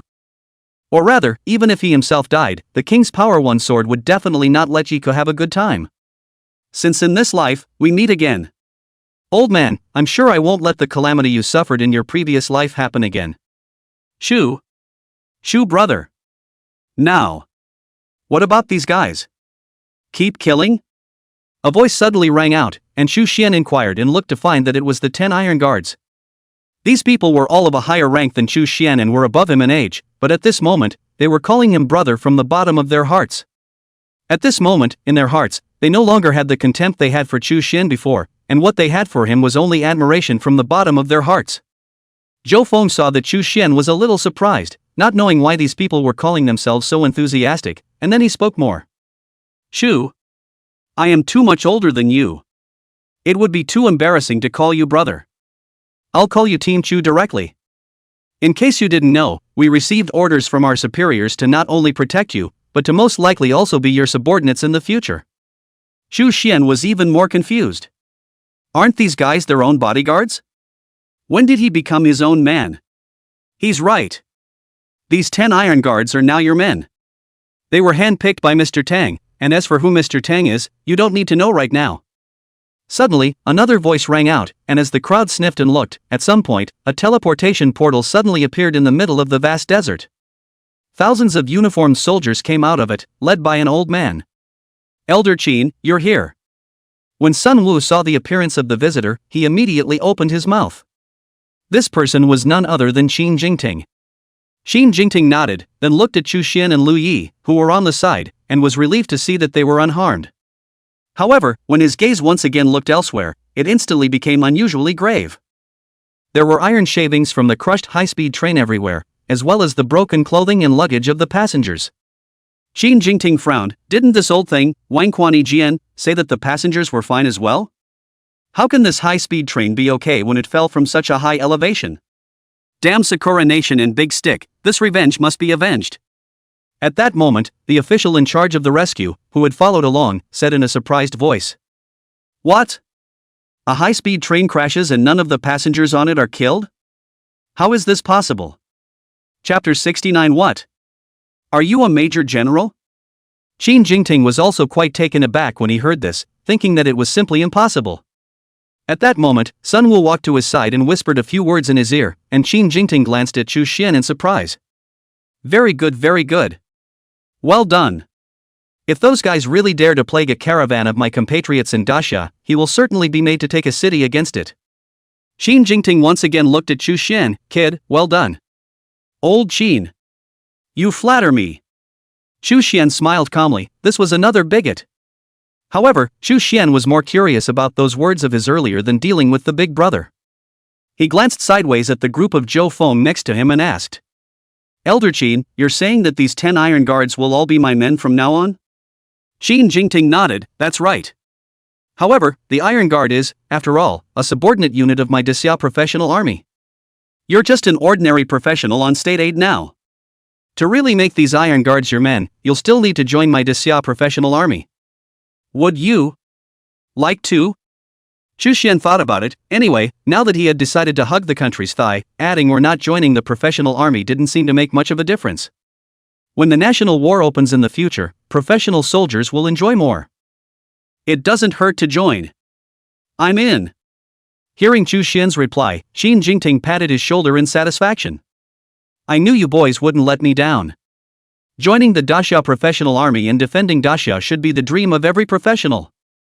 I've felt your boy Akaji's heart to serve his country. It just so happens that I'm here, so if you have any questions, just ask. Chu Xian grinned, then. Elder Qin, I can ask as much as I want. Qin Jingting nodded. Chu Xian immediately said, the treatment of professional soldiers, isn't it true that the higher the rank level, the better the treatment? Qin Jingting replied, that's for sure. Rank levels are tied to strength and mission. Higher rank means more responsibility, higher risk of death, and correspondingly better benefits. Chu Xian nodded thoughtfully, and after 2 seconds of contemplation, he asked again. So do I have to start out as a pawn? Qin Jingting didn't open his mouth, but Sun Wu, who was on the side, immediately laughed. That goes without saying. Professional soldiers all start at the bottom, unless you've done great service. Qin Jingting pointed at Lu Yi, who was beside him. Just like this kid. Don't look at him as a young man, but just because he has made a lot of great achievements and accumulated a lot of military honors, he is now at the rank of colonel. Chu Xian raised his eyebrows and could not help but feel surprised. Above colonel, that would be general.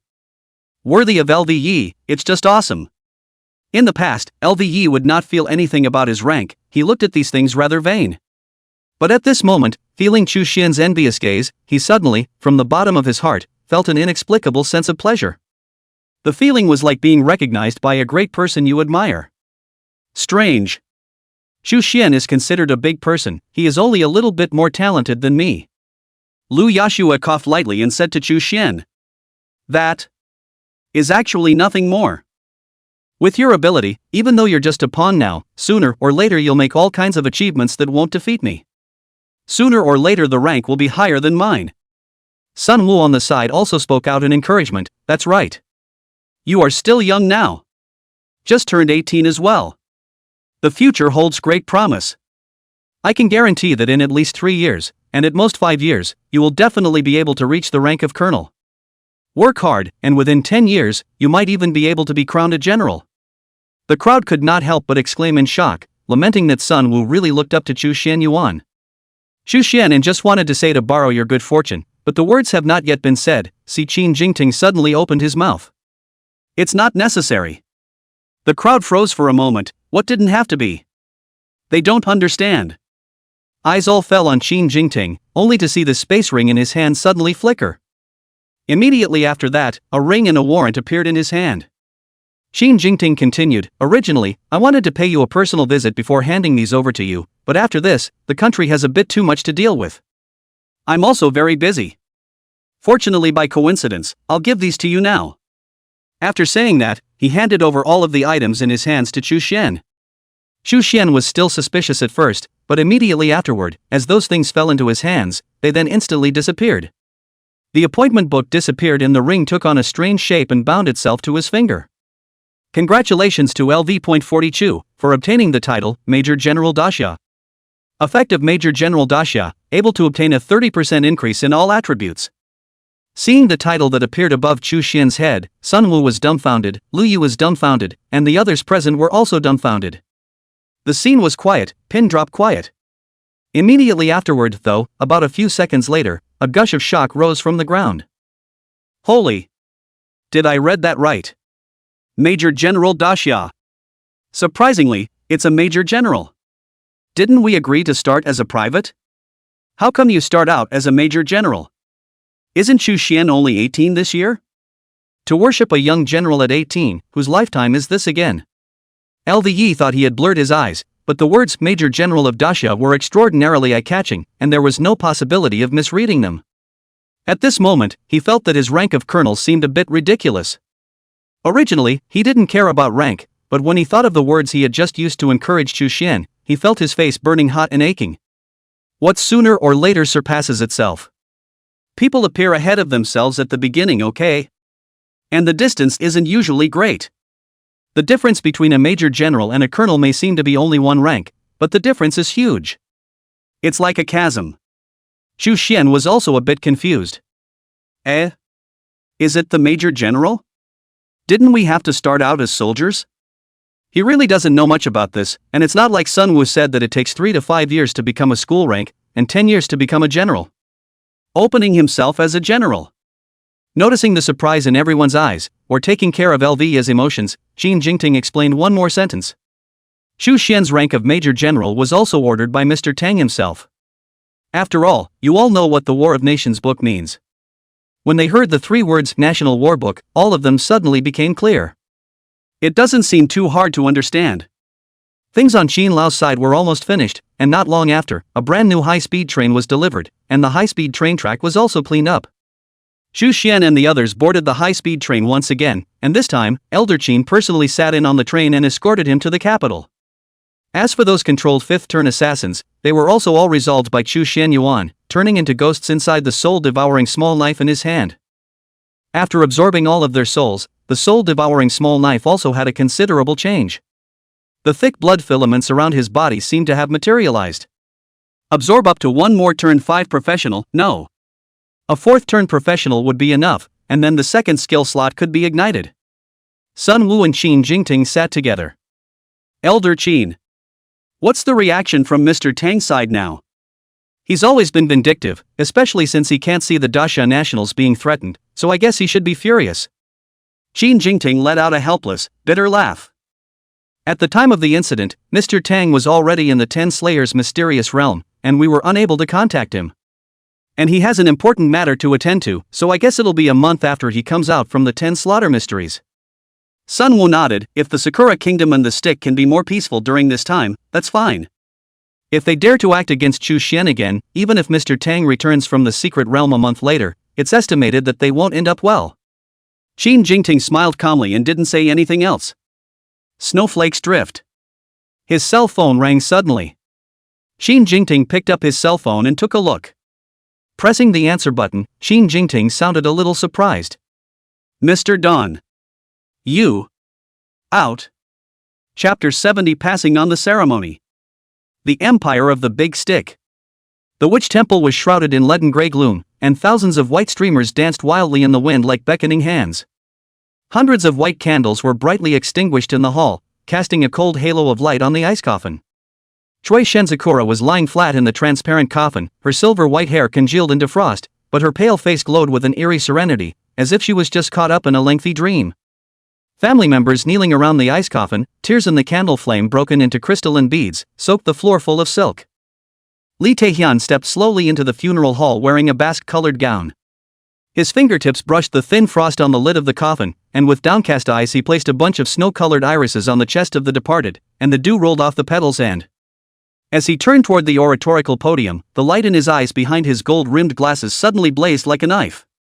Miss Choi Shinzakura burned her last candle for the Empire with her life. His voice echoed through the empty temple.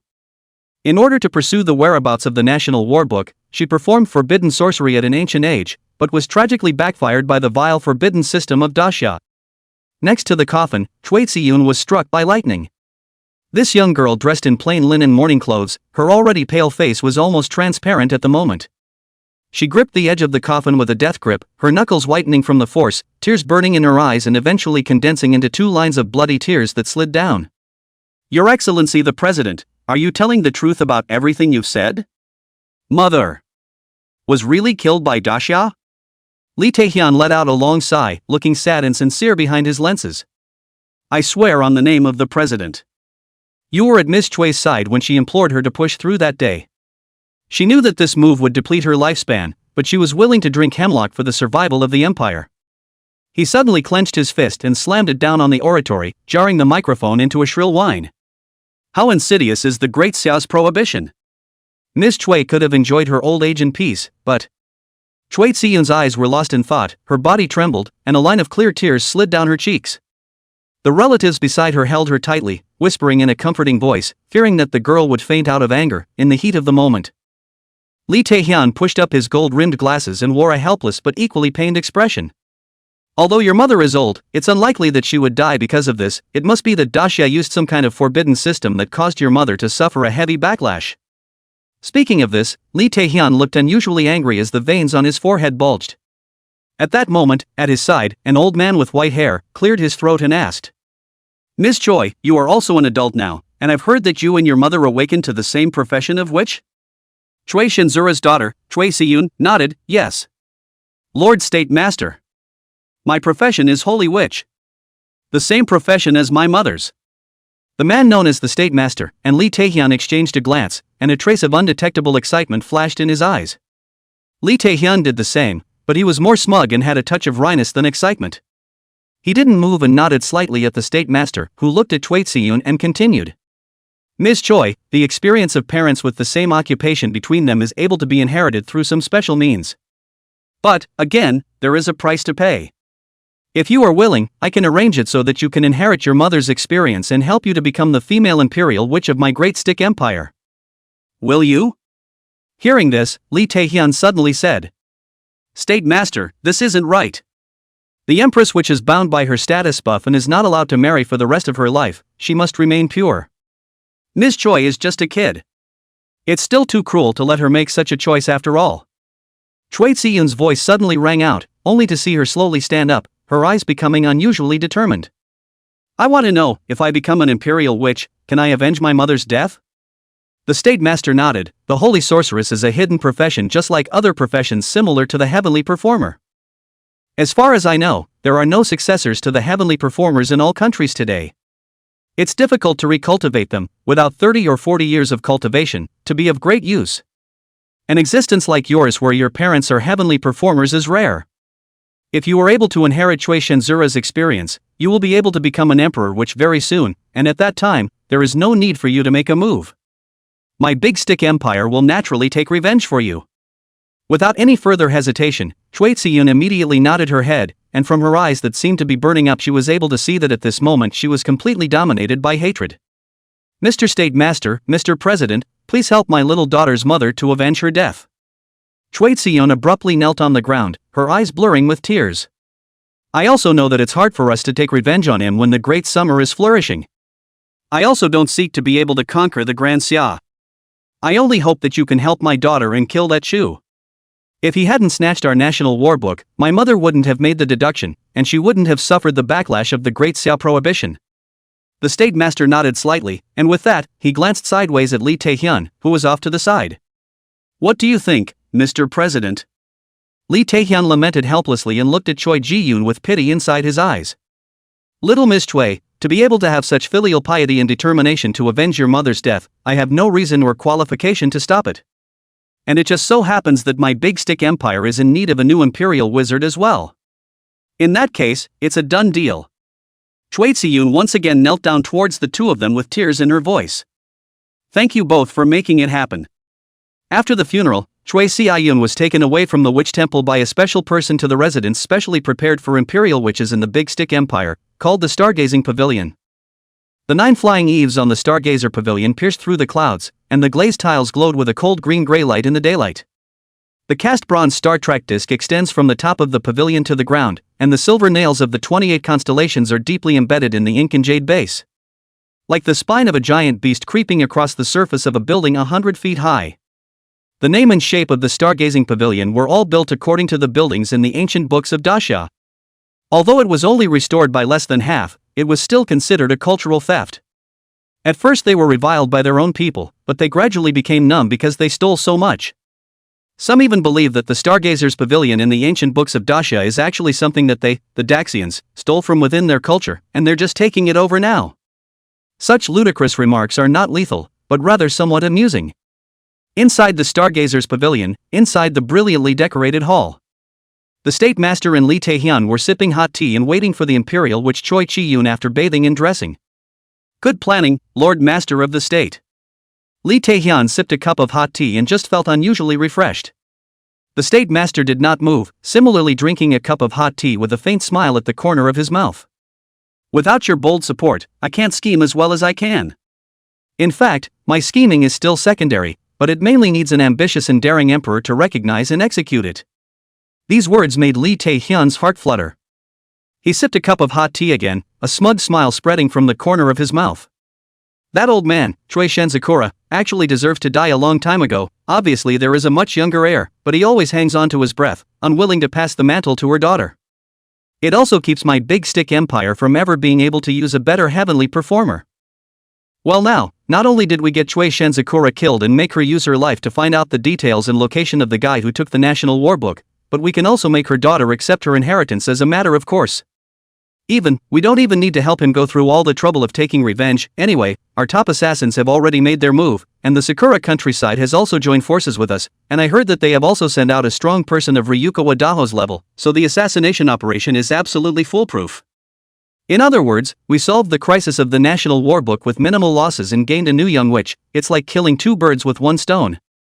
At this time, Lee Taehyun was quite pleased. The National War Book was the biggest hidden problem in his heart. As long as he was able to solve the problem of the National War Book, he would be able to have a good night's sleep.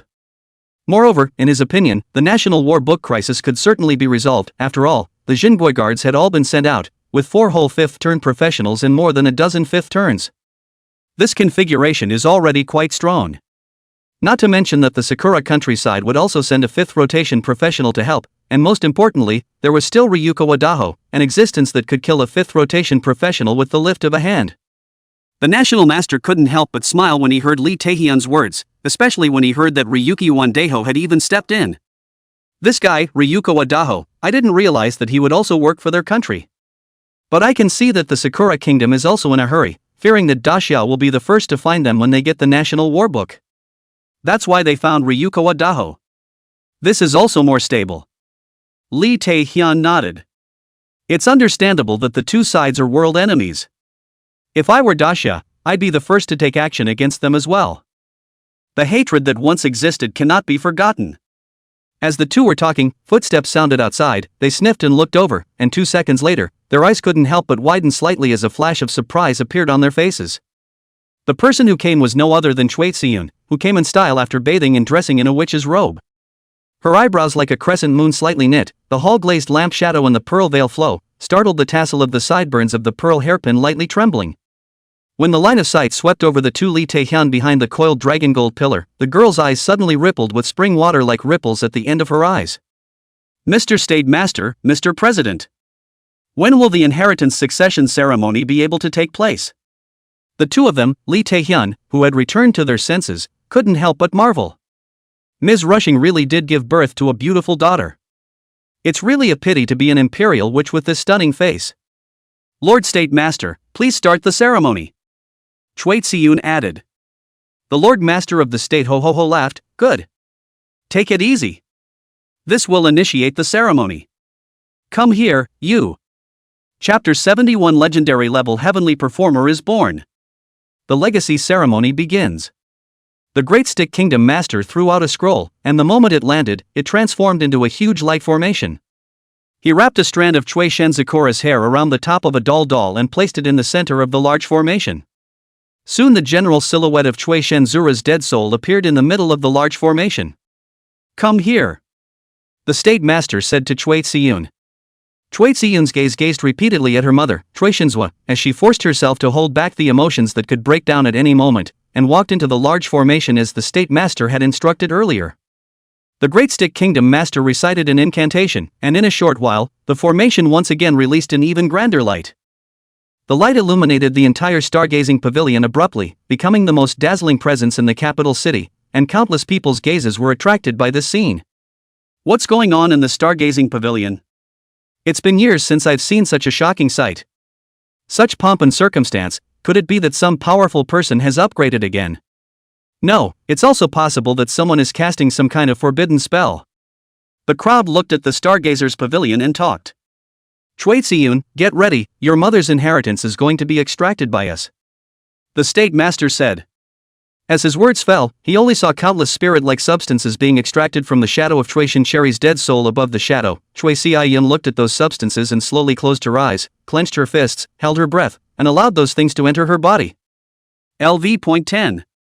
LV.20. LV.30. Chui Ziyun's rank keeps rising. 7 colors of light kept blooming around her.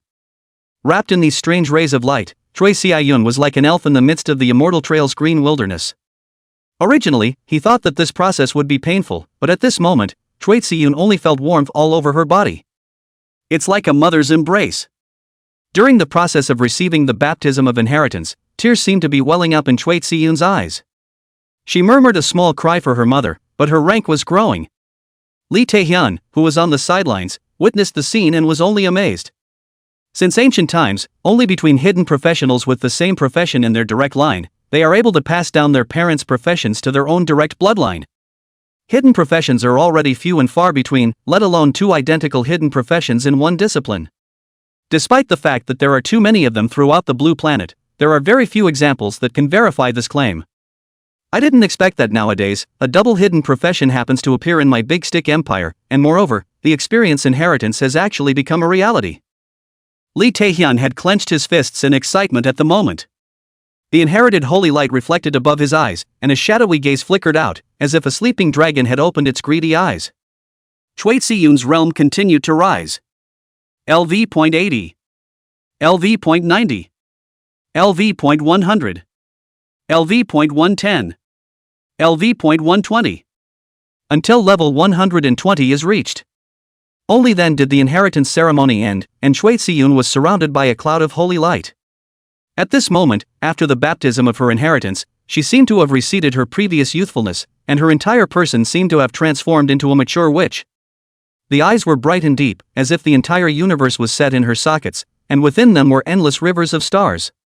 The light disappeared and Chui Ziyun rushed at the state master and Li Taehyun and slowly saluted. Thank you both. I, Chui Ziyun, will surely become the eyes of the empire, helping the empire to open up its borders and conquer the national war.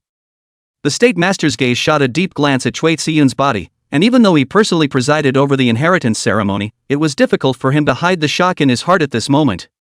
This was also the inheritance ceremony that he had carried out according to the way recorded in the ancient books, and now that he saw that a professional who had just awakened his profession not long ago had reached a terrifying 120 levels in less than half a day, it would be false to say that he wasn't shocked. This could be more terrifying than any genius of the current generation. Not bad, not bad.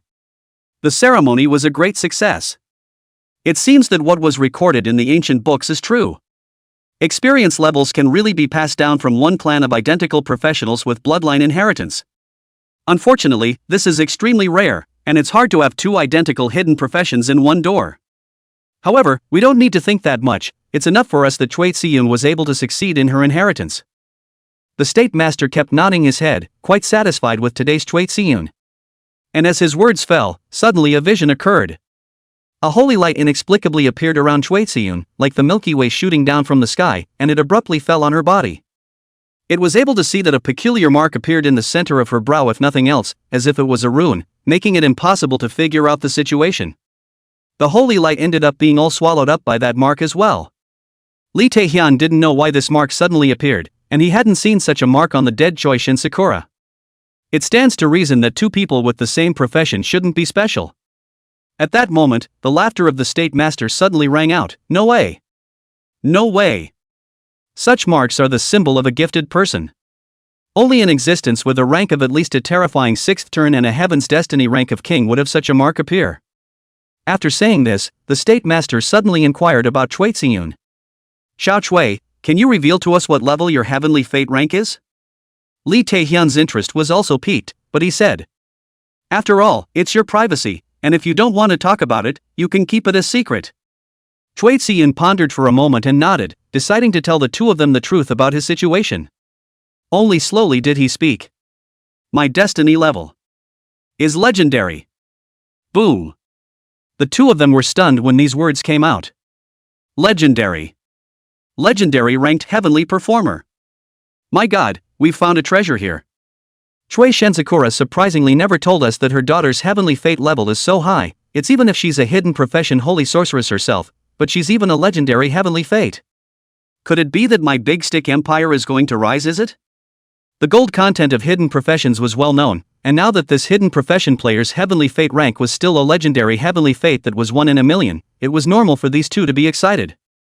Choi Si-yoon, however, was in a bit of a trance. Apparently she wasn't quite able to understand her own talent, recalling that before, her mother had instructed her to make sure that she didn't tell anyone about her heavenly destiny rank. Otherwise you may be assassinated.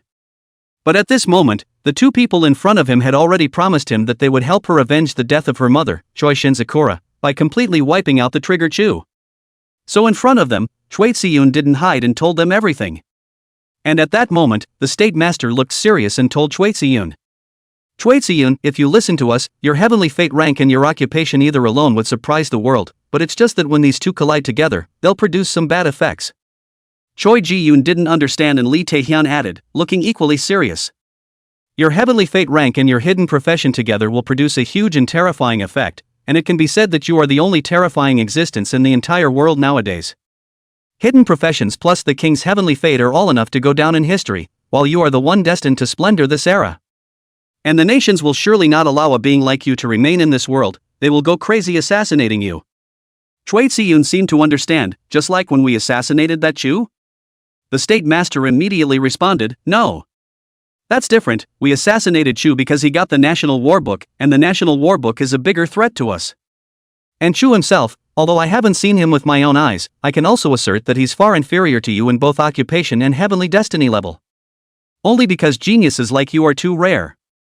Lee Taehyun followed suit. Compared to you, Chu's talent is equivalent to the difference between a genius and an ordinary person.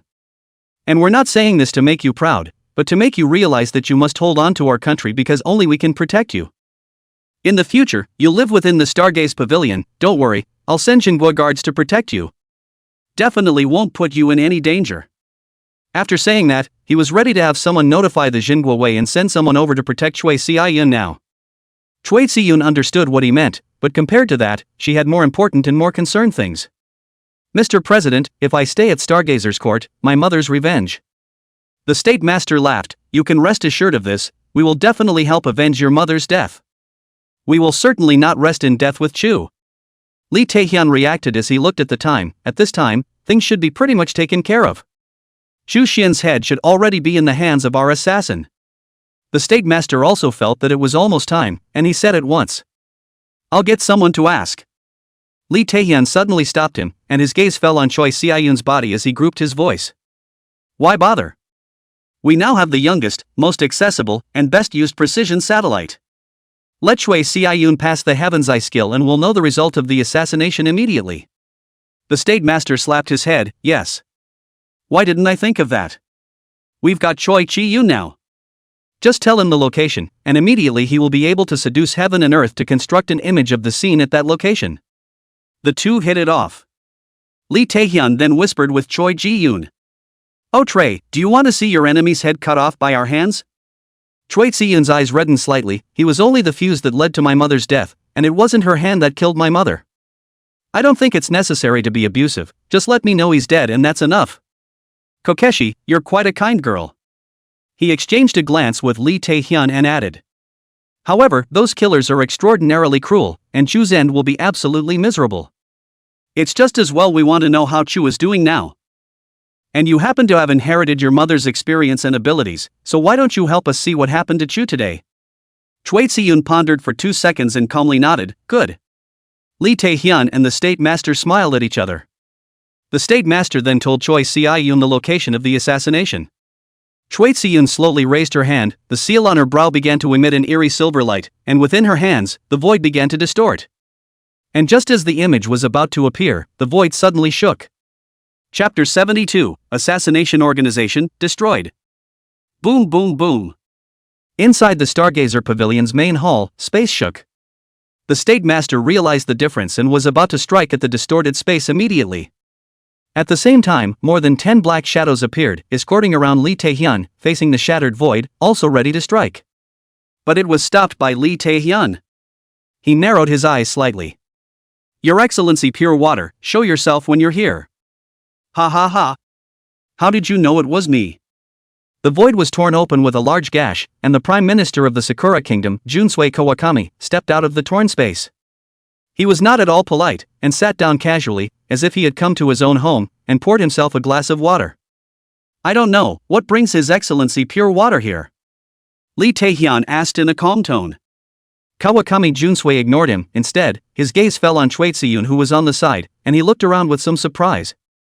His eyes then scanned the floor again, noting the puppets that were tangled in the silken strands of their hair. Kawakami Jinsui's gaze began to grow unsettled. Kind of funny. This girl, her eyebrows look a bit like Choi Shinswa. It can't be the daughter of that goddess Choi Shinswa, can it? Wait. There are still materials to be used for the inheritance ceremony on the ground, the mark on the girl's brow. Hiss, king-level heavenly destiny? A heavenly performer with at least a king-level heavenly fate? Jinsui Kawakami scuffed up from his seat as he wandered back and forth around Choi Siyun, looking for some clue to break his horrible deduction. But the more I thought about it, the more my horrible thoughts seemed to be true. Lee Tae-hyun frowned and narrowed his eyes slightly, but he soon smiled. Worthy of being the detective author who once wrote the best-selling reasoning manga of the entire blue planet, Conan the Grown-Up. So much can be deduced just by some clues. And almost all of them were right. That's right, this is Choi Shinzura's daughter. A heavenly performer with a king-level heavenly fate. Kawakami Junsui froze for a full 3 seconds when he heard this, and after reacting, he sat down once again. I never thought that I would be allowed to bump into your country's big secret. You're not going to kill me off. Lee Tae-hyun sneered, Your Excellency Pure Water is really interesting. A mere heavenly performer of the king's heavenly destiny, although she has taken up her mother's mantle, she still seems too young compared to those old men of the kingdoms who possess similar deduction abilities. Junsui Kawakami thought for a moment. That's true. His gaze swept over Choi Siyun's body. There's still room for improvement. Lee Tae-hyun didn't have time to pull any punches with him and asked right away. Your Excellency Pure Water doesn't come to me easily. Tell me, what is the reason for this visit? Kawakami Junsui spoke calmly, a touch of worry appearing on his brow. It's not even for that Chu. The assassin we sent out hasn't returned yet. I'm fretting. Something can't be wrong. Lee Tae-hyun froze for a moment. Not back by now? Hasn't it only been a short time since their assassination against Chu? Why are you in such a hurry? How long have you been waiting? Junsui Kawakami said, It's been waiting for 10 minutes. Lee Tae-hyun wanted to curse. It's only been 10 minutes and you can't wait any longer? Why is your patience so small, Sir Pure Water? I heard that you used to draw thousands of episodes of manga. Where was your patience back then? Junsui Kawakami waved her hand. Can that be the same? One is the Prime Minister and the other is a cartoonist. Honestly, I miss being a cartoonist when every day was fulfilling. That's a bit of a digression. Let's get back on topic. My people aren't back yet, and I'm in a hurry, so I came over to your side to check it out. Lee Tae-hyun let out a light laugh. I heard that you guys sent out all the Ryukawa Daeho. What are you worried about with him around? Even if Great Xia sends reinforcements of 5th rotation experts over, they'll have to hand over Chu's life all the same. Jumizu Kawakami fretted with one hand on her cheek. The problem is, that guy, Ryukawa Dao, also went away and didn't come back for a long time. At these words, Lee Tae-hyun's originally calm heart lifted violently. What did you say? Kawakami Junsui spread her hands. I'd be a puppy to lie to you. Lee Tae-hyun was confused. Could it be that the reinforcements from Dasha really arrived? His eyes fell on Choi Siyun, who was on the side. He wanted to speak and finally said, Choi Siyun, go on. The timing of our assassination was very well chosen, enough to decapitate the Chu before Xia's reinforcements arrived. It's impossible for the reinforcements from Great Xia to arrive so quickly. Choi Ji-yoon was also a little worried when she heard Lee Tae-hyun's words. As she continued to cast her skills, the space in the void before her distorted faster and faster. Soon a vortex appeared, which was like a bright mirror. A scene appeared in it. Daylight reflected off the metal torn into shards, glinting with an eye-catching light. The derailed high-speed railcar looks like a flattened by a giant, its twisted aluminum shell stuck upside down in the concrete rubble. Shards of window glass were spread out into a field of starbursts, broken viaduct rebar dangled from dozens of meters in the air, and at the end of it was still glued to half of an electronic display, pulsating with a broken train schedule. The penetrating wind swept through the rubble-strewn canyon, swirling up the blood-stained cushions of the business seats and swirling in the air where the smell of charred and blood mingled. Kawakami Junsui's face was astonished while Lee Taehyun's voice, which contained a touch of excitement, rang out. This is the high-speed train our target is traveling on. Looking at this sight, the high-speed train Chu was traveling on must have been knocked to the ground by our people knocking it down from a high altitude. At such a high distance, do you think that guy called Chu can still survive? Hearing his analysis, Kawakami Junsui's heart abruptly became calmer, and the sadness on his face disappeared, replaced by an undisguised smile. You're right, it does seem like I was overthinking things. After all, the configuration of the strongest people we've sent has been quite high. Against a level 40 guy, how can we let him run away? Lee Taehyun, not to mention there's Ryukawa Daeho. You know his power better than we do. With him, it's absolutely foolproof. And you go back and wait in peace for those men of yours to report to you. Junsui Kawakami stood up. You're right. It's time to go back and wait for them. After saying that, he got up and was about to leave, but at that moment, as the image got closer and closer to those high-speed train wrecks, Choi-Siyun's voice rang out. It's not right. Look, you guys, how come there are no human bodies found in those pieces of high-speed rail? Is the whole compartment empty? That's not right either. There's quite a bit of broken clothing luggage mixed in with all that debris. Apparently, there was indeed someone inside the high-speed train, but the body was missing. While Kawakami Junsui felt that Choi Ji-yoon had a point, Lee Taehyun felt that there was nothing strange about it. The bodies must have been disposed of by our people. Either that, or they were buried by those Daxians who came over later. His words had just been uttered when the State Master, who was also looking at the screen, seemed to have realized something. What's that trip of neatly arranged black dots? His words drew the attention of all present. Lee Taehyun signaled Choi Ji-yoon to zoom in on those black spots.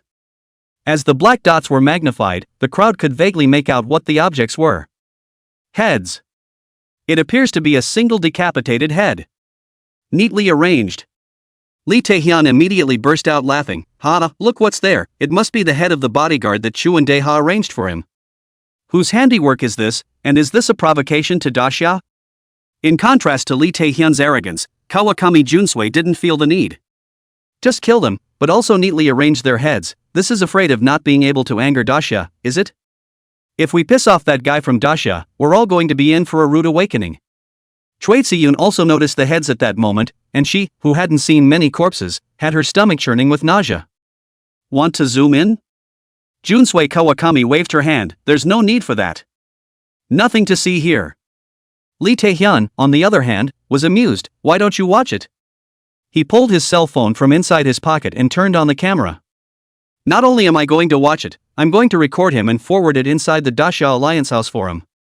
Let them take a good look. This is what happens when you offend my big stick empire. Lee Taehyun's cell phone was pointed at the image in the middle of the vortex. Choi Ji-yoon, zoom in.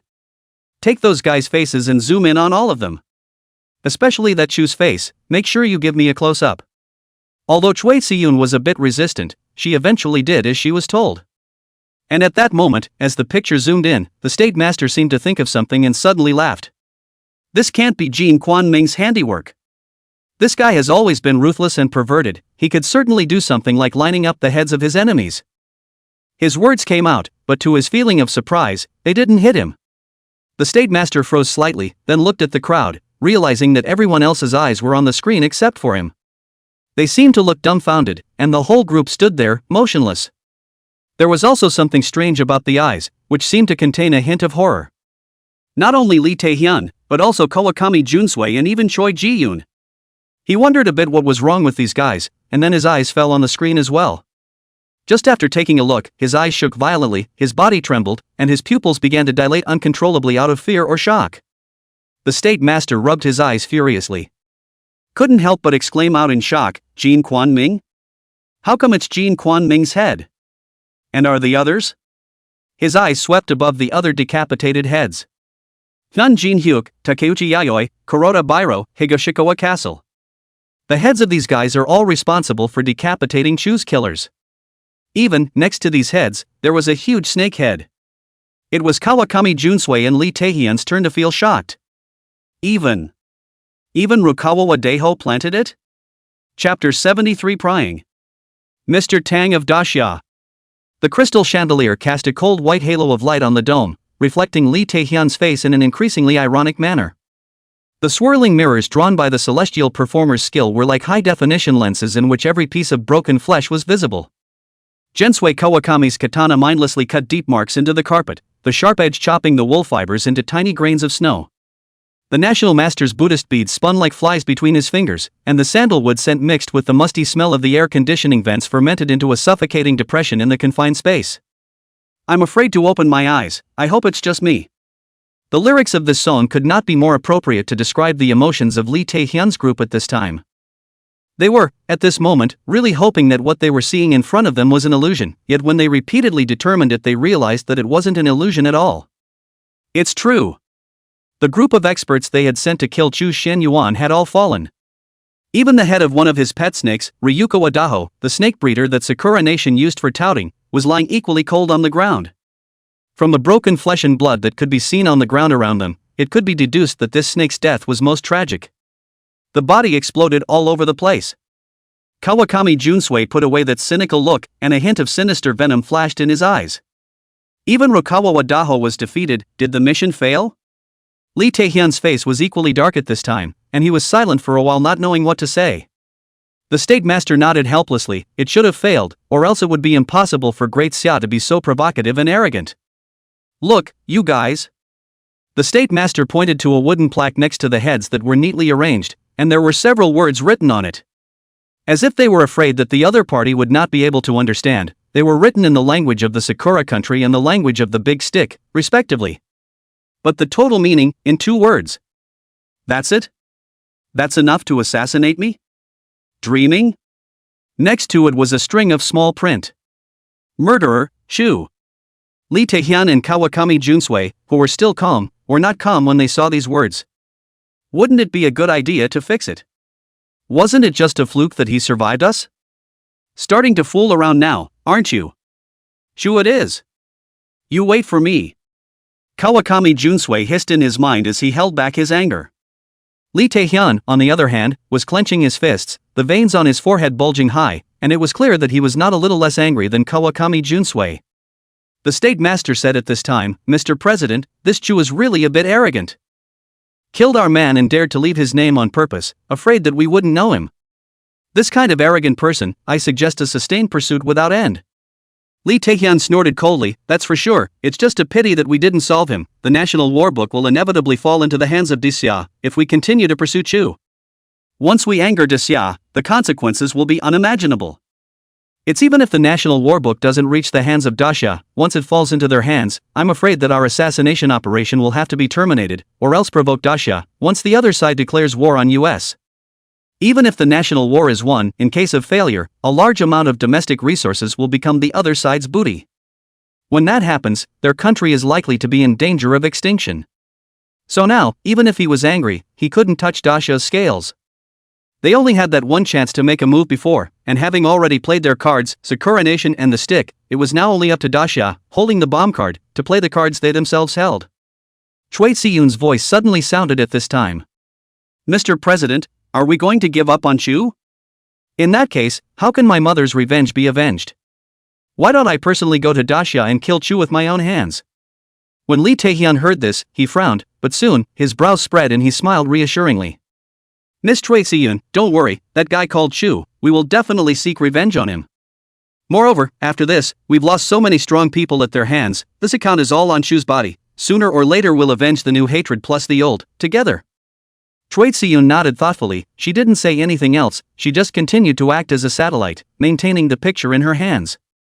After saying that, Lee Taehyun looked at Kawakami Junsui again, what is Your Excellency Junsui going to do next? In this assassination, all of your men were also killed by Daxia, especially Ryuko Wadaho who lost one of his pet war serpents, one step backward from realizing his grandiose wish of the Orochi Orochi. Are you just going to let it go? Kawakami Junkamizumi was expressionless. You don't have to provoke me like that. The purpose of this assassination of ours was the National War Book, and now that the mission has failed, we wouldn't dare to strike again at Daxia. Like you just said, any further strikes will inevitably enrage Daxia. And we don't want to be the target of their National War Book, their declaration of war. The State Master suddenly interjected, but we have, in fact, all offended Great Xia with this move. As you all know, Mr. Tang, the man in charge of them today, is a vindictive and ruthless man. Although, we haven't done anything to them. But we've definitely angered him. I'm only afraid that our next step is not to think about following whether or not to continue the assassination against Chu, but how to undertake Mr. Tang's anger. Lee Taehyun was unimpressed by this. Although I have heard of the past actions of the one from Daxia, he may not be able to take action against us this time. After all, it's us who suffer. Moreover, it's a normal operation for us to strike out at Chu and seize the National War Book. The State Master sighed helplessly, and his eyes kept flickering as his gaze landed on the picture of the Great Xia territory. But it would be just fine if it really targeted Chu alone. Look at the ground, you guys, so many pieces of high-speed rail, cutie. Can all tell what happened? Our people, they must have struck out at those innocent professionals, and likely killed an entire highway full of them. I don't believe that people can survive when the high-speed train is gone. Mr. Tang, who hates it when people take shots at civilians under his command. At this point, the State Master suddenly paused, then added. Have you forgotten that when we started a dispute with the Monkey Kingdom and accidentally injured 10 of their fishermen, Mr. Tang personally slaughtered all of the professionals involved in the dispute from both of us?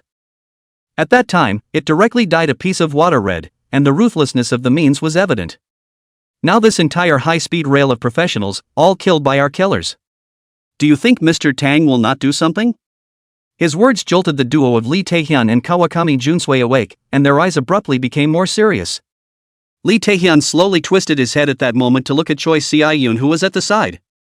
Miss Choi Si-yoon, look for any sign of Mr. Daxia Tang. I want to see where Mr. Tang is at the moment. This shouldn't be difficult for you. Choi Si-yoon pondered for 2 seconds, then nodded. Yes. Kawakami Junsui, who was on the side, was quite shocked. Being able to find the traces of the target person was not something that an ordinary heavenly performer would be able to do. And there is a price to pay for longevity. It's not obvious right now, but the cost has been marked up with a price on the back.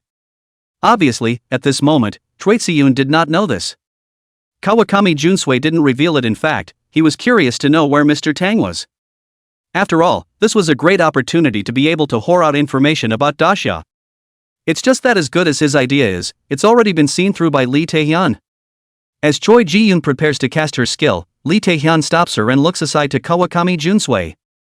Mr. Pure Water, don't you have your own sky performer? We don't really want to disclose the next result to you yet. Hearing that, Kawakami Junsui wasn't embarrassed. Mr. Lee, we can be said to be on the same boat now. If Mr. Tang takes revenge on us, neither you nor I will be able to escape. Why don't we open up the information and discuss countermeasures together? And don't worry, I won't listen for nothing. I can assure you that I will never disclose anything about your country possessing a legendary level heavenly performer. Choi Si-yoon's small hands suddenly trembled, and a tense look appeared on her face. Lee Taehyun, however, looked indifferent. I really don't know if you're discussing with me or threatening me.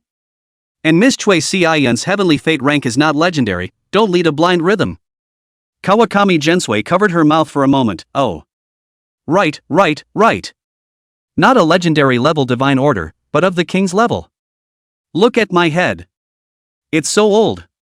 Kawakami Junsui grinned, then looked over at Choi Si-yoon. Miss Choi, you start. Chapter 74, Tang Shouyuan. Don't be reckless. Choi Ji-yoon then looked at Lee Taehyun, who didn't bother with Kawakami Junsui anymore, and then nodded at Choi Ji-yoon. Begin. Choi Si-yoon was authorized to slowly close her eyes, retrieving the presence of her target in the unknown space. Between casting her skills, ball after ball of 7 colored light surfaced around her, and the mark on her brow became clearer. Soon, as if Choi Si-yoon had found the other party's presence, she snapped her eyes open, and the image shaped by the vortex in her hand disappeared, followed by a brand new image appearing in front of them. Above the brightly lit high-rise, a dark shadow stood above it. As the screen zoomed in, it was as if a camera was pushed toward the other side. That dark shadow was a man with a mask, who lingered in the air. A pair of calm eyes, looking at the building below, the whole person stood with his hands in the air. The state master couldn't help but exclaim, "Did you find him so quickly? That's not too fast." Kawakami Junsui was also quite surprised, originally thinking that he would have to wait for a while longer, but he didn't realize that this was less than half a minute and he had already found where the other party was. This speed is simply too exaggerated. The key is as the existence of the heavenly performer Choi-Siyun. After finding where the other party is, surprisingly still face rosy, all body cannot see any body to be overdrawn feeling. She even asks Lee Tae-hyun rhetorically if this is the person they're looking for. If not, retrieve it again. One must know that an average heavenly performer would only have the opportunity to find someone once a month, and it would take a lot of time and effort. Compared to them, Choi Chi-yoon's ability was simply terrifying. Kawakami Junsui was a bit confused, feeling that even a king-level heavenly performer couldn't be this powerful. Lee Tae-hyun was equally shocked by Choi Ji-yoon at the moment. Worthy of being a legendary-level heavenly performer, this ability was simply heaven-defying. Her presence even washed away the disappointment that his previous failed assassination had caused him. Strange. Why does where Mr. Tang is located look so familiar? The state master's eyes fell on the building at Don's feet. The huge bronze tripod was steaming with curling smoke in the air, and the 28 star charts were flowing and glowing on the white jade railing. Tang's mask glowed with an eerie blue cold light, and daylight condensed into frost on his basalt iron gauntlets. Stargazing Court. Isn't this the Stargazer's Pavilion? Since when does Daisha have a stargazing pavilion?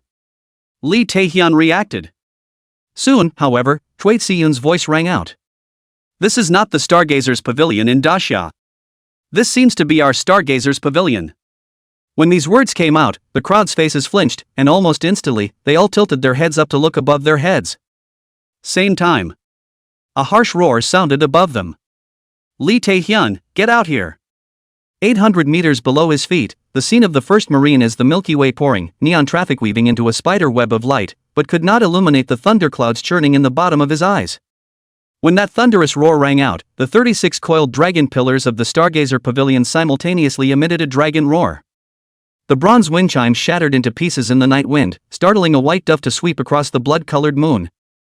Unable to get a response, Mr. Tang's pupils under his mask suddenly contracted. Like a sharp sword piercing through 800 meters of emptiness. The incense ash in the giant bronze cauldron suddenly rolled up against the wind and condensed into a white dragon in the moonlight. When that line of sight swept over the coiled dragon pillars, cracks appeared on the 36 bronze pillars at the same time. The dragon scale-like scales rustled and peeled off, revealing the reddish golden lines that pulsed within. Ka-ching! The first crunching sound was like the opening of a glacier, and the armillary sphere at the top of the stargazing pavilion began to rotate in the opposite direction, and the 28 star charts twisted into blood-colored swirls. The katana in Kawakami Junsui's hand suddenly wailed, the blade vibrating with spiderweb like cracks in his palm. Lee Tae-hyun staggered back half a step, his heel crushing over the broken bronze wind chime, the metal shards arcing blue and purple on the ground. Boom! In the second burst, the white jade railing in the center of the stargazing pavilion suddenly disintegrated, and tens of thousands of star map fragments rose into the air like fireflies. The cloud-patterned floor tiles that Tang's toes were lightly pointing at rumbled and dented, and the entire building began to spiral and collapse with him at its center. The bronze cauldron cracked into two halves in the shockwave, and the hot ashes of the incense splashed on the dome, solidifying into the small seal of the word sin in the air. Don Choi Si-yoon's cry of alarm was swallowed up by the sound of metal tearing. However, he saw all the glazed windows on the 7th floor of the stargazing pavilion burst into pieces, and the splattered glass ballast refracted millions of Mr. Tang's residual shadows in the moonlight. The topmost bronze coiled dragon statue detaches from its base, its head biting its own tail as it falls to form a burning ring. The lights of the entire city went out en masse as the aftermath of the blast swept across the sky of Seoul. Lee Tae-hyun struggled to raise his head amidst the rubble and saw that the fragments of bronze in the sky were forming a Milky Way pouring down, each fragment reflecting the scarlet dark lines on Mr. Tang's mask. The surface of the Han River in the distance suddenly boiled as countless electric eels leaped out of the water and intertwined into a flowing grid in the air. Is this heavenly punishment? The state master trembling fingers to the sky, only to see the originally clear night sky suddenly dark clouds between the vaguely emerging giant 8 trigrams formation map. Lee Tae-hyun saw the array of divine power contained behind the 8 trigrams array diagram, scared his face instantly became white, the hall of a country in power. At this moment his legs even began to tremble without listening to the call. It's the birth and death formation. This is surnamed Tang's undercurrent killing move. When the national war was being fought, he once used this skill to exterminate an elite squad of over 100 people from Eagle Jam. There was no shortage of 7th and 8th turn Supreme Warriors among them. Tang Xiuyuan has really gone crazy. Kawakami Junsui gripped the katana in his hand tightly. I can't be accounted for here, I'll slip away first. As the words fell, the katana in Kawakami Junsui's hand made a quick stroke in the void. In the next second, the void shattered, unfolding a slit as if it were a zipper of a dress that had been pulled apart. A scene like a river of stars appeared in the gap. The next second, Kawakami Junsui was about to step in. Not playing with you guys. Through this gap, it was able to allow Kawakami Junsui to leave this place, just as he had appeared on this stargazing platform before. Just as it looked like Kawakami Junsui was about to take a step inside, a cold voice suddenly rang out from above their heads. The voice was full of irresistible majesty. It was as if the king was facing the orders of his subordinates. Did I let you go? Kawakami Junsui shivered, and when he looked up again, he found Tang Xiuyuan with his hands clasped over his shoulders, towering over him, a pair of eyes with strange lines, looking at him calmly. It seemed as if Kawakami Junsui dared to move half a step more, he would be separated from his head. Frightened, he retreated silently, looking serious and not saying a word, as if he were waiting to be sentenced. Tang Xiuyuan's gaze once again looked to the other side. Fine beads of sweat were already seeping out of Lee Taehyun's forehead, his face was cloudy, and he stood still, not daring to utter a single breath. Lee Taehyun, do you know your offense? Tang Xiuyuan's voice rang out once again, pointing his spear at Lee Taehyun. The latter's body trembled violently, and he slowly raised his head as if he were an enemy. Mr. Tang, you also know the threat that the National War Book poses to us, not to mention the fact that such multitudinous treasures, born in the duplicates of our Big Stick territory, should have belonged to us in the first place. Being snatched by you, in order to avoid being threatened by your country, we shot to rob and kill the Chu out of self-preservation. This is nothing wrong and reasonable, right? Lee Taehyun said stiffly. Tang Xiuyuan immediately laughed lightly. Ha ha ha, what an inexcusable, what a reasonable. Then let me ask you, if your target is Chu, why did you strike at those civilians? It's because you think that my Desia's people can be killed at will, isn't it? Lee Taehyun was shaken and stammered. This isn't us either, it's those killers personally. And, they have paid with their lives. Tang Xiuyuan's gaze became cold and stern generically, they gave their lives, what about the lives of those civilians? Is it reasonable that a few pieces of trash in the district can offset the lives of so many of our civilians? Answer me. Tang Xiuyuan fiercely clenched his fist, and all of a sudden, a giant bronze fist appeared in the void with great power, and it was about to fall. However, at that moment, suddenly another voice rang out. Tang Xiuyuan, don't be reckless. This is not your daxia. Chapter 75 Big Mouth? 10 Skill Books Condition. Boom. The moment the shocking thunder exploded, the ink-colored void was torn open with a scarlet rift. The air-breaking sound wrapped in heaven-destroying fist intent tore through the clouds, and the golden fist shadow condensed by chi and blood collided with the huge bronze fist that was tumbling through the clouds. In an instant, golden arcs of electricity tore through the sky like a spider's web, and two fist seals with a diameter of 100 feet twisted madly in the center of the void. The stars and rivers rolled back where the wind of the fist passed, and the chaos reopened wherever the fist print went, and the terrifying shockwave seemed to be able to shatter the space in a 1,000-mile radius into pieces. The observers only felt that their eyes suddenly turned white, and their eardrums were torn by the violent vibration, and when their eyesight was restored, the blasted void seemed to have turned into a bright rain of stars, flowing into a long river of blood and fire on the dark purple canopy. Opposite Tang Xiuyuan was a stooped old man with a cool bagua suit that fluttered in the air like a banner. And the golden fist shadow just now came from him. Tang Xiuyuan, go back. The damage you caused in my Big Stick Empire will be forgiven, but please do not continue your evil ways. The old man's voice was flat, and as he spoke, the birth and death formation under his feet had already taken shape, and the wind raged around him, wrapping up a large amount of dust and sand. The wind wrapped with the smell of rotting corpses was like millions of bone blades crushing the clouds, and the blood-colored sandstorms churning in the formation pattern seemed like the meat grinder in the legend. Wherever it passed, even the space was flooded with spiderweb-like cracks. Alas! Still this irritable. The old man's hoarse voice mixed with the crunching sound of ice crystals shattering, and his left hand's basalt floating dust suddenly bloomed with gilt patterns.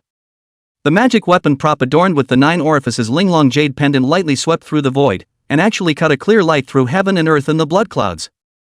In an instant, the black tide of annihilation and the light of purification collided violently at the eye of the formation. The runic chains that had originally strangled everything were crushed into pieces by the invisible rules, and the violent wind suddenly froze in midair, like a death vortex that had been pressed the pause button. The pupils of the few people watching the battle suddenly shrunk, only to see the roiling yellow sand hovering 3 feet away from the old man. Each grain of sand and gravel reflected a clear reflection. It was a myriad of disintegrating chains of law, dissipating into stars in the clear light between heaven and earth. With the appearance of the old man, the fear in Lee Tae-hyun's heart suddenly disappeared without a trace, and Kawakami Junsui, who was ready to sneak away, abruptly sighed in relief at this moment. The State Master clasped his hands together. Good, good, good. The Patriarch's arrival is really timely. With him, all is well. 1J Suk. Are you sure you want to be in charge of this? Tang Shoyuan's eyes narrowed slightly. In the face of the old man who was as terrifying as a monster, Tang Shoyuan did not have the slightest bit of fear. His tone was calm and questioning. No one felt that he was negotiating. 1J Suk sighed helplessly. I have to manage. Otherwise, this Shumaru city will be destroyed by you. Although what we did indeed go too far, is it too much to ask the entire civilian population of Shumaru city to pay for their lives? Tang Shoyuan didn't say anything. But at that moment, a majestic voice rang out from beside Tang Shoyuan. 1J Suk, get lost. When Dasha acts, there is no need for words. Only his voice was heard, but not his person. But after Yuan Zixi heard this, he silently stepped aside. At this moment, Lee Tae-hyun was confused, and so was Kawakami Junsui. They were all shocked by the voice that sounded like a god whispering. Tang Shoyuan snorted coldly. Think you're the only ones with old monsters covering you? In my great Xia, the last thing I need is old monsters. Dawn, don't call me a monster. Winning old man, take it easy, the old monster is quite nice to listen to actually. Tang Shoyuan explained. Whatever makes you happy. The man compromised. Tang Shoyuan once again looked at the few people in front of him. He didn't say anything and seemed to be waiting for the other party to open their mouths. Not long after, several figures also appeared in the sky of the Big Stick Empire. They all bowed in the direction of Tang Shoyuan, but they did not speak. How to? When Lee Tae-hyun saw the many silhouettes behind him, he instantly felt Alexandrian and had no choice but to take a step forward and ask Tang Shoyuan. How can we stop the war? Tang Shoyuan spoke indifferently. I need 10S rank skill books. The people present were all confused. 10S class skill books? Why don't you go grab it? Lee Tae-hyun's eyes were filled with shock. And, inexplicably, he found the offer odd. Their assassin, who killed an entire high-speed rail of their civilian professionals, in the past, Tang Shoyuan would definitely have to make them pay a painful price with a big stick. But this time, surprisingly, only 10S rank skill books were needed. Although skill books are rare, they shouldn't be worth it compared to the lives of so many civilians. At least on the bright side, it's not worth it. What? Is this offer difficult? These 10 skill books, you and Sakura Nation will share half each. That shouldn't be too hard. Tang Shoyuan said again. Junsui Kawakami suddenly interjected, we have to give too? Tang Shoyuan glared at him, in order to kill one of our level 40 kids, they even sent out a guy like Ryuko Adaho. You want me to make a trip to Sakura country as well, don't you? Kawakami Junsui was speechless. Lee Tae-hyun, it's only 5S rank skill books, but there isn't a single one in my country. We can only lift up our nation to go and find it for you. Tang Shoyuan narrowed his eyes slightly and glanced at Yuan Zixi as well as the group of silhouettes. What's so hard about it? Just get the old gentleman together to help. They're idle anyway. After saying that, Tang Shoyuan turned around and was about to leave. I'll only give you a month to prepare.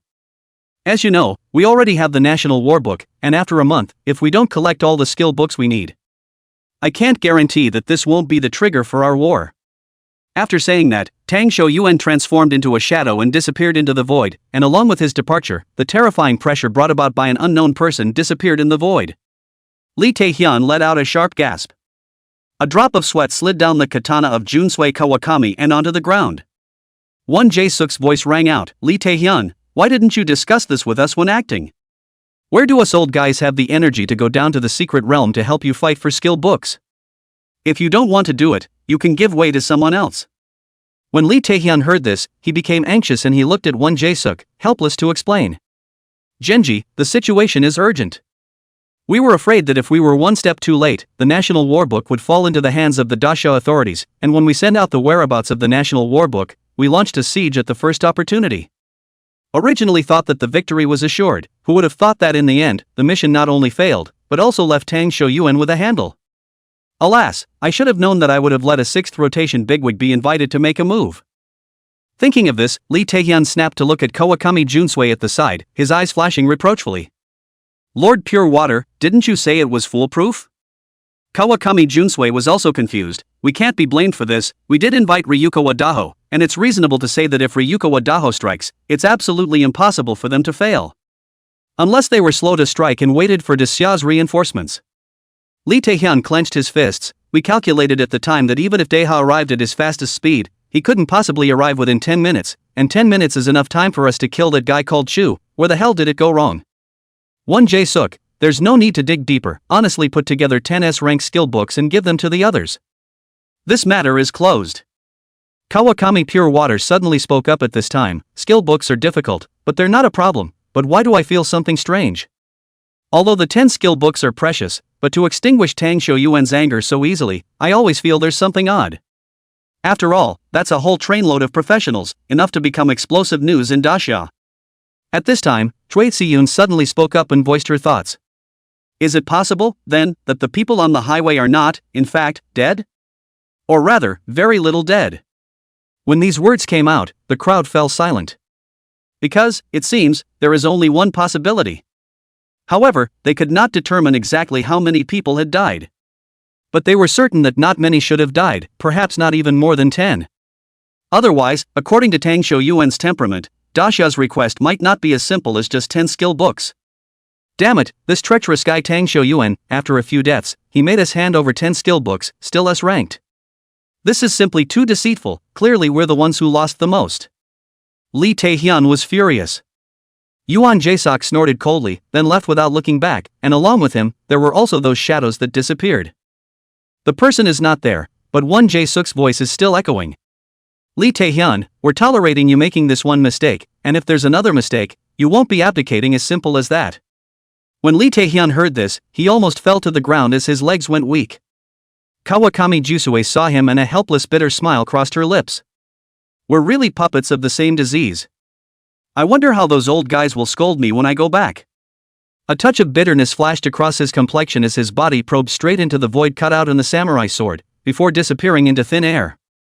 Only 3 people remained on the Stargazer Pavilion that had been reduced to rubble. Choi Si-yoon had experienced all of this and seemed to see what was happening, but of course none of this was her concern. She was hell-bent on revenge. Mr. President, is there no chance for my mother's revenge? Lee Taehyun twisted his head to look at her with rather icy eyes. How dare you even think about revenge? Young man, it will do you no harm to let go of your hatred at the right time. He slammed his forehead, his body just feeling rather tired. Oh. My goodness, what a day it's been.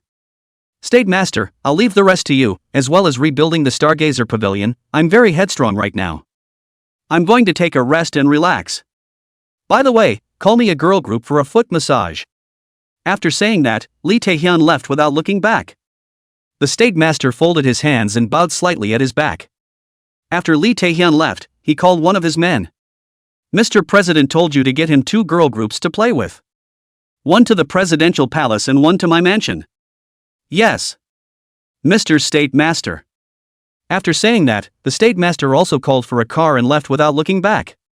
Above the ruins of the Stargazer Pavilion, Choi Si-yoon stood alone, looking around at the dilapidated scene. She suddenly didn't know where she should go from here. Without her mother, she was alone as if she were a rootless duckweed, an unspeakable loneliness that filled her heart. Within a few moments, she slowly raised her hand.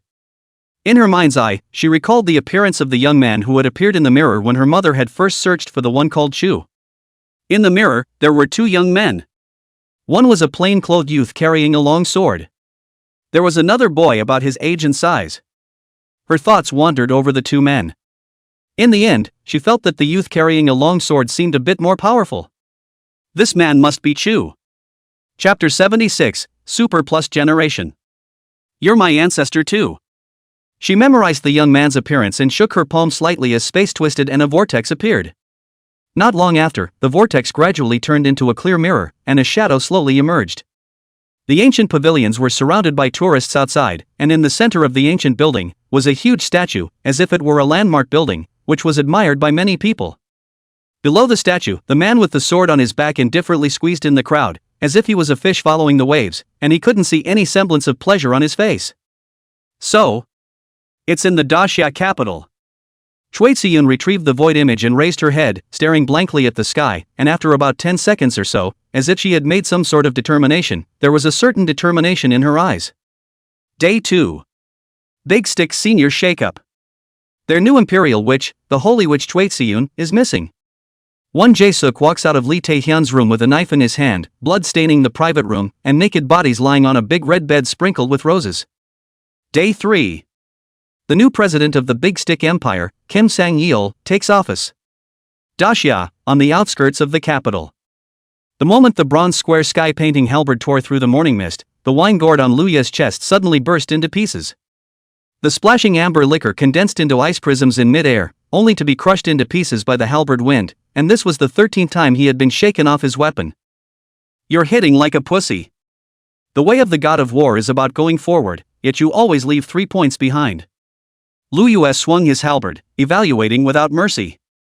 Lu Yue wiped the blood from the corner of his mouth and looked at the 3 inches of coldness left by the tip of the halberd on his chest. As a winesword immortal mutant professional, he had thought that the drunken fists method of transforming and unloading power was enough to deal with it.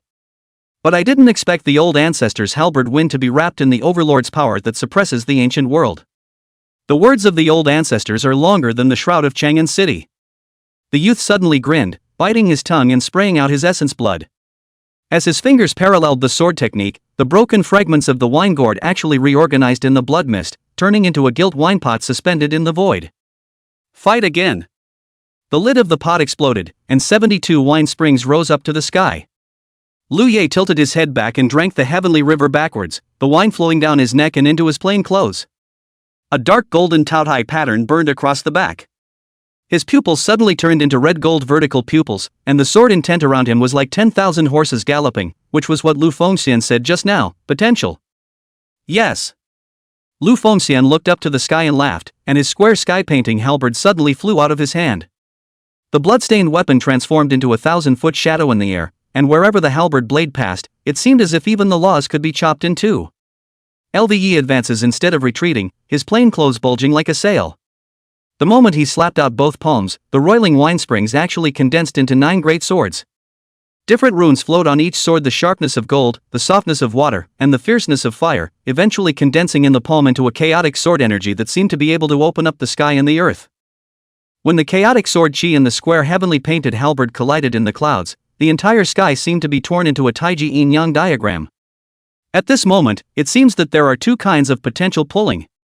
On the one hand, it's an indestructible bully. On one side is the king's way of rigidity and flexibility. Boom! Under the collision, the void produced a huge tremor. Lu Yashua's plain clothes went up in smoke in the shockwave, revealing the same Taodai tattoo at his heart as Lu Fengxian's. He swept backward 100 feet with the force of the recoil and flicked the last drop of liquor high into the air. The drop of wine exploded into a golden lotus in the air, and the petals of the petals actually revealed the silhouette of the Lu clan's war god. Old ancestor, take that! The roiling sword shadow suddenly fused into Lu Fengxian's battle spirit projection, also holding the square heavenly painted halberd, and blasting towards Lu Fengxian with the aura of destroying all things. The Lu family war god let out a light laugh. Do you know who this figure that goes on and on is? Lu Fengxian threw the halberd in his hand into the air. With a flash of light, the halberd transformed into a blood-colored Lu flag unfolding in the void, chopping towards the shadow. Boom, boom, boom. The violent explosion reappeared. The two closed their moves to face each other, and without realizing it, the continent under Lu Yak's feet had been flattened by tens of miles. He looked at his blood-stained palms and finally realized that the power mentioned by his ancestor was not brute force but the determination to go forward. Not bad, you finally look like a bit of a war god. Lu Fengxian put away the battle flag, a hint of relief flashed in his eyes, but before the words left his mouth, the Fang Tian painted halberd suddenly pierced through Lve's heart. The youth looked down in shock, only to see the tip of the halberd resting 3 inches from his heart where half a pot of daughter's red was lying. Next time there's good wine and you don't give your old ancestor a taste, I'll let you brats know what it means to truly die under the halberd. As the words fell, the halberd hooked the wine and shattered the air. He tilted his head back and opened his mouth, letting the wine rustle down. However, the drink fell to his mouth, but went through his body and trickled to the ground. At that moment, Xu Xian's voice suddenly sounded from the side. "Brother Lu, you don't have a physical body." He crossed his legs and sat right in the center of the green aura, stacking himself with a full 100 million shields to protect himself from the ripples of this cut. Lu Yax walked up and looked at the drinks on the floor and couldn't help but laugh lightly. "Is this what passes for wine and meat? Old ancestor, you only beat me by half a move." Lu Fengxian wanted to curse, put away his halberd, and sat on the ground depressed. At that moment, Xu Xian walked over and looked at Lu Yashue. "Xian nephew Lu, your skill of illuminating shadows with liquor is a bit impressive. At the very least, it's grade A." Lu Yashue was called Xian nephew by Xu Xian, and at first, he was a bit resistant. But who let him and his old ancestor be two brothers? According to Lu Fengxian, Lu Yashue should call Xu Xian ancestor, but was rejected by Xu Xian. It's ing super plus generation. So he changed his name to Lve Xian nephew. Just this Lu Fengxian was not happy at first, feeling that Lve is treasonous. Having an ancestor like this, Lve is also drunk.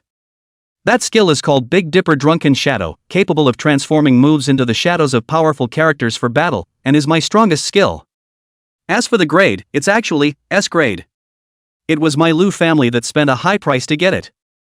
There's no market for it.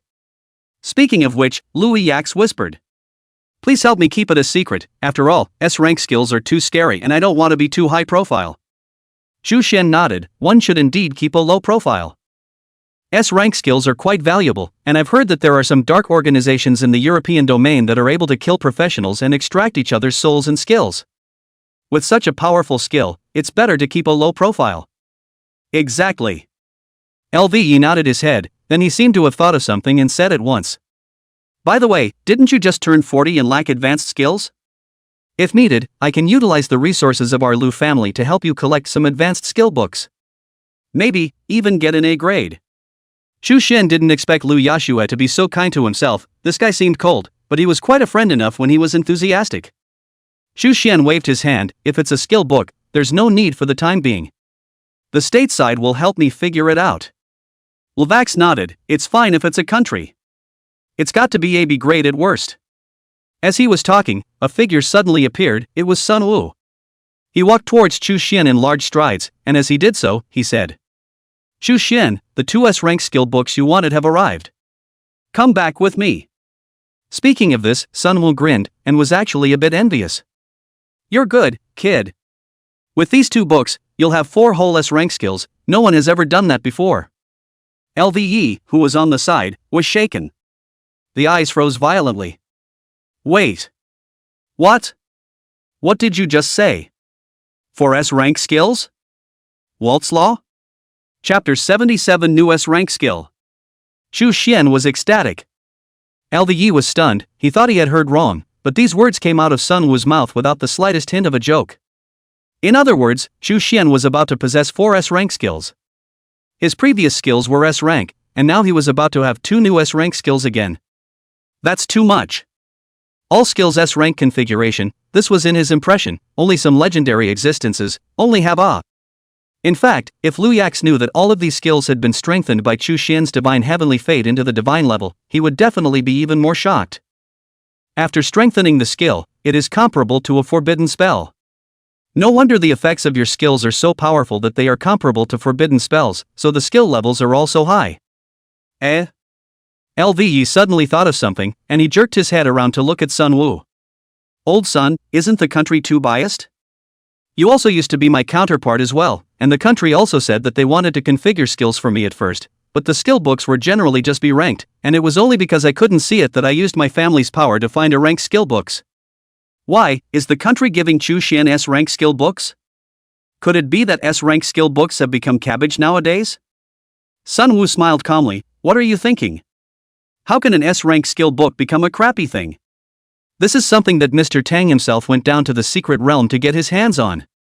Originally thought that at least 1 month's time, in order to get the S-class skill book, did not expect this time is quite lucky, just went into the secret realm not long, just ran into the unknown reason stormed the boss, burst out of the S-class skill book.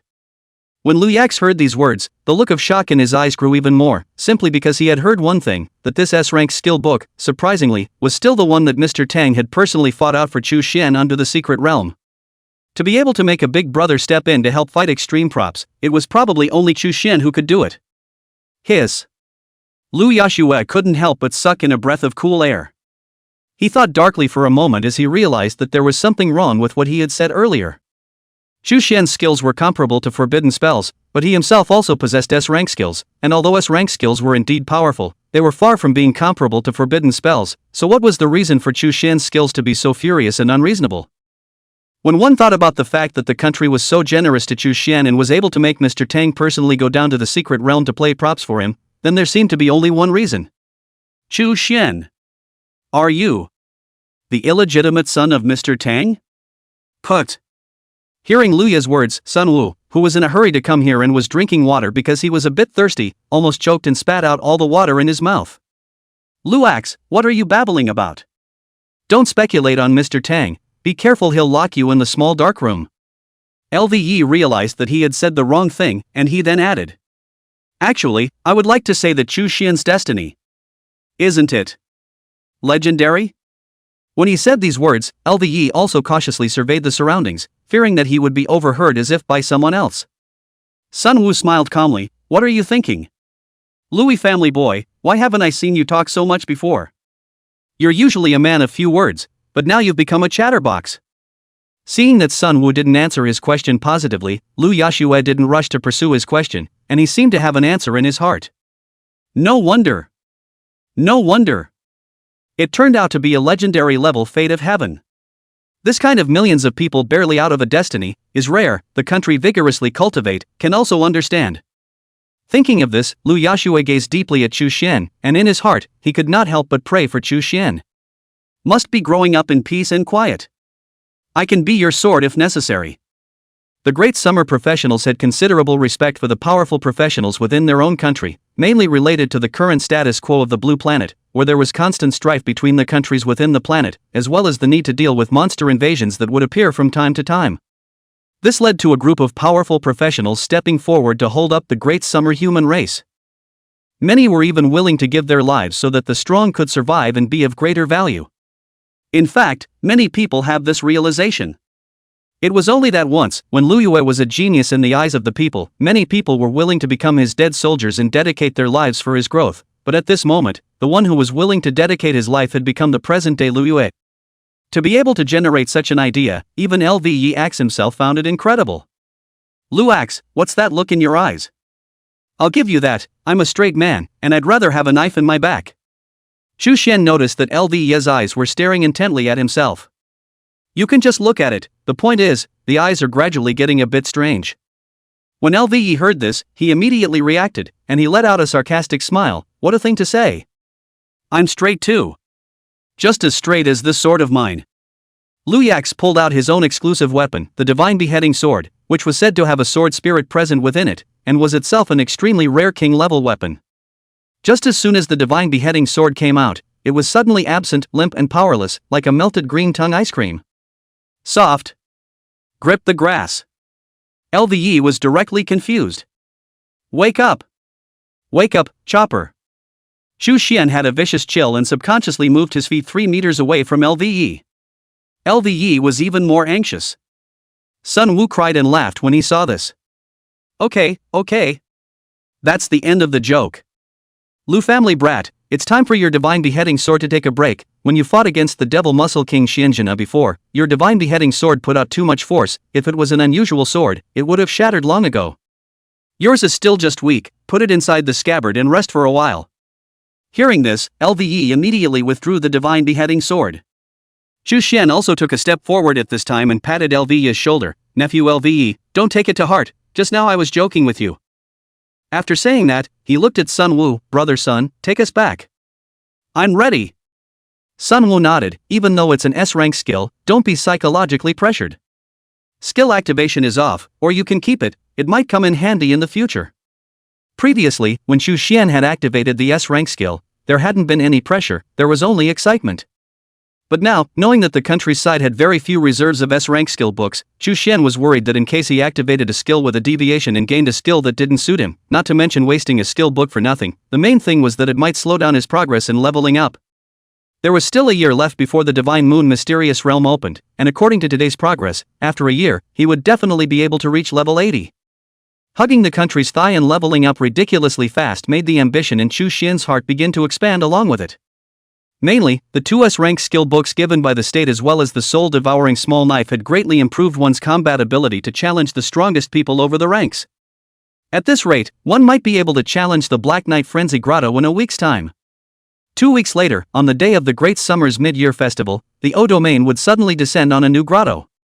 A grotto is similar to a kind of otherworldly gate. He'll randomly appear anywhere in the world. After the grotto descends, a large number of monsters will come out from inside the grotto. And this grotto was quite terrifying. The monster levels were generally at turn 3, where there were many turn 4 and even turn 5 elite monsters. Killing these monsters can drop a large amount of points, which can be exchanged for equipment props in the grotto mall. One of the top pieces of equipment was a scroll. This scroll is very powerful and has a boost for the entire country's nationals. What the specific enhancement was, Chu Xian did not know. All he knew was that the scroll had been taken by an all-female warband of hairy bears. The nationals of the Woolly Bear Nation were thus terrorized and strengthened. For a long time after the reinforcement, the overall combat power of the Woolly Bear Nation was improved by leaps and bounds. Originally, it was the top 3 powerhouse of the Blue Star, and after strengthening it, it even became a powerful party, or even half of the Blue Star's hegemony. It was also because the strength became quite strong, causing the hairy bears to start coveting the resources of Daxia, and frantically infesting Daxia. This led to a long period of time in which Daxia had no time to develop itself and had been busy dealing with the infestation of woolly bears. And in the National War 3 years later, Daxia also once again lost the chance to enter the top 3. Originally, this matter had always existed within Chu Xian's heart, but because his strength was too low, even if he knew about this matter, there was no way to fight for it, but now it was different. Chu Xian felt that he could fight for it and was going to fight for it. His idea was also very good. During this period of time, he grabbed the time to improve his combat power, and then led the 10 Iron Guards under him to upgrade and form a small team to conquer the European Domain Ground Cave. If that scroll could be obtained, coupled with the National War Book, Great Xiao was equivalent to being fully prepared to start a national war to plunder resources. Back to a small courtyard in the capital. This was the place where Chu Xian currently landed. It was as if the entire outside of the house had an extra layer of forbidding, and after entering, there would be runes floating in the air in the void. After entering inside, an old man was sitting inside waiting. He stroked his beard, and when he saw Chu Xian coming over, a benevolent smile appeared on his face. This person was no other than Qin Jingting. Chu Xian, you're back, quickly sit. Sit down quickly. Chu Xian nodded, and without being polite, he then sat down opposite Qin Jingting. And of the several people in the room, only he was able to sit down. Both Lve and Sun Wu could only stand, but they didn't feel any discomfort either. Elder Qin. Are these the 2S rank skill books I need? Chu Xian's gaze landed on the black lacquered table in front of him, on which 2 antique-colored boxes were quietly placed. Xin Lao opened the box with a smile on his face. The 7 colors of light uncontrollably emitted a dazzling light. After roughly a few seconds, these lights gradually dimmed, and 2 skill books appeared in front of Chu Xian. Chapter 78. What if the skill is too strong? That's right. These are the 2S rank skill books. In the future, you don't have to worry about skill books for now. All you need to do is upgrade without worry, and when your next transfer is complete, the new 2S rank skill books will naturally be delivered to you. Speaking of this, Elder Qin couldn't help but burst out laughing. Chu Xian was a little embarrassed. Then I'll trouble Mr. Tang. Elder Qin froze for a moment, then glanced at Sun Wu and smiled calmly at Chu Xian. You know it all. S-rank skill books are much easier to produce in the 10 Kills Mystic Realm, and at the moment, the only person who is conveniently entering the 10 Kills Mystic Realm to help you fight for skill props is indeed our Mr. Tang. However, you shouldn't feel embarrassed. You submitted a divine artifact level prop like the National War Book to the country. How could the country treat you poorly? Mr. Tang said that 6S rank skill books is the limit you can propose, but not the limit the country can give. In the future, you will be provided with at least 10 S rank skill books. Hearing those words, Chu Xian could not help but stare. Holy! 10 S rank skill books. Has the country stabbed the boss nest of the 10 kills mystery realm? That's gotta kill through the secret world. Sun Woo and LVE looked at each other, and their eyes were also filled with shock. They weren't shocked that the country was so generous as to be willing to provide Chu Xian with 10S rank skill books. The point of their shock was that Daxia had always been a man of her word regarding the professionals under her command, if this was all true. This meant that in the future, Chu Xianyuan would have the possibility of becoming a terrifying existence that possessed 10S rank skill books. Chu Xian, could it be that he is going to become a legendary existence? Lu Yushus silently gulped down his saliva, only to feel that his heart was quite shaken. Chu Xian, on the other hand, was grinning from ear to ear. Since the state is so generous, it would be pretentious of me to refuse. Then I thank the state for this kindness. On the surface, he pretended to be relatively calm, but secretly, Chu Xian was already about to jump up and down in excitement. He was self-conscious that he was usually a stable person, but that was because he didn't come across good things. For example, these 10S rank skill books, even in his previous life, he didn't have this kind of configuration. Although some S rank skill books were obtained later, it would take great courage to replace the original skills with S rank skill books. Once replaced, the original skill imprint would disappear forever, and once the new S rank skill activation deviated and activated a skill that didn't fit into one's current skill sequence, even if the skill was quite powerful, it didn't form a system, it didn't form a set, and not only would the combat power not go up, but it could lead to a weakening of the strength. At that time, Chu Xianyuan was self-conscious that his strength was already quite powerful, but he did not dare to change his skills for fear that his strength would plummet. Therefore, the strength enhancement of professionals requires not only powerful skills, but also systematic skills. Advanced skills can be the cornerstone of laying down a skill system, just like Chu Xian. The more advanced skills in the early stages, the better the system is built, and even if you get skills that aren't at a very high level in the back, as long as it becomes a system, there's no harm in it. And the system that Chu Xian was preparing to create was a system of offense and defense. In today's battle, Chu Xian also discovered that his current skills were more inclined towards defense and assistance. The means of attack is almost exclusively through controlling the enemy and then outputting with the Soul Eater blade. The skill that Chu Xian had used most enjoyably in his previous life was AB rank skill attack aura. Although the level was very low, it was one of the few group attack type aura skills that Chu Xian had. After strengthening it, with the defense system, it was able to achieve that the enemy could not touch itself, but it was able to inflict a destructive blow on the enemy group when it was within the aura. This B rank skill, even if it was an S rank skill, Chu Xian would not change it. Chu Xian very much wished that he had a similar group attack skill among his skills this time. S rank group attack skill. Chu Xian didn't even dare to imagine how powerful he would become after having this kind of skill. Thinking of this, Chu Xian no longer dawdled, and immediately turned on Activate S rank skill. As the two skill books activated at the same time, two multicolored rays of light rushed straight into Chu Xian's body. Chu Xian was sent flying into midair by these two rays of light at the same time, and when Sun Wu and Lu Yi saw this, they hurriedly tried to come forward to help him stabilize his body. At that moment, Qin Jingting waved his hand, and an object that looked like a ball of cotton appeared to catch Chu Xian. Chu Xian didn't know what had happened to himself, and at the moment, it was as if he had entered another dimension. In front of him, there was a huge wall with a running hourglass hanging above it. Within the walls, there was groove after groove. Among them were already 4 round beads that shimmered as if they were colorful pearls. Associated with the fact that he had 4 skills, these 4 orbs were, unsurprisingly, definitely those 4 skills. And at that moment, he only felt something strange in the sky, and when he looked up, he realized that 2 streams of light, which were flickering with strange rays of light, had begun to surge towards this wall. Soon, 2 orbs also appeared in the alcove next to the 4 orbs on the wall. At the same time, strings of slightly wobbly text appeared on the massive walls.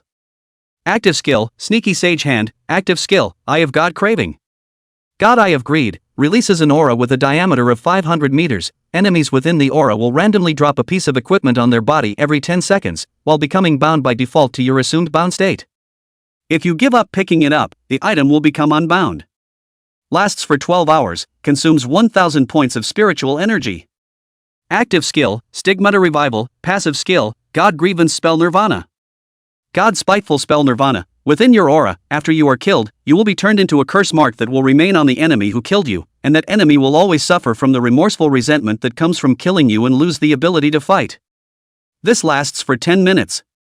After 10 minutes, you will be reborn and gain 10 minutes of invincibility. The enemy's mark will disappear. Skill cooldown time, 12 hours. Seeing the two newly appeared skills, Chu Xian was immediately taken aback. What an awesome skill! The first skill, Eye of Gluttony, as long as the enemy is within their aura, they will drop their own equipment every 10 seconds, and as we all know, a lot of equipment is in a bound state, so even if you obtain the opponent's equipment, there is no way to use it directly. Even though there are some unbound props, they are still very precious, and this skill, not only is it able to loot the other party's equipment, but it can even directly unbind the other party's equipment, which is a skill that is simply awesome. In the future, however, whenever someone entered inside their aura, they would have to be careful whether or not they could keep their extreme equipment. Honestly, the skill is quite disgusting, but thankfully it's its own. If the enemy has such a skill, it's really disgusting. Chu Xian once again looked at the second skill. Spiteful Nirvana. This skill is even better. It's amazing to be able to grant yourself a second life in the middle of a fight. Even after resurrection, it also has 10 minutes of invincibility time, which can be fought over to fight again, but not so much time. If you then get a means of escape, is not it possible to just run away? Chu Xian also knew his situation. Although he was able to obtain a large amount of shields through his divine healing skill, once he encountered a truly injured player, his shields were nothing. It would still be easily decapitated. And this spiteful curse Nirvana skill enables one to transform oneself into a curse mark branded on the opponent's body, and as soon as the time is up, one can be resurrected again. Not only do you have 2 lives, but you are also able to have 10 minutes of invincibility. 10 minutes. Normally with this kind of skill, even a minute of invincibility time would already be quite terrifying. And that's surprisingly 10 minutes. Big mouths can whip each other to death. Not bad. Not bad. Skills are both good skills, and both are quite useful for your current self who needs a solid and safe time to develop and develop. The only downside is that there are still no group damage skills to take advantage of. There are still 2 weeks to go before the Eurovision Grotto entry begins. It was best to be able to complete the third turn and activate the new S-rank skills during these 2 weeks. Chu Xian opened his eyes and realized that he was being held up in midair by a cotton-like object, and don't you say, this thing was quite soft. Chu, you're awake. You're scaring us, activating just one skill, and you're even flying. Who has a bigger battle than you? Seeing that Chu Xian had already come back to his senses, Sunwoo's few people also began to check his condition, and seeing that there were no major injuries, they were all relieved. Chu Xian, on the other hand, was a bit embarrassed. The truth is he doesn't know what's going on. It wasn't as exaggerated as they made it out to be when they activated skills in the past. Moreover, he also remembered that when he activated his skills before, it was just 2 more beads symbolizing brand new skills in the skill slots, but this time, he saw a huge and ancient stone wall. Above the stone wall, it was filled with grooves used to set skill beads. It did change a bit from before. I just don't know what the change means or if it's good or bad. Forget it, Chu Xian didn't bother thinking about it. He then looked at Qin Jingting, who was on the side. Elder Qin, thank you to the state for gifting me the S-class skill book. I've activated all 2 skills. Not bad. Hearing that Chu Xian had said that the 2 skills were good, the people present could not help but breathe a sigh of relief. In fact, they were also worried that Chu Xian would not be satisfied with the skills activated by these 2 S-rank skill books. If Chu Xian didn't like it, it would be a waste of 2 S-rank skill books, and it hurt to think about it. Qin Jingting immediately rejoiced, not bad, not bad. It's good that it didn't go to waste. Lu Yashue also said at this time, Chu Xian, let's spar. Use your new skills. Let's see how powerful this S-rank skill is. Sunwoo stroked his beard and couldn't help but nod slightly, and his eyes were filled with anticipation. Qin Jingting was even going to prepare the venue. However, at this time, Chu Xian was a bit embarrassed that. Or forget it. These 2 skills of mine are not suitable to use on you. Chapter 79, A Request from the King's Power 1 Sword. Forbidden Sword Talisman. The crowd couldn't help but freeze when they heard Chu Xian's words. Qin Jingting froze for a moment, then laughed, what's so inappropriate about this? Anyway, there's no outsiders here, so feel free to use it however you want. And Lai's talent is also good, you guys might have to cooperate and fight together less often in the future. It's just the right time to familiarize ourselves with each other's skills, so we can work better together in the future. Chu Xian froze for a moment and looked at Lu Yashue, realizing that the other party's eyes were also filled with anticipation. Shrugging his shoulders, Chu Xian nodded helplessly and said, well, in that case, let's cut a deal. At that moment, a voice emanated eerily from within Chu Xian's body. There's this hustle and bustle? I'll join in the fun. Sage, release me. The person who said this was no other than Lu Fengxian, who stayed inside the soul-devouring small sword. You guys come with me. After releasing Lu Fengxian, Qin Jingting signaled several people to follow him.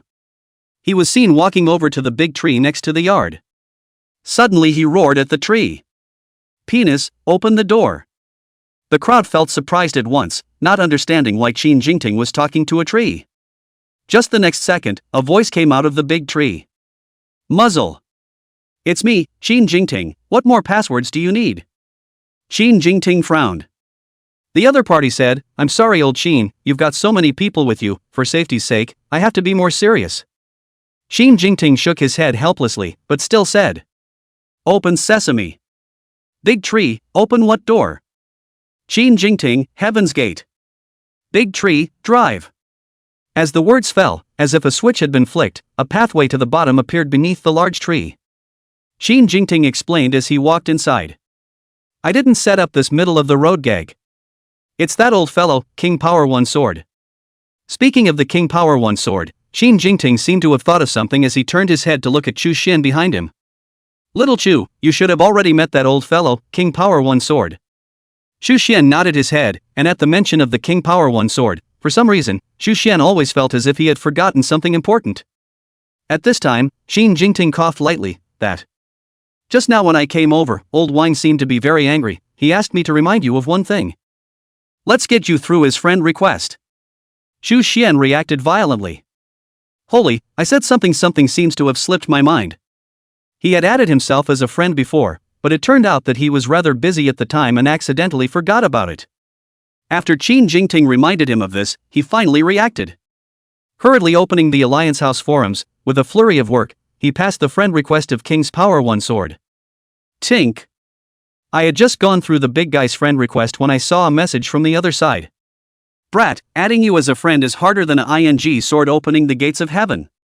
You kid is not on purpose, the old man I good talk but saved your kid's life. So soon you've shrugged off the old man's kindness? Chu Xian, Elder Wang is serious, Senior accidentally forgot about it. Elder Qin just reminded me, and this immediately agreed to your application. Wang Quan Ejian, Let you kid off the hook. However, old Wang, I don't like having people owe me favors. After you're done, take my granddaughter on a trip down to the copy. Think of it as returning my favor. How about that? Chu Xian was surprised. Holy, this old man is really not polite. While one does owe him a favor, it is also the state that sent him. I won't return this favor. Chu Xian suddenly came with a sentence. Ha! You kid. You kid. Wang Quanijian looked furious, but immediately after that, he inexplicably and marvelously softened. I won't let you help for nothing. I'll give you the benefit of the doubt. I don't want milk tea. Especially pearl milk tea. Chu Xian said immediately. Wang Quanijian was confused. How did you know that lousy was going to send you milk tea? Chu Xian lightly hummed. Heck, I didn't have to deal with your old man in a previous life. Doing you a favor is always delivering milk tea, I'm tired of drinking it. I'll do it if you want my help, give me a sword spell ban. Chu Xian said nonchalantly. Wang Quanijian couldn't tense up, you kid is really a lion's share of the money, I'm looking up to you by letting you help. I didn't think you'd say such a thing. In that case, it's only a forbidden spell for you then. Can't be more and it has to be the lowest level of forbidden spells. Chu Xian grinned, thank you, Elder Wang. Don't worry, I'll definitely do a good job of helping your granddaughter bubble her next copy. King Power One Sword gave a light humph and then ended the chat, but soon after, King Power One Sword sent another message.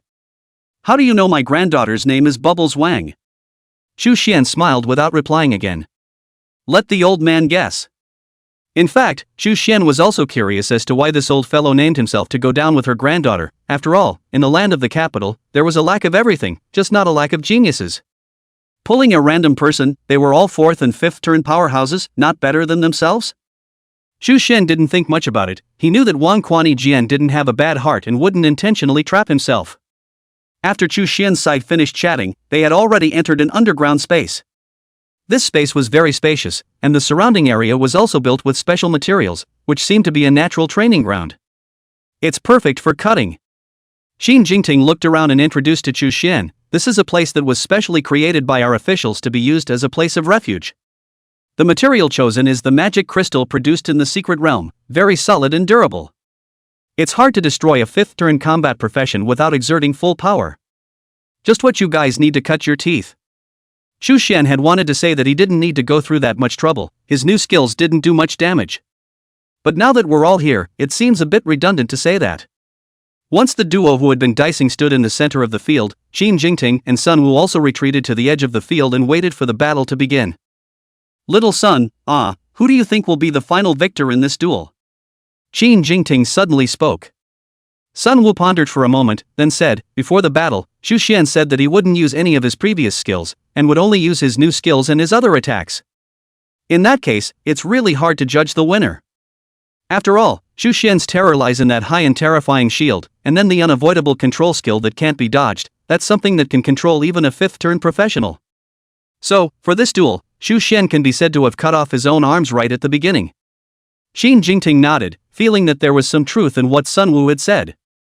Plus, Chu Xian had just said that his new skill was not suitable to be used to fight against Liu Yax, so maybe it was another supporting skill. There's no harm in it, this child Liu Yax has recently been dealt a light blow by Chu Xian as well, and if he is able to defeat Chu Xian, he will also be able to boost some of his self-confidence and battle spirit. It would also be a good thing for him. Xin Jingting said. Chapter 80. What? Chu Xian is dead? The battle was about to start. Liu Yax took out a long black sword from inside his ring at this time, when this sword was just taken out. The space around him seemed to be trembling. Only to see that there was actually a black chain around the sword, wrapped around the entire body of the long sword, hidden from view, looking imposing. From time to time, there were still electric lights passing above the black chains, and those who didn't know would think that this was stripped from the inside of hell. Sun Wu's calm face abruptly surfaced a smirk. This kid is not simple-minded. This is bullying Chu Xian into not knowing the special effect of this Eternal Night final chapter sword of his. Xin Jingting also said, "Since when did this brat Liu Yax start acting out of character? This kid has never been able to break by force before. I can't believe we're starting to go off the beaten path too." After saying that, he thought for a moment, but that might be a good thing too. It's just that this Chu Xian brat might have to be planted. Even if you went all out from the start, you might not be able to dodge this sword. Xin Jingting said with certainty. The two of them, they all thought at the moment that this time, LVU was going to go off the edge with his sword, but to their surprise, LVU was quite sincere. Chu Xian. The long sword in my hand is called the sword of the final chapter of Eternal Night. Carrying a special effect, the sword comes out extremely fast, and is even able to quickly kill you before your means of control even comes into play. The effect of the sword of Eternal Night's final chapter is fast. Capable of closing in on an opponent's throat with great speed, the sword's skill cooldown was also quite long and could only be performed once a day. It was also one of LV's weapons in the bottom of the box. Liu Yashua was also quite sincere, even willing to tell Chu Xian his own bottom card. After saying this, LVE added, "That means I'm able to kill you with great speed. How are you going to respond to that?" The gazes of the crowd all fell onto Chu Xian's body, guessing how Chu Xian would respond. Only to see Chu Xian pat his chest, his voice was fierce and his aura was high as he responded. "If your sword can be faster than I can strike, then I'll grab the sword by the neck." The crowd froze with it. "What do you mean, hit your sword with your neck? Is your neck that stiff? Isn't this a death wish?" Lvax let out a light laugh. "Do you think I'm joking with you?" Chu Xian waved his hand. "No, I'm serious."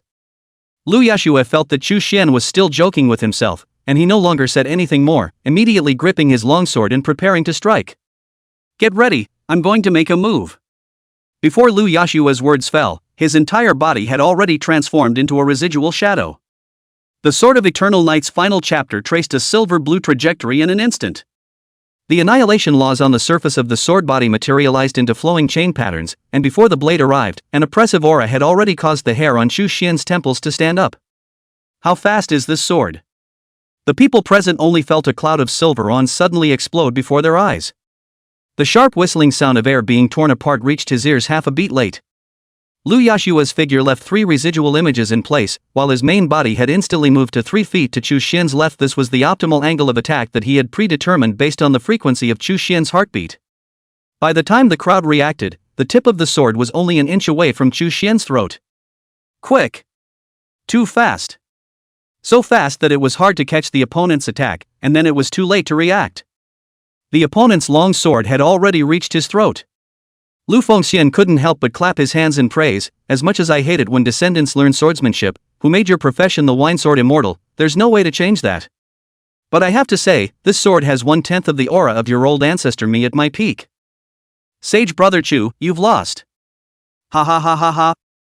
Lu Fengxian looked at Chu Xian and couldn't help but clap his hands and laugh, but at that moment, there was a sudden pft. Blood splattered everywhere. The smile at the corner of Lu Fengxian's mouth came to an abrupt end, and Sun Wu and Qin Jingting, who were watching the battle from the sidelines, also stared violently, their eyes filled with shock and disbelief. Lu Yashue, who was holding the longsword in his hand, at this moment, his hand gripping the longsword, shook violently, and his face abruptly became bewildered. Only to see Chu Xian actually really lead his neck to grab the sword, and a neck was stuck into Lu Yashue's sword. The aorta broke open, blood instantly dyed Chu Xian's clothes red, and large drops of blood fell onto the field. There was still a minute of consciousness left when Chu Xian suddenly came to a halt. I'm sorry. Scared you guys. The words fell, accompanied by a bang sound. Chu Xian's body slammed heavily on the ground. And this sudden sound completely woke up the crowd from their shock. They swarmed up to Chu Xian and hugged him in their arms. Holy brat, what are you doing? Why did you kill yourself? If you don't want a cut, you can just refuse. You don't have to be like this. Chu Xian, wake up. Don't die. Sage brother, don't die. Who will help me find a suitable body to resurrect if you die? Chu Xian, open your mouth. The ring in Qin Jingting's hand to the side flashed, and an elixir-like medicine appeared in his hand. The body of the Dan was flowing in a chaotic color, and each line seemed to be gulping stars. When it hovered in the center of his palm, it actually induced the surrounding space to distort, and the air seemed to be exploding with a fine dragon's roar. 3 breaths of time the surface of the elixir surfaced Taiji yin-yang fish, followed by the evolution of the 28 stars of the circumference of the sky, each star in the flow of the release of a different exotic aroma. The first note is the freshness of the first opening of the Hongmeng-meng, the middle note carries the austere coldness of the snowy top of the Kunlun, while the last note transmits the vicissitudes of the 9 ghosts of the Yellow Springs. When Sun Wu saw this, he was shocked. Surprisingly, it was the 9 Revolutions Taishu pill, which was a legendary grade pill that could only be popped out in the 7 Slaughter Mysteries replica of the immortal Ascension realm. When taking it, you need to use your own blood as a guide, and it is said that the moment the body of the Dan enters the throat, the 108,000 pores around the body simultaneously erupt with a 7-colored haze. In the 7-kill secret copy of the Dengxian realm, the backstory of this Dan is that the ancient Taiching Jinjuan took 3,000 years of heart and soul to collect the pieces of heavenly laws in the broken blade of Buzhou Mountain, and then re-refined it in the Chaos Cauldron after 9 times of Nirvana. The effect is that as long as the person taking it still has a breath left, he or she can reverse yin and yang, life and death, and at the same time strengthen the physical body to reach the peak of the realm. Elder Qin, this is your life preservation. Sun Wu excitedly voiced out, but his words were interrupted by Qin Jingting before he could finish. Can't think about that much, saving Chu Xian is important. With that, he was ready to send this elixir into Chu Xian's mouth. However, at this time, Chu Xian's murmurs could still be heard. No need to save me. After saying that, Chu Xian completely closed his eyes. Qin Jingting's hand, which was holding the elixir, hung in mid-air, and the 9 Revolutions Taishu Dan in his hand was still a step too late. Lu Fengxian's soul was retrieved inside the soul-devouring small knife. The 3 people present looked at Chu Xian's corpse in a daze, out of their minds. Chapter 81 Zero Damage? Chu Xian turned on invincibility. Chu Xian, this brat. This is dead? Sun Wu looked toward Qin Jingting.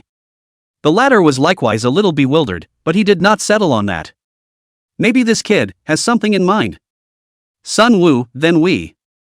Qin Jingting didn't know if he was doing the right thing, but he said anyway. Wait. Wait a while. As the words fell, an agonizing howl of grief suddenly sounded beside him.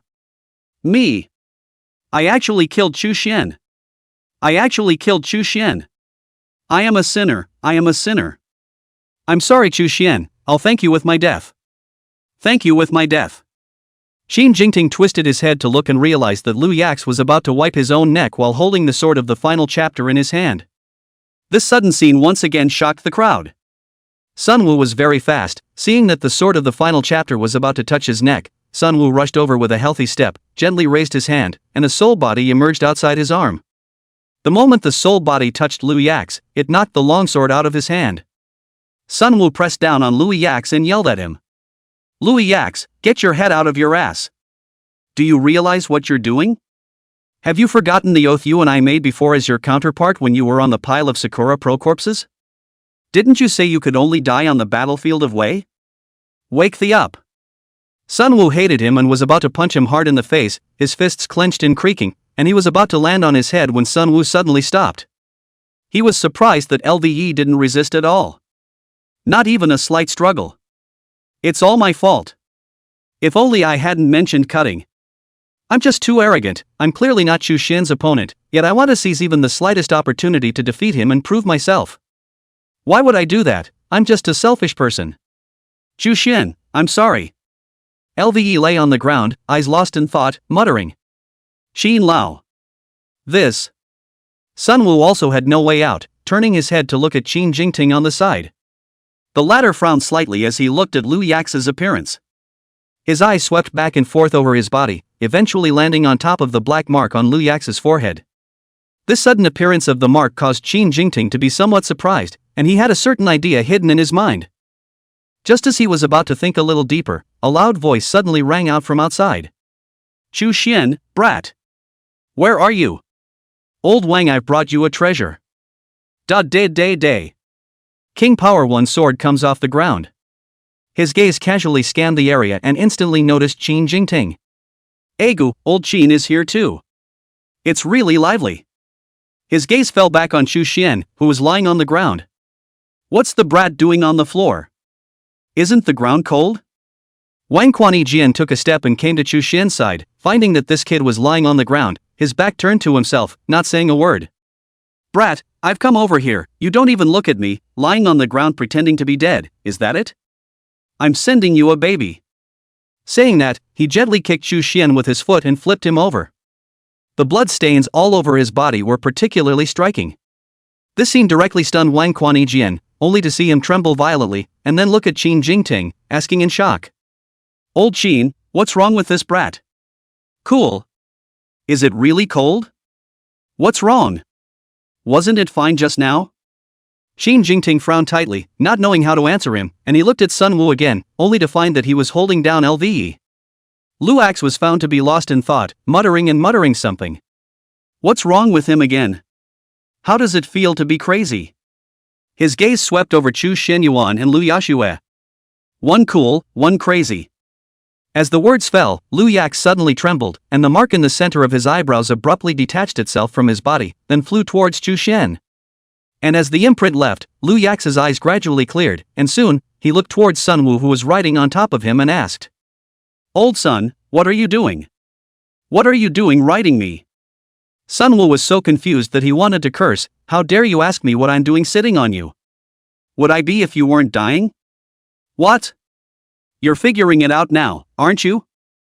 LVE frowned slightly, but soon, he reacted as if the memories he had just lost had returned, and he got up so violently that Sunwoo was inattentive, and was directly lifted out of the air. Ouch! Sunwoo had just stood up when he saw Liu Yashue walking towards Chu Xian step by step. His eyes were lost in thought as he muttered, I killed Chu Xian? I remember, Chu Xian just committed suicide at my hands. Why? As soon as he walked up to Chu Xian, he grabbed his hand and questioned him. Why did you kill yourself? Wouldn't it be better to use this life of yours to kill more enemies than to die here? You answer me. Liu Yashue looked straight at Chu Xian, as if he was truly begging for an answer. And at that moment, a voice suddenly rang out. What are you talking about? Aren't we cutting a deal? Cutting and dicing also cannot be. Liu Yax was just about to dislike him back, when his complexion was suddenly stunned, and he violently twisted his head to look at Chu Xian's face. At the same time, others looked over. Boom!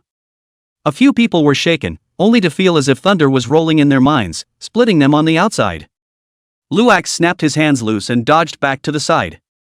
What the hell? A swindle? The gazes of the crowd all gathered on Chu Xian, seeing that he staggered and sat up, and at some point, the wound on his neck had already stopped. The face that had been a bit green gradually reddened. The ring in his hand suddenly flickered, and an extremely high-quality tonic pill given by the state appeared in his hand. Chu Xian had no pity and directly knocked over a dozen in a row, eating the extremely high-grade pills as if they were sugar beans.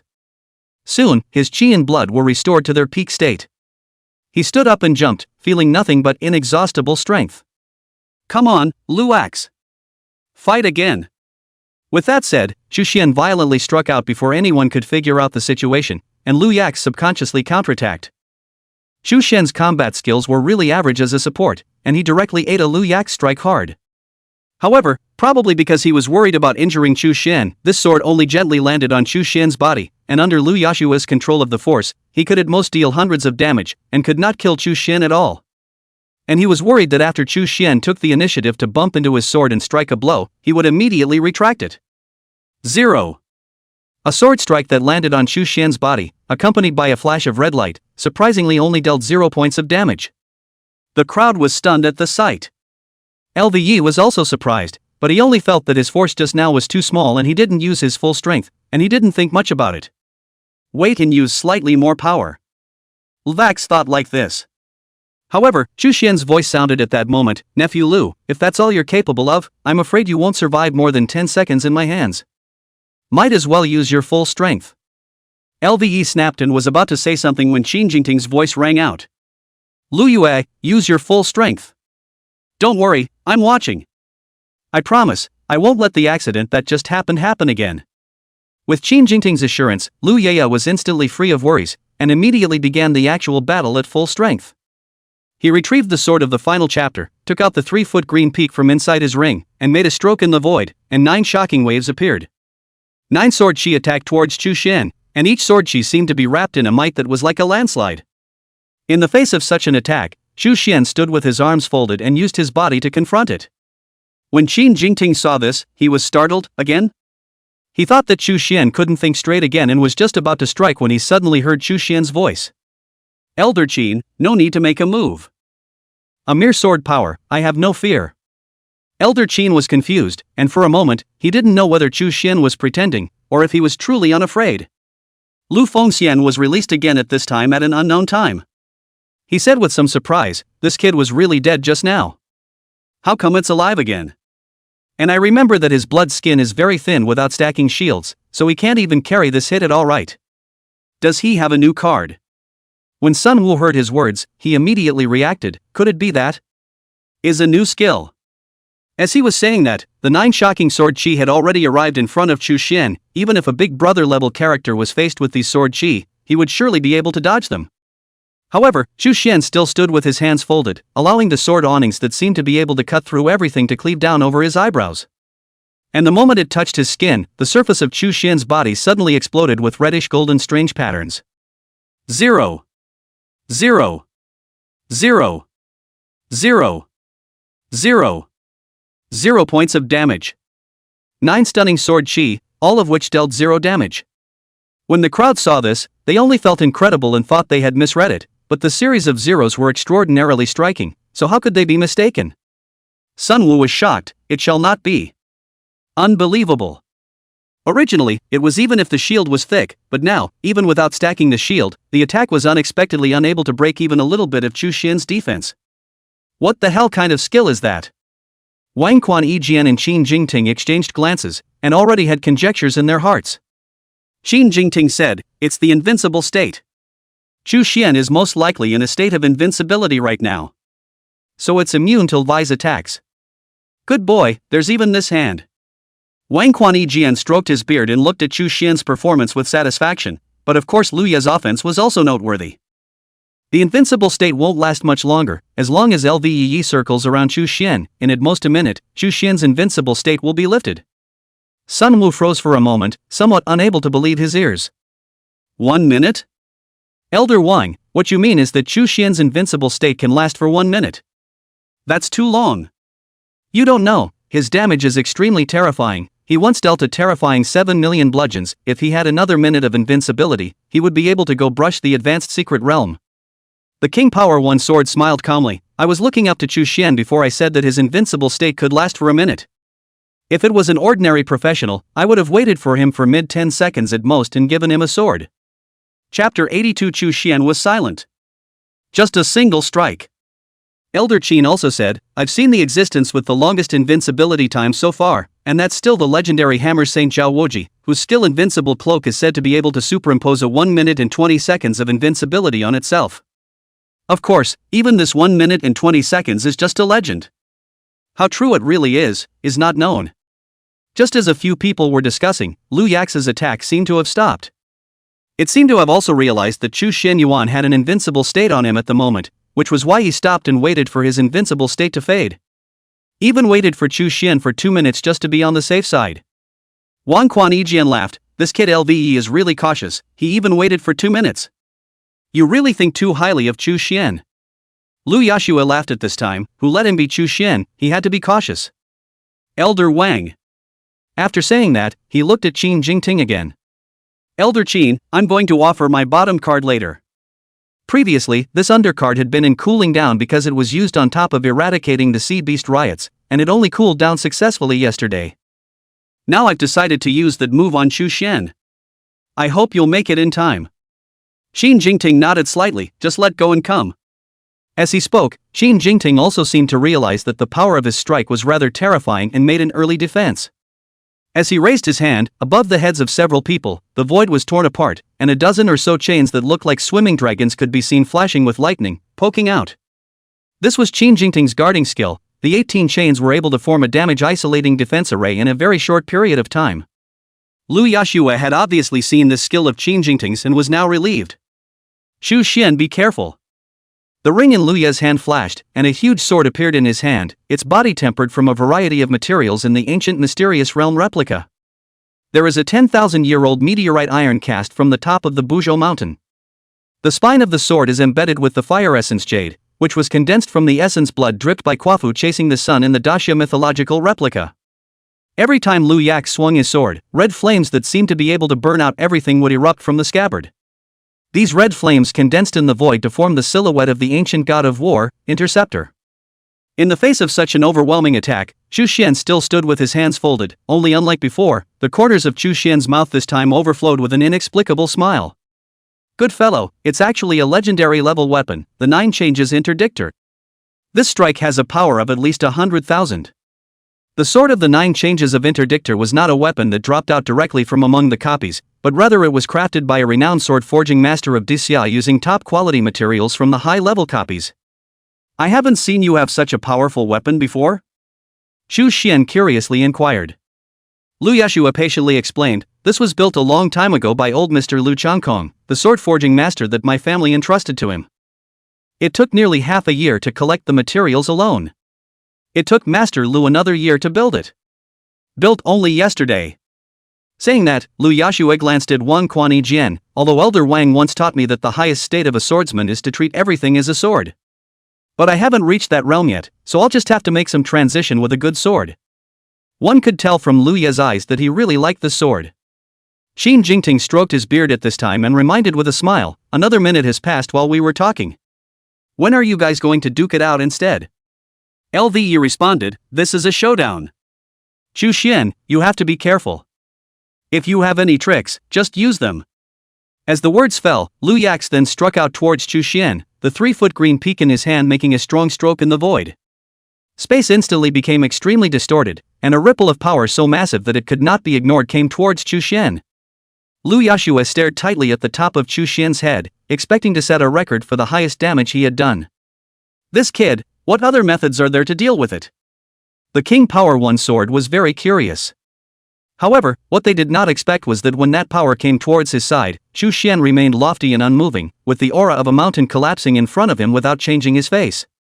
Only, this kind of calmness, in Qin Jingting's view, was tantamount to seeking death. Invincible state can't last that long, Chu Xian this are not making a move. Is he seeking death again? Qin Jingting and Sun Wu were both somewhat stressed, and the chains tumbling in the void above their heads were already poised, ready to construct a defensive array to protect Chu Xianyuan within. Boom! The attack eventually landed on Chu Xian's body. Only at that moment, the crowd suddenly discovered that the golden lines on Chu Xian's body had unexpectedly reappeared, and the light was so great that it illuminated Chu Xian as if he were a golden man. And above his head, the crowd-pleasing damage appeared. 0. 0. 0 again. It was as if Chu Xian was bathed inside the holy light, standing tall and ignoring the terrifying damage caused by the 9 changes interdictor's sword. No matter how terrifying that damage was, when it fell on Chu Xian, it was all but 0. Wang Quan Yijian and Qin Jingting exchanged glances, a hint of disbelief flickering in their eyes. Old Qin, is this another invincible state? This kid's invincible state time has lasted for 3 minutes and still hasn't disappeared. Qin Jingting gazed deeply at Chu Xian, and the shock in his eyes was no weaker than any of the people present. He withdrew the chain great formation used to protect Chu Shenyuan because it was completely unnecessary, and although the damage from the 9 changes criminal heavenly sword was terrifying, when it landed on Chu Xuanyuan's body, it couldn't even be called an itch to scratch. No damage was done at all. Even he couldn't help but be surprised. Is this still an aid? Surprisingly, it's even more terrifying than the legendary Elder Zhao Wuji's invincible state. This is already comparable to a forbidden spell. Every skill of this brat is comparable to a forbidden spell. Of course, the one who had to say that he was the most confused was still Lu Yax. He was still waiting to rely on the legendary weapon in his hand to create a new damage record, but the result of the 0-point damage prompt almost made him directly petrified. Naturally, he knew what it meant to have. Chu Xian's invincible state time had not yet disappeared. Is this guy a monster? Luvax muttered in his heart. He felt that he had rather overestimated Chu Shenyuan. Normally, when dealing with a guy in an invincible state, waiting for up to a minute was already quite sound and safe. However, out of his high recognition of Chu Xuanyuan's strength, Lu Yix rigidly waited for 2 minutes, and even ended up unintentionally delaying for another minute. After 3 full minutes, he offered his current strongest card killing move. The result was that his own killing move had not worked, and instead, he had witnessed yet another of Chu Xian's terrifying undercurrents. He knew that Chu Xian was letting himself go. After all, aura skills such as Divine Healing and Divine Devouring, and even Void Pantomime Theater were not being used. Leaving other skills aside, Chu Xian could make Lu Yashi helpless just by stacking a shield out for himself. Fiasco. It was a fiasco. I recognize, Lu Yashue prepared to admit defeat, but before he could finish his words, he only saw Chu Xian's hand gently wave. A strange bright light immediately flashed under his feet, followed by an aura of shimmering gray light spreading out from under his feet. The aura was divine to say the least, clearly gray, but it quickly blended in with the scene here. It was amazing how one could be in a trance for a while. I don't know where the aura skill just went. Unless you look closely, you can vaguely see a bright light emerging from the ground, which should be where the halo is.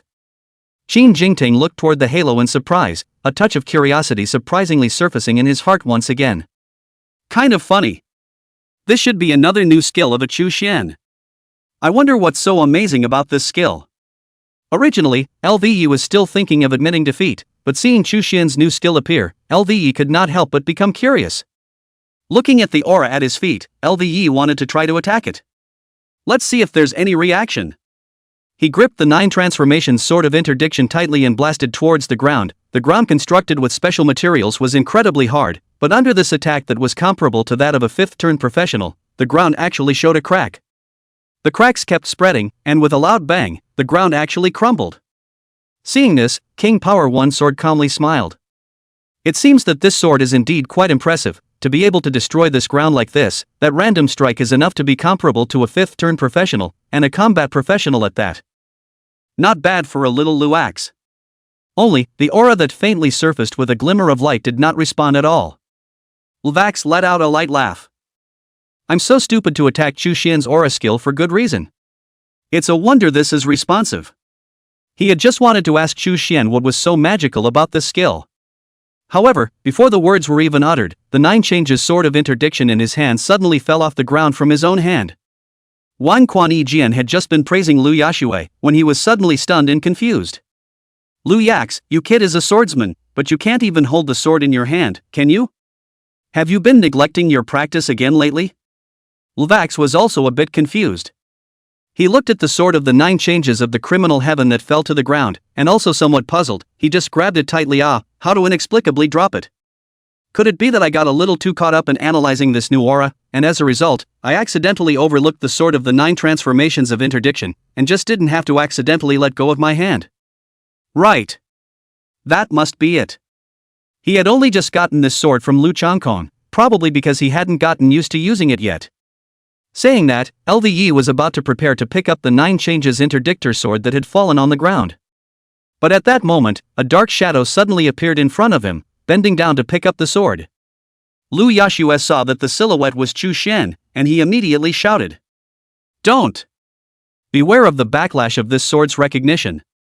Once the 9 changes criminal heaven sword had recognized its owner, anyone else who touched the sword would suffer the sword's backlash, and would be bounced off in the lightest of circumstances, or would be injured by the sword chi on the sword in the heaviest of circumstances.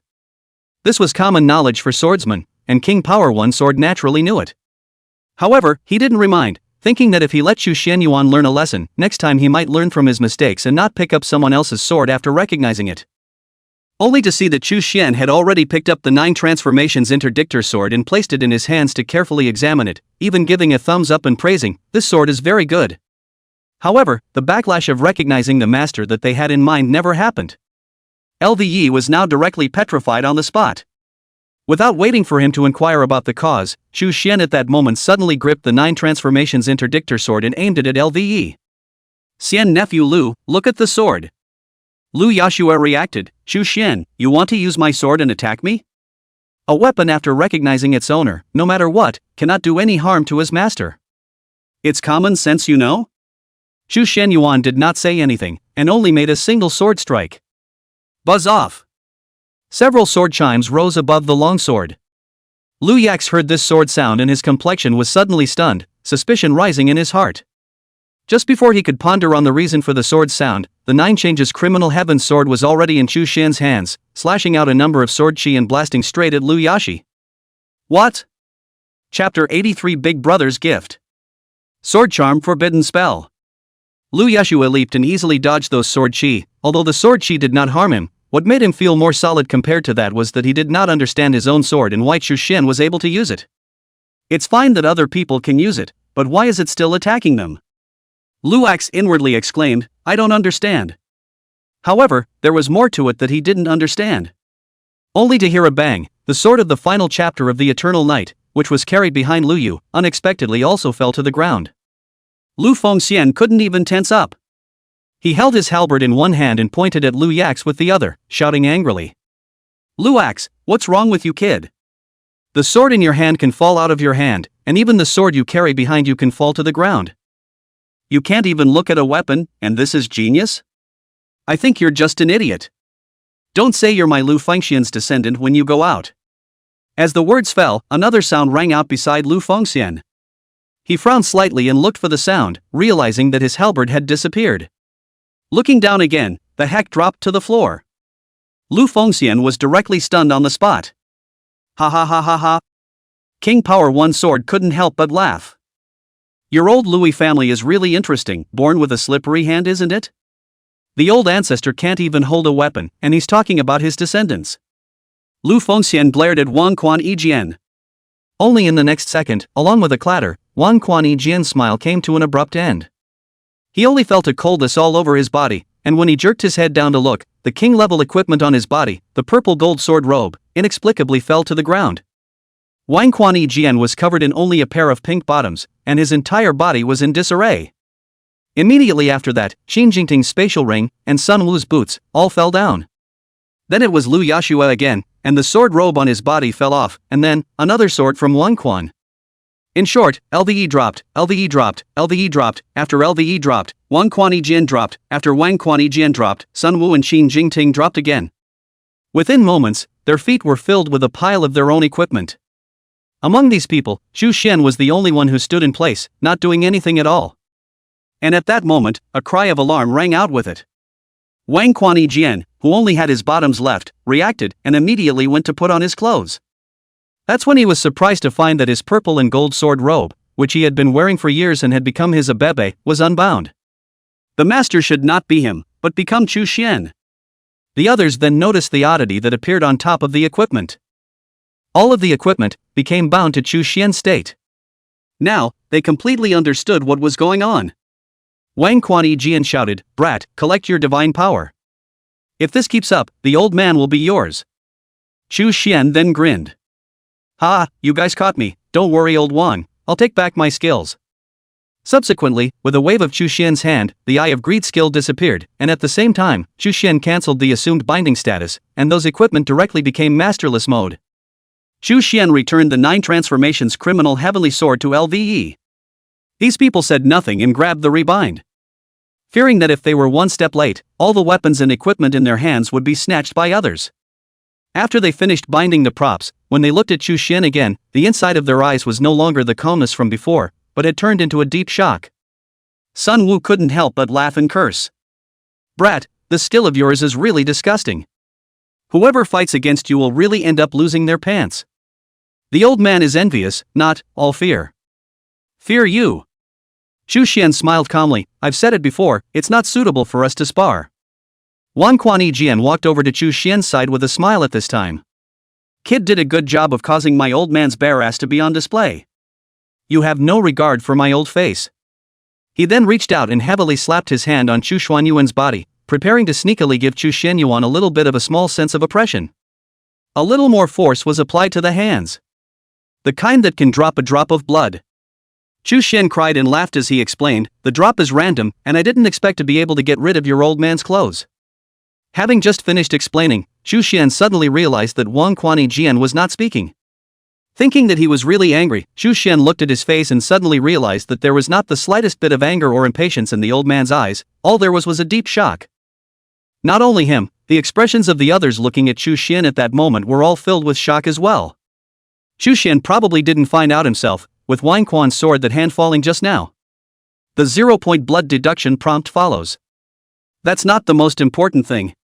What made them unable to believe it was the golden light patterns that once again bloomed around Chu Xian's body. What's this? It's the invincible state. How long has this passed? The invincible state on Chu Xian's body surprisingly hasn't disappeared. Wang Quanyi looked at Chu Xian in disbelief, and after a long time, he finally opened his mouth, his voice trembling a little. "Are you boy a god? This invincible state of yours lasts for a ridiculously long time. Is that a skill, or a forbidden spell?" Qin Jingting couldn't help himself at that moment and came close to Chu Xian. "Little Chu, just now I wanted to ask you, what kind of skill is this? Obviously, it was already certain before that you were really dead. But not long afterward, you suddenly resurrected. And this invincibility." Not only Qin Jingting, the others were equally curious about this. In response to that, Chu Xian merely smiled faintly and said, "This is my new skill, but it's not convenient to go into details about what exactly it is. Sorry guys." Hearing Chu Xian's words, they expressed their understanding. "Yes, since it's a bottom card, it's better not to reveal too much easily." King Power One Sword nodded, then the space ring in his hand violently flashed a light, followed by a sword talisman appearing in his hand. "Brat, this is the forbidden sword talisman you wanted. Use it carefully, it can be a bit powerful." The crowd looked towards the sword talisman forbidden spell, which appeared to be just an ordinary piece of yellow paper, but they were able to smell a fishy odor. The fishy odor came from the blood used to write the sigils on the yellow paper, which was not unusual vermilion, but the blood of a true dragon from a high-level copy, containing extremely terrifying power. The quality was at least a king-level talisman. Qin Jingting was a bit surprised. "Old Wang, you're really giving up. Such a precious sword talisman, you're even willing to give it away. Did Chu Xian promise you something?" Wang Quanyi grinned, "I'll let this kid do me a favor." Speaking of this, the King Power One Sword then had a look of displeasure. "Hey! I saved his life, let him return the favor and do a favor without even being willing to do so, causing me to take a sword talisman. You guys say it's infuriating." Saying that, but no one saw any semblance of anger in Wang Quanyi. Sun Wu glanced at the sword talisman, and a hint of shock couldn't help but flash through his eyes. Good fellow, Chu Xian has also grown up and is able to take on tasks from the 10 elders. The reward is actually still a sword charm forbidden spell. I don't even have that kind of opportunity. Wang Quanyi gave them a look, "All of you don't be poor. The copy of my granddaughter, Wang Bubbles, really has to be Chu Xian. If any of you think you have the ability to help, it wouldn't be wrong for the old man to send you another sword talisman forbidden spell." Once the others heard this, they surprisingly all fell silent and stopped speaking. Even Sun Wu closed his mouth as if he hadn't said anything all along. Chu Xian froze for a moment. He noticed that the crowd's reaction was a bit strange. It was reasonable to say that forbidden spells were precious props. Why would all of these people prefer not to have forbidden spells and not want to help Wang Bubbles to pass the copy? Is there a hidden agenda here? Chu Xian recalled that in his previous life, Wang Bubbles was strong and played with a hand of artillery that was out of this world. Grandfather Wang Quan Jian was known as the Great Summer Sword God, while Wang Bubble was known as the Cannon God. I haven't heard of it. It's going to be a problem inside the copy. Chu Xian couldn't help but ask one more question. By the way, old one, what stage is your granddaughter strength at now, and what exactly is the situation with the replica? It's not going to take me in, by association. As you know, I'm just a level 42nd turn minor auxiliary now. I can't take a big man with 5 turns. Chu Xian could not recall exactly what level Wang Bubbles was at the moment, but in his impression, Wang Bubbles' level did not seem to be low. Wang Jian pretended to be mysterious and didn't say anything more than a casual remark. You'll know when you see Bubbles then. Chu Xian frowned slightly. This old fellow was even selling out. At this time, Sun Wu suddenly opened his mouth as he looked towards LV family brat, didn't you say before that you were going to impact the 5th turn? It just so happens that this kid Chu Xian is also there. You guys team up together. It's just the right time to help Chu Xian level up a bit so that he can help you get through some copies. Well, Wang Quan Jian heard this. This is good. My home Bubble is safer now. As you all know, Bubbles hasn't been out of the house since she was a little girl. The replica ban is affecting us old guys more again. There's no way to exert our full strength. This is the only granddaughter I have. The old guy revealed a pitiful look, as if it was cruel not to oblige him, and Lu Yu only felt a black line emerge from his forehead. Lu Yashua, on the other hand, looked towards Chu Xian. It depends on what Chu Xian thinks. I don't have any opinions. Chu Xian naturally didn't feel anything. Crowds are indeed safe. Just in time, I'm going to work out my men's iron guards. Chapter 80 for the Scarlet Pact at Castle Carfilly. In Chu Xian's opinion, the strength of a 3rd turn was actually not weak, but it definitely could not be called powerful. Chu Xian's power lay in being able to provide his teammates with a terrifying battle power bonus, and the more people there were, the more obvious this effect manifested itself. If one's teammates are strong enough, then one will be able to create a powerful force that may have a big role to play in the future when the national war opens. After finalizing the idea, they agreed to leave on the 2nd day. Early the next morning, the 10 Iron Guards, Lu Yashua, and Chu Xian assembled in front of the gates of the capital city professional service center. They discussed it for a while, and since LV's copy of the 5th turn was more difficult, they decided to tackle LV's copy last after helping Wang Bubble complete his copy quest. Sorry, I'm late. A female voice suddenly rang out, and the crowd turned their heads to look, and found that a black vehicle had stopped beside them at some point, and the door opened, from which a girl wearing black pants and a white short tee on top stepped out. She wore a double ponytail and exaggerated black-rimmed glasses, and was not tall, but rather small.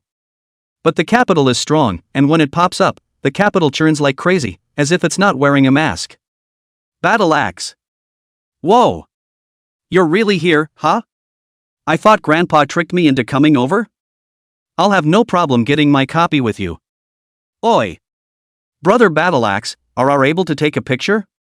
My friends all like you so much. Lu Ya's forehead burst into black lines, and Chu Xian was a bit surprised. Nephew, are you so hot in this part of the capital? Go back and sign 2 autographs for me. I'll take them and sell them for some extra money. Lu Yashua shook his head helplessly. Chu Xian, don't make fun of me. With that, he looked at Wang Bubble and introduced him. This is Chu Xian, your grandfather should have mentioned it to you. These are his iron guards. Wang Bubble glanced at Chu Xian, especially those iron guards behind him. Wang Bubble then pulled LVE to the side. Brother Battle Axe, grandfather said someone would take me. I asked him if that guy was good, and he said he was pretty good, leveled up to 40. Could it be that person called Chu Xian? LVE pondered for a moment. Your grandfather was right too. But for some people, rank can't mean anything. Obviously Wang Bubble didn't hear these words inside his ears. She had a look of desperation. Even by karma, is Grandpa giving me a hard time? This is my 5th turn copy quest. I can't believe I got me a drag. And let him take me. Who the hell is taking who? And those iron guards of his, they're all 3rd turn professionals. Throwing them inside a 5th turn copy is cannon fodder. It's okay for me to take care of one person. Taking care of a bunch of them, where do I have all that energy? Lu Yui Axe smiled calmly. You don't have to take care of them. That won't do. Wang Bubbles decisively refused. They were all invited by my grandfather, they came in one piece, and I'm going to bring them back in one piece. LVE looked Wang Bubble up and down and realized that this girl, who looked to be in her early 20s, was not bad by nature. He thought for a moment and then said to her, "You go ask that Chu Xian, ask him what his Alliance House ID is called. I'm not at liberty to disclose, but you can ask." Wang Bubble frowned slightly and asked suspiciously, "Why do you ask that? What if he thinks too much and thinks I'm going to friend him?" This time, the affiliate house ID carries the same social attributes as the prestige. LVE waved his hand, "Go ask around." Although Wang Bubble was curious, he thought about it and did as he was told. She walked over to Chu Xian and tried to look as normal as possible. "That? Can I ask what your Alliance House ID is?" "That, don't get me wrong, I'm just plain curious." Chu Xian glanced at LVE and frowned slightly. For his part, Louis Yax grinned a wicked grin. Chu Xian helplessly shook his head. "LVE, where is your high and cold image? Your persona has collapsed. Chu Xian said calmly.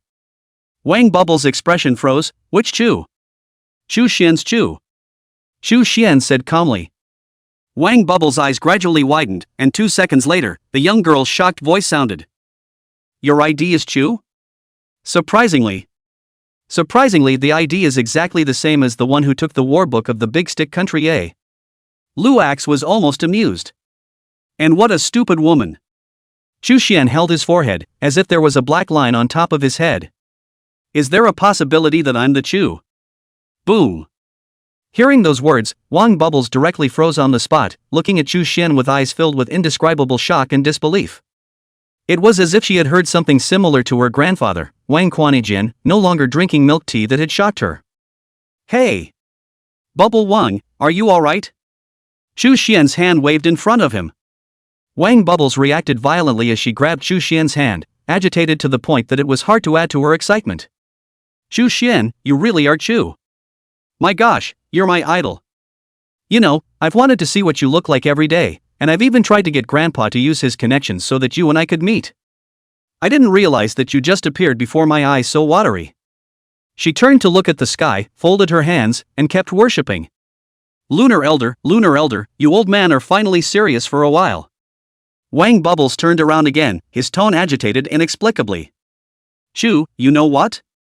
You're like a buff in my heart. Even if you don't make a move, I can feel the inexhaustible strength. This copy is solid." The corner of Chu Xian's mouth couldn't help but twitch.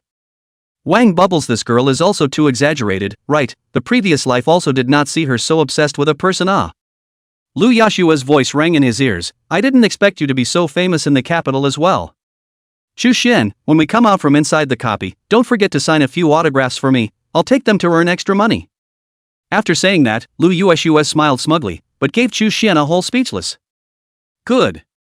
This wave is really moving the rock. Brother Chu, don't worry, the news that you are Chu, I will definitely not spread it outside. Brother Chu, do you see how beautifully I'm dressed? Oops, if I had known that the person Grandpa invited here was you, I would have gone and bought 2 nice clothes and seriously sized them up. Chu, look. You see how my body. You like it? Put." Chu Xian was completely confused. What kind of words are those? Elder Wang didn't ask himself to come over to help with the copies, he asked himself to come over to be a prey for his granddaughter, didn't he? I knew this old man wouldn't be so kind. The forbidden spell sword talisman was given so quickly, there must be a ghost.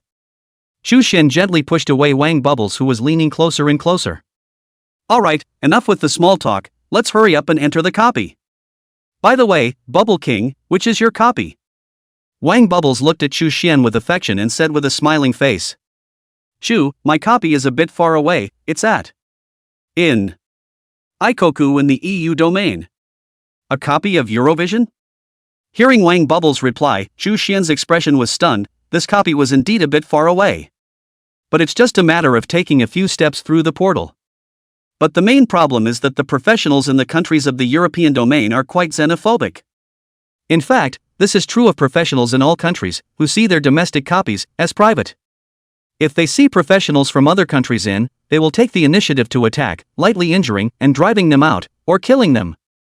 This is most serious in the case of the EI Kingdom and the European domain. However, the Ikoku Yakuza, while not so much as killing each other, practically drove one outside when they saw one. It's just so exaggerated. Moreover, Wang Bubble's level was already 99 and was ready to turn 5. The level of the copy was naturally not low, and there were definitely quite a few high-level professions, and as the king bubble of the Dasha people, it was indeed easy to be targeted as well. However, high-level copies also had a benefit of being experienced, which was a good opportunity to upgrade for Chu Xian, who had just finished his second turn. Moreover, there were 2 half-step 5th turn experts as teammates, and the Iron Guard was also a battle force that could not be underestimated after being strengthened by the Halo skill. This trip may not be about getting your ass kicked. It just so happened that 2 weeks later, the realm where the Earth Cave descended was also in the Euroworld, which was quite close to Ayaku, so this time it would be considered an early sight. Chu Xian pondered for a long time. Wang Bubble saw that Chu Xian wasn't talking after how long, and thought that he would feel unsafe and want to give up on this trip to the European domain copy. Chu, this copy is indeed a bit difficult for you. While I believe in your strength, your rank does make you prone to accidents. Why don't you guys go back first? I'll go do this quest myself, and when I succeed in my 5th turn, then I can bring you Chu to upgrade. Chu Xian froze for a moment. You're older than me, it's not appropriate to call me brother. Better call me by my first name. After saying that, Chu Xian turned around without looking back and walked towards the professional service center. Although Chu Xian didn't answer positively, his actions had undoubtedly said it all. Wang Bubbles froze in place for a moment, but soon she reacted, and her face burst with joy. On the other hand, her mouth said, "No, I don't want to, I want to call you Brother Chu." A few people arrived at the affiliate service center, and then followed Bubbles Wang inside her copy.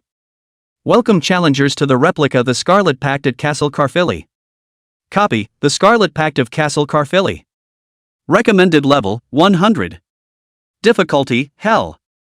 Background, in the ruins of Carfilly Castle on the Welsh border, the legend of the Red Hat Ghosts is a chilling one.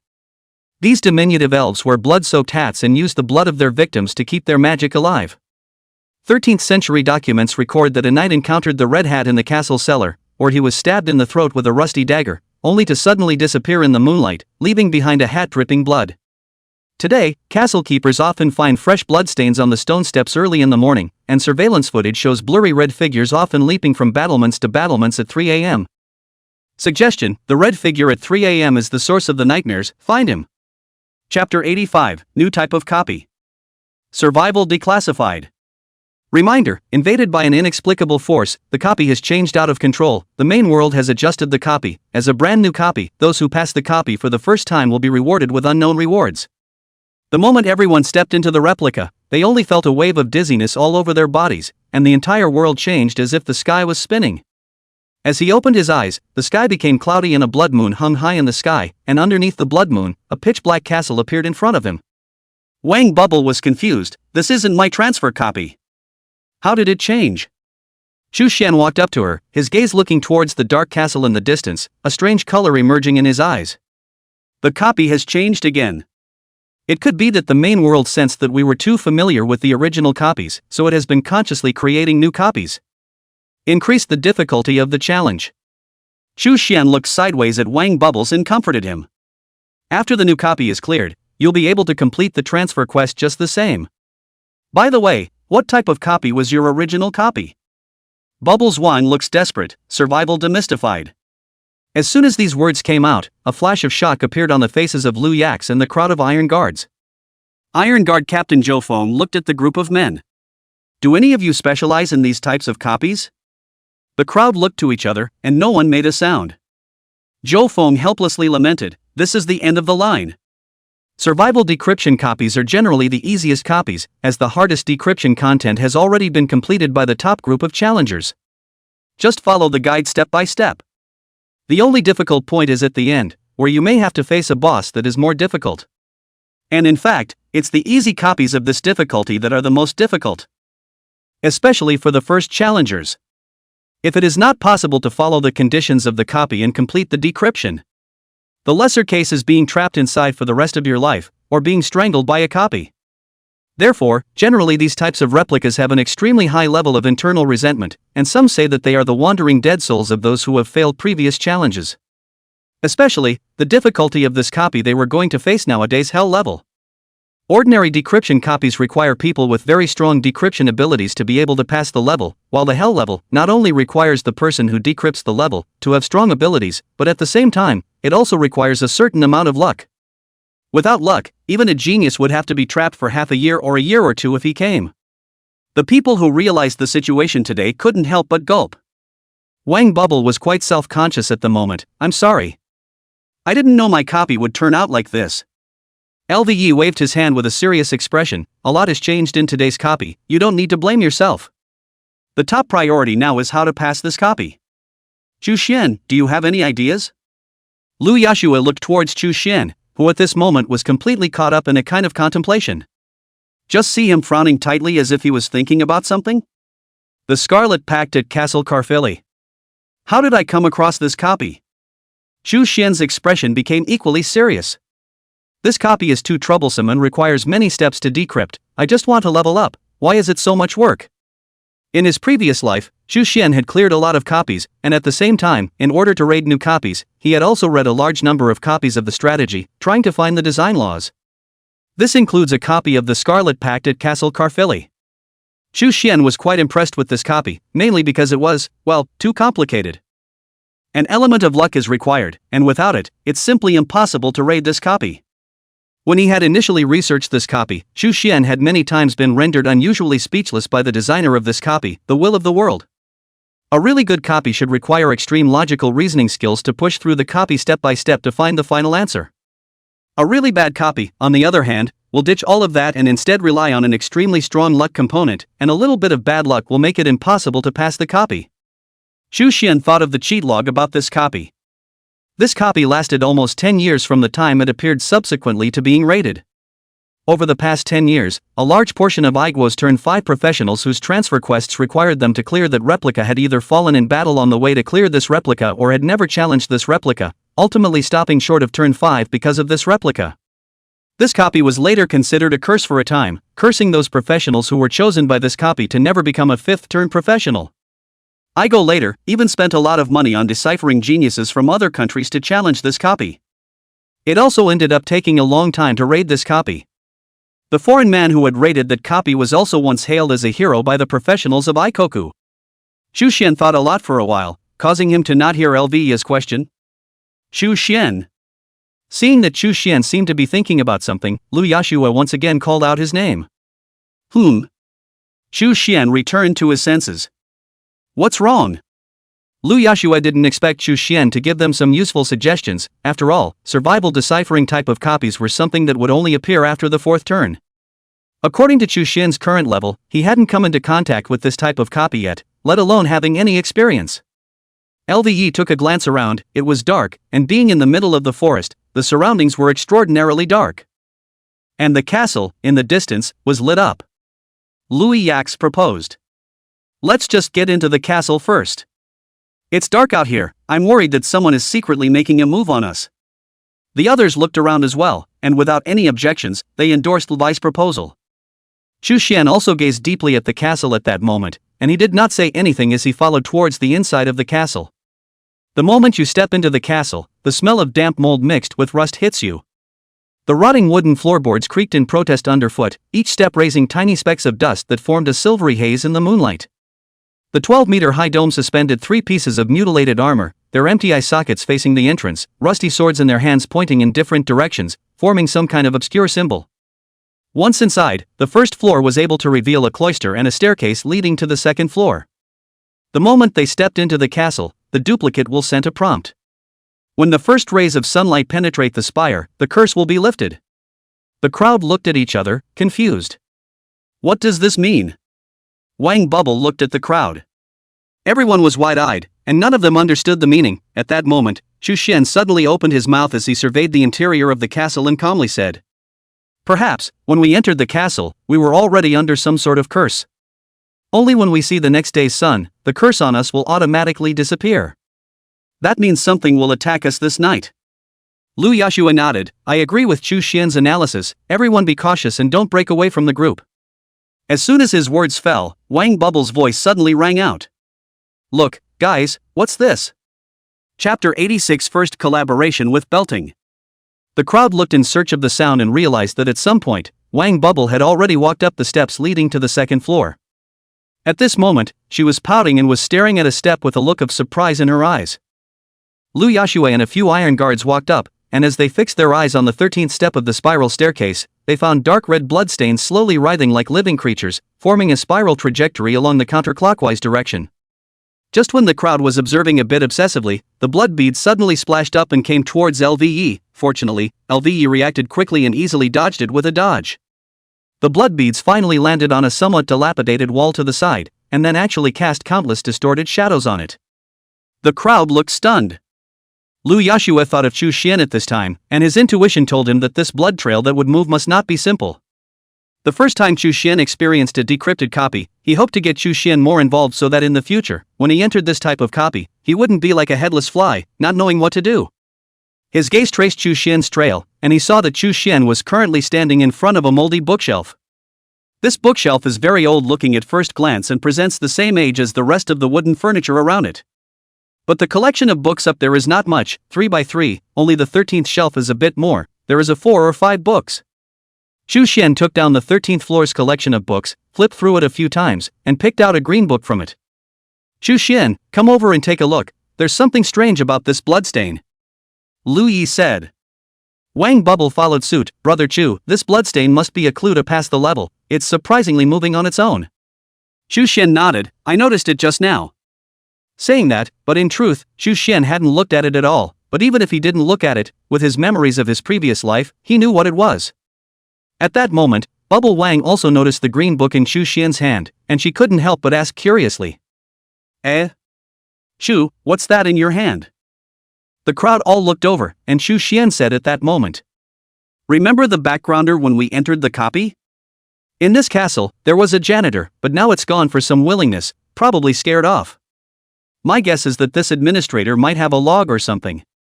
Randomly, I didn't think I'd find it. Saying that, Chu Xian shook the green book in his hand. The moment these words came out, the others were stunned, and then they all came over to Chu Xian's side. Chu, your luck is too good, really let you find the log? I didn't even think there would be such a thing as a journal. Bubbles Wang said with a beaming smile. LVE also laughed at this time, in some copies, there will indeed be people who are in the capacity of administrators, leaving behind some logs as key clues. Chu Xian, you must usually watch some copy guides, right? Normally, a professional of your level, entering inside a decrypted copy is just like a little cutie. Same thing, no thinking at all. You're a lot cooler than they are. Chu Xian smiled calmly and was just about to say something. And just then, on the second floor of the castle, a laugh suddenly rang out. Ha ha ha. Worthy of being a Daxia's professional, just smart. Just got inside this castle, and I can't believe I found 2 clues. Especially the administrator's log, which we didn't even think existed. Hearing those words, the eyes of the crowd flickered with a hint of vigilance as they immediately surrounded Chu Xian Yuan and assumed a combat stance while aiming their gaze at the second floor. A figure from appeared on the second floor, and behind him, there were 3 other people, 2 men plus a girl who didn't look too old. LVE immediately recognized the man at the head of the group, as well as the girl who wasn't that old. Gunny old John. And Princess Karina of the Ikoku royal family? Chu Xian's expression was stunned, and he also recognized the other party. Old John. 6th turn king level secret silver gunner. The personal guard of Princess Karina of the Ikoku royal family. Once when the EI Kingdom fought against the Sakura Kingdom, Old John, as a secret silver gunner with a revolver, killed 4 5th-turn professionals with 3 bullets and was listed as a key assassination figure by the Sakura Kingdom. The bounty is up to $15 billion. However, Old John's counter-surveillance skills are so strong that those who pursue him are killed by him in return. It was only after joining the royal family of the EI Kingdom as Princess Karina's personal guard that the Sakura Kingdom gave up their pursuit of him. In his later life, Chu Xian had also heard of Old John's name, but it was a rumor that he died in some copy. If nothing else, Castle Carfili is where he will be buried. However, Chu Xian didn't expect that Princess Karina was actually here as well, but in the latter days, this princess became the new empress of Ayaku, so looking at it, she shouldn't have died inside this copy, and perhaps had some means of escape in her hands. As for the other 2, their levels were both at 5 turns. Old John ho ho ho laughed, I didn't realize that old man's fame is so great that it is spread to Daxia. Lu Yashue was furious, do you think it is your beautiful name that will be spread to Daxia? Don't forget that you still have the lives of 13 of my disguised professionals in your hands. We'll get this debt back sooner or later. A yellow-haired middle-aged man beside old John's body, his eyes abruptly became cold and stern, and he immediately took a step forward. Brat, who do you think you're talking to? We, Lord John, can destroy you with the lift of a hand. How dare you speak so loudly here? And don't forget, you guys are in my copy of Bringing Britain. Don't you know that outsiders are not welcome in our copies? Especially you, Dasha. The man was about to continue saying something, only then, old John suddenly stopped him. Old John then calmly looked at LVE. Boy, we don't want to fight you. I think you guys should also know that this copy is quite difficult, so why don't we join forces, more heads, more hope of rating this copy. What do you think? When the others heard this, they immediately revealed a look of surprise. The always xenophobic Ikoku Yankees are taking the initiative to cooperate with the Dasha people? Old John looked at Princess Karina at this time. This was a girl who was only about 1 meter 5 in height, with fair skin, and her appearance looked as delicate as a doll, and the only thing that made people feel bad about it was that she kept her face icy cold, making it impossible for people to get close to her. What do you think, Your Highness? Princess Karina's gaze had been scanning over Lu Yashua, and after hearing old John's proposal, she replied with an expressionless face and a rather icy tone. It doesn't matter to me, if the Dasha people are willing, then we will work together. If you don't want to, just kick them out and don't be an eyesore. Karina's words enraged the people on Dasha's side, but under the mighty pressure of the 6th Revolution's old John, they were afraid that if they dared to resist, they would end up in a rather miserable situation. But if they were to be at the mercy of the other party, then where was the dignity of their great Xia? Lu Yashua just wanted to say, if you want to fight, then fight, why do you need to say more? However, before the words could be uttered, they were stopped by Chu Shen. Don't be in a hurry yet, our goal is to help Bubbles get through this copy, there is indeed strength in numbers. It may not be a bad thing for everyone to work together. Chu Shen turned his back to the eunuch's side, and at an angle they couldn't see, he gave a few people a meaningful look. These people stay to have great use for passing the copy, and so on after that, slowly play them. Chu Shen thought to himself. Although the few people did not understand why Chu Shen wanted to cooperate with the Aiguo man, from the look in his eyes, they knew that Chu Shen seemed to have his own ideas. And as they trusted Chu Shen quite a bit, they ended up agreeing to Chu Shen's proposal. The cooperation between the eunuchs and the Dasha professionals is official. A red shadow flickered from a window inside the castle, illuminated by the moonlight. Chapter 87 Clues from the Journal. Looking for the surveillance room. After the cooperation was reached, old John looked at Chu Shen, his gaze falling on top of the green book log in his hand. The moonlight shone through the window and shone on top of the mysterious administrator's log. Not only him, but many people wanted to know what was written on top of that administrator's log. Chu Shen knew that since they were going to cooperate, some of the information intelligence in the administrator's log in his hands would inevitably have to be made public. Fortunately, he took the administrator's log directly, placed it on top of a table, and spread it out in front of the crowd. Old John nodded in satisfaction. Sensible lad? Don't worry, we don't watch for nothing. I will provide you with the necessary protection. Guarantee that in the end, we'll all walk out of the copy in one piece, one person at a time. Old John displayed the secret silver revolver at his waist, which shone with a faint silver glow under the moonlight. He didn't stow the weapon inside the ring. In his opinion, summoning the weapon from inside the spatial ring was not as fast as, say, taking the sidearm out from his waist. John Stash, you're talking a little too much. If you're keen to talk, why don't you read for us what's written in this log? Princess Karina impatiently glanced at old John, who did not take any offense, but instead nodded obediently. Yes, dear Your Highness. I'll have the top read for you. Old John glanced aside at the royal guard, signaling him to move his mouth. The proctor, called Jack, instantly stepped forward to the table and leaned over to look through it gently. At the same time, Chu Shen and the others were carefully analyzing the contents of the log. The above isn't much to go on, there are a few points. 1. Time flow in the castle is abnormal, 1 hour in reality equals 6 hours in the sidebook. 2. After each death, the corpse will become the Red Hat's nutrients, enhancing its abilities. 3. Red Hats are extremely sensitive to the smell of blood. 4. Before each appearance of the Red Hat, a counterclockwise flow of blood will appear on the steps. After reading the above, the crowd immediately felt some chills down their spines. Especially the last point. Each time the Red Hat appears, a counterclockwise flow of blood appears on the steps. It was the same sight that I had just seen at the top of the steps. That is to say, the Red Hat just showed up. The crowd jerked their heads, then looked around vigilantly, realizing that there was nothing strange around them. Wang Bubbles let out a deep breath and couldn't help but lean towards Chu Xian's side as she frowned and muttered in a small voice. What the hell kind of copy is this? What the admin log says isn't true either. Are there still false leads? Chu Xian spoke up at this time. Highly difficult copies are often copies of the real and the fake entwined together, and it is imperative that the player draws out the threads of the cocoon and completes the final reasoning based on the real clues. But I don't think what the admins are saying in this log is necessarily fake news. He looked around and finally asserted, the Red Hat should have really appeared just now. As his words fell, everyone's faces flushed. Princess Karina, who was wearing a princess dress, then subconsciously clenched her fists and her face became whiter. Wang Bubble whispered, Brother Chu, it feels so scary. It's a good thing you didn't say anything, now I always feel like someone is sneaking a peek at us. Chu Xian didn't answer. He looked around and found some cameras, associating it with what happened to the administrator in the background of the replica. Chu Xian immediately moved. Go to the surveillance room. Chu Xian moved quickly, and after he finished speaking, he was going to walk upstairs, but just after taking 2 steps, he turned his head to look at old John. Let's split up and look for the surveillance room. After saying that, he waved his hand towards Liu Yax and the others, and the group headed towards the 2nd floor. Old John then smiled, Boys, I advise you to stay by my side, or I can't guarantee that that Red Hat will not harm you. Chu Xian said indifferently, It doesn't matter, there are many of us, and in our daxia there's a saying many hands make light work, the Red Hat may not dare to take a shot at us. Old John shrugged equally indifferently. Chu Xian left behind a sentence, After you find it, return here to inform the other party.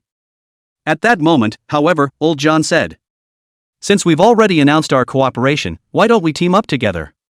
This also facilitates communication in the group channel. The crowd looked at each other in disbelief, and Chu Xian let out a light laugh. Of course there's no problem. The group channel will reveal their respective levels, but you can hide your ID. 6 turns of Old John ranked as high as 127. And there was no one lower than Chu Xian. Only level 40. Princess Karina was second only to him in rank, at only 59. When the professionals on Belt Ying's side saw Chu Xuanyuan's rank, they all looked at people like Liu Yashue and Wang Bubbles with a strange look in their eyes. The 2 royal guards whispered. I thought that young man named Chu Xian was the highest ranked in this team. I didn't realize it was just a 2nd turn. Why do you think they're so obedient to this young man in his 2nd turn? Jack asked. Instead of answering, another of the personal guards, called Tom, gave his own princess a meaningful look, and Jack was instantly enlightened. Obviously, they treated Chu Xian as the same existence as their princess. Thinking that the others were all listening to him because of Chu Xian's extraordinary status.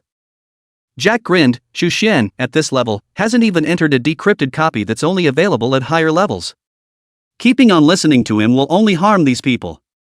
Tom, what do you care what they do? It doesn't matter to us if they're all dead. Old John also learned about Chu Xian's level at this time. Originally for Chu Xian, he had an unspeakable trust. This trust might come from Chu Xian's blandness in the face of this brand new decrypted copy. This kind of blandness would invariably bring a sense of security. Coupled with the fact that LVE and the others were quite obedient to Chu Xian, this gave Old John the illusion that Chu Xian was a genius at deciphering secret copies. But at this moment, when Chu Xian's rank was exposed, he had to reconsider whether or not to continue listening to Chu Xian's words. At that moment, Chu Xianyuan also saw the misgivings in Old John's eyes, and he opened his mouth indifferently. If you guys have better ideas, feel free to suggest them. If we don't see a problem with it, we can totally follow yours. Old John began to analyze, but from his stony expression he was able to tell that he didn't seem to have analyzed anything. And the personal guards behind him were wide-eyed and confused. Not to mention Princess Karina, who was a complete novice in decryption. The silver glow of the moonlight spread on her face. Her face was unusually pale, looking as if she had some inexplicable fear. At this time, not to mention analyzing the strategy, it was estimated that simple logical reasoning could not be done. It's clear that the entire bandying side knows nothing about decryption. After a few moments, Old John gave up the struggle and chose to beat a dead horse, but of course in his heart, but with his mouth, he said, Mr. Chu, I don't have any problem with your idea. I was just a little curious. I didn't realize you were very thoughtful despite your youth. So much better than an old man like me. He looked down at Princess Karina. Your Highness, let us also contribute to Mr. Chu. Karina didn't even seem to hear what he was saying. just nodded subconsciously and followed old John forward to explore the first floor, looking for the surveillance room. Chu Xian, are you sure there can be a surveillance room here? Lu Yax asked doubtfully. You can't think that the surveillance room can capture the Red Hat's shadow. To be caught on surveillance, this Red Hat is too weak. Wang Bubble followed suit. Chu Xian calmly returned, who knows? What if there really is a surveillance room and it actually caught the Red Hat on camera? A few people headed for the second floor and found it to be a huge banquet hall, with long, candle-lit tables of rotting, roasted deer, maggots weaving in and out of the ribs. They thought they had misread it and rubbed their eyes carefully, then suddenly realized that the rotting roasted deer and maggots had all disappeared from the long table in front of them. The long table was neatly arranged with a beautiful tableware, and in the center was a variety of delicacies. Illusion. The crowd subconsciously glanced at each other. An iron guard curiously walked towards the dining table. His face was reflected on the cutlery made of pure silver. He couldn't help but reach out and touch it. The next second, all the candlesticks suddenly went out at the same time, and the sound of knives and forks clashing against each other came from the darkness, as if there were unseen guests dining. Chapter 88, He's not going to be right next to us. The crowd was dumbfounded by this sudden scene, and at that moment, the ring in Wang Bubble's hand flashed, and a portable giant cannon appeared in her hand. Making a gesture, she was about to aim to blast away at one of the iron guards, but fortunately, Chu Shenyuan moved quickly and stopped her in a hurry. Lu Yax held a long sword burning with flames. As a gust of sword wind crossed, the fire candles were all rekindled. He also noticed the giant cannon in Wang Bubble's hand at this time, and subconsciously asked, Wang Bubble, calm down, the giant cannon in your hand must not be used against people. King Bubbles seemed to be startled by something and his eyes went round. No. She pointed to the iron guard in front of her. I just saw a guy with a red hat trying to kill him with a dagger. And then, just try to blow that guy away. LVE face flinched as he subconsciously surveyed his surroundings. The red hat showed up? Just as the crowd was confused, a scream rang out from below. It was Karina's voice. Chu Xian quickly moved, go. See what's going on. The crowd quickly headed downstairs, and when they reached the stairway, Wang Bubbles twisted his head to see a guy with a red hat and mask, revealing only 2 eyes, shaking the bloodied dagger in his hand at him. Wang Bubble hurriedly rubbed his eyes, but it seemed to be an illusion, the original position, nothing but a chair. She whipped her head around and couldn't help but pick up her pace, only she didn't notice that on the chair, at some point, there was a smear of blood. It was moving slowly, in a counterclockwise direction. Coming downstairs, old John stood in the doorway, and Karina leaned against the side of the wall, as if she had seen some horrible sight that made her sit on the floor with her eyes lost in thought. Chu Xian and the others walked to the doorway at that moment, and they could not help but stare in disbelief while simultaneously sucking in a mouthful of cool air. Just inside the room, the personal guard called Tom, sitting on a chair with his head separated from his head, holding his head in his arms, his eyes staring at the picture in the old computer in front of him. Luax craned his head to look at old John. You guys split up? Old John nodded with a serious look in his eyes. The first floor we scouted before, it's safe. To be able to speed things up, I'll have them split up and re-explore the rooms. But, I assure you, this room wasn't there before, as if it appeared out of thin air. Outside the door, Chu Xian's voice rang out. It didn't appear out of nowhere. The crowd twisted their heads to look at him, only to see that Chu Xian seemed to be observing the wall, and soon, as if he had discovered something, he gently pushed a brick on the wall. In the next second, the entirety of the original surveillance room flipped, and another room followed. There was a flash of disbelief in old John's eyes. He looked towards Chu Xian, and there seemed to be many questions in his heart that he wanted to ask. Chu Xian did not give him a chance to ask and said to himself, You guys are really lucky with this team. I can't believe I touched the switch in the surveillance room by mistake. But it's not really all luck. The switches in this room, because of their frequent use, have long since left marks on the walls that are out of place on the rest of the walls. It's just that he should have called us over in the first place. Instead, like he discovered a new continent, he landed himself first. Chu Xian looked at the others again and warned them, Don't touch anything here, and if you find anything unusual, report it to everyone at the first opportunity. Unauthorized action will end badly. At this moment, no one dared to ignore the words of this auxiliary who was only level 40.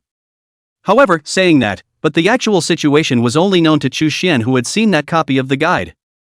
Tom's own guards probably didn't touch the switch, and after they separated, Tom's own guards supposedly saw something and pressed the mechanism on the wall to get inside the surveillance room. Tom's own guards followed him inside and found nothing there but computers that could see the surveillance. He turned on his computer and prepared to check the surveillance. However, he didn't realize that his opponent had actually ducked into the ceiling above his head and subsequently decapitated him. The switch was reflicked and the surveillance room reappeared, along with Tom, who was sitting decapitated in a chair. The ring in old John's hand flashed, and a small coffin-like prop appeared in his hand. He lifted the side of the coffin, and a stream of something that looked like a ghost poked out of it and loaded Tom's body. Seeing that miraculous prop, a touch of imperceptible joy passed through Chu Xian's eyes. Holy! What do I see? Soul refining coffin. You're a foreign devil, using the soul refining coffin that can only be popped out from our Daxia mythological copies? This thing is a legendary prop. The soul refining coffin is said to be able to refine the corpse of any creature into a soul. However, these souls could not be used directly, they were like raw materials for processing souls and used in combination with other soul-type props. For example, one's own soul-eater knife. The soul refining coffin transforms corpses into souls for his soul-devouring knife. This can greatly increase the upgrade efficiency of the soul-devouring knife. Old John grinned, it can't go to waste. After putting Tom's body into the soul refining coffin, they then looked at the computer monitor. Inside this computer, does it really record Red Hat sightings? Old John was skeptical. Chu Xian didn't say anything, but instead, he took it upon himself to adjust the computer monitoring to the time before, when the Red Hat might have appeared. In the picture, it was the scene before Chu Xian and the others entered the castle for the first time, with a few figures with their backs to the camera. Old John, who was tall in stature, was particularly conspicuous, so that one could recognize at once that these people must be Old John and others. Just one thing that puzzled the crowd was that there were only 4 people on Old John's team, counting the dead Tom. But in the picture, there were 5 figures. Chu Xian subconsciously asked Old John, "You have other teammates?" Old John was equally amazed, only to shake his head, very decisively. "No, there's only 4 of us." As his words fell, he only saw that in the crowd, someone actually turned around. The dim light shone on him, and it turned out to be a guy in a red hat and mask. He gave a sardonic smile towards the camera, able to see the playfulness in his eyes. It seemed as if he had been deliberately photographed in by the camera, and it was possible to tell from his expression that he didn't mind being captured by the camera at all. The men then headed for the second floor, and the red hat stayed behind them. LVE frowned slightly, this guy loves to tease people. Wang Bubbles, however, was a bit scared and carefully leaned towards Chu Xian's side as she surreptitiously surveyed her surroundings and whispered. "You guys, do you think the red hat will be right next to us now?" "I'm at awe." As Wang Bubbles' words fell, a gasp of surprise sounded behind him. The crowd had originally felt a chill because of Wang Bubbles' words, and the frightening voice that appeared immediately afterward raised the crowd's fear, even more, to the extreme. People's terror of the unknown could not be eliminated and was engraved in their genes. Even Old John, who was quite confident in his own strength, had a numb scalp at this time, and could not wait to over the entire castle. Who scares the old man? Old John blew his beard and, in the blink of an eye, had his sidearm, pinned to his waist, in his hand, aimed at the crowd behind him. Just then, a shadow in a red hat ran out of the room from behind the crowd. Chapter 89 Hunting Little Red Riding Hood. Trap Field. Wang Bubbles couldn't help but shiver coldly, and Karina's legs once again went soft, and she looked like she was about to fall to the ground in a limp, and was helped up by Chu Xianyuan, who was on the side. "If you don't help, the other person is going to sit paralyzed on top of you." This was really accurate by what Wang Bubble had just said. The guy was actually behind them, and jolted them as they grew to feel a twinge of fear. This guy really has a wicked sense of humor. Old John made a move to chase him outside, and it was obvious that he was really pissed off. Just then, Karina suddenly called out to him. "John, switch. Stop. Remember, your mission is to protect me at all times." Karina's eyes twinkled, and she could tell that she was really scared this time. Not daring to leave Old John alone, for fear that he might be in danger again, then they would have only one Jack here to protect him. Karina's words caused Old John to suppress the urge to chase him outside, and he stopped and took a few steps towards Karina. "Yes, Your Highness. I was reckless. I promise you, it will never happen again." Karina didn't say anything, but instead looked at Chu Xian, who was on the side. "Now that we've found the surveillance room, continue your reasoning. Hopefully, Tom's death was worth it." Chu Xian continued to return to the top of the chair in the monitoring room and sat down. He looked calm and continued to investigate the surveillance bit by bit. At that moment, his gaze fell to a corner of the surveillance where the situation on the 3rd floor was monitored, and Chu Xian narrowed his eyes slightly.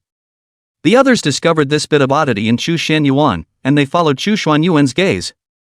The image shows the moonlight through the castle rose window, casting the shadow of a single rose onto the marble floor. Wang Bubble was a bit surprised. Chu, what are you looking at? Is there anything there? The crowd was also curious because the surveillance footage from the third floor didn't have any useful clues, other than the dark figure of Rose looking a little weird. Chu Xian shook his head. It's okay, I might have misread it. Just now, I seem to have seen a red-hatted guy inside the surveillance on the third floor. Old John spoke up at this point. Then you must be seeing things. That guy just got out of our house. There's no way we got to the third floor that fast. Of course Chu Xian knew that it was impossible because the red hat happened to be on the third floor right now. Old John urged for more valuable clues, and just then one of the iron guards suddenly pointed at the screen and shouted, "You guys look at the third floor surveillance. Something's moving." The crowd once again looked at the third floor, and found that originally there was nothing on the third floor. At this time suddenly appeared a guy with a red hat on his head, dancing alone under the illumination of the moonlight. He raised his arms, and what would have been a dance that could only be accomplished by two people embracing together, he stepped over the dark shadows cast by the moonlight on the roses and danced alone. Old John looked at the crowd, found him. If we kill him, we might be able to forcefully break through this copy. His gaze fell on Chu Xian. What do you think? The professionals on Dixia's side looked towards Chu Xianyuan, and Karina's eyes trembled slightly, and along with everyone else, they also landed on Chu Xianyuan. Chu Xian spoke calmly, I think that it's possible. The two sides were in sync, and they were rushing towards the third floor. When they came to the stairway on the second floor, they deliberately lowered their footsteps, fearing that the commotion would be too loud and scare the other away. Easing to the third floor, the red hat was still dancing through the stairway. They looked at each other with a flash of excitement in their eyes.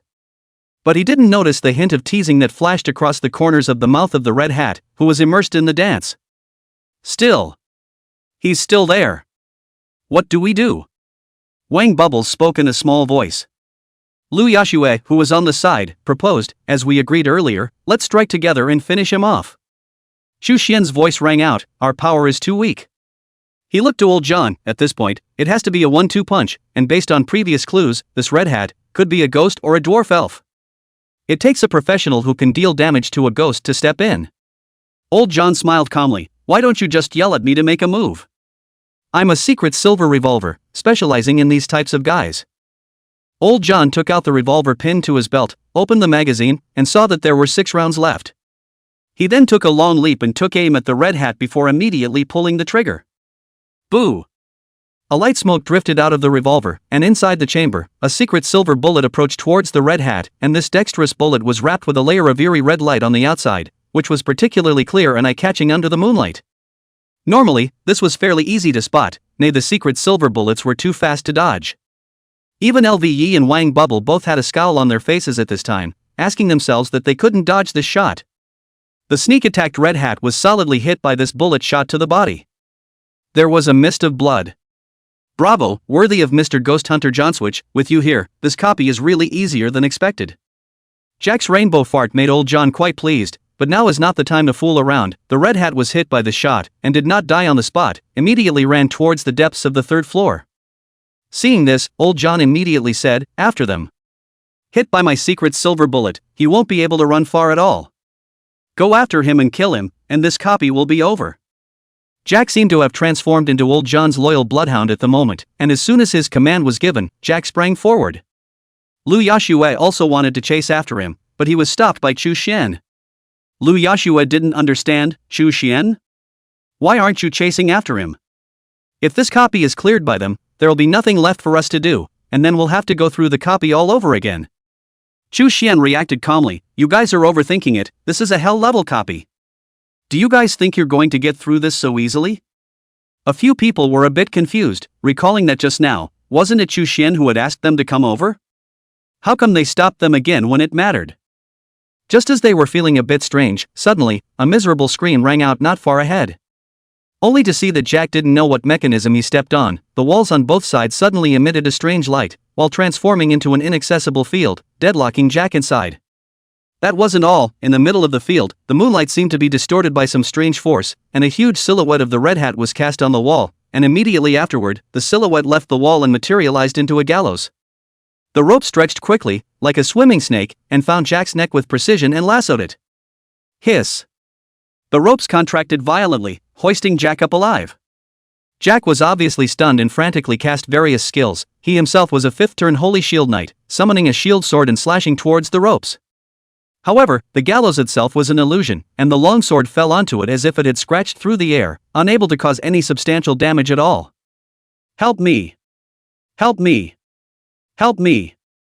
Realizing that there was nothing he could do with his own abilities, Jack decisively called for help from the others outside the trap field. John Switch, save him! Princess Karina had just suffered the death of one of her 5-turn henchmen, and she couldn't just watch another one of her henchmen die in front of her, so she could only allow the strongest Old John to step in. Old John naturally didn't want Jack to die a meaningless death like this, only to see him grip the secret silver revolver in his hand and frantically pull the trigger. The bullets hit the middle of the field one by one and were swallowed up as much as they could. As if someone was manipulating the field, the bullets didn't lose all of their kinetic energy just because they were taken into the field, but instead, they reversed their direction and were shot at the struggling Jack. Bang, bang, bang. 4 bullets were fired one after the other into Jack's chest. This powerful secret silver sub-bullet was able to easily penetrate armor of ranks below the king level. The very first shot put a big hole in Jack. The second round widened that big hole. The third round burst Jack's chest cavity open, leaving only the shredded flesh on either side hooked together and not separated from the top and bottom. The fourth shot then completely exploded Jack's upper and lower body in half. The gallows didn't kill Jack completely, but the secret silver revolver in Old John's hand sent him away early. Princess Karina's voice was cramped with anger and curses. I told you to save him, I didn't tell you to kill him. Old John shook his head helplessly, not knowing why. The old man always felt something was wrong in his heart. It felt like he was being watched, as if a dark cloud was hanging over his heart. Lu Yashue and Wang Bubble looked towards Chu Xian at that moment, and in their hearts, they both had a feeling of having survived a robbery at that moment. It was fortunate that they hadn't chased after them just now, or Jack's downfall could very well have been theirs. Old John was only slightly late, otherwise he would have been killed just the same if he had entered the realm, even if his status as a 6th-turn professional was there. Slap. The field disappeared, and Jack's body, which had turned into a puddle of mud, fell heavily to the ground. Strangely enough, after he landed, the field inexplicably reappeared. It's empty inside, so why did this field appear? The crowd was also a bit puzzled, but they didn't look deeper into it, because at that moment, a hideous laughter suddenly rang out from the depths of the darkness on the opposite side. The Red Hat stood in the middle of the corridor, his head bowed, and laughter came out of his mouth, harsh in the midst of the dim and silent castle. Within moments, his laughter came to an abrupt end, and his entire body suddenly fell to his knees and cried. The cry was more oozing than the laugh. Chapter 90, This kid is definitely a genius. At that moment, Chu Xian slowly walked over. His eyes watched for a moment among the knots of that newly appeared field, his gaze then falling back to the shadows of those rose windows cast by the moonlight. LVE and Wang Bubble and the others walked to his side. Lu Yak similarly took a look, and he frowned slightly. These rose silhouettes, they feel a bit strange. Chu Xian suddenly laughed at that moment. Do you find it strange as well? I suddenly have an idea. Wang Bubbles came to her side with some delight. Chu, do you have another idea? Tell me what the idea is. Hearing this, Old John frowned. The young man called Chu Xian. I have something I want to ask you. Are you sure you're really on the right track? We've made 2 moves and we've lost 2 men on our side, so it won't be the old man's turn to suffer in your next move. Chu Xian frowned slightly, then turned to look at Lao Dang. Mr. John, you have to speak with evidence. First of all, in the first step when I said to look for the surveillance room, you guys took it upon yourselves to split up and look for it, resulting in your guys getting killed. Can you blame me for that? If it wasn't for the surveillance, we would have been able to find the Red Hat dancing here? That means I'm on the right track. In the second step, it was you who offered to come over and kill the Red Hat, and we followed you over, and just because we were cautious and didn't blindly pursue the Red Hat who was wounded by you, and your people were killed blindly, can you blame us for that? Old John was a little speechless at the dislike. His face was reddened, only it was covered by the darkness and didn't show. And Chu Xian was right, it was all their own doing, falling into someone else's trap and being killed. They couldn't rely on Chu Xian at all. And the reason why Old John said those things was really because he had seen all kinds of conspiracies and tricks along the way, even if there was no evidence, but had developed his top-notch intuition. And it was with these instincts that he had survived step by step until now, so he trusted his instincts. In that case, tell us what you think. Old John stared at him. Chu Xian calmly looked at him and then said in a single word. Why should I tell you? Old John's eyes widened violently. He did not expect Chu Xian to dare to contradict him like this. Dare to talk to me like that? Do you think we're afraid of you just because we have two dead professionals? As long as I want to, I have no fear if a group of you come together. Lu Yashua, Wang Bubbles, and the crowd of iron guards all protected Chu Xuanyuan's body. Old John sneered, rather united. Karina suddenly spoke up at that moment. John Switch, this is no time for power over people. We're going to work together. After she finished speaking, she looked at Chu Xian. I'm sorry, sir, I apologize to you on behalf of my men. Please take us out of this copy without incident. The vigilance in Karina's eyes was much less, and the slight color of contempt she had for Chu Xian before was now invisible. Chu Xian didn't continue to count on it, only silently thinking in his heart's eye. Two dead, two left. Then, he suddenly moved, and when the domain boundary disappeared, his foot took a step forward. This sudden move startled the crowd. Chu Xian, come back. You just said that you wouldn't allow us to act without authorization. Why are you moving on your own? Lu Yashua fiercely grabbed Chu Xian, wanting to yank him back. However, at that moment, Chu Xian said, I want to validate what's in my heart. Don't worry guys, I know what I'm doing. Lu Yashua fiercely struck out and yanked Chu Xian back, while he himself followed his earlier example and took a step.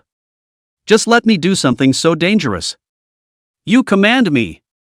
Chu Xian was instantly startled, and he was just about to say something when he was mercilessly interrupted by Lu Yashua. Sensational words, don't say them. I'm sick of the meat, too, so tell me how to do it. Chu Xian scratched his head and simply gave up on persuading LVE. He recollected some of the cheats about this copy that he had gone through in his previous life, and after confirming that there was no mistake, he said to LVE with a serious face. Inside the surveillance just now, I noticed that there was something strange about Red Hat's dance moves, especially his steps, each step precisely stepping on top of the moonlight reflection of Rose's window. That is, on the marble square with Rose's shadow. And just now, Mr. Jack's body inspired the trap field when it landed elsewhere within the field's boundaries, not on top of Rose's shadow. And while he chased after Red Hat earlier, his first two steps were right on top of Rose's shadow and didn't trigger the trap boundary. His luck only supported him for 2 steps. The third step, he triggered the boundary. That foot, it stepped right on top of something else. Luax reacted to his words, and he lifted his head, looking to the ground and then to the rose window.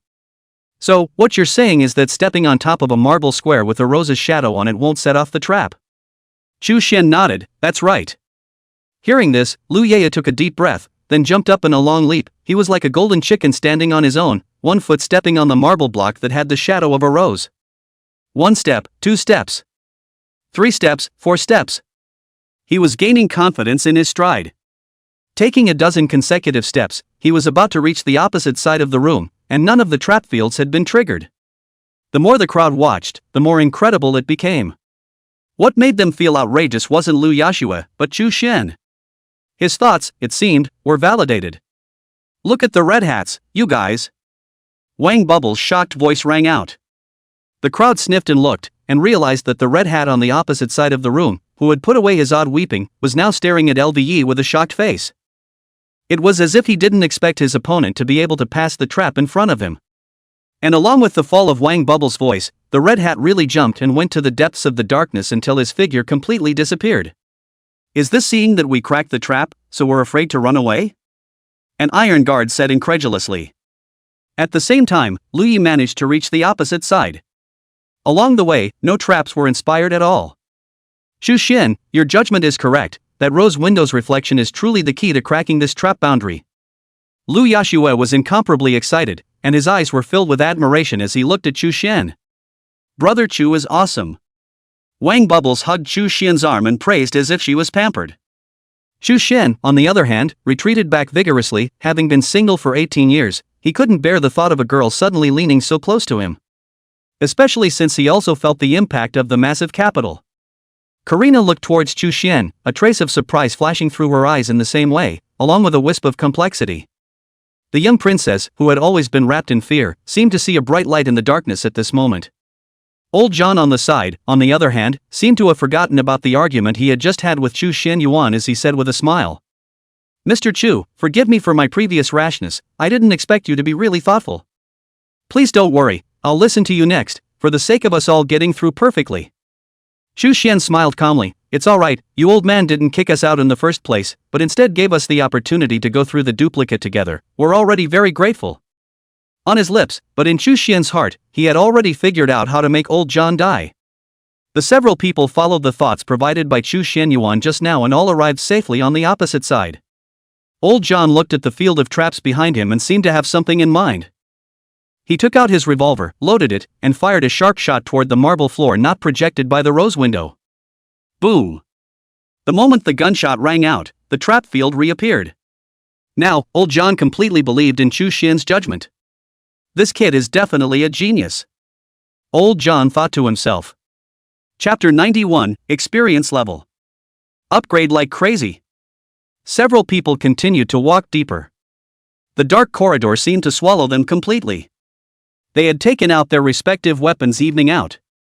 A faint light emanated from above the weapon, illuminating the dark corridor slightly. Only, after walking for a long time, they suddenly realized that the corridor seemed to be a bit long and as if they couldn't get to the end. Not only that, but their ears, gradually, resounded with a gurgling murmur. As they walked longer, the volume of those voices grew louder. It was even possible to hear, among those voices, the sound of begging for mercy, the sound of a torture device turning, the sound of something crawling, and the screams of a pregnant woman in labor with her child's cries. These voices, inside the darkened corridor, seemed particularly oozing. How far do we have to go? Someone suddenly asked. Then someone else said, I don't know, it might be coming to an end soon. Someone else said, I feel like we've been going in circles where we are. It ended with a chuckle, I feel like you guys are going in circles too. The sudden sound gave people the creeps. Who? Old John's eyes were quick and he was about to fire toward where the sound was coming from. The sound surprisingly came from the rear. The red light above the bullet illuminated the dimly lit gallery. That's when they realized that behind them, at some point, there was a group of red hats. Old John immediately felt a chill down his spine behind him. His instincts told him that this was not right, and he immediately had to escape with Karina. However, at that moment, Chu Xian suddenly opened his mouth. Don't be afraid. Attack them. Old John, Princess Karina, watch the other side for us. These guys, leave them to us. Based on Chu Xian's previous performance, Old John and Karina decisively chose to believe them. The red hats on the back, give it all to them. And Old John looked the other way. Karina had a staff in her hand at some point, aimed at the darkness on the other side, ready for any danger that might arise. Wang Bubbles, on the other hand, looked towards Chu Xian with some worry as she whispered. Chu Xian, this red hat looks like it's very powerful, why don't you let old man John help? She glanced at Chu Xian and had thought that something more dangerous might appear behind her, so she had asked old John to guard her back, but she seemed to have overthought it. If the truth was the same as what he thought, with his belly in the air, Chu Xian should have a serious face, but no, Chu Xian was actually smiling. And it's still the kind of laugh you can't suppress. Not only him, those iron guards around Chu Xian had the same ecstasy and excitement on their faces. What the hell happened? She summoned her artillery and launched an attack towards the army of red hats. Soon, he knew the answer. Experience value. The experience value of these red hat monsters was, surprisingly, unusually high. Killing a red hat is capable of gaining up to 100,000 experience. You should know that this experience was equivalent to killing a dozen bosses of the same level. It was useless for Wang Bubble to ask for these experience values because her experience slots were already full, and she would only be able to gain experience values after opening a new transfer. However, Chu Xianyuan and the group of iron guards, who had just completed their second turn, were in dire need of a large amount of experience at this moment. Moreover, it was able to see that Chu Xianyuan's level was rising at a rate visible to the naked eye. LV.41.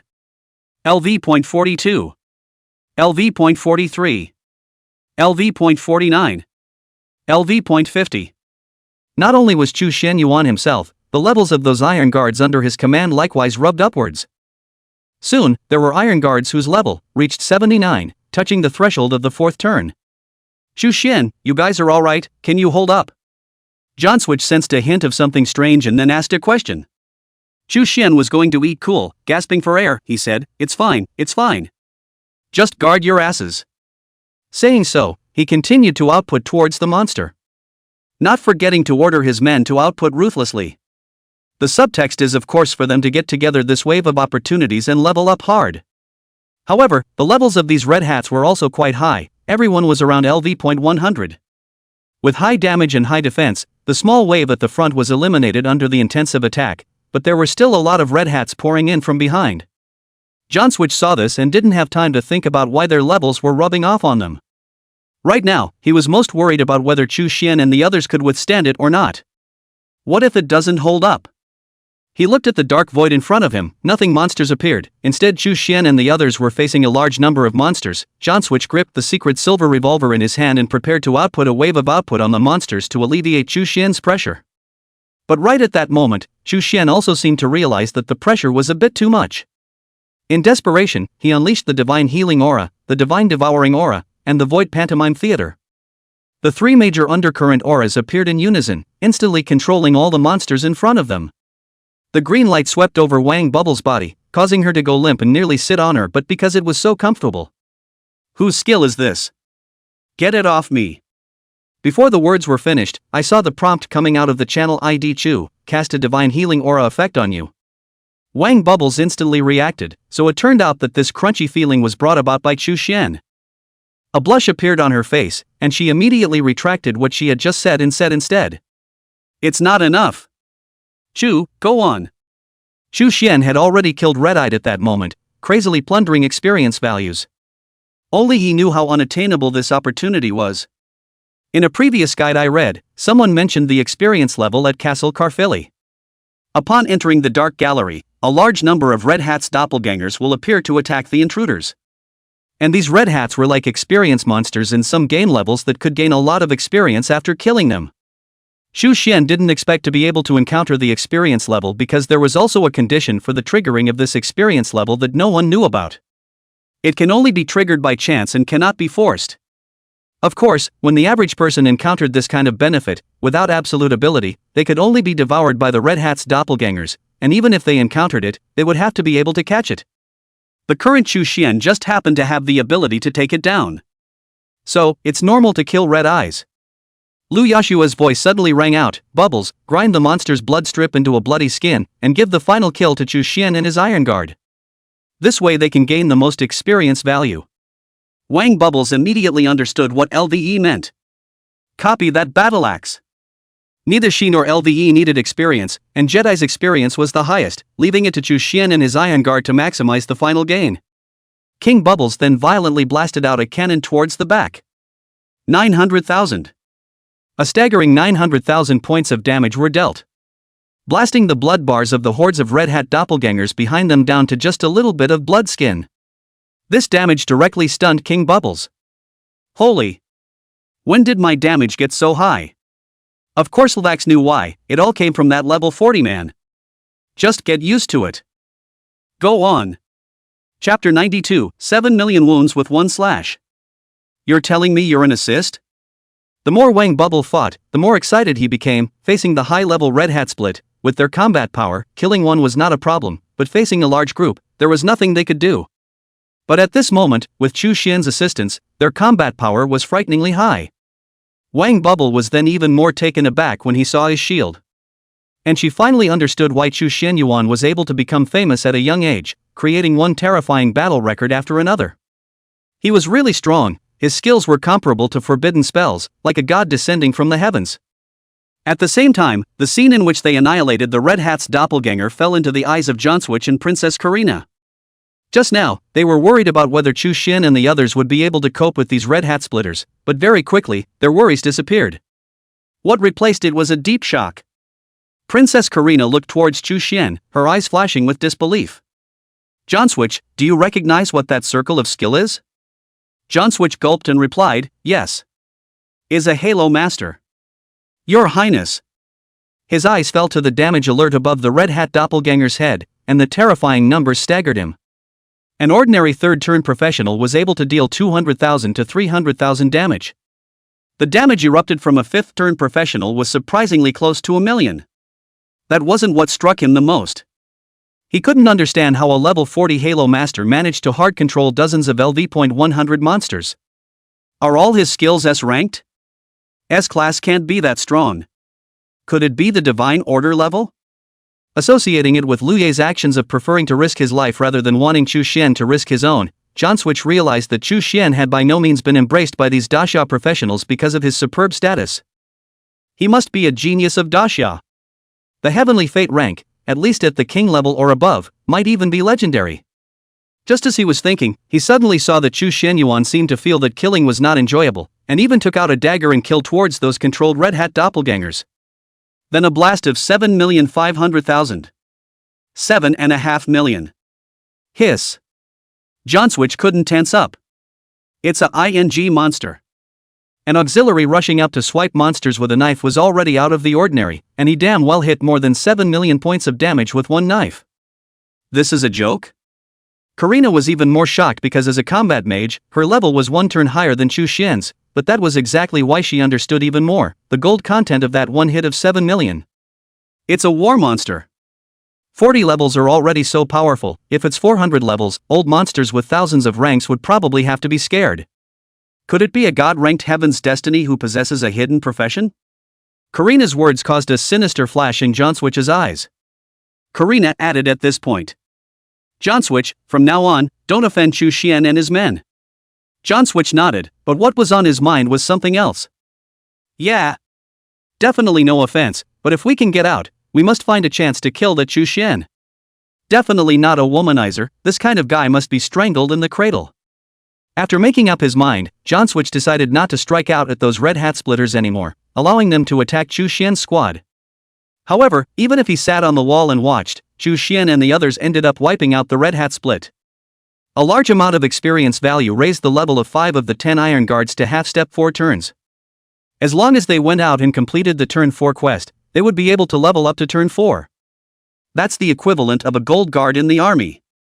The other few were less than 5 steps away from a half-step 4th turn. The experience value from completing this quest was enough for them to reach the half-step 4th turn.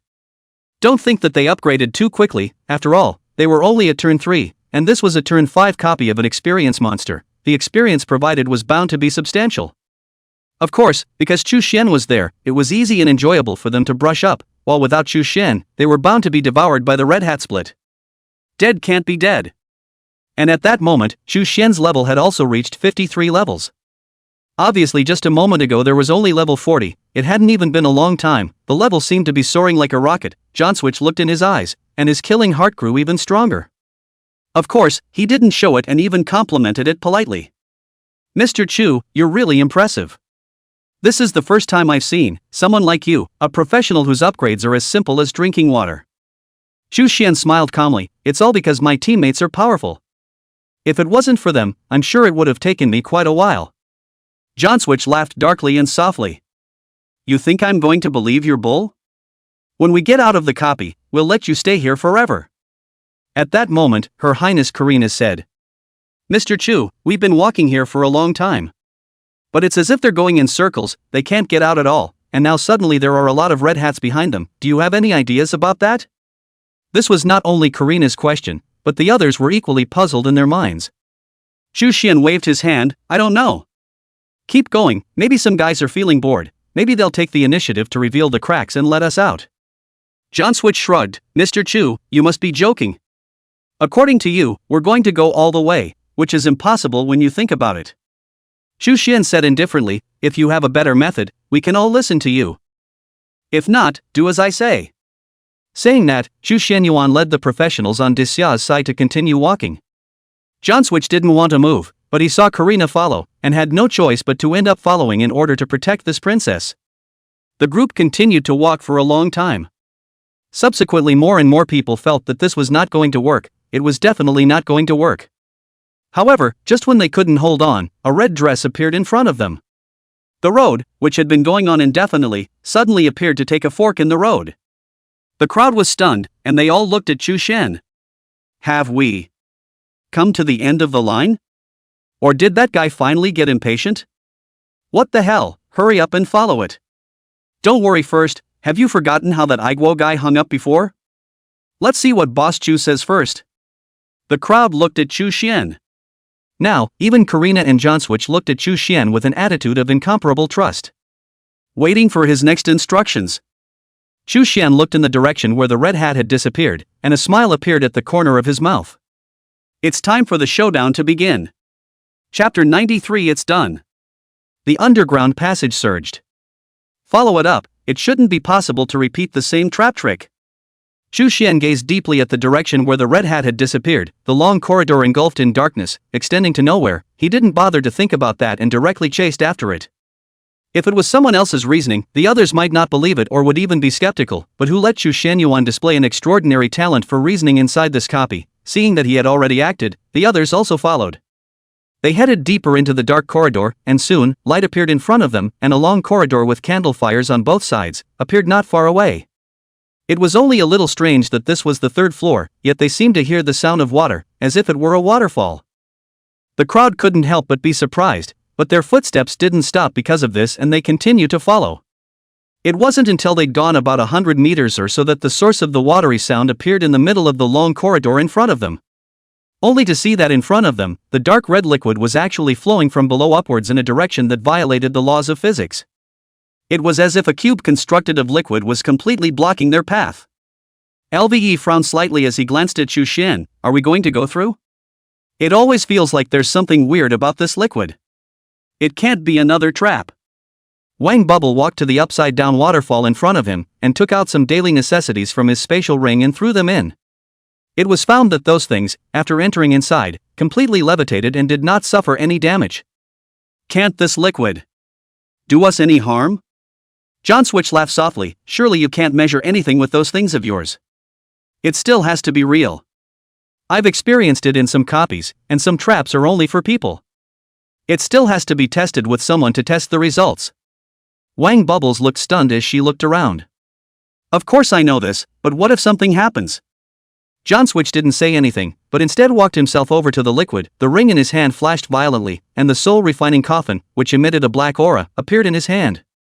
Xu Xian, who was squatting next to a drainpipe, could not help but feel his eyes burning as his gaze was once again attracted to that soul-refining coffin. Out! One side of the soul-refining coffin lifted off to reveal a gap, only to see a corpse being thrown out from inside. Inside the soul-refining coffin seemed to be a strange space that was able to shrink the corpse, but after exiting the soul-refining coffin, the corpse would change back to its original shape. It was just that the corpse after the soul had been refined took on a bizarrely withered appearance, as if it had been completely hollowed out. After the corpse came out of the soul-refining coffin, it stood straight in front of John Switch, and when LVE saw this, his eyes immediately flashed with a flash of killing intent. But in the end he held back. A disdainful, light smile spread across the corners of John Switch's mouth as he noticed the difference in him. Then the next second, he kicked out, sending that body into the dark red liquid. Next, as if it was ignited gunpowder fuel, Baird instantly burned up. Nearly 2 meters high body, 3 seconds later instantly disappeared into thin air, turned into layers of black residue, floating in the dark red liquid. The crowd's eyes flinched, and they immediately felt a layer of cold sweat develop behind their backs. John Switch looked to the crowd in triumph. You see, I was right. That's the thing about some traps, they only work on creatures like people, and it's a good thing I'm in the habit of keeping corpses, or we'd have had another one die. Karina's voice rang out. We were able to determine that the red hat must have passed this way, but this weird liquid is blocking it. What should we do? Is this level unsolvable? Xu Xian suddenly spoke. I don't think so. When Karina heard his words, she immediately looked at him with a sideways glance. The worry she had just felt disappeared for the most part with the appearance of his words, and a lot more hope came to her heart. Mr. Chu, do you have another idea? She followed Xu Xian's gaze and realized that Xu Xian was staring at a drain knob. Karina's delicate eyes twinkled at once, and she slowly moved over to look at the knob as well and asked. Could it be that this is the device that can turn the liquid off? It's that obvious right in front of us? The others were also surprised. Xu Xian shook his head. It doesn't feel that simple. Listen, you guys. Xu Xian turned the knob on the water pipe, and in the next second, it seemed that there were machine expansion parts running in the middle of the knob. This feels like a knob combination for a safe. You need to rotate it clockwise and counterclockwise to a specific number of revolutions in order to open the safe. Karina frowned again. It really isn't that simple. How does one unlock this same combination as a safe? Wang Bubble also came over, her frowns tightened. It should be that we missed some key clue. She looked around, and except for here, where it was a bit brighter, the rest of the place was shrouded in darkness, and she couldn't see any useful clues at all. Luak said, do we have to go back and look for new clues inside the castle again? The castle was quite huge, and it would take a lot of time to find it room by room, and it wasn't always possible to find it. John Switch couldn't tense up at this point, and he threw a furious punch, blasting it against the wall. Fark! Why are you so unlucky to let us enter inside such a difficult copy? I'd rather the final boss be level 200 than continue wasting time inside this disgusting copy. Their patience is running out. Just as John Switch's words had just fallen, they suddenly saw Chu Xian take out a notebook from inside his spatial ring. He opened the notebook, and a circular pattern of sketches drawn on with a sketch pen appeared on it. Chu Xian looked at these lines and began to turn the knob a little. Everyone in the room froze when they saw this strange movement of his. The crowd quieted down, the castle was unusually silent, and at this moment, it was as if they could hear their own breathing. They didn't dare to speak for fear of disturbing Chu Xian. The machine expands the rotation. One moment counterclockwise, the next clockwise. I don't know how long it took, but there was a snap. The sound was as if a stone had been thrown into calm water. The hearts of those present were violently lifted. It's done? John Switch inquired in surprise. Just after his words were spoken, the waterfall behind them, which violated the laws of physics and flowed against the current, seemed to have lost some kind of power below, and with a crash, the dark red liquid in front of them surged back along the channel. The road to the front appeared in front of the crowd. Clueless. At this moment, the crowd present was completely stunned. Chapter 94, It's over. What about pretending to be big? They all looked at Chu Xian and only felt that this young man was frighteningly strong. This level that had completely baffled them, Chu Xian had unexpectedly found a way to crack it once again and completed it. At this moment, the crowd felt a kind of intellectual suppression. Irrelevant of rank, they felt like complete fools in front of Chu Xian.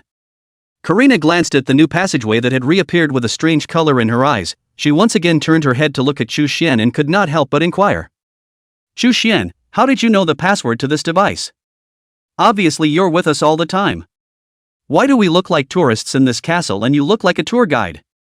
What Karina was trying to say was equally curious to the others. Especially the book that Chu Xian took out that seemed to have a password written on it was also the first time they had seen it. Chu Xian realized that if he didn't explain, these people might think blindly, or even guess blindly if he had come early. It's better to explain.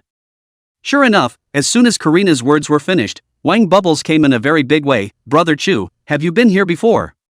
The crowd was stunned, but soon the idea was dispelled by them.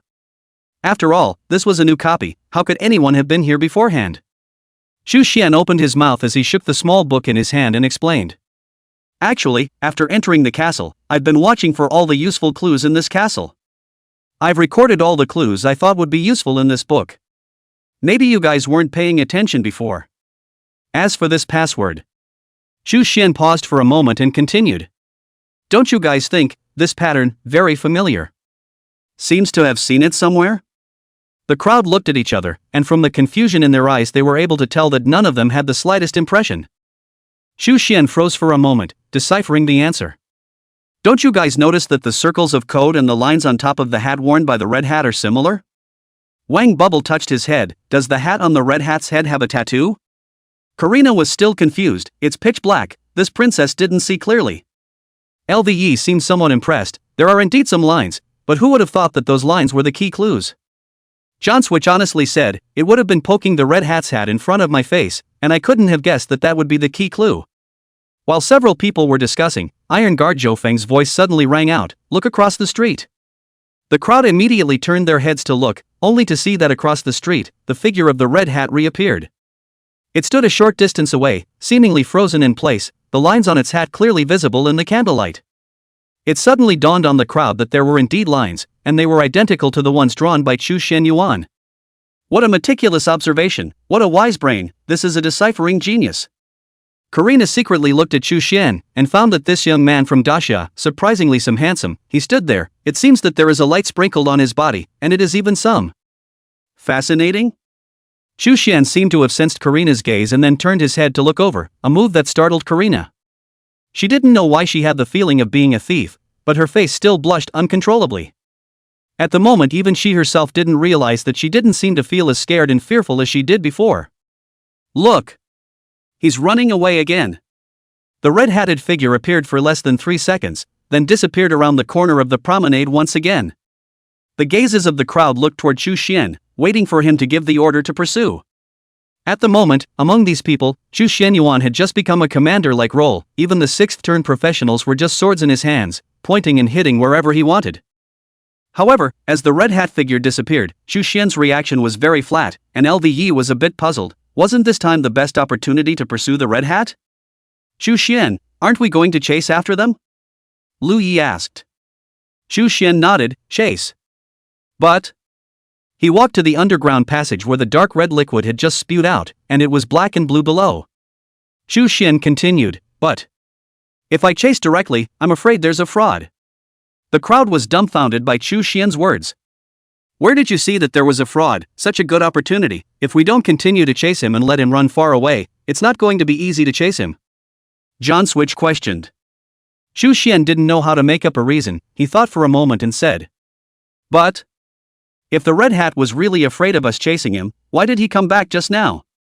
Do you guys think he's a stupid elk? And look back to see who's chasing him. Chu Xian's words did not convince them, and John Switch asked again. So we don't chase, do we go back the way we came? Chu Xian, of course not. John Switch, what about running out of road?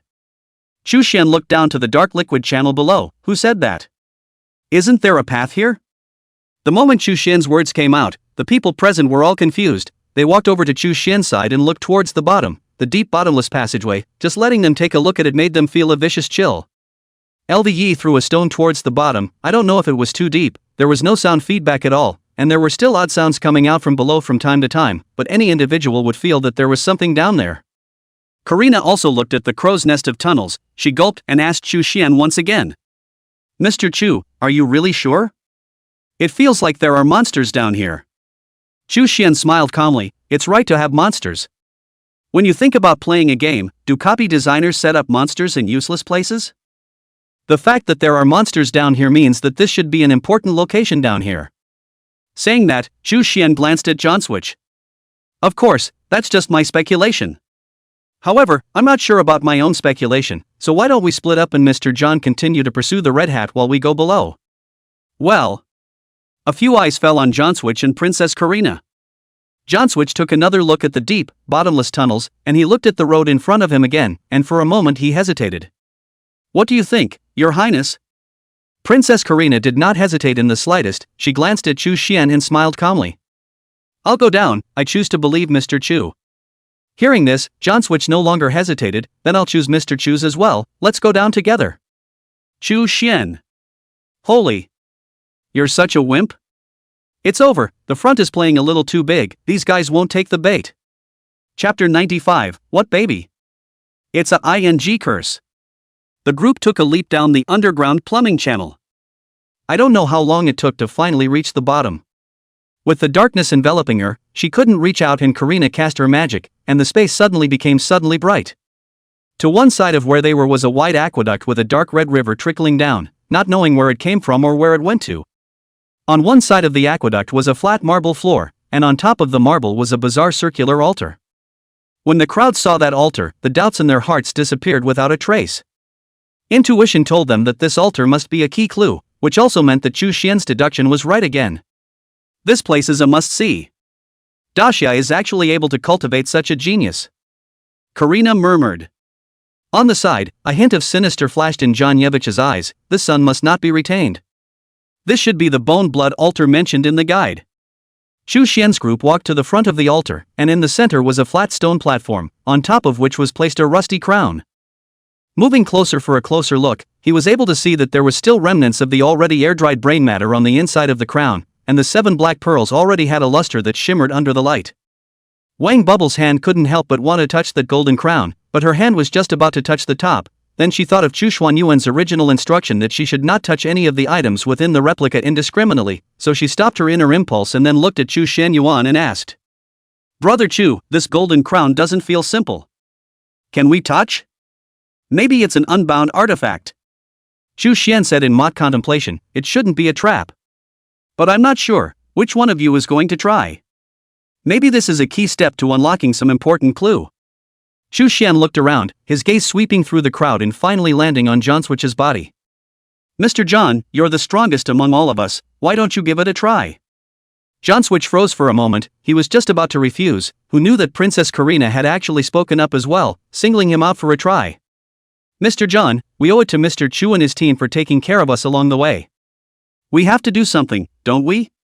John Switch frowned slightly. If it was Chu Xian, he would not hesitate to refuse. But Princess Karina gave him an order. He was still counting on the eunuch royal family to provide him with shelter and resources, and if he didn't follow Princess Karina's orders and ended up with a disloyal evaluation, leading to the eunuch royal family cancelling his appointment, he would only be forced to revert to his previous life of licking blood from the tip of a sword when the time came. Maybe those enemies from before would come after him again. After a few moments of contemplation, John Switch decided that he would follow Karina's orders. Okay. Your Highness. With that, he walked straight towards the Golden Crown, and just as he reached out, the sight of Tom and Jack's tragic deaths suddenly came into his mind. Frightened, he hastily withdrew his hand, and he subconsciously twisted his head to look at the crowd, realizing that a crowd of people were looking at him with eyes full of questions and contempt. Is this a sixth-turn professional? Why is it so wimpy? Probably raised in a greenhouse and never saw blood. Then what's the point of having such a high level and combat power? It's me who's going to die. It's no use at all. Look at his hesitant look. Is he going to concede? Ha ha ha, if he admits defeat, I'll laugh at him for the rest of his life. As a sixth-turn professional, John Switch's ears were so sensitive that he was naturally able to hear the small crickets that were directed at him. John Switch turned red in his old face. Being so belittled by some juniors, his dignity as a sixth-turn professional was greatly challenged at this moment. If he really conceded, it would be a real shame for the boss. In the end, dignity prevailed, and with a clench of his teeth, he reached his hand directly to the crown and picked it up. Boom! As he held the crown up for a moment, the vision occurred abruptly. Behind the altar in front of him, boom, boom, boom, boom, as if boulders were moving, making a rumbling noise. At the same time, above the altar, a light suddenly appeared. The light and shadows trembled, and in a short while, many silhouettes appeared that all of a sudden. They were dressed in medieval aristocratic finery, but were running around in a chaotic, disorganized fashion. Or run away. Could see deep fear on their faces. Not long after the scene, a group of people suddenly appeared, knights clad in armor and riding equally heavily armed while holding weapons. The weapons in their hands were already stained red with blood, and on the tails of their horses hung heads still dripping with blood. These knights rushed towards those fleeing nobles, their hands rose up and their swords fell, and the living person who was fine just a moment ago, immediately turned into a corpse. They kill indiscriminately, men, women, and children, but kill to their heart's content wherever they see them. LVE looked dumbfounded, the corners of his mouth trembled slightly as he seemed to see the point. It's a tragedy of a family's downfall. As his words fell, a young man with a red hat suddenly appeared in the picture. He was handsome, his yellow hair resembling the waves of wheat on a fall harvest day. However, it seemed that they had witnessed the tragedy, their faces turned pale, and their pupils kept flickering, as if they had long been overwhelmed by fear. Among the fleeing crowd, a female lady who looked 7 times like him, immediately took his hand and prepared to run away when she saw him. But the boy hesitated for a moment. The woman did not immediately pull his hand, and just then a knight had come to the lady's side. He grabbed her long hair, and with his other hand he held his long sword, and with a curved moonstroke, he cut off the lady's head directly. Grabbing the torso of the lady of the red hat, blood spurted from her neck as if it were a hot spring, and finally fell on top of the red hat, following the lines on the hat and soaking it through.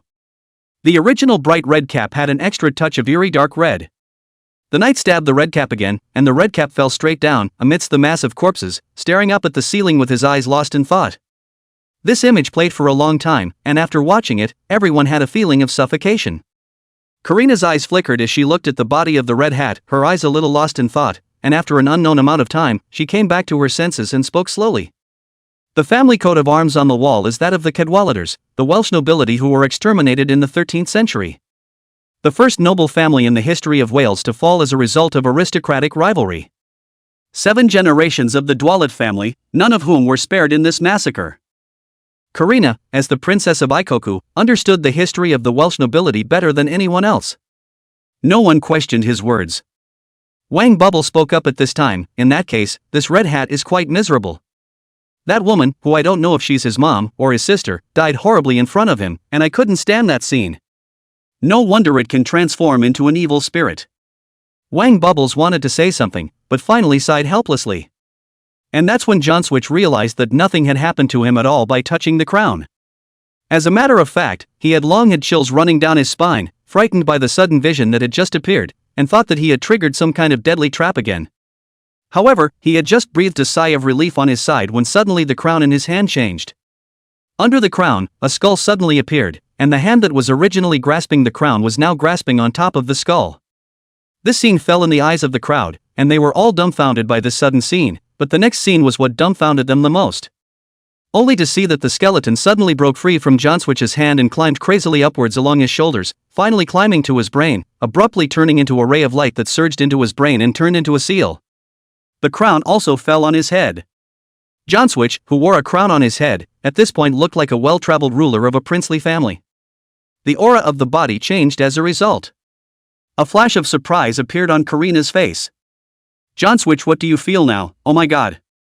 Could this crown actually be an equipment like the Dashao professional said? If that's the case, Johnswitch, you've really earned it. One can guess at a glance that the equipment in this is not simple." When Wang Bubble heard her words, his heart immediately regretted it. She whispered to Chu Xian. "Aya, Chu. I should have known I'd have faster hands. The equipment that this kind of replica can produce must be very powerful, maybe it's a king grade or even a legend grade weapon." Chu Xian smiled calmly and did not say anything, only quietly looking at Johnswitch. Apparently, Karina's words also surprised Johnswitch a bit. If it was really a precious prop produced by a copy, then he had really earned it. Soon, though, a circle of black mist suddenly appeared above his head. The black mist surrounded the top of the crown, as if it were a ghost that could not be dispersed no matter what. At the same time was able to smell a putrid odor, as if it was the usual smell of a pile of corpses exposed to the daylight of the height of summer. Karina plugged her nose with her long, slender index finger as she frowned slightly, somewhat disgusted, and moved several meters away from Johnswitch. And at that moment, Johnswitch figured out the crown. This girl is not a copy of the equipment, it's a curse. A curse called the Cadwallader Blood Pact. Chapter 96. Mr. John, please believe me again.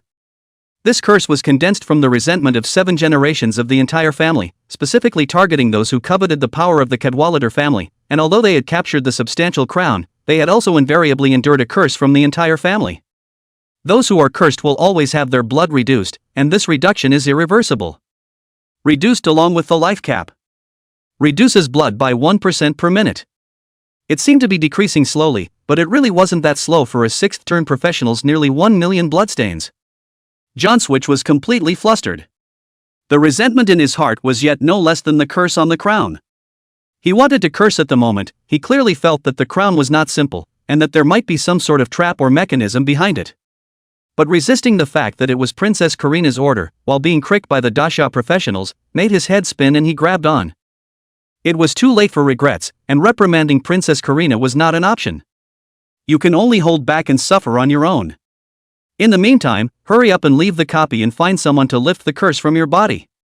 The others had also learned of the curse on Johnswitch through the group channel and gave him a presumably sympathetic look.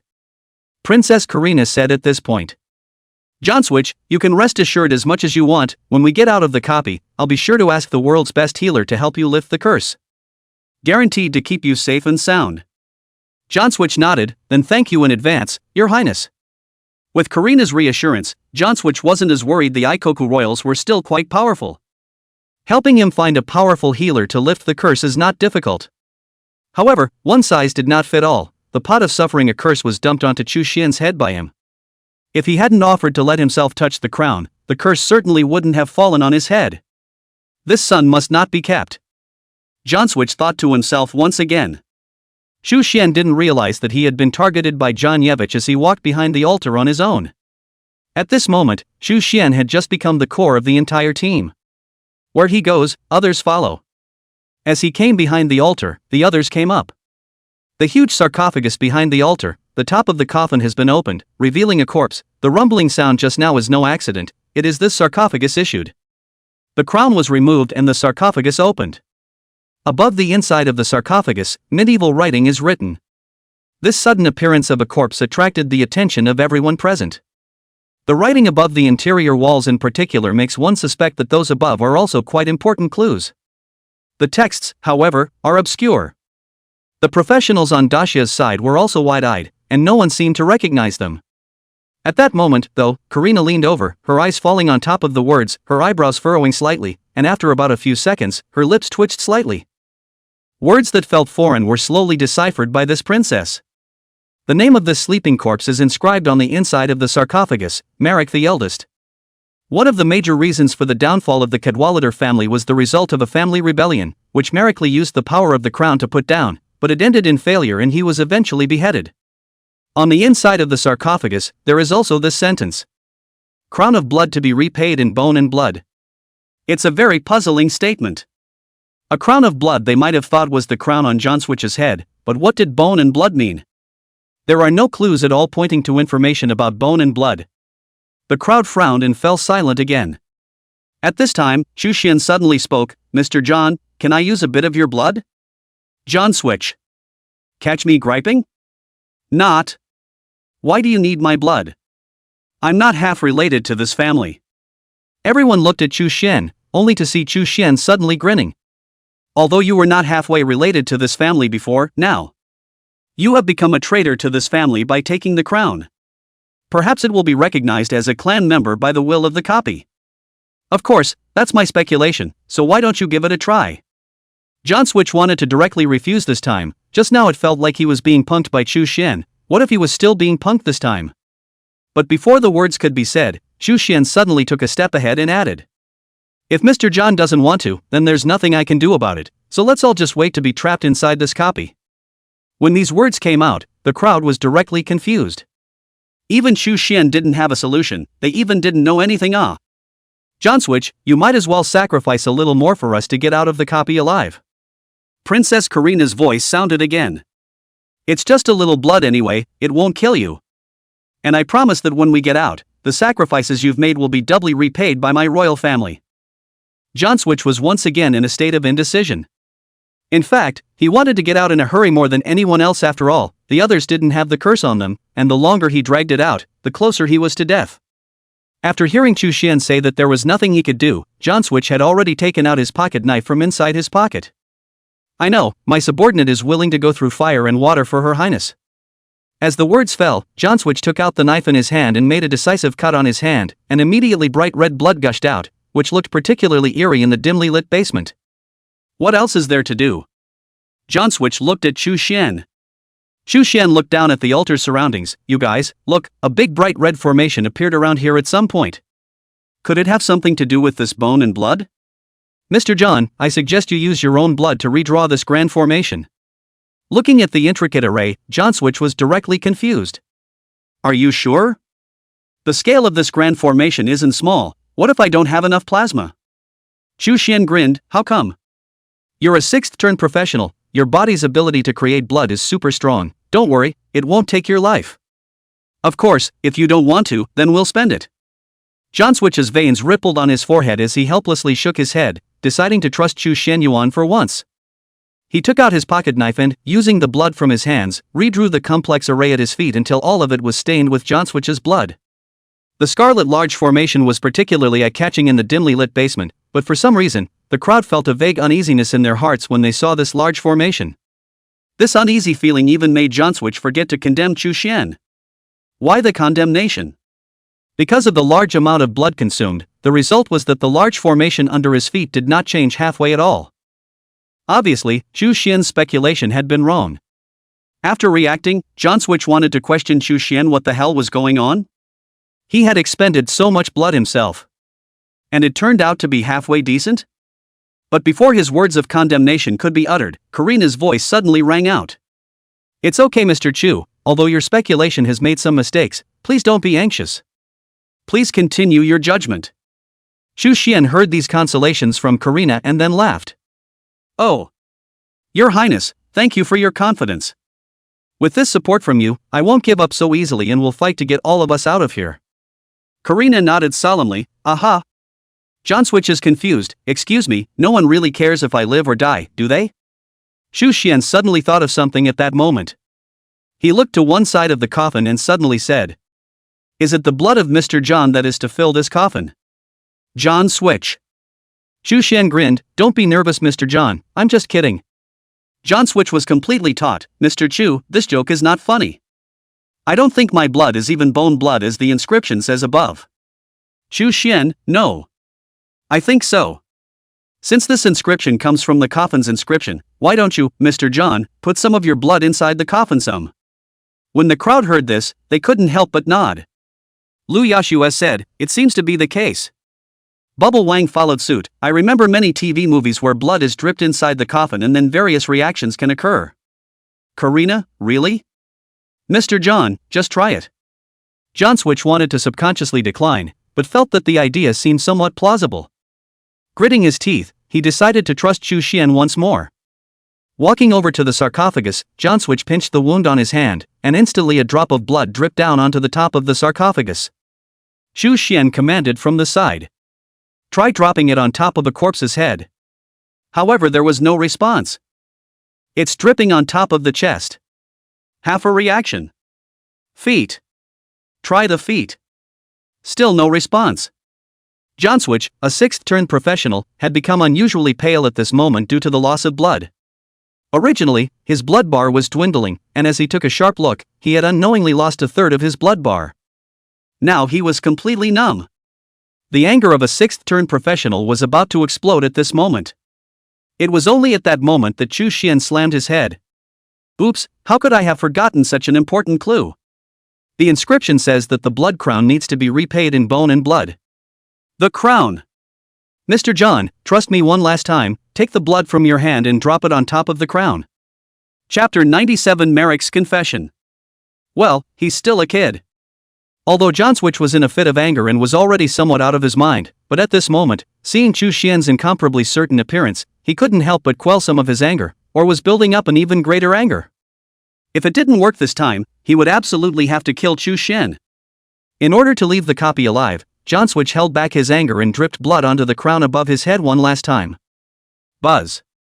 A dazzling light flashed. Being able to see clearly, in the midst of the light, a ghost let out an unimpeded shout as if it had been unsealed. Finally. Finally, the moment has come. This day of vengeance has finally come to me, my Kadravad family clan. The dead souls flew towards the sarcophagus, and a vibrating sound resounded from within the sarcophagus. It was as if the dead were about to be revived. At the same time, on the ground, the Scarlet Grand Formation emitted a dazzling red light with it. It was as if 1,000 armies were about to break through the Great Formation and the undead regenerated. Judging from the level information that had surfaced on the heads of the monsters that could already be seen, there were an unknown number of undead hordes that were all around LV.110. Once they were all revived, their fighting strength was definitely quite terrifying. It was no exaggeration to say that a single charge could kill them all. At this moment, everyone realized that the final battle was about to begin. The replica is coming to its final conclusion. My army of the undead, come with me and reclaim what is ours. In the middle of the sarcophagus, a majestic voice rang out, and the eldest son, Merrick, slowly sat up from the sarcophagus. Roll, eldest Merrick boss. Rank, LV.120. Blood, 999999999. Shield, 999999999. Mana, 999999999. He beckoned the cursed crown on top of John Switch's head and placed it on his own. The attributes then changed again in a surprising way. Roll, eldest Merrick boss. Rank, LV.120. Blood, 199,999,999,999. Shield, 19,999,999,999. Mana, 19,999,999,999. Crown of the Undead. Possessing the Crown of the Undead is the eldest son of the family, Merrick, who was able to control a superb army of undead made up of the family's old servants from hell. Tremble. The glory of the Kadravad family will blossom once again in the land of darkness. As he slowly rose, the army of undead under the formation became even more excited. It has become somewhat unstoppable. At this moment, almost everyone realized how terrifying this copy really was. Originally thought that the crown activated by John Switch with blood brought them a bright and straight path to end their copy, but it turned out to be a train that prompted them to quickly lead to hell. Karina was anxious beyond belief. What to do? Is it possible that having solved the mystery all the way to this point, what awaits us is still a dead end? Do we really have to die here? I don't want it. Karina was unwilling to fall here, and at that moment, the voice that made her feel at ease abruptly sounded again. It's Chu Xian. He was seen shouting towards the crowd. For those of you who can't explain, girls turn your backs, boys take off your pants and bear them with piss. Before the crowd could figure out the situation, they saw that Chu Xianyuan had already taken off his pants and bared them at the scarlet array at his feet. Right in front of Karina. Karina also happened to look over. It also happens to see the key. Karina was almost about to scream and yell, but thought that Chu Xian was solving a problem. What if she scared him? So then, just like Wang Bubble, he turned his back, regardless of the long red rolling cheeks.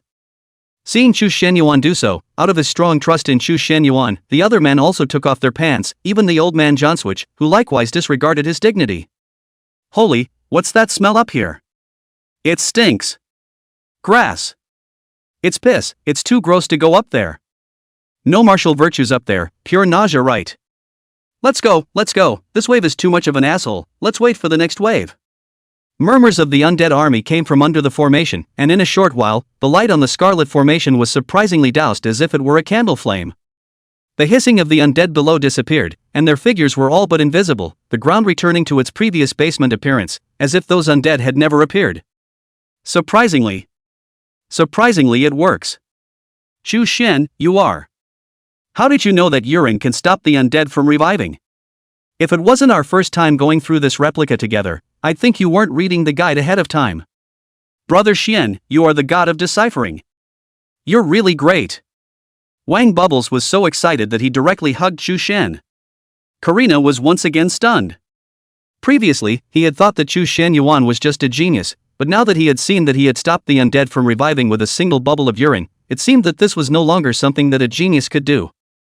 Chu Xian is a monster. Monsters that make people feel very secure. For some reason, seeing Wang Bubbles hugging Chu Xian, Karina's heart suddenly had some uncomfortable feelings. This uncomfortable feeling, however, turned into doubt and incomprehension as she watched meticulously. Her gaze uncontrollably glanced at the urine on the ground. Because of the dimness, no one could see what was so peculiar about the urine down there, but the knowledgeable Karina noticed that Chu Xian's urine trajectory was a little different from the others. It looks like it was pissed on haphazardly, but upon closer inspection, the pattern is actually quite peculiar, and surprisingly, it's a reverse Celtic cross. The Celtic cross, a cross symbol with a circle attached to the central cross, symbolizes eternity and the cycle of life. The reverse Celtic cross, on the other hand, symbolizes eternal death. Of course, Karina thought it was possible that she was overthinking it. After all, no clue points to the fact that using the reverse Celtic cross can stop the undead from reviving. Of course, it could also be that Chu Xian found clues about the reverse Celtic cross from which he didn't reveal. Either possibility doesn't matter. What mattered was that this young, handsome man from Dasha, who was only level 40, had pulled them back some more from the hands of the Grim Reaper. Everyone was confused at the moment, even the newly revived Merrick. He stared in disbelief as he stared down at the scarlet-red grand formation that was no longer responding.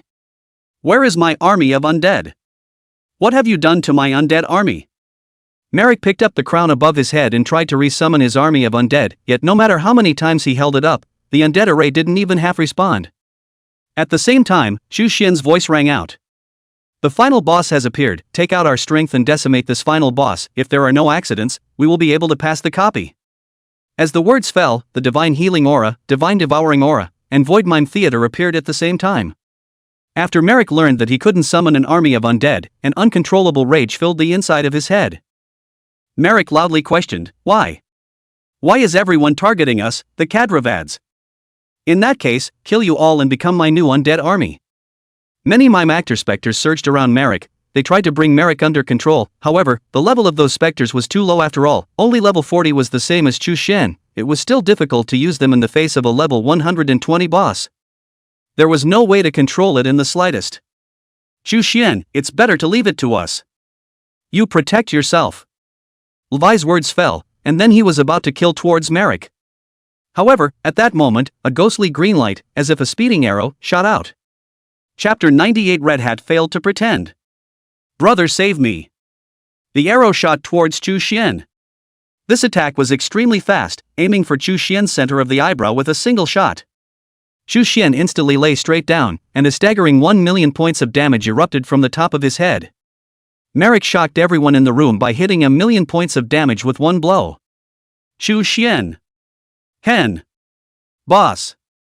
Daxia's side all greeted towards Chu Xian and realized that he was already dead.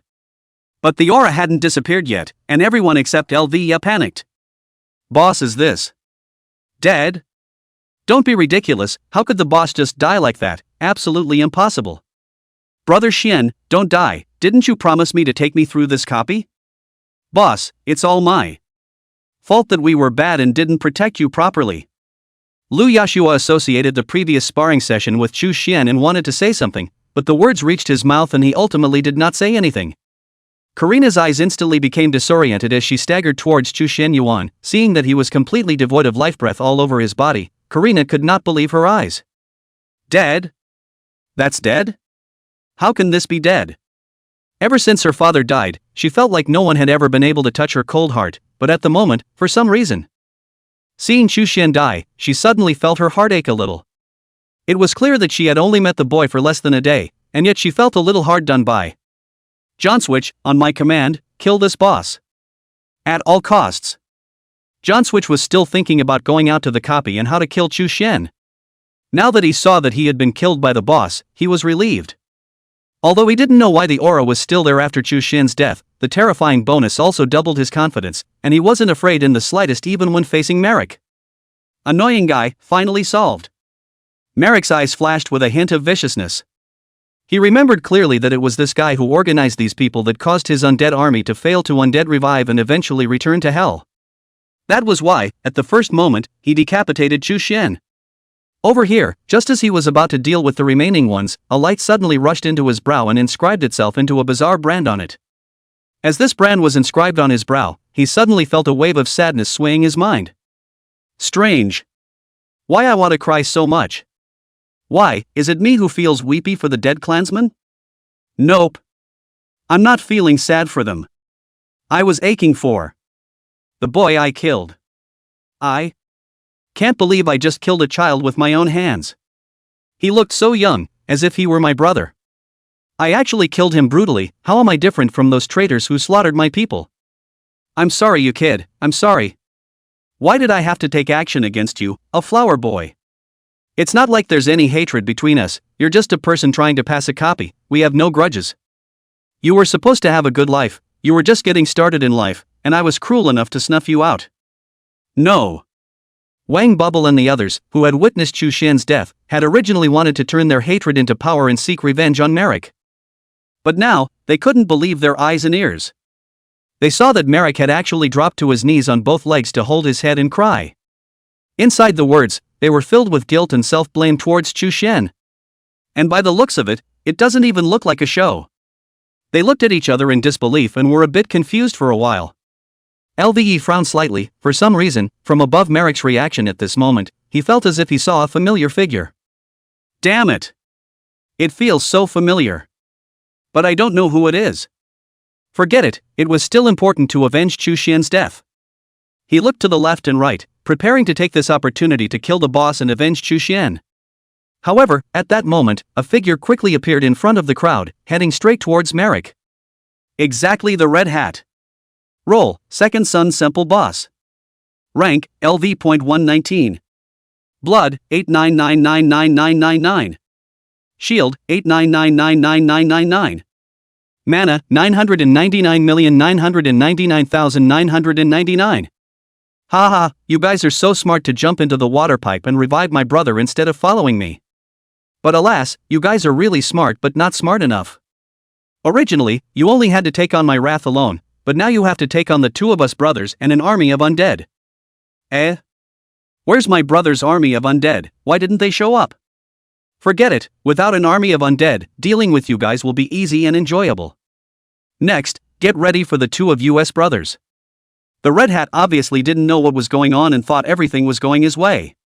But before he could finish his words, suddenly a hand grabbed the calf of the. It was then that the Red Hat realized that his brother was, for some reason, kneeling on the ground, with a gust of whimpering coming out of his mouth. He frowned, his ear pressed over to finally hear what his brother Merrick was saying. It's my fault, it's my fault. Why did I kill him? What is the difference between me and the traitors who have slaughtered my Kadrabat up and down for 7 generations? I'm the devil, I'm the executioner, and I deserve to go to hell. Red Hat Simple. What did you do to my brother? He never used to kill without a fight. The crowd was wide-eyed and clearly had no idea what was going on. LV said suddenly at this time. Merrick seems to have lost the ability to fight back, so while we have the chance, let's kill the Red Hat first, then Merrick. Karina chimed in, revenge for Mr. Chu. As the words fell, they struck out at the same time.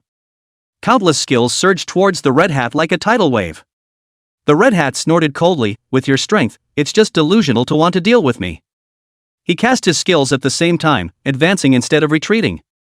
However, the opponent's skills that he didn't even look at, when they landed on his body, they instantly exploded with high amounts of damage. Lvax deals millions of damage. King Bubbles deals millions of damage. Karina deals millions of damage. Iron Guard bottoms out at 500,000 damage per capita. A single shot from Johnswitch, the 6th turn professional, blasted the Red Hat's remaining blood strip into bloody skin, inspiring the Red Hat to save his life. With a round of attacks, the Red Hat's blood bar instantly bottomed out. Instead, his attack landed on Johnswitch and the shield didn't even penetrate. Seeing this, the Red Hat's eyes snapped open. He retracted what he had just said and held out his hand towards Merrick and shouted. Brother, help me. Chapter 99, End of the Vicebook. The biggest beneficiary was born. Merrick heard his brother's Semp calling for help and then turned his head. Judging from the speed with which he turned his head, this older brother thought very highly of this younger brother. Only after seeing the object that attacked his younger brother, his desire to prepare to strike seemed to disappear, and he turned to his younger brother with a voice of self-condemnation. My dear brother, the sword of the king's family has cut down the wrong man, and we shall pay for that wrong with our lives. I killed someone I shouldn't have, let's pay with our lives. Oh poor child, why did I strike out at you? Oh, I condemn myself deeply. The Red Hat thought Merrick was about to strike, only to be greeted with utter despair upon hearing his words. Merrick, me. Bang. Janjevich pulled the trigger of the secret silver revolver in his hand, and the secret silver bullet shot out quickly, erupting in a stunning explosion the moment they struck the Red Hat's body. Blasting the Red Hat, who had only a little blood skin left, to pieces all over. The Red Hat was torn apart by the powerful destructive force. That's when the crowd saw the damage alert above the Red Hat's corpse.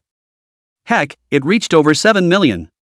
Obviously, John Yevich moved for real, a bullet 7 million damage, of course, this cannot be separated from Chu Xin dying before, shared the halo effect. Without the aura bonus, one of his bullets would only do 700,000 damage at most. The damage naturally stunned Janjevich himself. He looked at his revolver, this old buddy had never been so powerful, 7 million damage in one hit, it could go to a turn 6 copy to single out a big boss. Of course, it occurred to him that this sudden expansion of harm had nothing to do with himself. It should have a lot to do with the halo around your own feet. He glanced sideways at Chu Xian, who had already turned into a corpse, and an imperceptible cold smile flowed from the corner of his mouth. He secretly thought to himself, I didn't realize that the aura effect still exists after a person's death. Quite the aura master. Unfortunately, it just died too soon. It's quite a pity for me that I can't kill you myself. Johanjevic licked the corner of his mouth as his gaze once again fell on the other boss. Merrick. Kill him and you can end this copy and go back. With that thought in mind, Johanjevic picked up his own secret silver revolver and loaded the ammunition one by one. Merrick also spotted his dead brother at that moment, and his eyes turned red as he let out a hiss. Brother! Semp! Why are you dead? Damn it, they killed my brother. It's all my fault. Is it all my fault for killing that child? Revenge. I want revenge. I will kill everyone. I shouldn't have killed him, let me die. Can you bear the wrath of Merrick? Let us be reunited together in the midst of hell. My dear brother. Merrick slowly stood up, and because of his anger, a blazing fire rose from his body, and his flesh disappeared, replaced by a skeleton of a skeleton wrapped in flames. Luiyue looked at Merrick in front of him with a hint of surprise embedded in his eyes. It wasn't so much how terrifying Merrick had become nowadays, but rather that he seemed to feel something binding this boss inside, causing him to feel a hint of condemnation in the midst of his anger, causing him to speak as if he were two personalities battling it out. Could it be that the boss itself is a crazy batch with a dual personality? No, instead of thinking like that, it would be better to say that Chu Xian had placed some sort of curse on the other party's body. He had seen with his own eyes that after Chu Xian had been killed, he had transformed into a streak of light that had been inscribed in the center of Merrick's brow and had transformed into a somewhat bizarre mark. This feeling was as if he had sparred with Chu Xian before. But then, Chu Xian didn't die, but was inexplicably resurrected. So he guessed that Chu Xian might not be dead. Just as he was thinking, Merrick, who was in the midst of a constant struggle in his mind, struck out. A pitch-black knight's sword suddenly appeared in his hand, and like him, a black flame burned above the blade, which seemed to come from hell and had a feeling on it that repelled living beings. Knight sword in hand, Merrick struck out towards the professional in front of him, only just charging 2 steps before he suddenly stumbled and planted himself on the ground. Can't. No more killing. They're all that kid's teammates, and I can't brew another kill. I already killed the kid, I can't kill his teammates again. But what about my brother? Does my brother deserve to die? Merrick stood up, the expression on his face changing, one moment of anger, the next of self-loathing. The weapon in his hand changed in response to his expression, making an attacking or retracting motion. Janjevich sneered, so entangled, just you deserve to be a boss? Barely. As soon as Janovich's words fell, the longsword in Merrick's hand made a half-moon stroke towards his neck. A scarlet wound appeared on his neck. The struggle between the two personalities disappeared, and Merrick's body froze in place, but soon enough, his head abruptly fell to the ground and rolled to the side. Merrick transformed into a headless horseman who no longer struggled, as if he were a freed slave who could charge forward with total abandon. It was just that with the loss of the crown on his head, the light around him dimmed a lot, and his life value, shield value, mana value, and other attributes plummeted. Facing the charging Merrick, a touch of disdain surfaced on the corner of Janjevich's mouth, the secret silver revolver in his hand changed, and a long gun appeared in his hand. This gun was shaped like an H416, equipped with a 60-round drum, and when he pulled the trigger, a single bullet was shot towards the headless horseman Merrick. 562-1267 612-0013 721-0912 Charging knights, wielding long swords in their hands, rushed towards the crowd. Bullets pierced through his body, and 1 million damage tips erupted above his head. The headless horseman, either held hostage by the rules, or by virtue of the command to avenge his brother's death before removing his will, was righteous and brave, only to end up stopping a few meters closer to Janjevich's body by taking dozens of Mystic Silver Class 995 bullets. Boom! Merrick's body hit the ground hard. The monsters of the 5th turn copies were still too weak in front of the 6th turn professionals under the aura bonus. However, it was mainly because Chu Xian had cleared most of the obstacles for them before. It was fine to allow them to be safe from the undead hordes and just deal with the final boss directly. As Merrick fell, a portal appeared above the altar, and a countdown to opening appeared on the portal, the entrance to the outside world. The voice of the duplicates will then appeared. Congratulations to the challenger for successfully challenging the copy. Congratulations to all of you who have been rewarded with a large amount of experience. Congratulations to Janjevich for killing the final boss and receiving the reward, Cadwallader's undead crown. As the crowd looked up to watch the system alert, no one noticed that the seal on Merrick's brow turned into streams of light and flew back into Chu Xian's body. Chapter 100, Death. How can you come back from the dead? Several rays of light surfaced on the crowd, and other than Wang Bubble and LVE, Karina, who had reached a bottleneck in leveling, everyone else gained a large amount of experience. This also includes Janjevich, who has reached level 127 in rank. The level that had been stuck for half a year had unexpectedly helped him break through the level 127 bottleneck and reach level 128 because of this copy experience. Never underestimate this level. The higher the level, the more difficult it is to upgrade for high levelers. Some people had been stuck at level 100 for years. These are all possibilities. Of course, the upgrades also have a lot to do with the copies. If the copy is too difficult to pass, upgrading is still a small matter, and it's a problem if you walk out of the copy or not. Janjevich was quite happy at this point. With the end of the copy, the curse on his body disappeared, the bottleneck that had been stuck for half a year also broke through, and most importantly, the biggest reward of this copy, Cadwallader's undead crown, also became his own. Unlike before when it was placed on top of the altar, the cursed crown, this time, although it was the same one as before, the curse on it not only disappeared, but also gave it new abilities. After equipping the crown, Janjevich's life, shield, and mana were all increased significantly. It also had a new ability. With the undead crown, Janjevich was able to summon an army of undead knights with a rank of around 100. Able to summon up to 100 undead knights. It was the equivalent of having 105th turn professionals as one's henchmen. At this moment Janjevich even almost jumped up in excitement. Big baby! Without the slightest hesitation, Johanjevic immediately bound Cadwallader's crown. The pleasure of obtaining the treasure swept through his body, and at the moment he became the biggest beneficiary of this copy. Everyone, including the already dead Chu Xian, had become his wage earners. Thinking of Chu Xian, Janjevich was even happier. I was going to wait for the end of the copy to kill him. As a result, I didn't expect this guy to be so unlucky as to be directly killed by the big boss. Rather save yourself the trouble of doing it yourself. It was a pity that the genius who deciphered the copy, a monster whose heavenly destiny level was at least legendary, had fallen in this copy. And I was so kind as to feel a twinge of sympathy. A light smile played at the corner of Janjevich's mouth. However, Janjevich still felt some pity. If he killed Chu Xian with his own hands, he might be able to claim credit from above. He now, not only has the most to gain, but he will be awarded credit when he returns to belaying. On the one hand, it was leading Princess Karina out of the copy alive, and on the other hand, it was leaving this copy alive and mastering the most content of the raid, so when the time came to turn the raid in, it would be another big credit. Princess Karina is a wayfarer and must not remember how to decode it. Instead, he memorized basically the entire process of decryption and wrote out the strategy to submit to the state, which can help the state save a lot of trouble, which is definitely a big credit. Janjevich was about to burst out laughing with glee. However, compared to his side, on the other side, the copy ended, and Karina and Wang Bubble cleared the copy, which meant that the duo's 5-turn quest ended, and by submitting the quest, they could formally step into the echelon of 5 turns. It was supposed to be good news, but the duo couldn't be happy about it in any way. They walked over to Chu Xian's side and looked at his corpse, silent and not knowing what to say. Karina looked at the handsome man lying on the ground, a complex look appeared in her eyes, her tone was no longer icy. At this moment, the scene when she attended her father's funeral came back to her mind. A father, like this boy, can give him a full sense of security. She looked back into the dark basement, but she didn't feel fear anymore. Mr. Chu's funeral, please make sure I attend. Without Mr. Chu, we wouldn't have been able to survive to the end.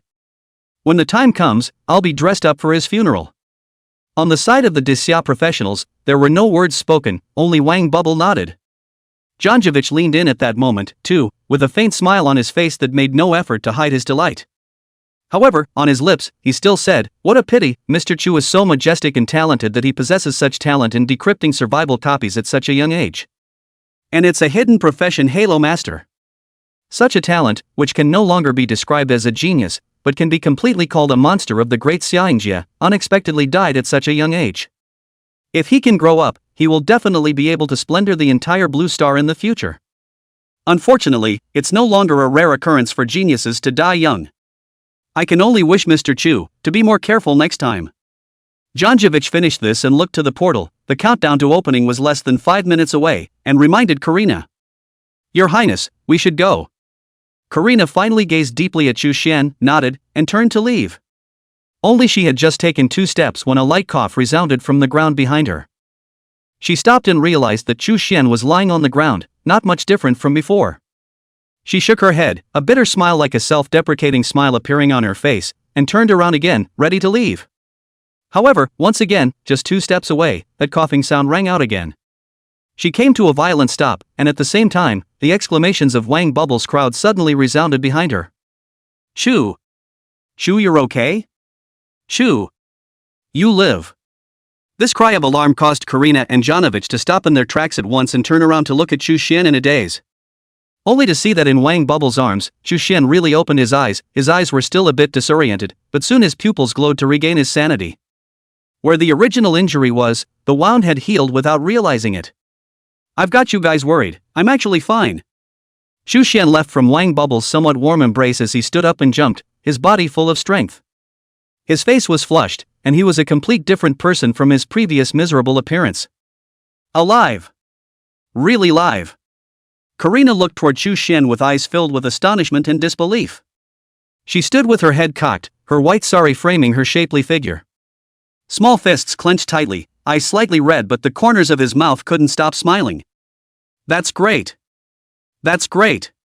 Karina thought in her mind. In stark contrast to her was the old man next to her. Janjevic's heart felt as if it had suffered a million blows at the moment, and as if millions of straw horses were spitting madly at him. Directly petrified on the spot. Returning to his senses, he rubbed his eyes frantically, and after making sure he hadn't misread the situation, he was thunderstruck. There's no mistaking it, this kid is really alive. Holy! This is fake. Can you come back from the dead? No wonder. No wonder this kid's aura hasn't disappeared, so he's not dead at all. This kid is an absolute monster. Chapter 101 Chu's great name spread to Belt English. After Chu Xian woke up, he looked at his teammates who had clustered over, and these people were shocked by themselves. In fact, Lu Yashue should have guessed what was going on, but he hadn't told these people, and in doing so, he was worried about Chu Xuanyuan's undercard leaking out. Chu Xian was still touched in his heart when he learned that Lu Yashue had not explained. In fact, if it wasn't necessary, Chu Xian didn't want to easily display this skill. After all, it was the bottom card, and it was better not to easily display it until it was necessary. But he also didn't expect that he would be targeted by Merrick, leading to being killed by the other party's true injury tactics. Thanks to this passive skill grudge spell Nirvana, or else he would have really hiccuped. After comforting his teammates, Chu Xian also noticed the reminder of the copy's will at this time. The copy is over. The last person to kill the boss Merrick was John Yevich, a 6th-turn professional. The precious Cadwallader undead crown, capable of summoning an army of undead, was also taken by him. At this moment, Chu Xian really felt a little miserable. Sleep and the battle is over. Baby's gone too. Because he was in a dead state, the final experience didn't fall on his head, making his level 3 levels short of 60 after his copy ended. One more trip down the copy to reach the half-step 3rd turn. It's a blood loss.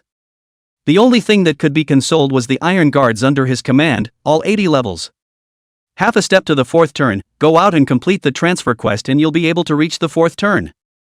This is definitely considered good news. Thinking that he was about to have a batch of 4th rotation experts under his command, Chu Xian was finally a little happier. Too bad we can't find an excuse to slaughter John Yevich. This thought of his had just been born, and then in the next second, he heard a sinister and venomous voice suddenly ring out. I didn't think you kid would still be alive. You can't live. I won't be able to sleep well with you alive. When the crowd heard this, they were also all baffled by the whole thing, and they twisted their heads to look and realized that the one who said this was actually old John, the secret silver gunner. There was a constant glint in Janjevich's eyes at the moment. He had originally thought that Chu Xianyuan was really dead and had said many beautiful words, and now at this time if he were to strike out at Chu Xianyuan again, it would undoubtedly be like hitting his own face. However, he couldn't care less. Now striking out, he wasn't just doing it to bring in and rid them of a future scourge. What's more, one didn't offend this monster much inside the copy. What if he grows to his own height in the future and finds himself in trouble again? One was bound to be no match for him. In order to prevent this, it was necessary to kill Chu Xian here. Not only do they want to kill him, but even those of his teammates as well. Thinking of this, Janovich's killing heart rose, the secret silver revolver appeared in his hand, he aimed at Chu Xian and was about to pull the trigger immediately. Seeing this, however, Karina spoke violently. John Yevich! What are you doing? If you dare to harm Mr. Chu, don't blame me for not remembering the love between you and me as master and servant. Janjevich grunted. Your Highness, we can't let this fellow grow up, or there will be endless consequences. You may think what I did today was cruel, but if we let this guy grow up, that would be cruelty to us. Today, I will kill him.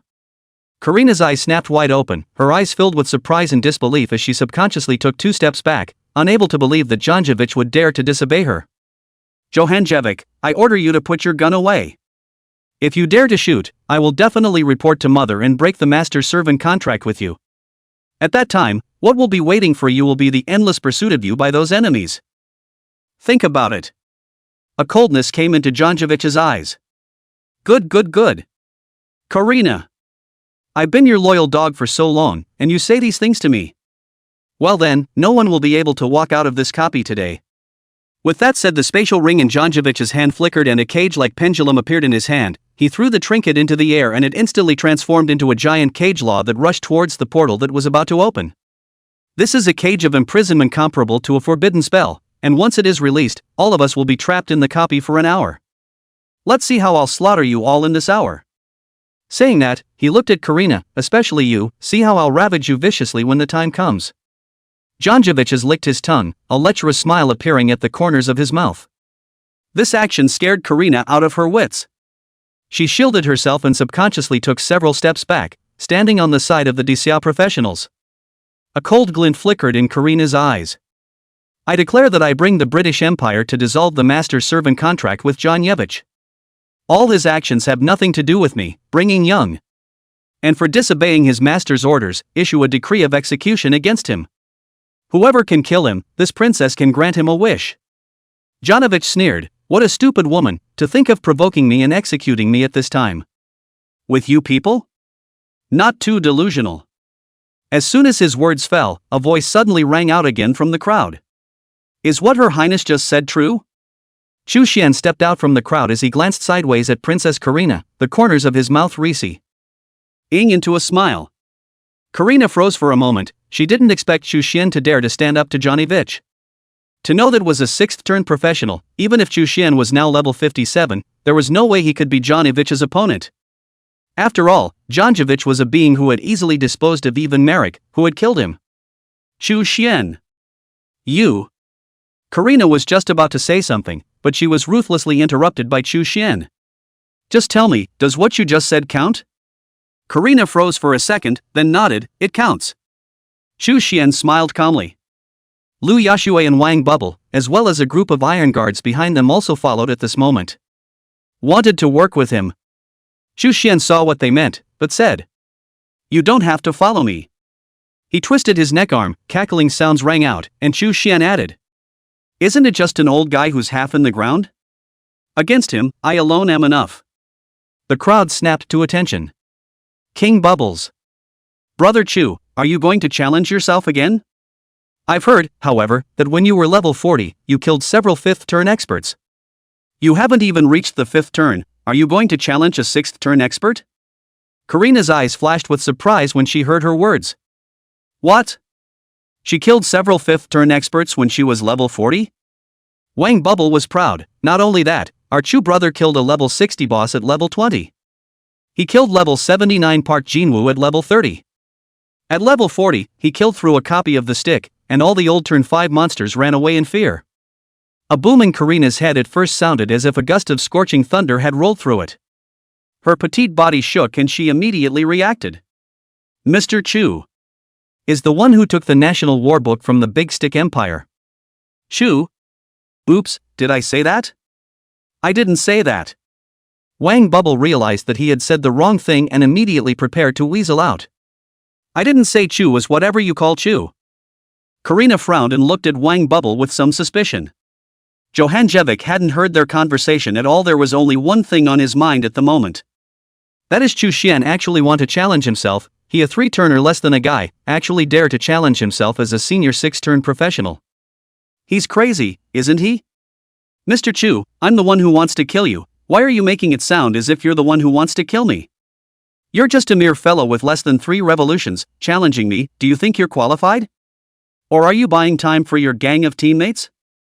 A cold smile flashed in Janjovic's eyes as his hand flashed with light, and the original secret silver revolver turned into a secret silver grade H416 rifle, which once again appeared in his hand.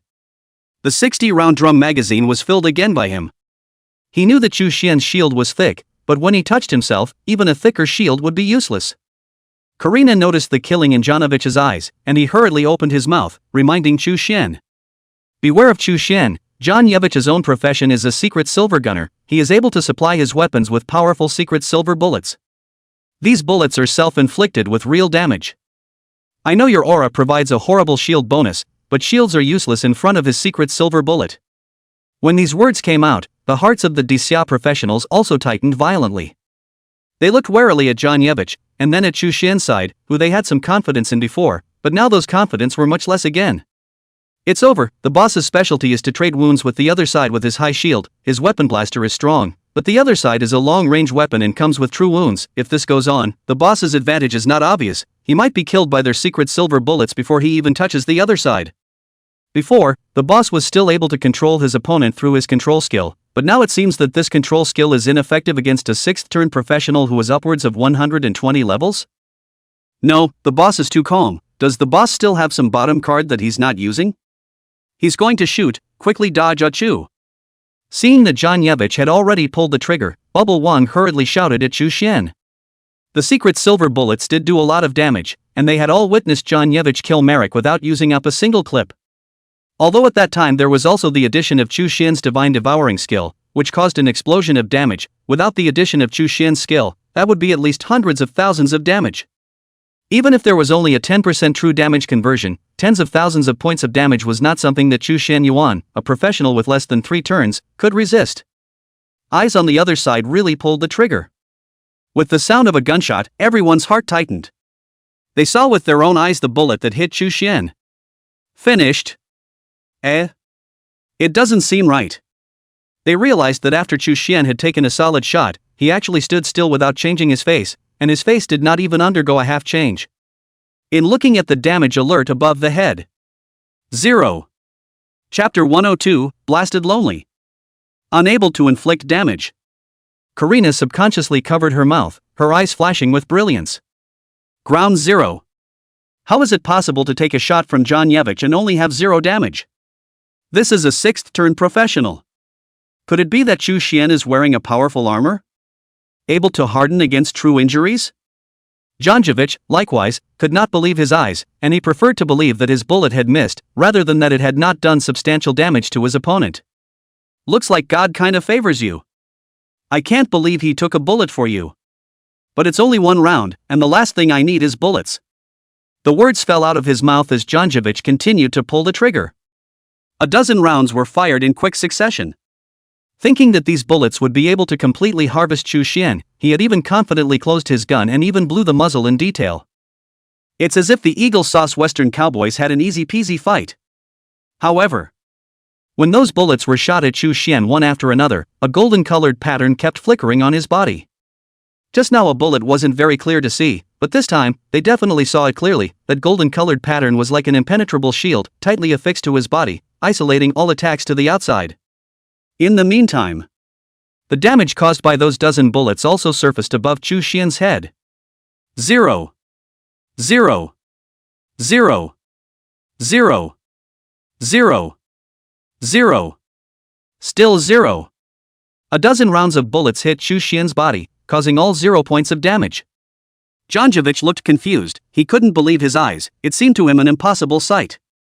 Even if Chu Xian really wore very powerful equipment, it was impossible for all of them to deal 0 damage. It's becoming somewhat similar to invincibility, which is immune to all attack effects. This is too much.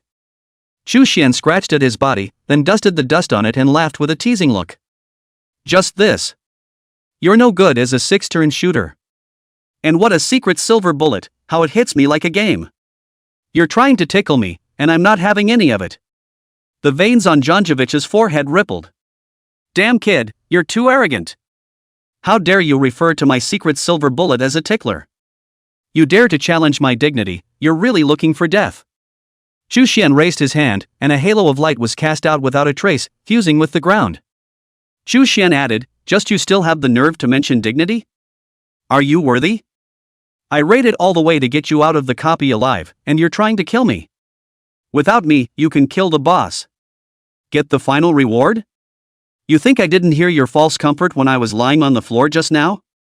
And talk about what a pity it is that I died, and now that I've been resurrected, it's not even that you're not happy about it, but you even want to kill me. This is what you call the dignity of the strong. With all due respect, I don't see the dignity of a strong man, I only see a hypocritical and lewd old man with a straw chicken. How Shopatu, song-bearded old thief, I've never seen such a brazen person. Put. Chu Xian's series of painful curses exited, directly cursing Janjevich's urgent fire and spitting blood from his mouth. Janjevich was really angry this time. He grabbed the H416 in his hand and aimed at Chu Xian to pull the trigger frantically, cursing in his mouth. Eloquent little child, let's see if I don't kill you. I'll see how long your armor can carry you. Bang, bang, bang, bang. One bullet was shot out, and as a shuttle went down, channels of golden light surfaced on Chu Xian's body, but that golden pattern was never able to be broken. Still firm. Chu Xian stood and let him hit him, yet he was similarly unable to deal any damage. All of them do a bizarre 0 damage.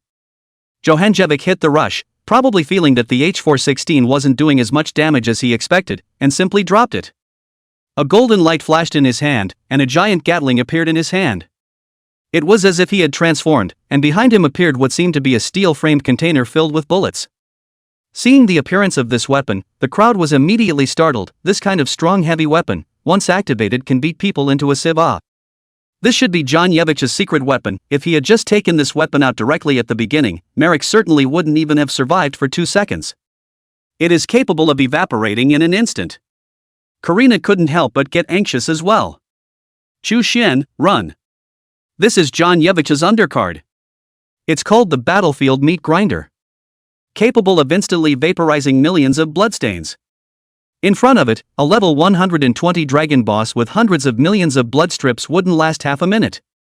Hearing Karina's introduction, the crowd all couldn't help but suck in a breath of cool air. Is this thing so powerful? Instantly vaporizing a million level bloodstains, this would instantly be able to clean them up if they were injured by mistake.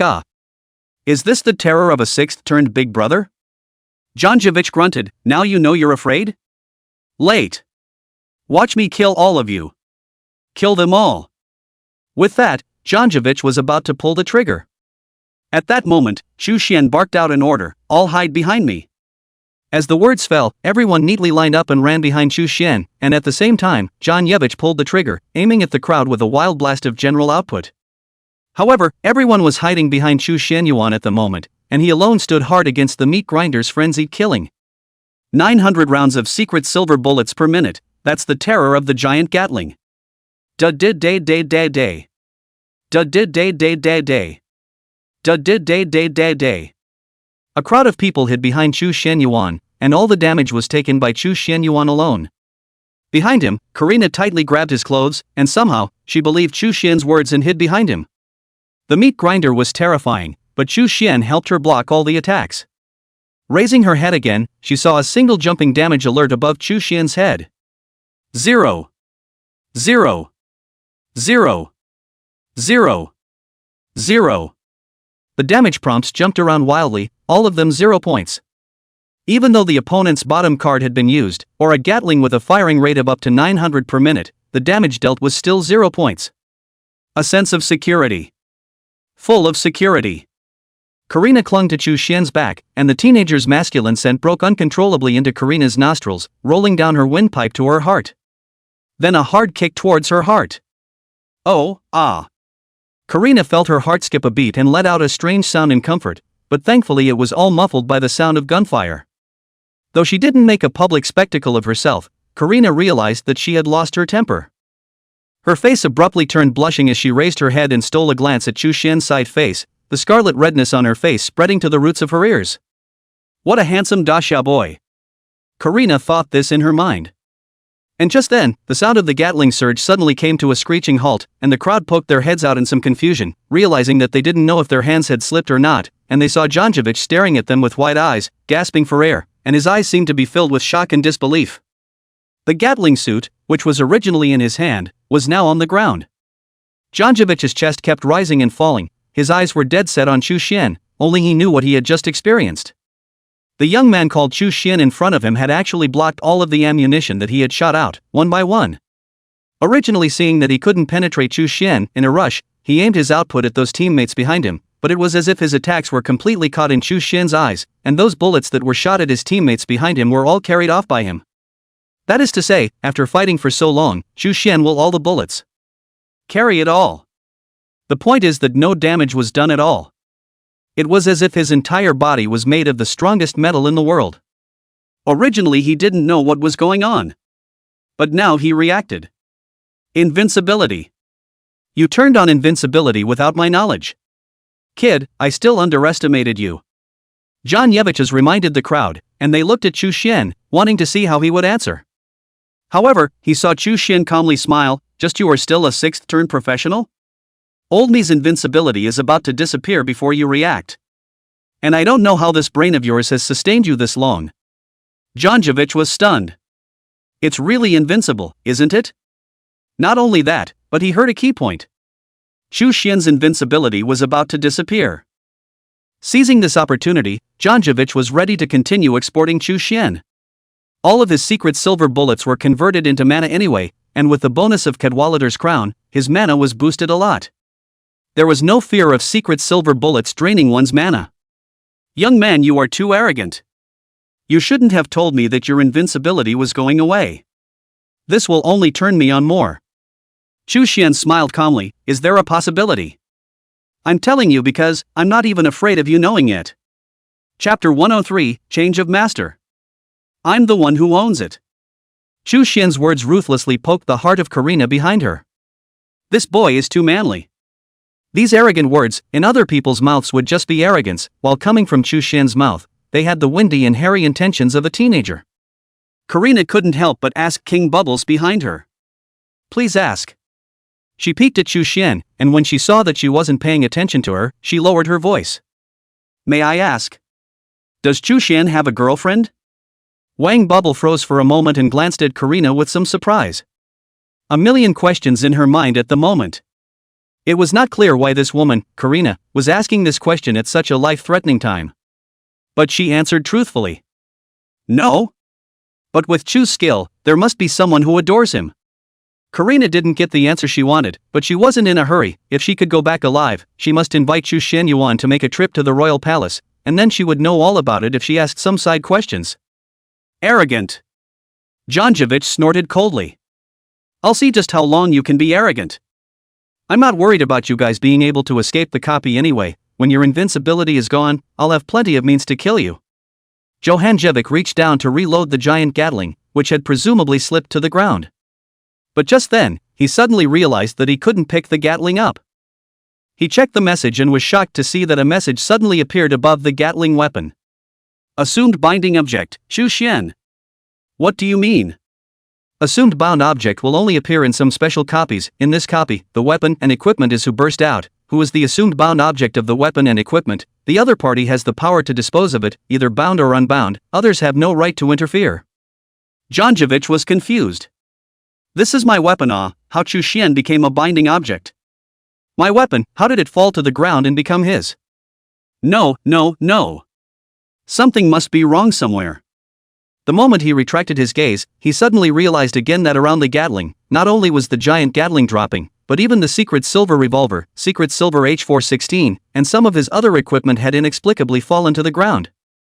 Check the info, all of these items are no longer owned. The bound objects all became Chu Xian.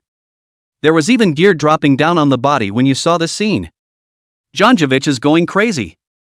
He looked up at Chu Xian and only felt that this fellow in front of him was not a fledgling professional at all. Rather, it was as if a horrible Satan had climbed up from hell. A cold smile surfaced at the corner of Chu Xian's mouth. Mr. John, did you just say you have the means to kill me? So? You're really not worried about that, being killed by me, are you? He beckoned, and those equipment that fell to the ground unexpectedly all flew towards Chu Xian. Chu Xian picked up the secret silver revolver and fired a few shots towards the sky. It felt like it had a general feel to it. He tried the H416 again and it also felt general.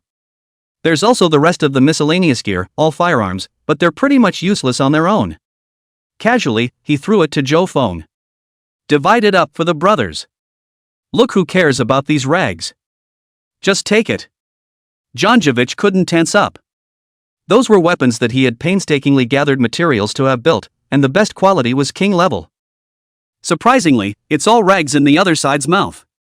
Outrageous. Thanks, boss.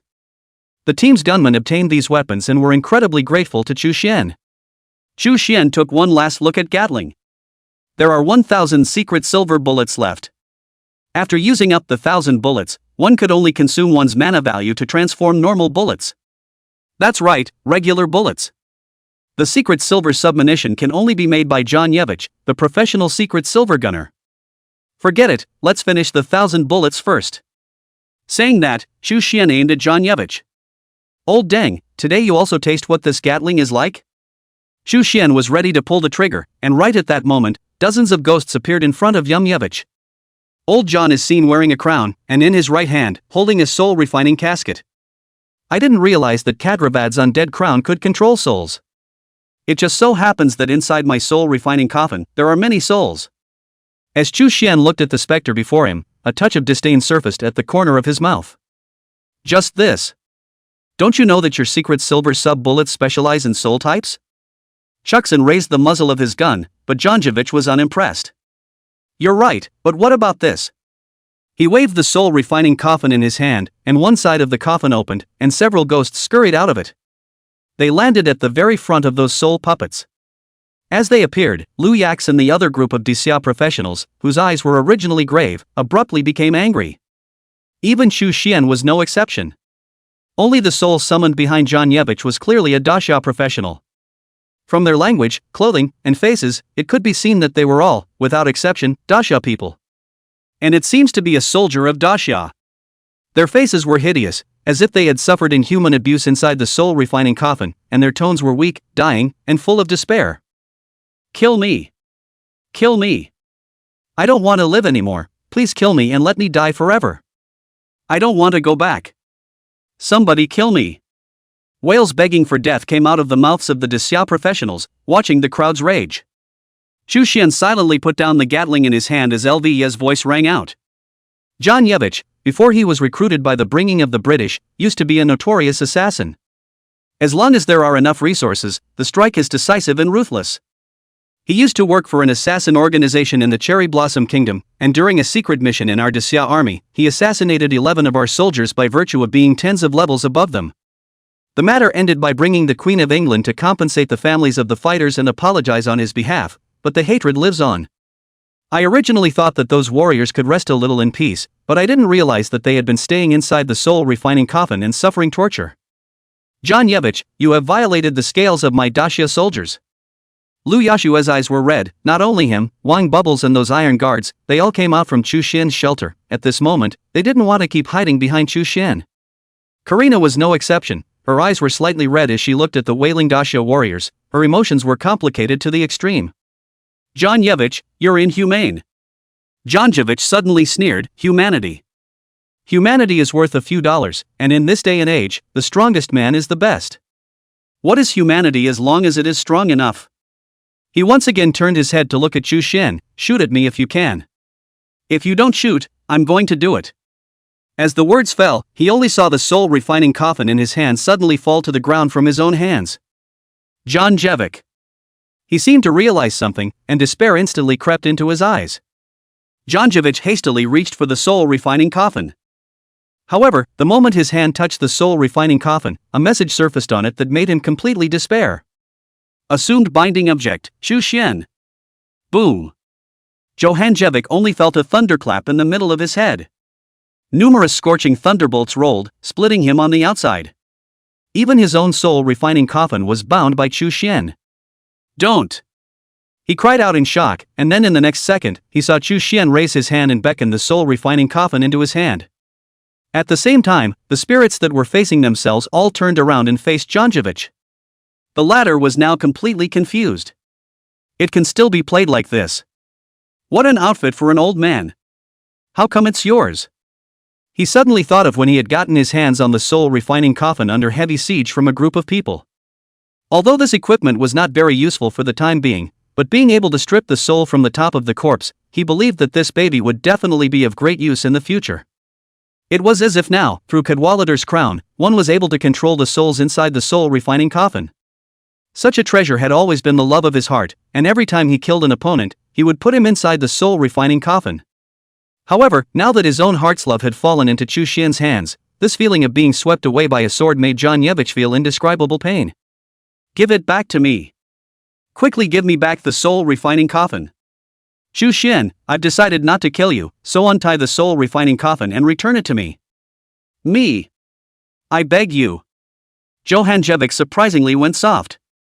It was just that no matter how much he begged for mercy, Xu Xian seemed to be oblivious to his pleas for mercy. He took the soul-refining coffin into his hands, and all the information about the soul-refining coffin was presented. Props, soul-devouring coffin. Level, legendary can grow.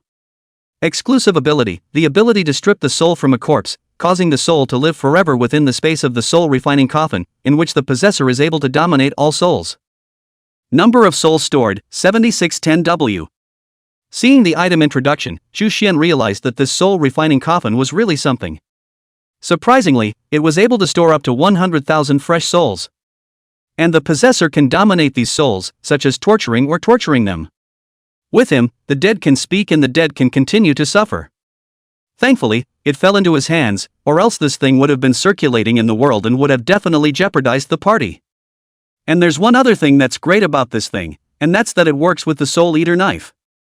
It took the final blow of the soul-devouring small knife to include the opponent's soul in the knife. With the soul-refining coffin, as long as it was a corpse it would be able to be refined into a soul, which would later be absorbed into the knife to enhance the attack power of the soul-devouring small knife. Chu Xian suddenly thought that it just so happened that his soul-devouring small knife was some soul short of being upgraded. Might as well give the soul-devouring pocket knife some upgrades immediately after killing John Yevich. However, before that, Chu Xianyuan saw the souls of those Dixia professionals, and as his thoughts moved with his heart, a flash of light soon surfaced on all of them. While others didn't know what was going on, John Yevich was shocked, and the old Deng, who was already hurting, was more so at the moment as if his heart was dripping blood. How dare you release the souls of the high-level professionals I collected? Do you know how much energy and expense it took me to kill them in the first place? Chu Xian snorted coldly. What are you doing talking to me about this? Now! I am the owner of the soul-refining coffin. Chapter 10 for the crown also changed hands. After saying that, he once again looked at the souls of the Dixia professionals. These liberated souls did not completely fade away, but slowly flew up into the sky, and as their forms gradually dissipated, they looked towards Chu Xianyuan. An old man with a kind face looked towards Chu Xian, a smile appearing on his relieved face. Young man, thank you for saving the old man and these children of mine. Before we part, a little gift for you. As the words fell, within the old man's soul, a stream of light suddenly rushed towards Chu Xian's brow. Farewell. The old man and the group of young soldiers completely disappeared. Chu Xian touched his brow and didn't feel anything special as he asked Karina, who was closest to him, is there something on my forehead? Saying that, she even put her head over. Karina inexplicably reddened, her eyes carefully surveyed on Chu Xian's eyebrows, and didn't see anything. Nothing. Nothing. Chu Xian wondered, nothing? It's really strange. Forget it, whatever. He looked to John Yevich, ready to open a final showdown with John Yevich while there was still some time left in his invincibility. What surprised him a little, though, was that John Yevich was yelling into the air at the moment. Old man, I tortured you all to death without giving me that thing. And yet you hand it over so easily to a young man. You guys wait, kill him, the thing is mine just the same. John Yevich looked at Chu Xian angrily, you think you've won, don't you? For your information, I still have one of my biggest cards that I'm not using. Today, none of you will escape. As the words fell, the crown on top of Johann Jevich's head suddenly bloomed with a light. Immediately afterward, a large formation suddenly appeared on the ground. Hissing sounds rang out from beneath the formation. In a short while of work, an army of 100 or so skeletons were gathering their heads to scurry out from underneath the formation. Seeing this situation, the girls subconsciously closed their eyes, and the men made a gesture to take off their pants, only for Chu Xian to suddenly call them off. No need. Janovich was also worried about them using their urine to block the descent of the undead army, but he didn't expect Chu Xian to call them off. I don't know why, but it's just what I want. Kid, you're too arrogant. When my army of undead descends, you'll welcome death. Chu Xian didn't reply, only silently counting something. 5, 4, 3, 2, 1, 0. With Chu Xian silently closing his mouth, his gaze fell completely on John Yevich's body. Goddess of luck, is it okay to favor me once? Chu Xian thought to himself. Immediately after that, it seemed as if the goddess of fortune had heard Chu Xian's words. John Yevich's head was suddenly light. Cadwallader's undead crown suddenly fell to the ground. There was a crunching sound. At the same time, as if they were cut off, the undead army underground instantly subsided. The great scarlet array that summoned the undead flickered for a few moments before its light gradually dimmed until it was lightless. As the light of the large formation completely disappeared into thin air, the hissing of the undead below also dissipated, and the basement once again returned to its previous quiet. The crowd was wide-eyed and lost in thought as they stared at the crown on the ground. Until the crown moved again, able to see that Chu Xian was beckoning towards the crown, and in the next second, under the gaze of John Yevich's despairing eyes, the crown that was still warm that was still being carried above his head just now, at this moment, it even flew straight to Chu Xian's hand. Crafted from gold, the ultimate in luxury, with powerful equipment capable of manipulating an army of undead, it suddenly changed hands. John Yevich watched as the crown was placed on top of Chu Xian's head, and instantly, John Yevich let out a helpless cry. No! Give it back. Give me back my crown. This is my reward, you can't take it away. Can't. Janjevic's voice was hoarse. However, everything was in vain as Chu Xian put on the crown under the watchful eyes of the crowd. At the same time, Chu Xian's attributes changed. Character, Chu Xian. Occupation, Auxiliary Second Turn Star Circle Master. Blood, 2,300,000 Shield 130 million. Rank, LV.57. Mana, 220,000. Divine Destiny Level, Divine. Blood and mana are followed by a 0. This was still secondary. At this moment, Chu Xian possessed the ability to control the undead and summon an army of undead. Chu Xian raised his hand and looked at Janjevich with a hint of indifference and contempt within his gaze. Any more cards left? If not, it's my turn to make a move. As the words fell, on the ground, the scarlet large formation reappeared, with a bizarre red glow that illuminated the basement like hell. Immediately afterward, the whispering of the undead came out from beneath the surface of the Scarlet Archipelago. The original sound was very small, then it gradually became louder, and the originally dispersed undead army once again gathered below the large formation. It seems to be coming up from below the surface very quickly. Janjevich saw this and was in a hurry. As the former user of Cadwallader's undead army crown, Janjevich knew that once the undead army crawled out of the ground, he would be greeted with a death that couldn't be repeated. He would be chopped to pieces under the chopping of the undead army's long swords, and would be completely swallowed up under the iron hooves of the army. The skeleton knight had poked his head out, and Janjevich, seeing this, hastened to pull down his own pants. He looked anxious, impatient to follow his earlier example of using urine to stop the undead army from reviving. Seeing that, Lu Yax and the others immediately wanted to move forward to stop them, but they were stopped by Chu Xian. Let him piss, I'll see how much this old den has to piss. Janjevich had taken off his pants and started to use the shower. The stream of water was limp and feeble, but a little pee always came out. And then... God damn it, who's so disgusting that they bared us with their piss again? Is it pee? I thought it was drizzling from the sky. It's really piss, grass. That fishy smell, it looks like geriatric urine. I saw it, it's this old man who dared to bear his piss on us, go up and him up. You bad old man, wait for us to get up there, don't you go. The eerie red glow was like a storm that spread in all directions. When the storm dissipated, 10 skeleton warriors appeared on top of the scarlet array. Summon, Undead Skeleton Warrior. Attack power, 10W. Rank, LV.100. Blood, 1,100,000. Mana, 20,000. Equipment, Skeleton Long Sword. As these 10 skeleton warriors appeared, the aura's bonus was bestowed upon them. The attributes of the skeleton warrior changed again. Chu Xian looked at the 10 skeleton warriors in front of him and felt that something was wrong. According to the introduction above Cadwallader's undead crown, it should be able to summon 100 skeleton knights, but right now there were only 10 skeleton warriors. That's a bit of a gap. Chu Xian carefully studied the discovery. Surprisingly, it was because his rank couldn't control larger numbers of more powerful undead. One had to wait until their level had risen to 100 before they could maximize their control over the so-called undead army. Looking at it this way, this equipment is actually average Ah. Chu Xian thought to himself. However, Chu Xian soon realized that this Cadwallader's undead crown was nothing more than a king-level prop. For today's Chu Xian Yuan, king-level props were considered ordinary props, and only legendary-level equipment could enter his eyes. Forget it, since it's a king's equipment, don't ask too much of him. Although only 10 skeleton warriors could be summoned at the moment, it wasn't bad. After all, their own aura can also give them a bonus.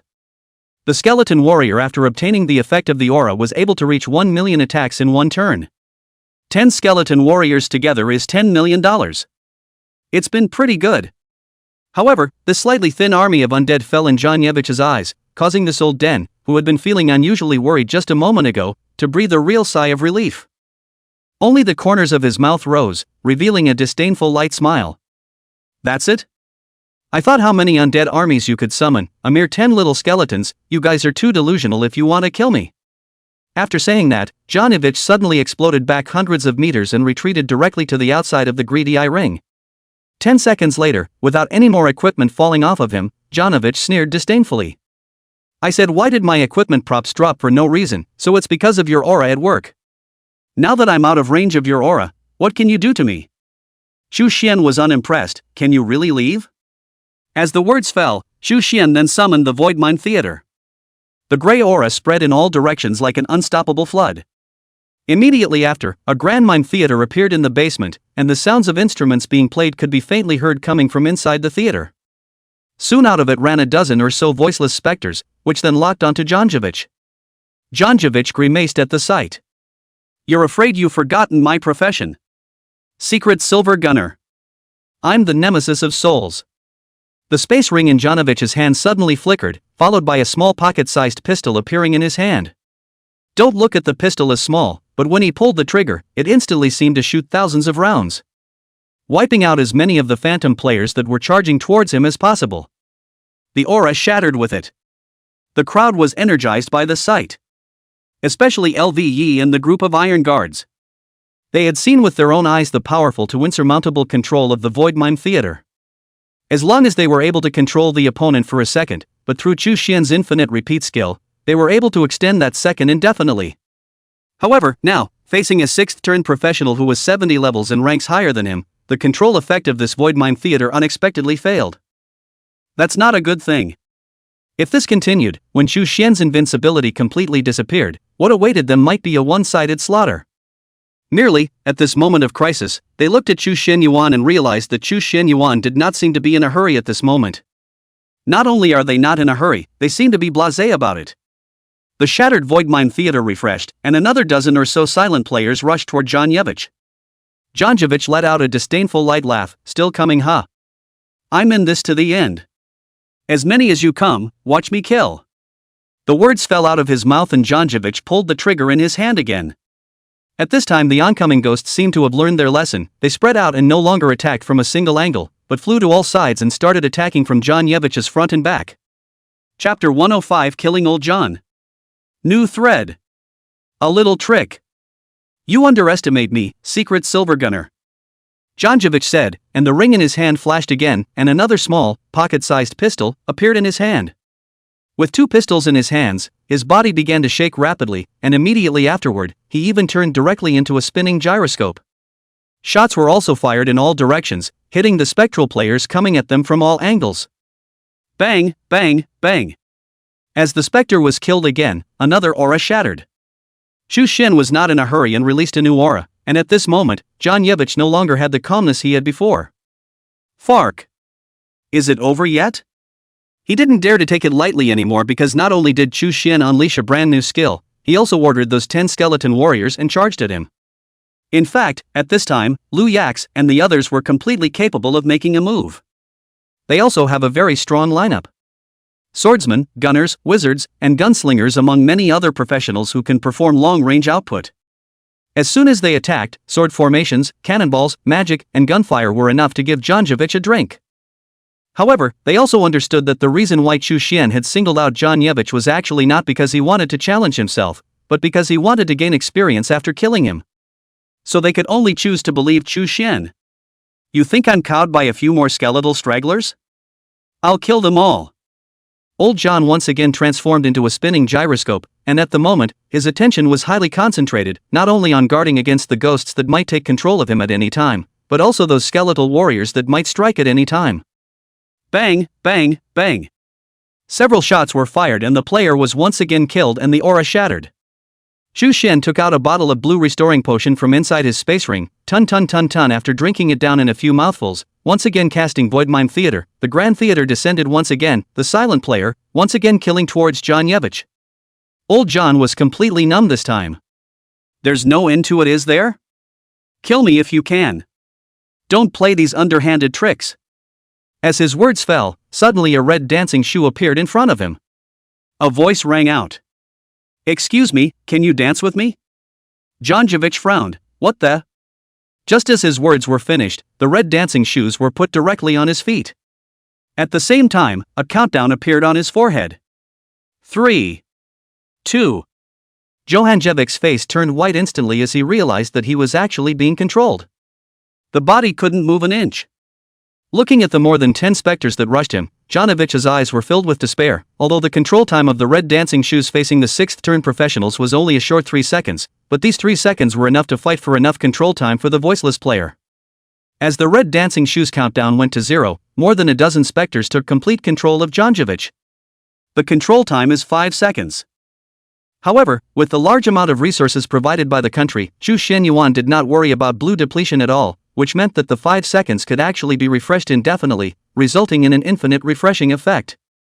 Old John watched as red dancing shoes countdown went to 0, only to be controlled again by the aura, which went to 0 time, but a new aura of control followed and hardened it again. This was repeated until the skeletal warrior's long sword was at his neck. They twisted their heads to look at Chu Xian. It seemed to be waiting for Chu Xian's instructions. Under the gaze of Janjevich's complicated gaze, Chu Xian indifferently waved his hand. 10 skeleton warriors struck in unison, and the gloomy basement resounded with the continuous sound of chopping and slicing, interspersed with hysterical screams.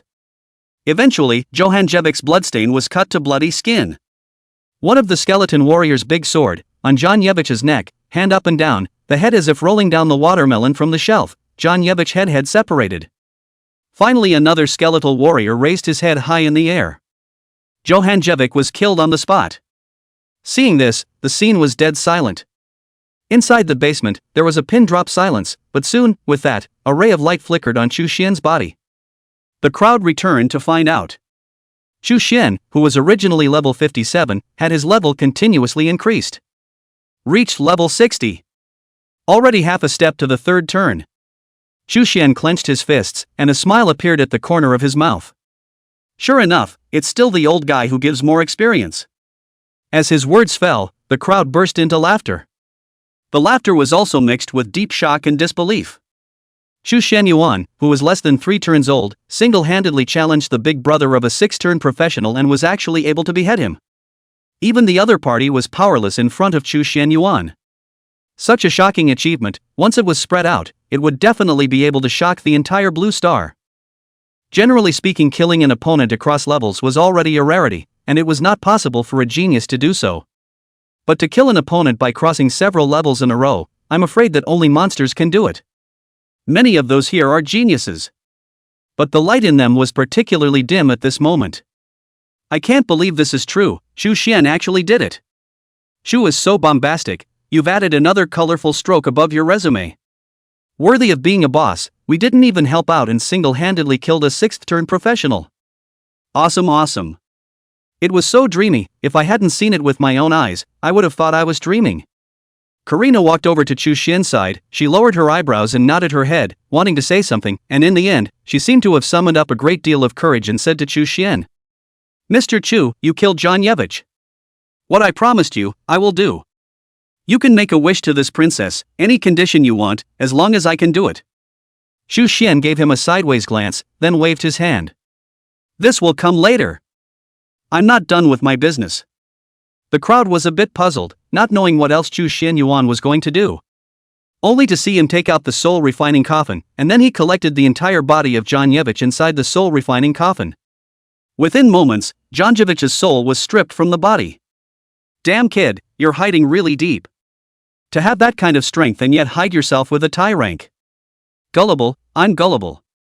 Chu Xian let out a light laugh, don't bull me. Now I ask, can you answer? Answer what I ask. Janjevich sneered, don't try to get SH out of me. Before he could finish his words, immediately afterward, within the void space inside the soul refining coffin, a shocking thunderbolt was triggered and blasted towards Janjevich. Ah. It's a pain that goes right to the soul. Janjevich instantly wimped out in seconds, don't torture me. Go ahead, ask and I'll say what? Chu Xian smiled calmly, then tell me honestly, what exactly did you want to obtain from the undead souls before? Chapter 106. The opening time of the Divine Moon mysterious realm was brought forward. Just a short while ago, after Chu Xian had seized the soul refining coffin, he had liberated a group of souls of Dixia professional soldiers from within. One of the old men gave himself something. The thing entered his mind in a stream of light. At first, Chu Xian didn't care, but now he suddenly heard some sort of sound coming from his ears from time to time. Can't hear what it is yet. But this voice was getting louder and louder, although it could be heard sooner or later, but at this time Chu Xian couldn't wait any longer, associating it with the fact that at the beginning, Janjevich seemed to understand that thing, so Chu Xian asked it right away. It's a key. Johanjevich hesitated for a moment, but finally spoke up. 3 years ago, a secret realm appeared in the East African domain, and many people flocked in, among them were soldiers from Great Xia. I was ordered by the organization to block the path that these people must pass through, and it just so happened that the assassins from the Sakura country were there, and in the midst of their engagement, I learned that these soldiers had taken the greatest treasure of the secret realm. Later I realized that no one knew about the treasure except me. I killed those soldiers and forced them to ask about the whereabouts of that treasure, and they wouldn't say anything no matter what. I didn't realize it had been branded above their souls. When Xu Xian heard this, his breathing couldn't help but worsen, and a huge thought lingered in his mind. As far as he could remember, he had also heard about the secret realm in East Africa, as the treasures produced by the secret realm were hugely involved, and among them was the key to unlock the Divine Moon secret realm. If that was the case, then the key, in all likelihood, was the one in his own hand. According to the memories of his previous life, there was still a year to go before the Divine Moon mystic realm opened. However, if one possessed the key to open the Divine Moon mystic realm, one would be able to open the Divine Moon mystic realm in advance. No need to wait until a year from now. Could it be that the opening of the Divine Moon mystic realm a year later had something to do with John Yevich? Thinking of this, Xu Xian tried to keep himself calm as he asked again. What's the point of this key? Janjevich shook his head. I really don't know about this, but I heard a thing or two from those people's conversation earlier. This key seems to be the key to unlocking the treasure of some secret realm. Secret treasure realm. Xu Xian snorted coldly. The Divine Moon Queen seems to have come out of the woodwork, already spreading the news that there are treasures within the Divine Moon mysteries. In reality, it's just a giant man-eating trap. But I'm not afraid. Xu Xian tortured the 8 or 9 of them, and then he was about to close the soul-refining coffin. Janjevich prayed for Xu Xian to spare his life. He no longer had the luxury of living, he only wished to return to heaven and re-enter the cycle of reincarnation. Xu Xian silently closed the soul-refining coffin and said in a calm tone, "Just let you go to heaven. Then all the suffering my Daxia soldiers have endured has been in vain? You know what it's like to experience them too." As the soul-refining coffin was completely closed, strange phenomena arose within the inner space.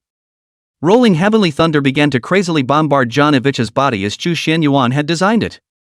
Miserable screams filled the entire space. After the resolution of John Yevich, the whole copy is considered to be completely wrapped up.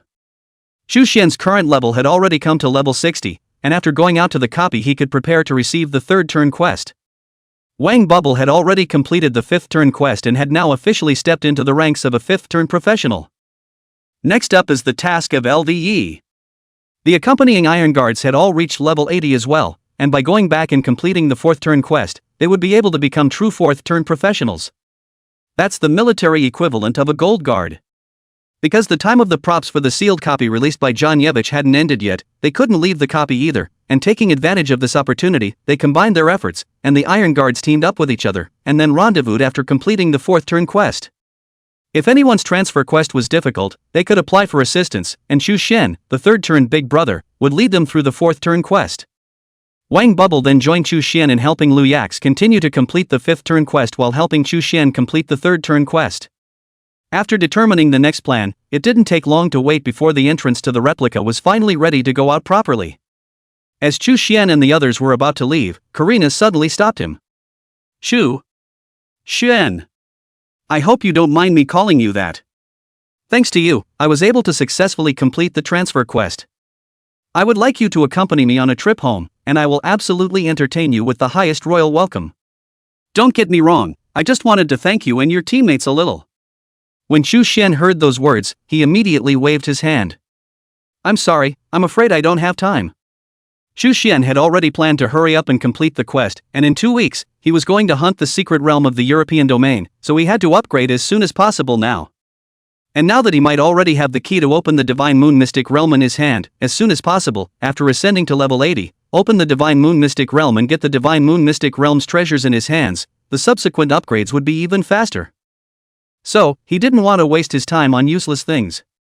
Karina was surprised. She didn't think that she, who never invited people easily, would be rejected so dryly on her first invitation. Everyone in their country looked upon his invitation as a supreme honor. However, in Xu Xian's case, it seemed to have become worthless. A flash of disillusionment flooded Karina's heart, but she didn't show it, and a polite smile surfaced above her icy face. "That's okay, I'll just come over when you have time." Xu Xian nodded and took out his cell phone from inside his pocket. "Let's friend each other first then." Just in time to think about what you promised me. A blush abruptly appeared on Karina's face. What? Chu Xin wants to add me to the chat? So, won't we be in constant contact from now on? When Chu Xin saw that Karina hadn't replied, he frowned. What? Denying it? Karina reacted in a hurry. She shook her head in a hurry while taking her cell phone out from inside her space ring. No. Princess Bringing Young, will do what I say, he said, carefully handing over his cell phone. It didn't take long for the two to add each other's accounts. Wang Bubbles was beaming on the side as if he was very unhappy. Damn, even I don't have Xian's best friend. The others cast envious gazes at Chu Xian. As expected of our boss, to have a close friend of Princess Bringing Ying, this is really a great honor for us. It would be even more fun if we could pick up the Princess of Belaying. But this princess is just 1 meter 5 tall, and although she looks kawaii, she may not be able to get into our boss's eyes. Yes, our boss is definitely the person who will turn over the entire Blue Star in the future. This princess seems to be the only one who is worthy of him. What are you talking about? It has to be the same monster to be worthy of our boss. Ha ha ha. Right. The only ones who are worthy of our boss are monsters.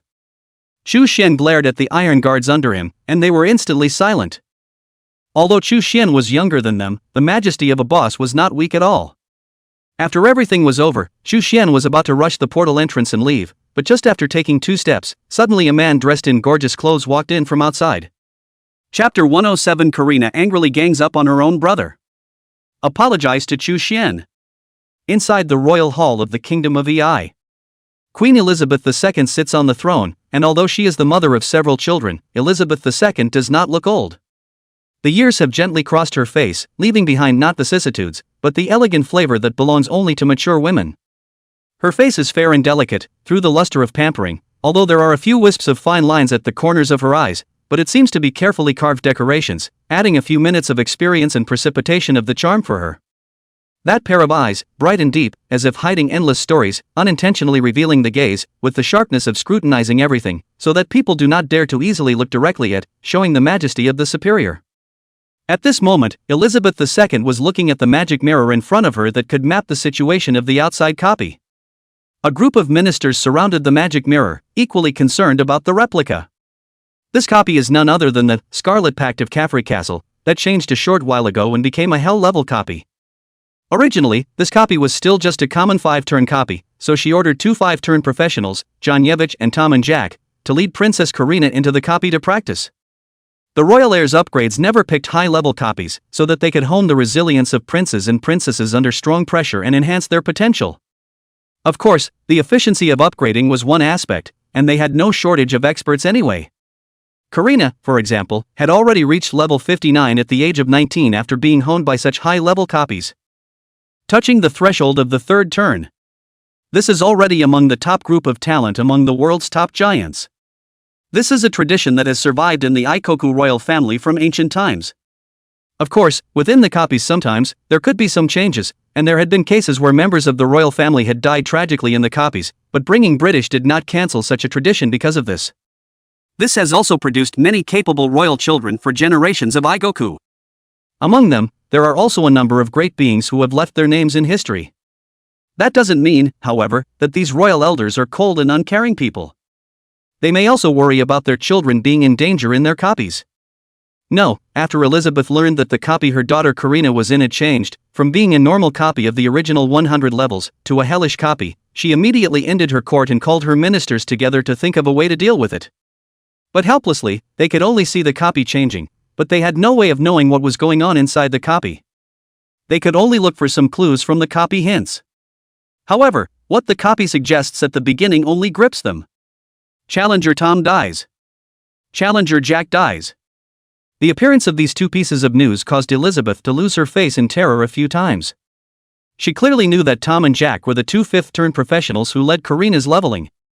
Don't look at it as just a 5th turn, but it was already a rather excellent existence amongst 5th-turn professionals, and it was highly likely that they would become 6th-turn professionals in the future, or even achieve even higher accomplishments. However, with their deaths, cuties, all could see that there was a lot of danger inside this 100-level hell copy. Now, only the last John Yevich remains. She held all the hopes of Elizabeth II. However, to Elizabeth II's relief, for a long time the copy did not show any news of the deaths of Johanjevic and Karina in battle. It means they're still alive. It wasn't until a short while ago that the copy prompted that Janjevich had successfully challenged the copy and received the final reward. The replica exits will also be opened shortly thereafter. Now, Elizabeth II was completely relieved. Pass on my order that Janjevich be made a baronet for his service in protecting his lord. He shall enjoy hereditary succession. Tom and Jack are posthumously created barons. They are hereditary. When she finished, she looked to the ministers, who would like to travel to the replica and welcome back our hero, Janjevich. The crowd glanced at each other, when a man in a flashy dress came out from the crowd. The look-alike is a bit similar to Karina, but a few years older than her. Your Majesty, I would like to greet Baron John in person. Just in time, my son has just learned the news that my copy of the fifth turn happens to be the same copy. On the way, one can discuss the details of this copy with Baron John. Since he cleared this copy, he can take me through it someday. This noble young man of about 30 years of age, already a fifth-turn professional, was none other than Holland, the great prince of the Belt British Empire. Queen Elizabeth II nodded at his words, a hint of favor flashing in her eyes. Prince Hollander, then it is up to you to welcome Baron John back. Baron John has now not only helped Karina complete her copy, but he has also helped us clear a brand new copy, opening the way for the professionals who will be clearing that copy behind us. Afterward, have Baron John write a copy of the guide out, and with this guide, we can use it to trade with other countries as well. 100 level hell copies. There's no telling how many turn 5 professionals from other countries can be stuck in the future. This will be our bargaining chip with them from now on. A black-robed sorcerer beside him bowed and led the way. Yes, Your Majesty. I will urge Baron John to get the copy raid completed as soon as possible. Elizabeth II waved her hand. There is no hurry. Let's give Baron John and Karina a good rest first when they return. After all, the difficulty of a hell-level copy is not normally high. Karina must have endured a lot of pressure in her heart to come out of this copy alive. Let them get some rest first. The ministers bowed and said, yes. After some discussion, Prince Hollander himself went to the entrance of the replica to meet Janjevich. Entering the copy, Janjevich surveyed his surroundings, a hint of cringe-inducing blood mixed in with the smell of dampness in the dank basement. Worthy of being a hell-level copy, the scene in front of us alone is enough to make one feel an inexplicable sense of suffocation. His gaze fell back to the formation on the ground and above the odd altar, and he immediately felt the sensation of tangled and complex clues entwined together, and he tried to utilize these so-called clues he saw in front of him to make a simple deduction, but he soon gave up. He could see he wasn't that good. I didn't think that this hellish decrypted copy, which looks like it would give one a double headache at a glance, would be decrypted by Mr. Janjevich. Be sure to discuss the details with Baron John later, and better yet, get Baron John to walk me through the copy again. Otherwise, even if there is an old monster with 7 or 8 turns leading them, they may not be able to walk out of this copy alive. Holland, as the Grand Prince of the Belt British Empire, was rather arrogant by nature, and would not offend others at will, but he definitely could not let anyone offend him either. And a possessive one at that. Unless it is helpful to you, you will not give the other person a good look. He knew from the outside that this newly appeared hell-level copy was not a simple monster-beating and upgrading copy, but a brand new decryption copy. Based on his understanding of survival decryption copies, such copies were extremely difficult. Hell copies, in particular, are far more difficult than the normal level the copy is labeled at. For example, this copy of The Scarlet Pact of Castle Carfilly, although it was a level 100 copy, because of the hellish survival decryption copy, in order to challenge a copy of this difficulty, one would have to be at least level 140, and a big brother around turn 7. And it must still be a professional who knows the laws of deciphering survival copies and has a lot of experience. Of course, this is personal to Hollander, enough to see that he is in awe of such copies. Naturally, there was a heartfelt respect for someone like Janjevich who could pass under such a copy. So much so that he had just entered his copy and couldn't wait to find out what happened to Janjevich. However, Janjevich, as if he were a hidden warrior, was not to be seen, and instead Hollander saw some foreigners. A subdominant? Why are you guys inside our country's copy? What country are you from? As he spoke, he noticed his sister Karina standing in the middle of these crowds. Karina, why are you with these people? How can you stand by and watch someone from another country get their hands on a copy of our country? Xu Xian looked at the man who suddenly came out from inside the teleportation portal and recognized this person's identity with a single glance. Surprisingly, it's Hollander, the Grand Prince of Banding Britain. Often active in reputable newspapers and online. Not only did he recognize the other man at once, but the others knew of the household name's presence as well. However, at this time, the professionals of Daxia were very disgusted by his words. Although it was common knowledge that the Belt English were quite possessive of domestic copies, Daxia did not place any restrictions on them. Daxia has always treated the professionals of various countries in a rather large pattern. At that moment, Karina stepped forward, and instead of asking Hollander why she had come to the copy, she countered Hollander's earlier remark. Hollander, these are the teammates who cleared the copy with me. You're in no position to talk about them. No one has the right to drive them away but the Queen. You apologize to them now immediately, right now. Chapter 108. Hollander is not convinced. To rate her copy. Hollander thought he had heard wrong and looked at Karina with a shocked expression. Karina, did I hear you right? You're actually asking me to apologize to these subdomains? How dare you order your esteemed older brother to apologize to these outsiders? Are you my sister, or someone else's? His gaze swept back and forth over Karina. Now I'm wondering who you are, and if you're such an obedient and understanding sister of mine or not. Or did you have your identity replaced by a grudge spirit inside the copy? Karina sneered, nuts. She twisted her head to look at Chu Xian and the others in embarrassment. I'm sorry, please forgive my brother for those words just now. I apologize for you on his behalf. I'm really sorry. Chu Xian looked deeply at Karina and faintly said, let's go. Seeing that Chu Xianyuan did not count on it either, the others did not say anything and followed Chu Xuanyuan's steps out of the copy. Hollander turned to look at their backs, then snorted coldly. These pariahs of the subdomain are also worthy of getting their hands on our copies? It must have rubbed off on our Baron John to survive such a difficult copy alive. Do I have a problem saying a few words about them as the future king of bringing Britain? Karina's brow furrowed, unfazed by the older brother who was more than a decade her senior. Hollander. They're my friends, you can't call them pariahs. They're pretty good professionals from Daxia. Hollander froze for a moment, so it's from Daxia. I thought it was a dog from the Sakura country. Since it's Daxia's, a little bit of dying is just fine. At that moment, Hollander suddenly reacted, and he looked at his sister with some surprise. Karina, did I hear you right? A woman like you has friends? Ha ha ha. Are you kidding me? Hollander laughed his head off. Karina had anger in her eyes. She wanted to scold the older sibling, but the words wouldn't come out.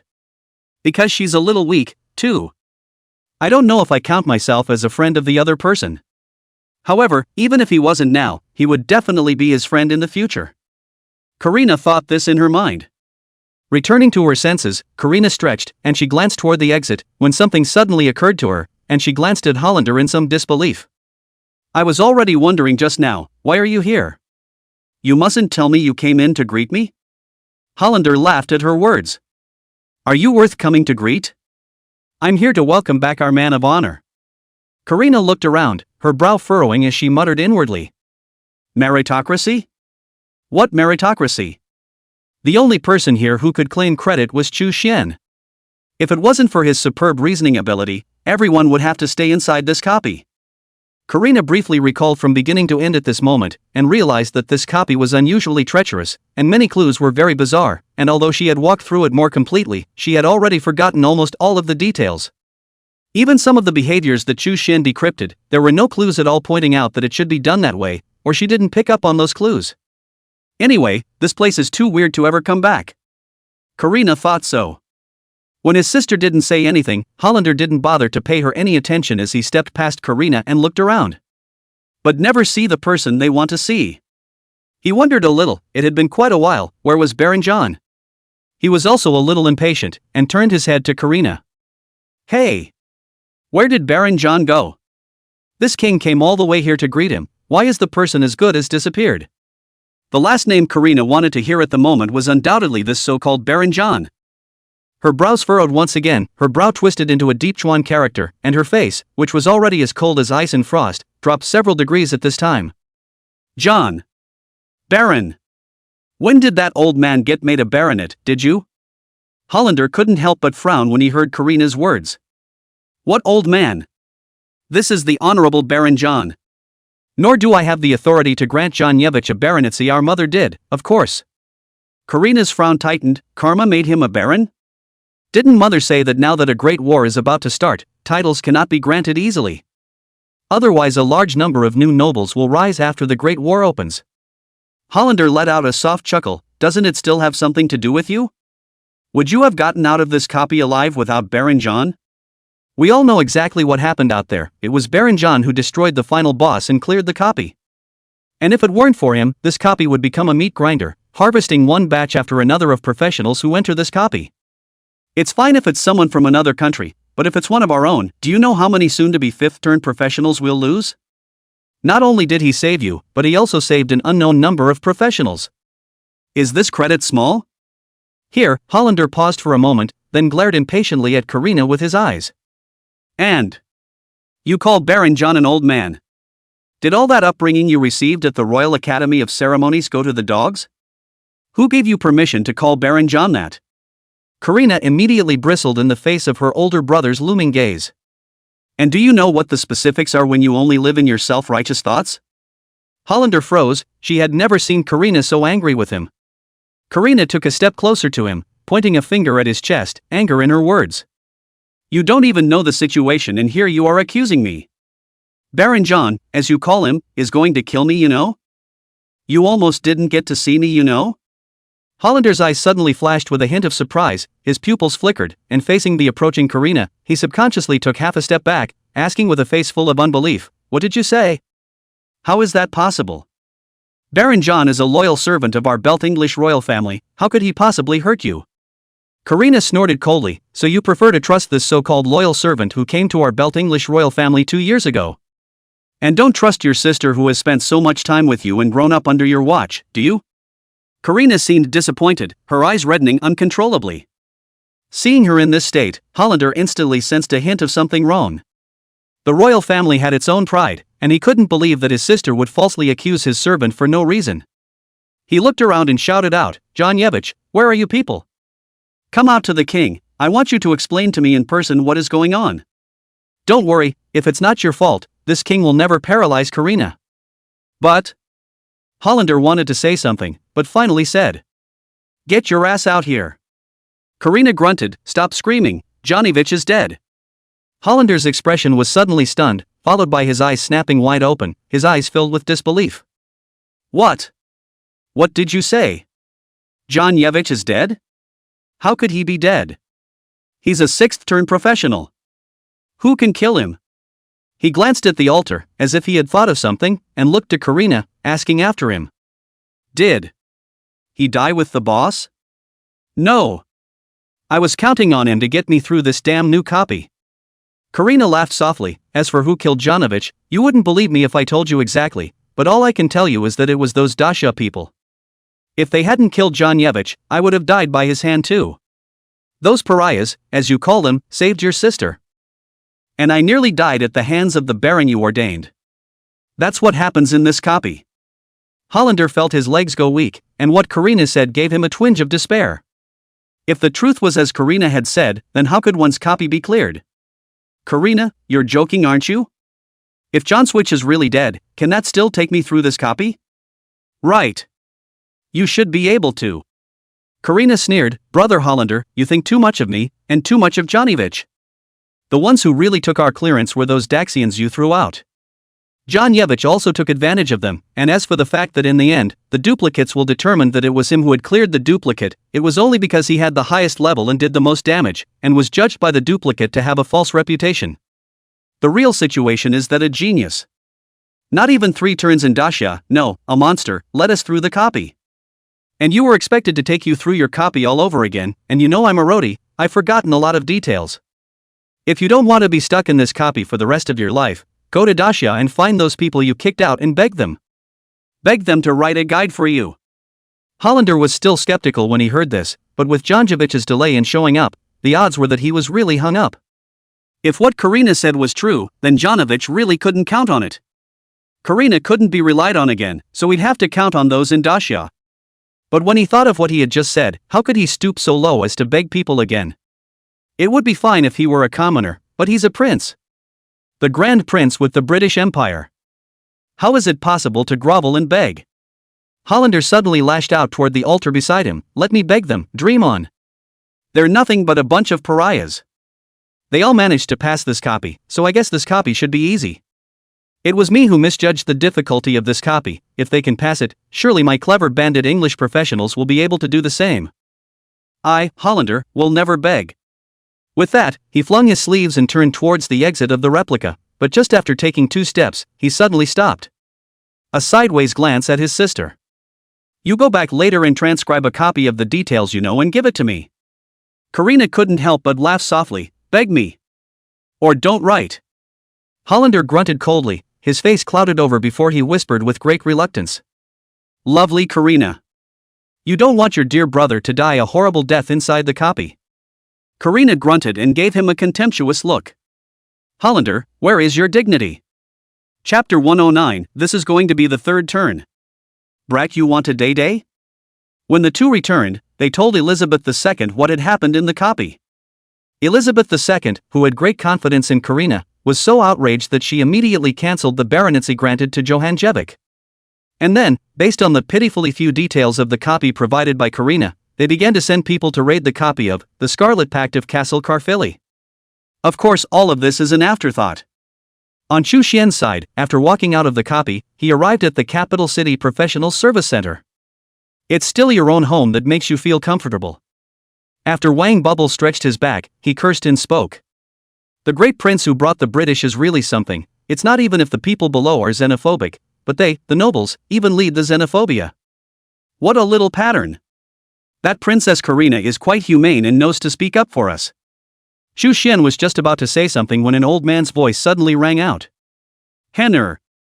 Bubbles, you guys came back safely? Xianer.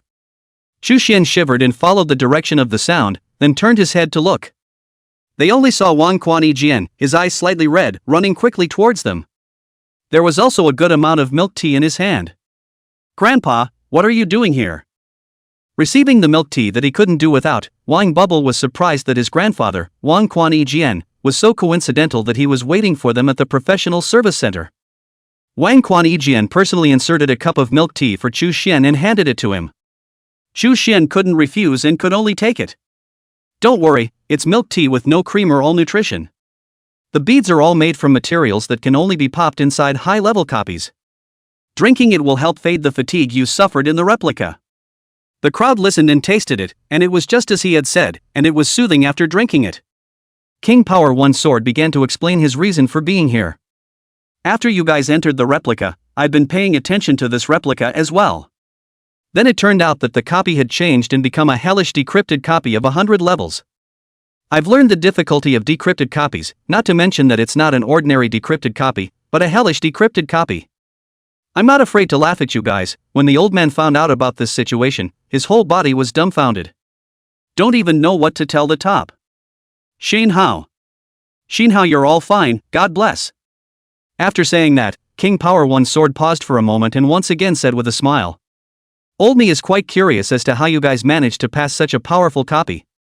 You must go back and tell the old man a good story. Wang Bubbles hugged Wang Quanyijian's arm and said in a good manner. Grandpa, there's no need to wait until we get back, we can tell you now. It's all thanks to Brother Xian that we were able to pass the copy.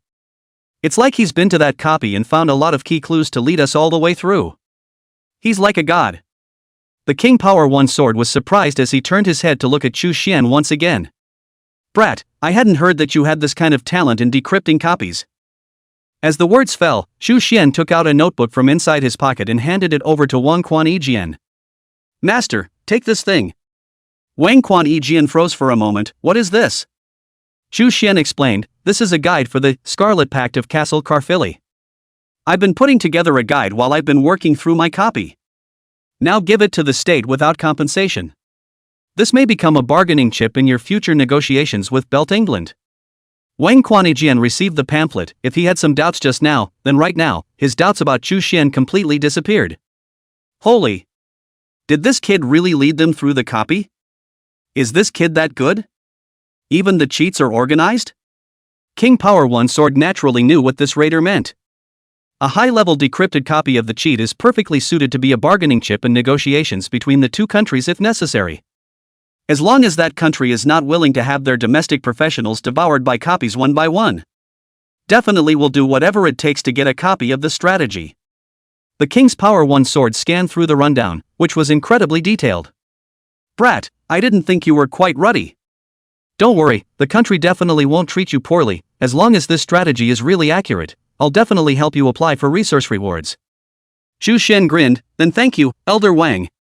I have to go get my assignment, so I'll take my leave. Feeling that this junior had a lot to say, Wang Quanjian had just wanted to continue saying something to him, and was then blindsided by Xu Shen's words. A mission? He frowned. What kind of mission? King Bubbles snaps. A transfer quest. Grandpa, you don't know. Brother Xian is already level 60. You can receive the third turn quest. The King's Power 1 sword snapped his eyes wide open. What? Wasn't he only level 40 yesterday?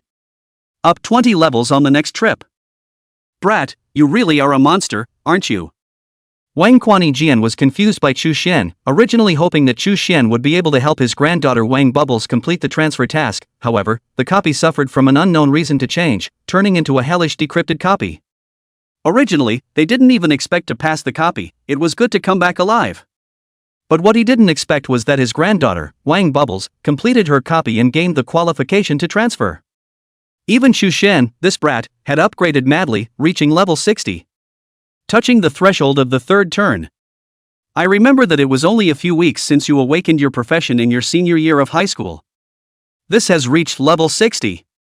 In all the years I've lived, you're the first professional who upgrades like a rocket. I guess it will be hard for a second one to appear in the future. Xu Xian acted calmly in the face of the big brother's praise as he yawned and said to himself. It's not as exaggerated as you old man said, it just so happens that we've come across the experience benefit level. I harvested quite a few experience monsters, so I upgraded faster. A group of Iron Guards also came up at this time, and Captain Zhou Feng said with some surprise. Boss, what's a welfare barrier? How come I haven't heard of it before? Not only him, but the other Iron Guards were also wide-eyed, as if they were hearing this term for the first time. They looked at Wang Quanjian, who was the most senior here and had the most experience, but Wang Quanjian was also confused. Shenner, is there such a thing? A welfare barrier, this is the first time I've heard of it. Wang Quanjian still didn't understand it, not to mention LVE and Wang Bubble, two relatively young juniors, who were both hearing about the welfare barrier for the first time as well. Their gazes curiously looked at Xu Shen Yuan, their eyes flashing with longing, as if an elementary school student was listening to a teacher explaining knowledge. But the truth was that this teacher was still just a newcomer who had just recently awakened his profession. Xu Shen froze for a moment, confused. Do these people even know about the welfare level? And so on. Xu Xian suddenly reacted. Yeah, the perk level argument seems to be a statement that was later summarized after rating a lot of copies myself.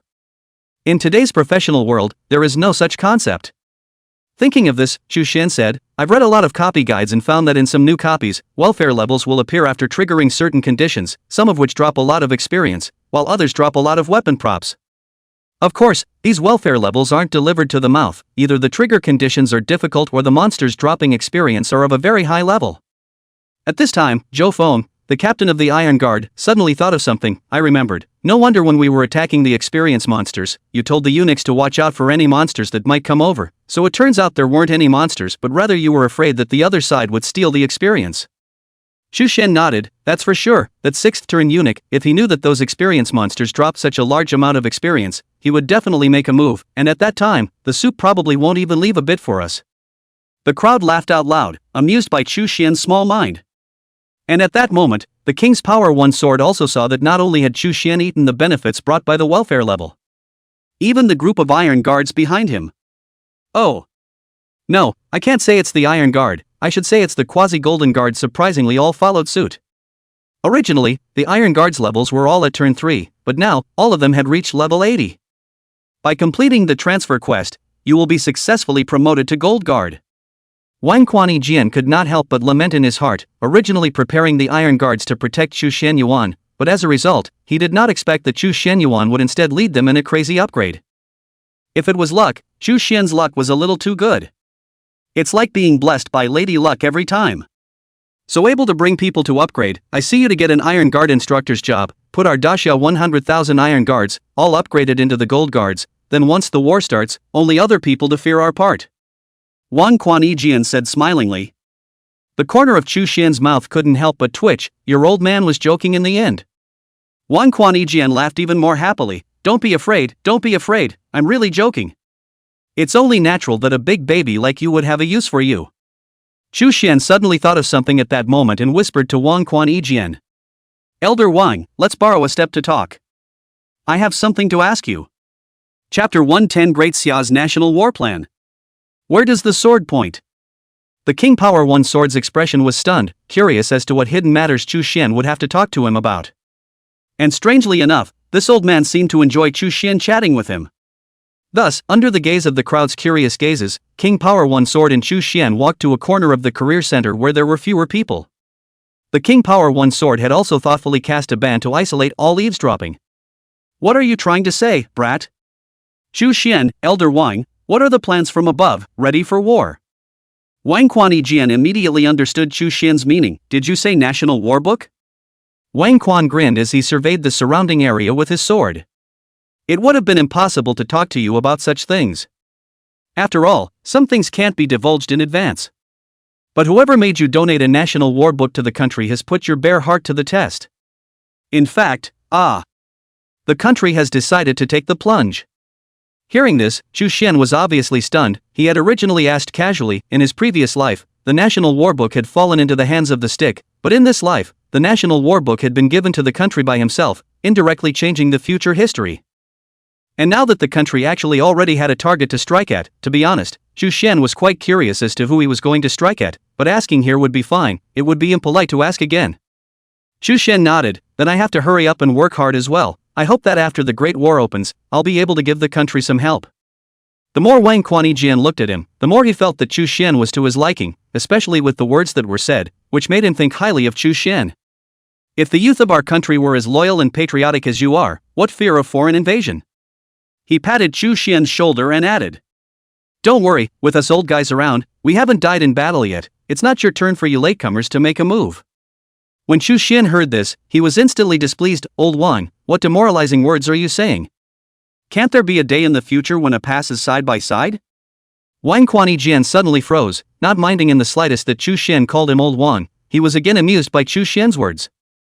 Ha, brat, you still want to fight alongside me? Not a bad ambition. Good. I'll wait for the day to come when you fight alongside us. Chu Xian grinned and said nothing more. After the two of them finished talking, they retraced their steps back to where they were before, and Wang Bubble asked curiously.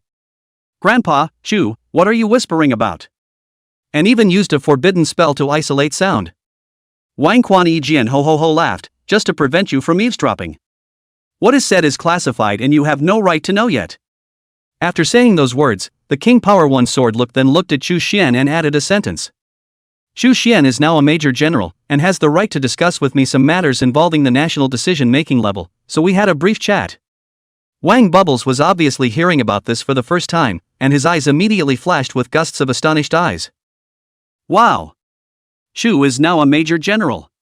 As expected, Great Xiao will not treat every talented professional poorly. Wang Quanijian stroked his beard, that's for sure. His hand suddenly stopped, as if he had thought of something, and said to Wang Bubble. Bubbles, you need to come back with me. Your parents are back from the outside. Wang Bubbles was visibly stunned and could feel that she was surprised by this news. Within the surprise lay the overwhelm and surprise of being caught off guard. Oops, Mom and Dad are home. But I still have to go down with Xian and LVE to make copies. Light helped me with my transfer quests, I haven't helped with theirs. How can I leave like this? Wang Quanijian thought for a moment, that's how it is. But your parents are back from this mission and will probably leave again soon. There was some hesitation in Wang Bubbles' heart, and at that moment, Chu Xian's voice rang out. It's okay Bubbles, Luax, and my copy, we can both handle it just as well. Go back to your parents now. Otherwise, I don't know when we'll see each other again.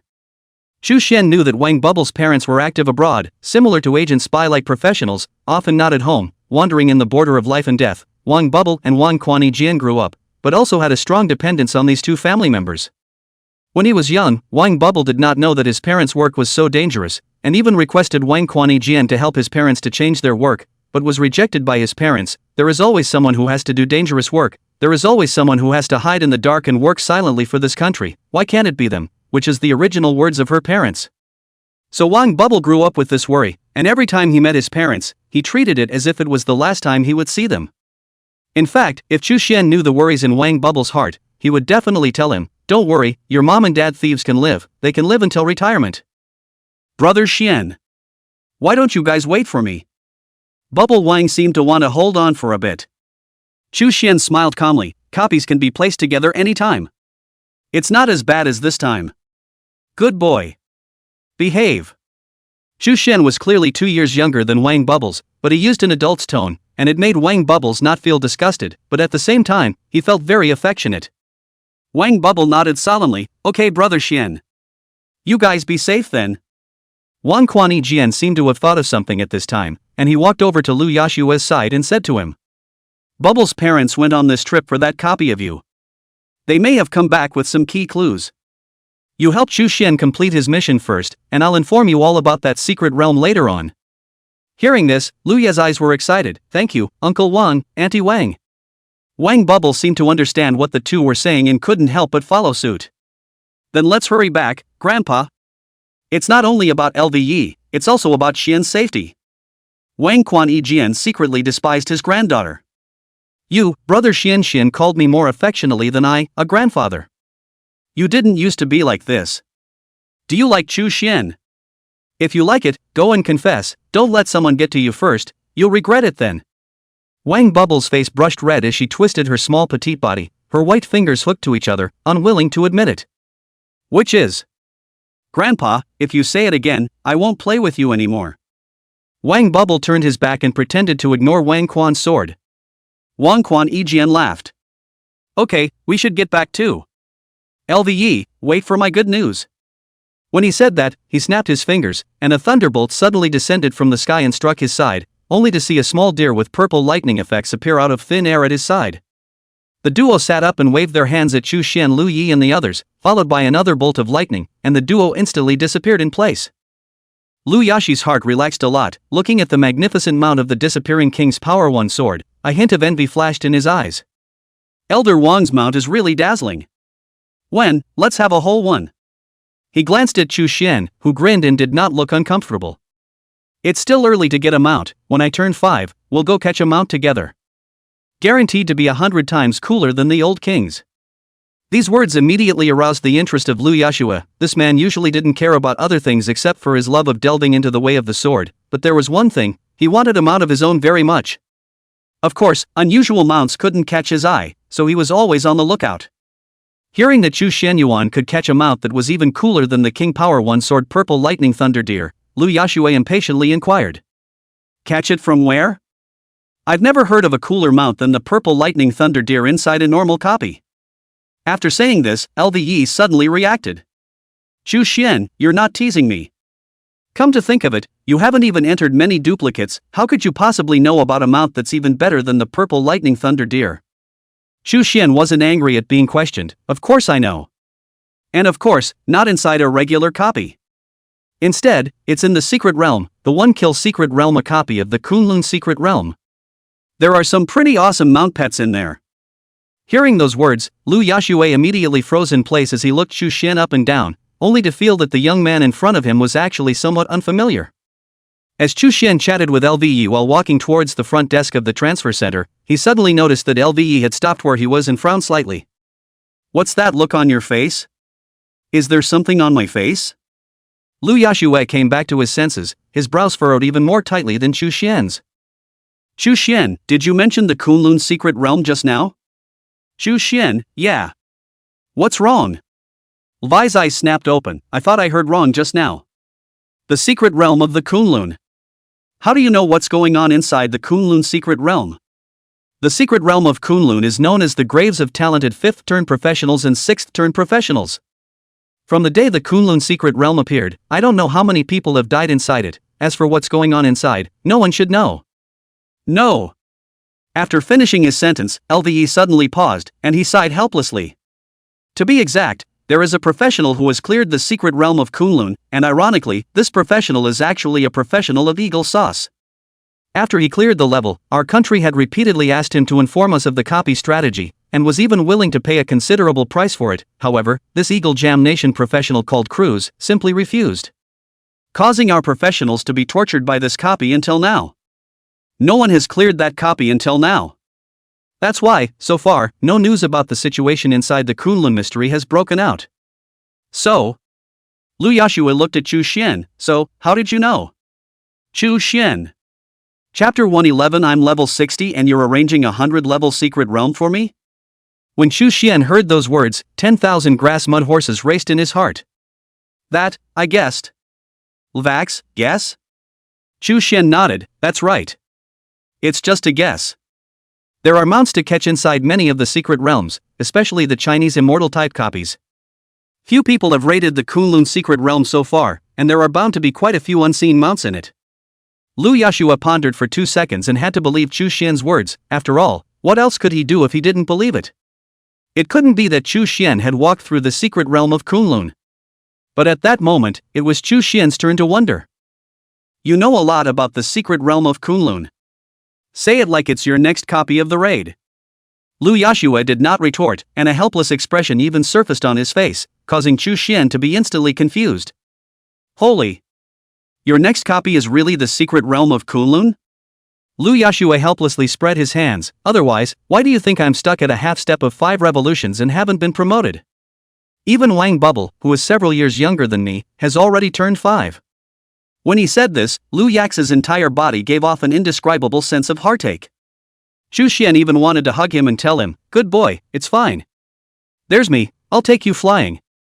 However, very quickly, Lu Yashua put away that ray of helplessness as he said to Chu Xian. In fact, I might have been a bit hesitant to enter this copy before, but now, I have more of a go-forward mentality compared to before. Of course, having your help is more important than this heartbeat. Saying thank you will seem like one is being pretentious. All I can say is that in the future, LVE, will definitely not push back on your copy quests, no matter what they are. Chu Xian patted his shoulder. Good nephew. Righteous enough. Lu Yashua added, moreover, the secret realm of Kunlun isn't as difficult as we thought.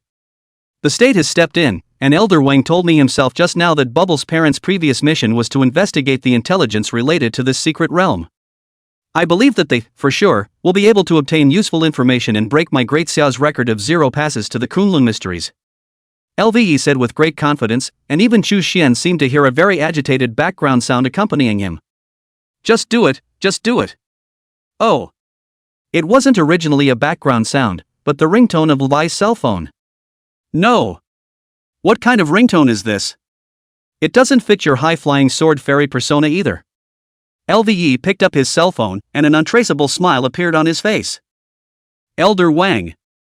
Is there any news from your side regarding the Kunlun secret realm? In the next second, Levi's smile suddenly froze, followed by an uncontrollable frown. Elder Wang, what did you say? Okay, I got it. Good. We'll make sure not to mess around. Hanging up the phone, Levi's expression became incomparably grave. Chu Xian slapped him on the top of his shoulder. Nephew Lucien, where has your forward-thinking heart gone? Why are you absent after one phone call? LVE shrugged helplessly and found a place to sit down in the professionals center. Elder Wang called me over again just now. He said that Bubble's parents tracked down Cruz and, after finding him, knocked the truth out of the man. He didn't even pass through our Kunlun secret realm, and he doesn't have any cheats. The reason why, in the first place, he was mistakenly thought to have passed the copy was because he used a rare prop that could forcefully detach himself from the copy. Actually escaped from inside the Kunlun secret realm. Chu Xian briefly recalled that it seemed like the one who cleared this copy in the latter days was a sword-using professional. Cruz he was not impressed at all. What else did Elder Wang say? Chu Xian asked. Elder Wang said that we should not act rashly. He said he would take us through this copy. Let's wait for him to come. Louis Yax replied. When Chu Xian heard those words, although his heart was somewhat touched, it was more resistant. Old Wang, this is nonsense. The secret realm is not like a copy. Once you enter the secret realm, the level of a high-leveled professional will be forcibly suppressed to the range of the secret realm's level. Elder Wang is over 200 levels. When his level is suppressed to over 100, what if he gets slaughtered? He's one of the 10 elders of the Grand Xia, we can't afford to be without him as a top-notch combatant. Chu Xian sighed. The old man is still so sentimental. You have to go to war for people at the drop of a hat. Are all milk tea lovers like this? Chu Xian said, wait, I'll go and receive the transfer quest first, and after that, we'll finish your quest first. When Lu Yashue heard Chu Xian's words, he directly stood up from his seat. What? You're going to go to the Kunlun secret realm with me first? Elder Wang just instructed me, we can't challenge the secret realm of Kunlun single-handedly. Chu Xian sneered, what single-handedly? It's just a mere killing of the secret realm, what is there to be afraid of? LVE suggested at this time, why don't we help you complete the transfer quest first? This way when you've turned 3 and your combat power is a bit stronger, there's no rush for us to challenge the Kunlun secret realm again. Chu Xian thought for a moment, this is fine. So, he walked to the front desk of the professional service center, and then he saw a not-so-good-looking businessman helping himself to apply for a transfer task. After seeing her, Chu Xian could not help but miss his 3 sister teammates from East City, as well as Silver Moon Soul Cutter Jiang Qingying. After we are busy, we will go back and get together with them. Chu Xian thought to himself. The businessman was in the middle of applying for a transfer task when Chu Xian suddenly thought of something and looked sideways at Lu Yi. Nephew Lu, I just remembered, you're a half-step 5th turn professional, and your transfer quest is actually a 1-kill secret realm. You have a pretty high hidden score. The so-called hidden score was a term used to distinguish the strengths and weaknesses of professionals under the ranks. In Blue Star, some talented professionals, the hidden scores are usually a bit higher. In the process of doing a transfer quest, you will likely be matched with a high-level copy that does not match their level. For example, LVE, based on his level, normally, his transfer quest should match up to a 5-turn copy. But it was matched to a secret realm with a level above 100. This is a sign of a high hidden score. The corner of Levi's mouth twitched, a high hidden score is not a good thing. At this time, the businessman also helped Chu Xian apply for the transfer task. However, there was something strange about this salesman, a pair of surprised eyes that swept back and forth over Chu Xian's body several times. Mr. This transfer task. You. The salesman wanted to speak, and Chu Xian's brows couldn't help but furrow. What's going on? A bitter smile appeared on the businessman's lips. Sir, I just heard you talking to a friend about hidden points. You have a hidden score of. It's pretty high too, huh? Chu Xian's gaze fell on the transfer quest he had just obtained, and he was instantly confused. Character, Chu Xian. Mission copy, Hidden Land Kunlun Mysteries. Mission objective, obtain LV.110 Vermilion Bird's Feather. Reminder, darkness is the melody of the hidden land, and madness is the undercurrent of the secret land of Kunlun, where only the mad and those who have no fear of madness can be redeemed. Are you crazy enough? Chu Xian froze in place, directly numb. Holy. Seriously? I'm level 60 and you're asking me to go to a 100-level secret realm? Chapter 112 The Real Meat Grinder The Secret Realm of Kunlun. Lu Yashue was also a little curious about those words of the salesman just now, and his gaze fell on top of Chu Xian's quest panel. The same froze in place when he saw what was on it. The always calm LVE, at this moment, could not help but burst into foul language. Holy. 1-kill secret realm. You're only level 60. Let's just set you up with a copy of the 1-kill secret realm. Wait. Holy. Your quest is actually challenging the LV.110 level Vermilion Bird. Look at my quest. Character, LVEX. Mission copy, Hidden Land Kunlun Mysteries. Mission objective, take a picture of the entrance to the secret world and punch it. Reminder, it's easy to get in, but what about getting out? On the bright side, it was obvious that Lu Yax's mission was much simpler, and although it was a 1-kill secret realm that was good to get in and bad to get out of, if it wasn't necessary, it was completely possible to avoid engaging in battle with the LV-110 level Vermilion Bird. And Chu Xian's mission was surprisingly to obtain a Vermilion Bird's Feather. It's hard not to be conflicted, isn't it? Chu Xian shrugged helplessly. Forget it, we're going to the secret realm of Kunlun anyway. Saves 2 deputies from running back and forth. Rather convenient. Lu Yashue glanced at Chu Xian in a daze. You're quite optimistic. Chu Xian, it can't be helped if you're not optimistic. When life grasses you up, if there's no way to resist, then enjoy it. LVE coughed lightly, mind the occasion. Chu Xian heatedly smiled, then what are we waiting for, let's go. If it was before, Lu Yashue might still hesitate, worrying about involving Chu Xian because of his own copy. But now, Chu Xian's transfer task was surprisingly the same as his own, and since he wasn't afraid, what reason did he have to be afraid? Thinking of this, he then nodded his head and followed Chu Xianyuan into the teleportation entrance leading to the Kunlun mysterious realm. Tibet. The portal was standing next to a magnificent palace, and with the midday sunlight pouring over it, the palace suddenly seemed to be dyed by a golden ocean on one side, and above it, the blue sky and white clouds.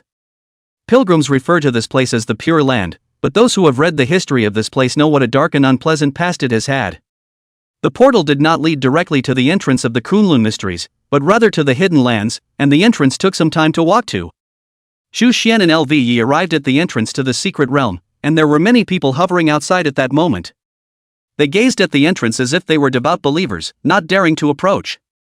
But every time someone approached the past, it tugged at the eyes of everyone in the room. At the same time, a crazy old woman would scurry out and stop them from getting closer. You can't go in there, don't ever go in there.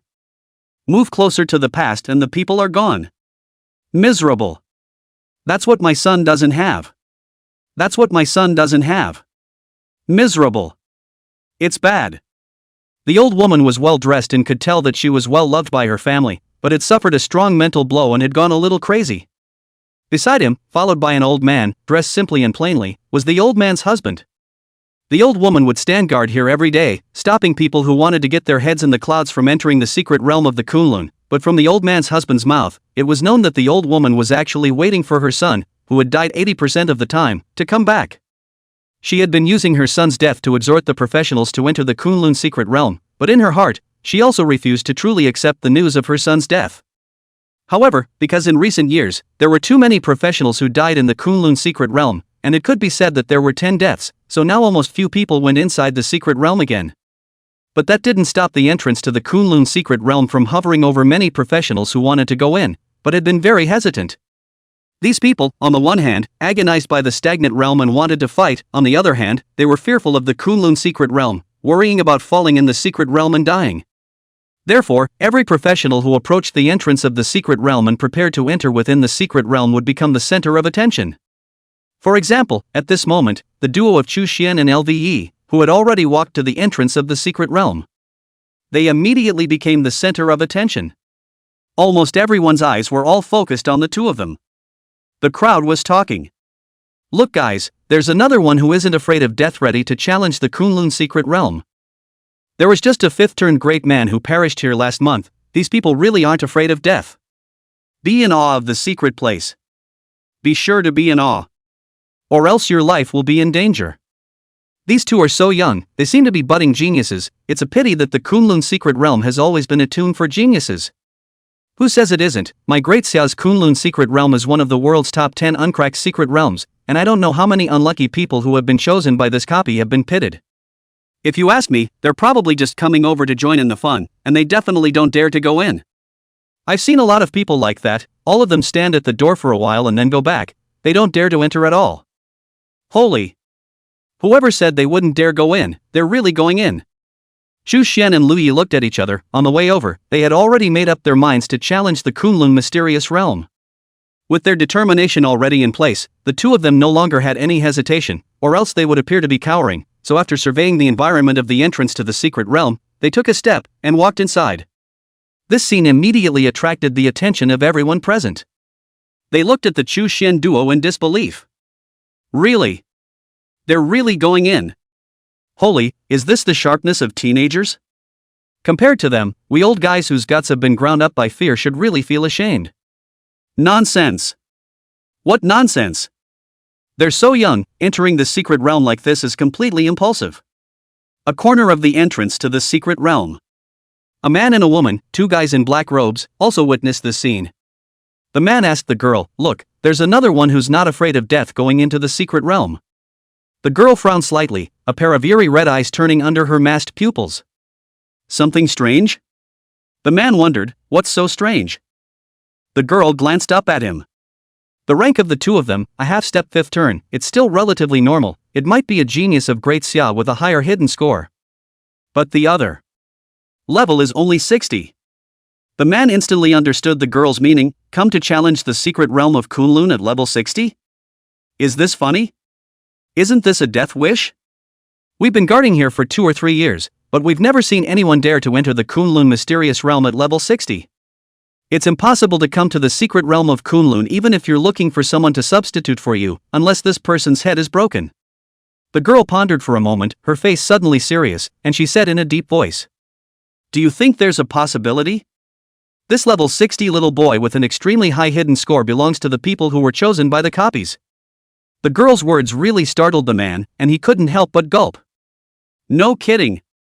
Level 60 was chosen by the 100 level copy of the one-kill mystic realm. What kind of genius does this person have to be? I'd rather believe he's stupid. Unknown, and then lulled into the Kunlun secret realm by another half-step fifth-turn fool. Having said this, the man packed his bags and said very decisively. These two definitely can't get out. We can bet. The girl stretched lazily, her thin, soft waist on display under her black robe, and she was reminded by the cool, cold wind of the secret world that she hurriedly dropped her hand, then took out her camera and secretly photographed the duo. Looking at the photo in her hand, the girl nodded her head gently, and from inside the black bag she carried, she took out a small booklet and placed the photo of the two of them in it. Seeing this, the man couldn't help but sneer. The tone you used just now, weren't you quite optimistic about these two? It's not even put into your death roster. The girl glared back at him, noisy. I did feel just now that these two were strange or had extraordinary means. But it's not like you don't know what the secret realm of Kunlun is. No one has ever come out of it alive. The girl smoothed the roster in her hand and put it into her black satchel. The thickness of this roster reached as much as 10 centimeters, and on it there were almost all the professionals who had challenged the Kunlun mystery realm from the time they were stationed here for 2 years. These people, without exception, all fell inside the Kunlun secret realm. Chapter 113. Dasha is crazy. Crazy to die? The girl moved her black satchel to the top of the seat behind her. Her gaze once again fell on the huge entrance of the Kunlun mystery realm, as if it was a magnificent gate like the gate of the vortex, and she didn't know how many challengers had fallen. It was clearly just a one-kill secret realm, but because no one had successfully challenged it and brought the strategy out alive, it made its terror even comparable to a 5-kill secret realm, or even higher. There was awe in the girl's eyes. This is a place where even one of the 10 elders of the Great Xiao once almost gave an account. That's right, there was once a 10 elders in Dasha who, in order to raid this secret realm so that Dasha would have fewer professionals dying in vain in the Kunlun secret realm, did not hesitate to risk his life and forcefully suppress his level to challenge the Kunlun secret realm. However, even he was almost accounted for here. Fortunately, this 10 elder had a rich heritage and had a legendary prop that could break away from the secret realm, the shrinking amulet. It was only by consuming a life-preserving legendary prop that he managed to escape from inside the Kunlun secret realm. However, according to the description of this 10 elders who had escaped from the Kunlun mysterious realm alive, he had only entered the outskirts of the Kunlun mysterious realm when he was targeted by something that was hard to name. It was as if behind him, there was a pair of huge eyes, staring at his every move. As he stepped slightly into the Kunlun mysterious realm, uncountable ghosts immediately rushed towards him from all directions like a tidal wave. Each level was around 100, and were most likely the souls of those professionals who had perished inside this secret realm. In other words, the professionals who entered inside this secret realm would have to face not only the copy itself, but also those predecessors who had died in vain in the secret realm. That is to say, the more professionals who entered this secret realm and didn't come out, then the next professional would have to face more professional dead souls to fight against. Unfortunately, this Disya Senior did not bring out more information, and even one of the 10 elders found materials capable of creating hallucinogens from his body, deducing that what happened to this 10 elder might just be a hallucination. The situation inside the secret realm of Kunlun became more and more confusing. Inside the Dasha Alliance House Forum, there was even a board dedicated to the Kunlun Mystery Realm replica, where a number of professionals discussed how to raid the Kunlun Mystery Realm and endured, and even as more and more professionals fell inside, the heat of the discussion grew higher and higher. At that point, a new post, once made, was instantly bumped to the top of this board. Mega News. After a long time of half a year, someone has started to challenge the Kunlun secret realm again. Obviously, the poster was at the entrance of the secret realm and had witnessed the figure of Chu Xian and Lve bravely breaking into the secret realm. There was even a shot of the duo's backs. This sparked a heated discussion. Holy! So brave, the secret realm of Kunlun is like that, but there's still someone who dares to go in. What a good man! Ha, this is going to be hilarious again. Looking forward to these people's performance. I'll give them a month. If they don't come out in a month's time, they can be declared dead in action. The general copy of the secret realm at most half a month to have the results, you this month. Who let this be the Kunlun secret realm? Not to mention a month, as long as they can come out after a year, I'll count them out. Sit back and wait for the results. The entrance to the secret world. Chu Shenyuan and Lu Yashue had already arrived at the doorway and could enter inside the secret realm after taking 2 or 3 steps, and right at that moment, the old woman suddenly rushed out from inside the crowd and stopped in front of them. Don't go in there. It's going to kill. It's gonna kill. The old woman tightly grasped the hands of Chu Xian and Lve, her eyes glistening with tears, especially when she looked at Chu Xian. Tears were about to flow down uncontrollably. Rio. Don't go. Let's not go, let's just stay home, okay? The old woman let go of Lve's hand and grabbed Chu Xian's lapel with both hands together. Rio, mommy can't lose you. Look mom, your hair is turning gray from thinking about you. Lu Yashue looked at Chu Xian, thinking that Chu Xian would be impatiently pestered by the old woman, but he didn't think that Chu Xian was very patient in calming the old man. Your old man is mistaken. I'm not your son. Elder, I have reasons why I have to go to the secret realm of Kunlun. If your son is still alive, I might be able to help you bring him back. Chu Xian's words did not speak into the old man's heart. Her hand still tightly grasped Chu Xian, as if to make up for it, the fault of not grabbing her son that time. At that moment, the old woman's old companion walked out from the back, and he smiled somewhat ashamedly at Chu Xian's duo. Sorry lad. My old lady recognizes you as my son. Xiao Fan, let go. They're not our son, Xiao Liang. You've got the wrong person. The old man gently grabbed the old woman's hand and removed her hand from Chu Xian's clothes. The old man's words were very useful. The old woman's eyes were lost in thought and she obediently moved her hand away. The old man pulled his companion to his side. The old woman muttered something with her head down. Her voice was too small to be heard clearly, and the old man once again looked at the duo of Chu Shenyuan and Lve. Youngsters, I see that you are very young, not like the challengers chosen by the Kunlun mysteries. Chu Shen did not say much, and the old man seemed to realize that his words were a bit too much, but still said. Don't misunderstand, I just want to remind you that this Kunlun secret realm isn't like other secret realms. After you go in, it's almost always 10 deaths without a chance of survival. Old man, I've been here for many years as well, and so far I haven't seen any living person come out from inside the Kunlun secret realm. You think twice about it. After saying that, the old man grabbed his old companion's hand, trembling, and turned to leave. When she left, the old woman also took 1 step and turned back 3 times, looking at Chu Xian, murmuring and calling out, Xiao Liang, Xiao Liang. The breeze ruffled the white hair on the old man's temples, and also ruffled Chu Xian's mind. He looked back at the Kunlun secret realm. If you live again, you must be a good person who loves the country and the people. No one can break the secret realm of Kunlun? Then today, I will break your fledgling for the benefit of Daxia. Chu Xian turned his head to look at Lu Yashue. Let's go, nephew. Lve drew the long sword behind his back, and with a flash of the space ring in his hand, a bottle of capital ergwat appeared in his other hand. He took a sip, tons and tons, and drank half a bottle of wine, wiping the corners of his mouth with the sleeve of his sword suit. He passed the remaining half a bottle of wine in front of Chu Xian. Brave or not?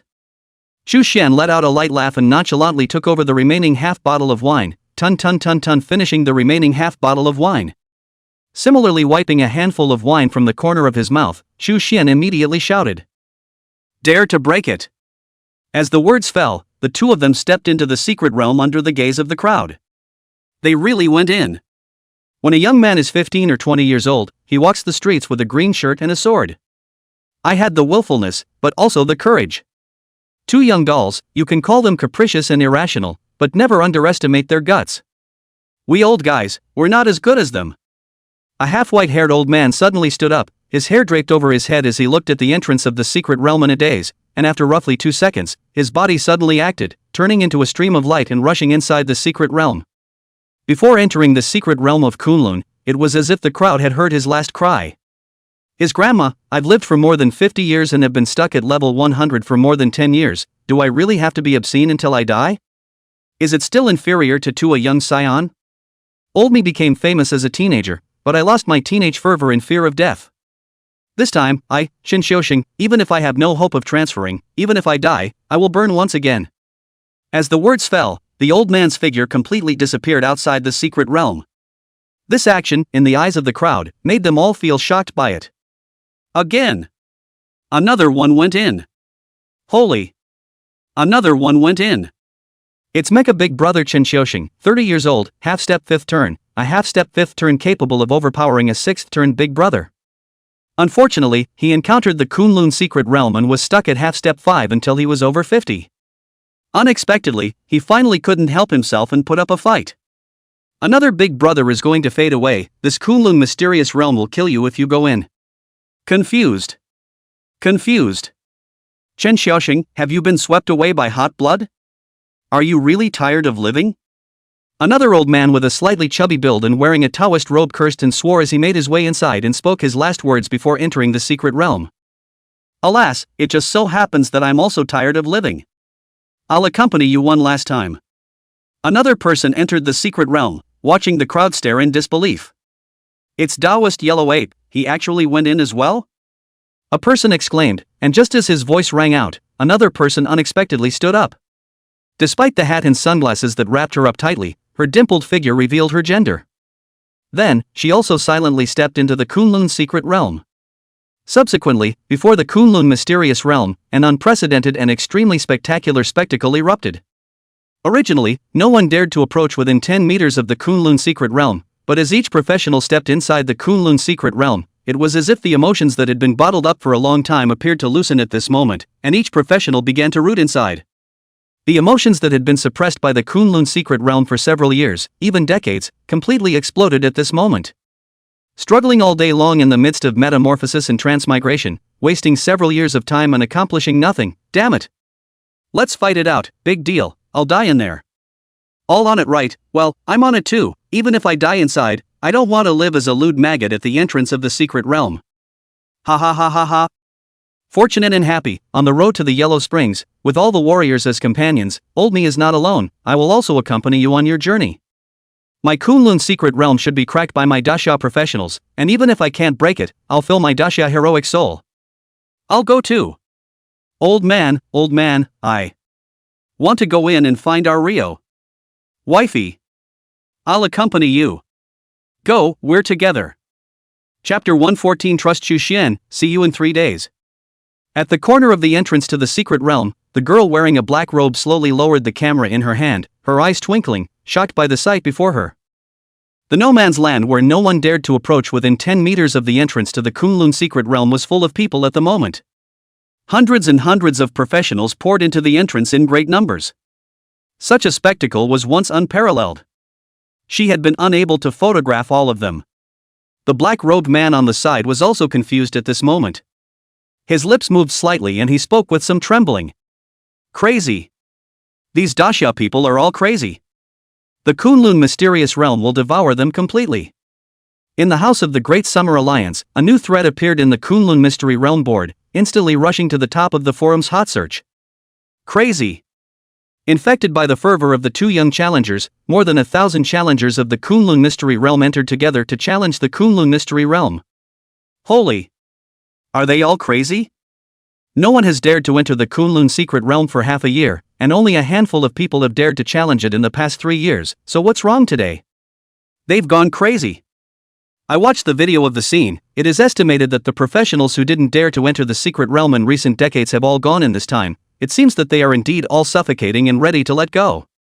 Those two young people are not the cause of such a feast, can only be said to be the trigger. By the Kunlun secret realm stopped cannot transfer the profession, the heart is incomparable anxiety and struggle, they are in awe of death, while eager to transfer and upgrade to become powerful. At this time, there is a need for a push force to push them a hand. It is clear that those two young people gave them the power. The 10th Old Age Assembly was urgently convened. An old man called Nangong Yuan Tan looked at the figures of the two young men who had entered the secret realm for the first time in the live video and frowned slightly. These two can't be spies sent from a foreign country. Although it doesn't have much to do with them, but with their involvement, the lives of thousands of our professionals are in danger. And they're all 4-turn, 5-turn, or even 6-turn professionals, part of the main force of my great Xiao's national war. If they are all, may affect our next national war. The face of Wang Quanyijian was cloudy and uncertain, his attention was not on it at the moment. He had just finished dealing with some things and was ready to look for Chu Xin and Lu Yi, but he did not find them in the professional service center, and a feeling of uneasiness was already in his heart. At that moment, hearing Nangong Yuan's words, King Power One Sword came back to his senses, and his gaze subconsciously landed on those two people. Nangong Yuan twisted his head to look at Tang Shou Yuan sitting on the main seat and continued. Mr. Tang, I suggest that the identities of these two people be closely investigated. If they are spies, they absolutely cannot be lightly spared. Of course. The Kunlun mysteries will also teach them to behave, but the organization behind them absolutely cannot be spared. As soon as his words fell, King Power One Sword violently stood up, his gaze repeatedly scanning above those two figures, his expression gradually losing control. The crowd noticed the strangeness in his expression, and Nangong Yuan asked, Old Wang, what's that look on your face? Did you know those two spies?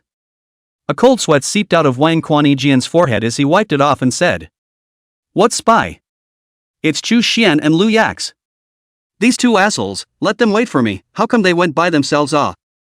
After Qin Jingting heard this, he rubbed himself and stood up as well. What? Old Wang, those two boys just waltzed off to challenge the Kunlun secret realm. I even prepared life-preserving talismans for them and left them at home. Going over there without even going home? Tang Shou Yuan sighed helplessly. Chu Xian and LVE are both geniuses that my grandsia must not lose. Those 1,000 or so challengers, the same cannot be allowed to die in vain in the Kunlun mysterious realm like this. I'll take a walk. Tang Shou Yuan's words made all the 10 elders present dumbfounded. They thought they had heard wrong, and immediately stared in disbelief. For a while, the atmosphere in the conference room all became drop-dead quiet. After about a few seconds, the other 10 old men scuffed up and stood up, shouting in unison. Thou shalt not. Wang Quanyijian, if I want to go, it's me who will go, how can I trouble you, old man? The secret realm suppresses the realm of 1,000. Tang Shou Yuan smiled calmly. What, you guys still don't believe me? Actually, I should have made my move more than 10 years ago. But if I were to slip up, the national war would be unstable, and I'm afraid that something would go wrong. But now, Qin Jingting said, now on the eve of the national war, we can't lose you all the same. Tang Shou Yuan seemed determined. The one-kill secret realm can't keep me yet. Nangong Yuan, Mr. Tang, the 10 slaughter mystic realm may not have been able to keep you at one time, but over the years, the Kunlun mystic realm hasn't known how many geniuses it has devoured. Are you going to gamble with them? Tang Shou Yuan finally voiced his concerns. If Chu Xian falls and becomes a so-called soul puppet, the Kunlun mysterious realm will completely become the Dixia's Keja. Even harder to break. Tang Shou Yuan's reminded everyone here, they had all heard of Chu Xuanyuan's terrifying talent, especially that divine grade heaven's mandate, making Chu Xianyuan a unique, unrivaled true genius in their hearts. Wang Quanyijian sighed, it's me who thought too simply. Qin Jingting suddenly spoke, wait. Old Qin, do you have any ideas? The crowd looked at Qin Jingting. Qin Jingting didn't say anything more, but asked the crowd rhetorically. All of you. Do you believe Chu Xian? The crowd was even more confused, not knowing why Qin Jingting said this. King Power One Sword responded. Old Qin, I don't understand other people, but I'm quite confident in this boy Chu Xian's abilities. Otherwise, I wouldn't have asked him to help my granddaughter soak through her 5th turn copy. It's just, sighed King Power One Sword again. It's just that the dangers of the Kunlun mysteries are not something you're capable of. I'm afraid we still need luck. Tang Shou Yuan didn't say anything when he heard the words of the King's Power One Sword, but instead looked at Qin Jingting to ask a question. So what you're saying, little Qin, is that? Qin Jingting looked towards Tang Shou Yuan and the rest of the 10 elders group and spoke his thoughts. Mr. Tang, I sense your determination to rush to the secret realm of the Kunlun. But I want to give Chu Xianyuan and Lu Yashue 3 days first. This kid just recently cleared the hellish decryption copy of Bringing Ing. In terms of rating copies, he has a talent we can't imagine. I wish to give Chu Xian 3 days. If after 3 days, he is able to raid the Kunlun mysterious realm, then we will all be happy. If we don't hear anything from them in 3 days, go in again. The crowd had heard Qin Jingting's words and understood his meaning at this moment. Wang Quanyijian was a bit hesitant. What if something happened to Chu Xian and LVE in these 3 days? His eyes snapped open, which is why he needs to trust them. However, for 3 days later, could this talented young man who had cleared the Banding Inferno copy really be able to clear the secret realm of Kunlun? Many people are skeptical. After all, the Kunlun secret realm was a place where many geniuses had fallen. Tang Shou Yuan looked at the 10 elders. what do you guys mean? The 10 elders glanced at each other. In the end, he was also unwilling for Tang Shouyuan to easily take risks. Then we'll see in 3 days. 3 days later, if this talented youngster fails to raid the Kunlun mysterious realm, we'll make plans again. Chapter 115, Entering the Secret Realm of Kunlun. Tang Shouyuan pondered for a moment and finally nodded. Then listen to you. Dismissed. I'll go to the secret realm of Kunlun and observe the battle situation. Qin Jingting and Wang Quan Yijian exchanged glances. Let's go too. At this time, on the 10 old seats, a helpless sigh suddenly rang out, and as the crowd sniffed and looked, it was clearly Song Tuju, the father of Chu Xian's future principal. The crowd seemed to have guessed the reason for Song Tu Prophecy's sigh. Because back then, the 10 elders who couldn't bear the thought of the Kunlun secret realm swallowing up one of the outstanding Dixia professionals and risked their lives were none other than Song Tuja. Only he knew how treacherous it was. Old Song, why don't you tag along as well? Wang Quan Yijian proposed. Song Tuja wanted to say something, but finally nodded. Subsequently, the news that 4 of the 10 elders had stepped forward to the Kunlun mysterious realm drew the attention of the entire Grand Xia. In particular, that mysterious being from Dixia who didn't often show up, Tang Shouyuan, had actually appeared as well. Song Tu Prophecy threw a talisman, and a large mountain suddenly rose up, targeting the entrance to the vortex formation of the Kunlun mysteries. Halfway up the middle of the mountain was a simple dojo, with 4 futons for people to sit on the ground in order to observe the situation on the opposite side of the mountain. The 4 10 elders sat on top of the futon, silently observing the situation, and the Kunlun mysterious realm also sparked more discussion because of their appearance. The 10 elders came 4 at once. Surprisingly, even Mr. Tang, who is a god, has also appeared, although still wearing a mask, but already able to feel that the above for this Kunlun mystery's unusual attention.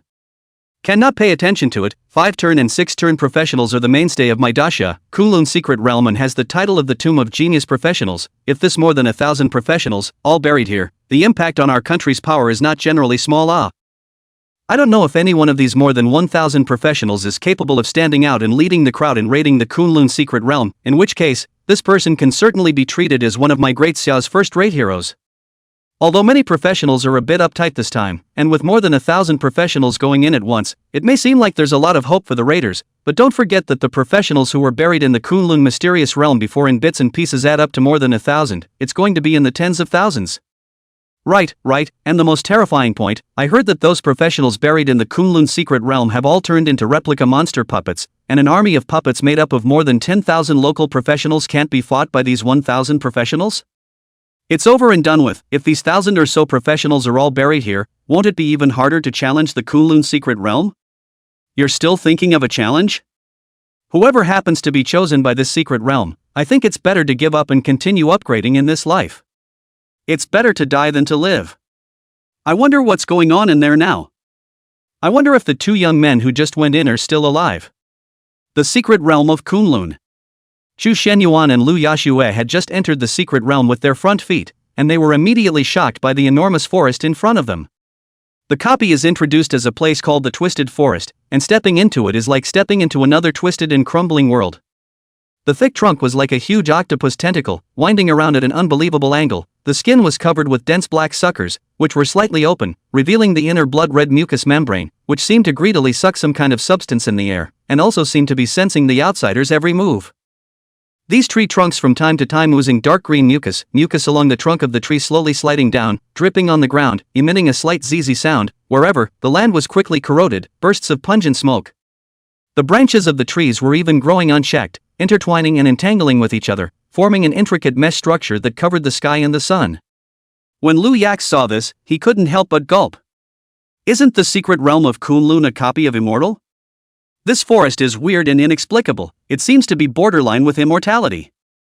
As he was saying this, his eyes fell on some of these branches.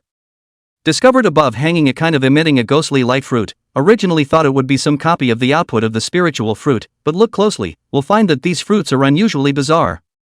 These fruits were in the form of translucent sacs, and there were actually objects writhing inside, and those writhing objects were clearly visible. They had blurred outlines, resembling human beings, and occasionally they would stick to the inner wall of the fruits, peering outwards with a pair of eyes emitting a faint red light.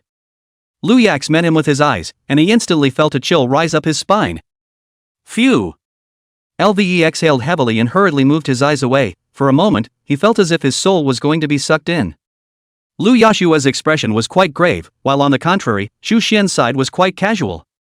He casually picked up the fruit on top of it, and as Lu Yuax's stunned eyes watched, he actually took a nibble. Crunching and crunching at the same time as the juice overflowed, one could just hear what sounded like a baby's scream inside the fruit in addition to the sound of bursting juice. I don't know if it was because he was shocked by the scene in front of him, or for some other reason, LVE actually developed a feeling of wanting to vomit. At the same time the head is heavy, seems to faint, palpitation, heart panic, as if there is something horrible behind him peeping at him, always bold and fearless LVE. At this moment the inner heart unexpectedly born a kind of timidity, let him want to look to the outside world to find a kind of sense of security. Xu Xian, I am a little off. He looked around to look for traces of Xu Xian, his body not knowing if it had turned, but he didn't have time to think about it because many fluttering ghostly shadows unexpectedly appeared all around him, weaving in and out of the trees. These ghosts and shadows were dressed in ancient tattered clothes, their faces were blurred, and all that could be seen were black eye sockets and wide open mouths, emitting mournful cries. There were also twisted humanoid creatures looming in the trees, their body proportions severely disproportionate, their limbs as slender as vines, their joints twisted into bizarre angles, crawling through the forest in an extremely bizarre posture. With every move, the ground left a trail of foul-smelling black liquid. Luyax forced himself not to look at those. It was as if he felt his heart about to jump out of his body out of fear, his head buzzing at first, as if it was going to explode. Xu Xian! Xu Xian! He endeavored to turn around and go look for Xu Xian. It was so hard to finally find Xu Xian, only to find that at this moment, it was as if Xu Xian had changed into a different person. No, exactly turned into a monster, teeth and claws, taking a fruit from the surrounding tree. The tree also changed, the original fruit turned into a baby, and Xu Xian, the monster, is eating those babies. Nope. It's an illusion. Xu Xian wouldn't do such a thing. He's not going to cannibalize those babies. It's all an illusion. It's all an illusion. With his trust in Xu Xian Yuan, Lu Yashue perceived that he seemed to have been caught in some sort of illusion, and just as he realized this on his side, he saw the monster in front of him grab him by the shoulders and pull him closer, and with his other hand, he plucked a baby from a tree. Eat him. Eat him. Listen to the cries of babies and feel the thrill of evil. Eat him. Lu Yue resolutely resisted. No. I'm not going to eat it.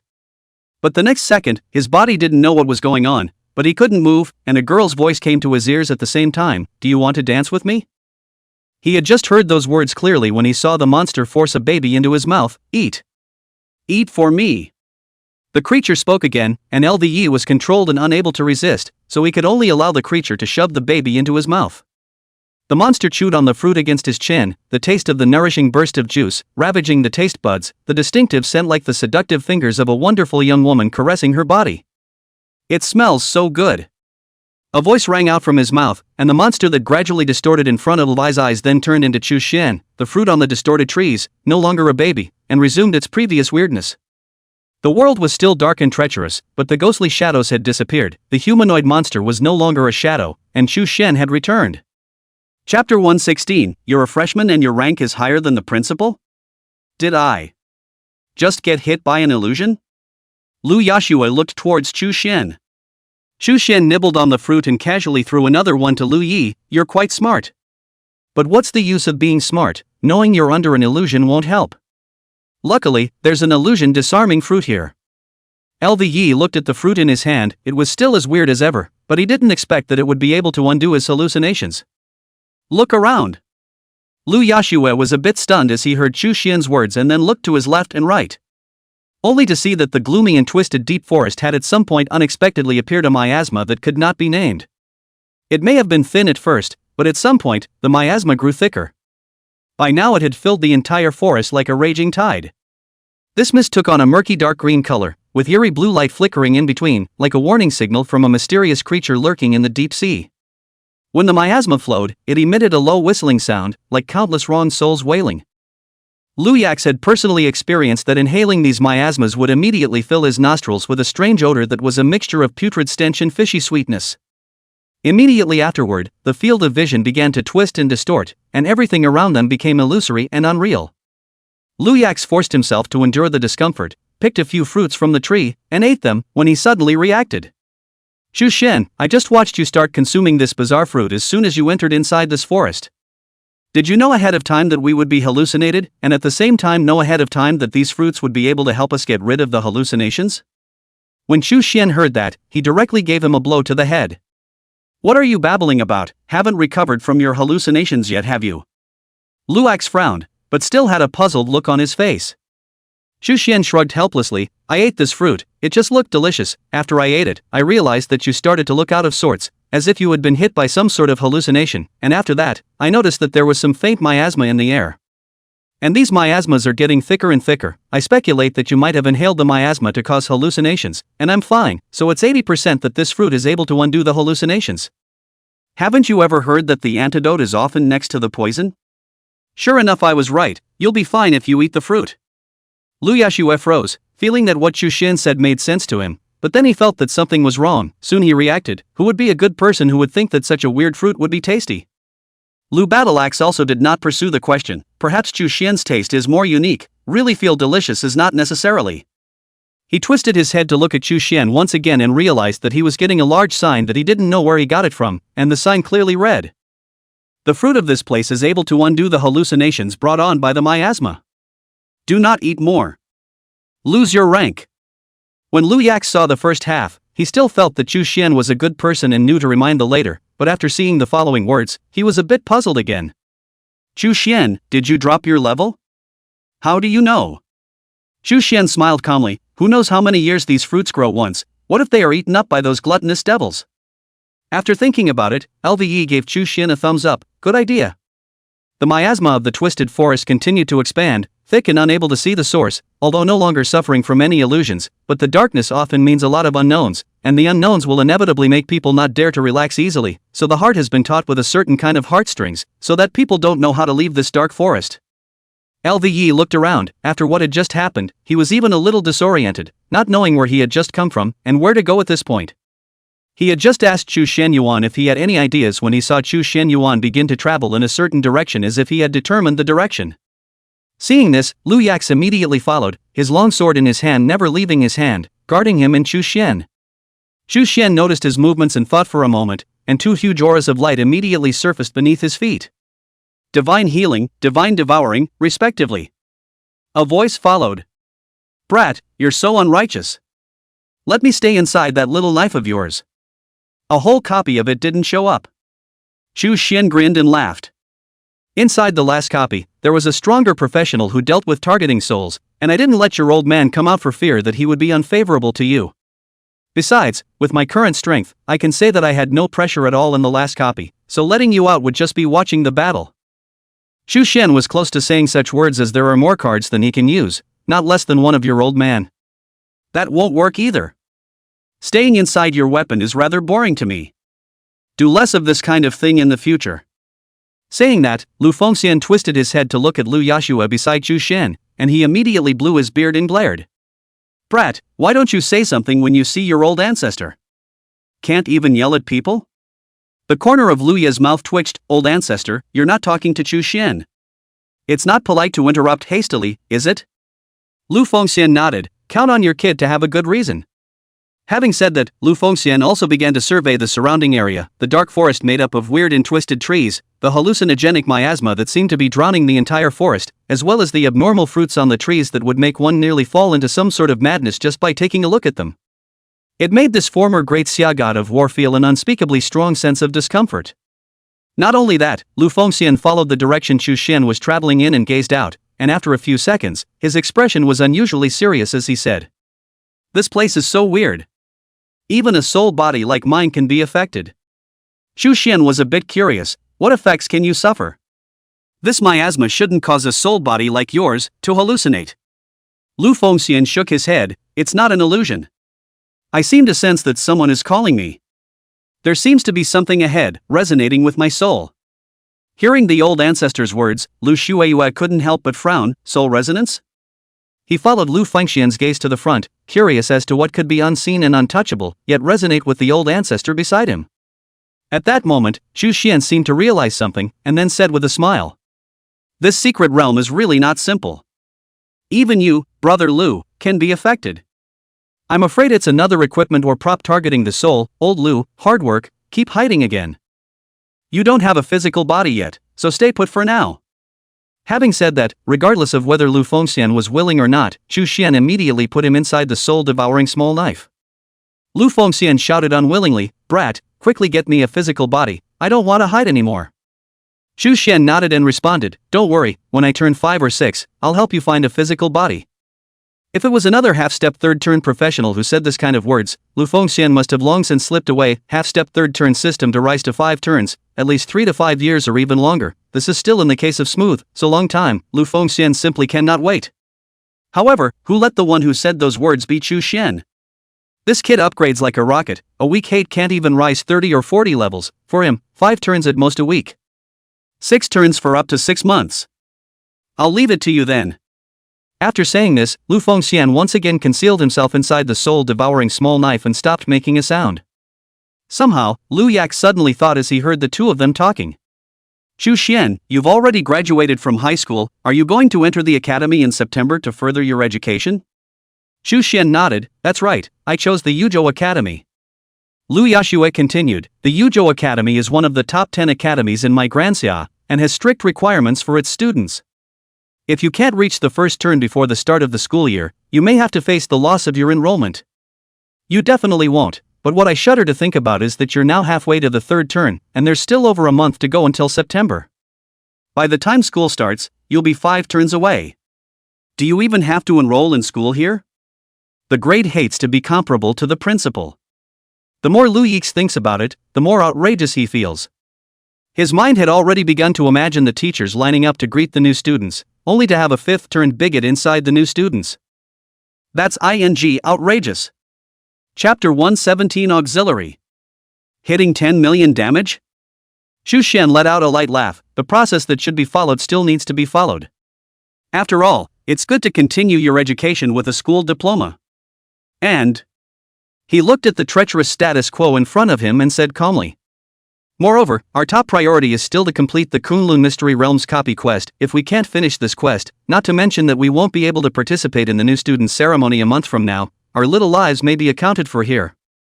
These words also reminded Lu Yax, who nodded his head repeatedly. I. The current raid copy is the most important. Saying that, the two of them continued to march. Lu Yax followed closely behind Chu Xianyuan, although he did not know why Chu Xianyuan was going this way. But through the experience of the last copy, he had already trusted Chu Xianyuan quite a bit, and had developed the habit of being a good baby who asked fewer questions and listened more. Chu Xian followed the strategy he had read in his previous life and walked forward on his own. However, those words that Lu Fengxian had just said had also given him a wake-up call. The Kunlun secret realm seemed to have great terrors, and he wasn't sure if he could cope with them. Perhaps, it was possible to boost the soul-devouring knife and enhance its combat power. After coming out of the last copy, Chu Xian had obtained the soul-refining coffin, which still had hundreds of souls inside, and could help the soul-devouring knife, which was close to upgrading, boost its combat power a bit. According to Chu Xian's deduction, these souls were definitely enough to inspire a new skill of the soul-devouring small knife. Originally, Chu Xian had intended to use it to upgrade the soul-devouring small knife, but then he discovered that the soul-refining coffin was not only able to strip the souls from corpses, but surprisingly, it was also able to convert those souls into experience by refining them. The tip box of Chu Xian's profession system kept popping up with tips of increased experience. Although the experience wasn't much, according to the number and quality of souls inside the soul-refining coffin today, it would take Chu Xian a month to ascend a level. But it's a good thing to lie down and upgrade. Moreover, the capacity of the soul-refining coffin was quite large. If this was stacked up, one would be able to upgrade without having to make a copy. And the upgrades absolutely fly. Chu Xian had been staring at the effects of the soul-refining coffin all this time. Now that I've pretty much scratched the surface of the soul-refining coffin's experience transformation effect, it's time to level up the soul-devouring knife. The main reason was that the experience currently offered was relatively small, and Chu Xian could not see it yet. Thinking of this, Chu Xian abruptly stopped his steps. "I'm going to use the restroom and level up my weapon on the way. You wait here for me," Chu Xian said, and then he took out Cadwallader's undead crown and greeted 10 level 100 skeleton soldiers to accompany Lu Yi. "No, I can take care of myself." Lu Yashue thought that Chu Xian was doing it for the skeletal soldiers he himself had summoned, but he did not expect it to be for his protection, so he immediately refused. Chu Xian didn't say anything more to him. "If I say you can use it, you can use it. Wait for me." Xu Xian left behind these two words and headed into the forest, taking a few more steps. Between men, there was actually not that much to be said about peeing, especially in today's situation, but Liu Yashua wasn't stupid. He knew that Xu Xian was leaving for important personal matters this time, and that the peeing was just a front. However, that doesn't mean that the two are not on good terms. Instead, it's a journey of encounters where the two work through multiple crises together. There is also a certain amount of understanding of each other's natures. Long ago, they became close teammates. But everyone had their own things to do. Liu Yiax was very able to understand, and what moved him was that Xu Xian, a little brother who was even younger than himself, had been mindful of his own well-being, and had even summoned the skeleton soldiers to protect him. This act touched him, but it also gave birth to an even greater determination in his heart to protect Xu Xian. He wanted to become stronger, to become a true teammate who didn't need Xu Xian's protection, but could provide him with a solid shield. The appearance of this idea caused Liu Yax's mind to tremble violently. All along, he had always felt that something was missing from his sword path, resulting in his sword intent, which lacked a soul. But at this moment, he seems to have touched something. He thought it was a vain feeling, but was taken aback when he opened his information panel. Character, LV Yiax. Profession, Super Saint Wine Swordsman. Rank, LV.100. Destiny level, King Plus. The original Heavenly Fate rank was still the King rank, and now, inexplicably, there was an extra flashing. What does this mean? The Divine Order level can still be raised? I've never heard of it since the beginning of time. And, marginally elevated. Lvax was confused. On the other hand, Xu Xian found a corner and subconsciously peed. Because his attention had been on top of the soul-devouring small knife, he didn't pay much attention to it, and directly peed on top of a fruit on a tree. It was too late to react. The corner of Xu Xian's mouth twitched. With so many fruits, no one should be eating this one. Not bothering to think too much, putting up his pants, Xu Xian opened the soul-refining coffin, and the miserable screams of Janjevich immediately resounded from inside. Thunder wrapped in Herculean might struck at Janjevich's body, leaving a clear brand of pain on his soul body. Xu Xianyuan felt that he was being polite. After all, these means were the ones that he had once used on the soul bodies of the Dacia military personnel, and he didn't use any more punishment. Leave me alone. Leave me alone. Please. It's too hard for me. I know it's wrong. I shouldn't have treated them that way. I know it's wrong and I deeply repent. Xu Xian did not pay any attention to his miserable screams and pleas for mercy, and took it upon himself to summon out all of his souls except for him. Are you releasing us? One of the girl's souls asked. Seeing this, Xu Xian cursed Janjevich for being so cruel. Such a small girl was not even spared, and all of them were inhaled inside the soul-refining coffin. He whispered to the girl. It's too dark inside the soul-refining coffin. I'll change your home. After he said that, he activated the soul-devouring small knife, and those soul bodies had all been absorbed by the soul-devouring small knife in Xu Xian's hand.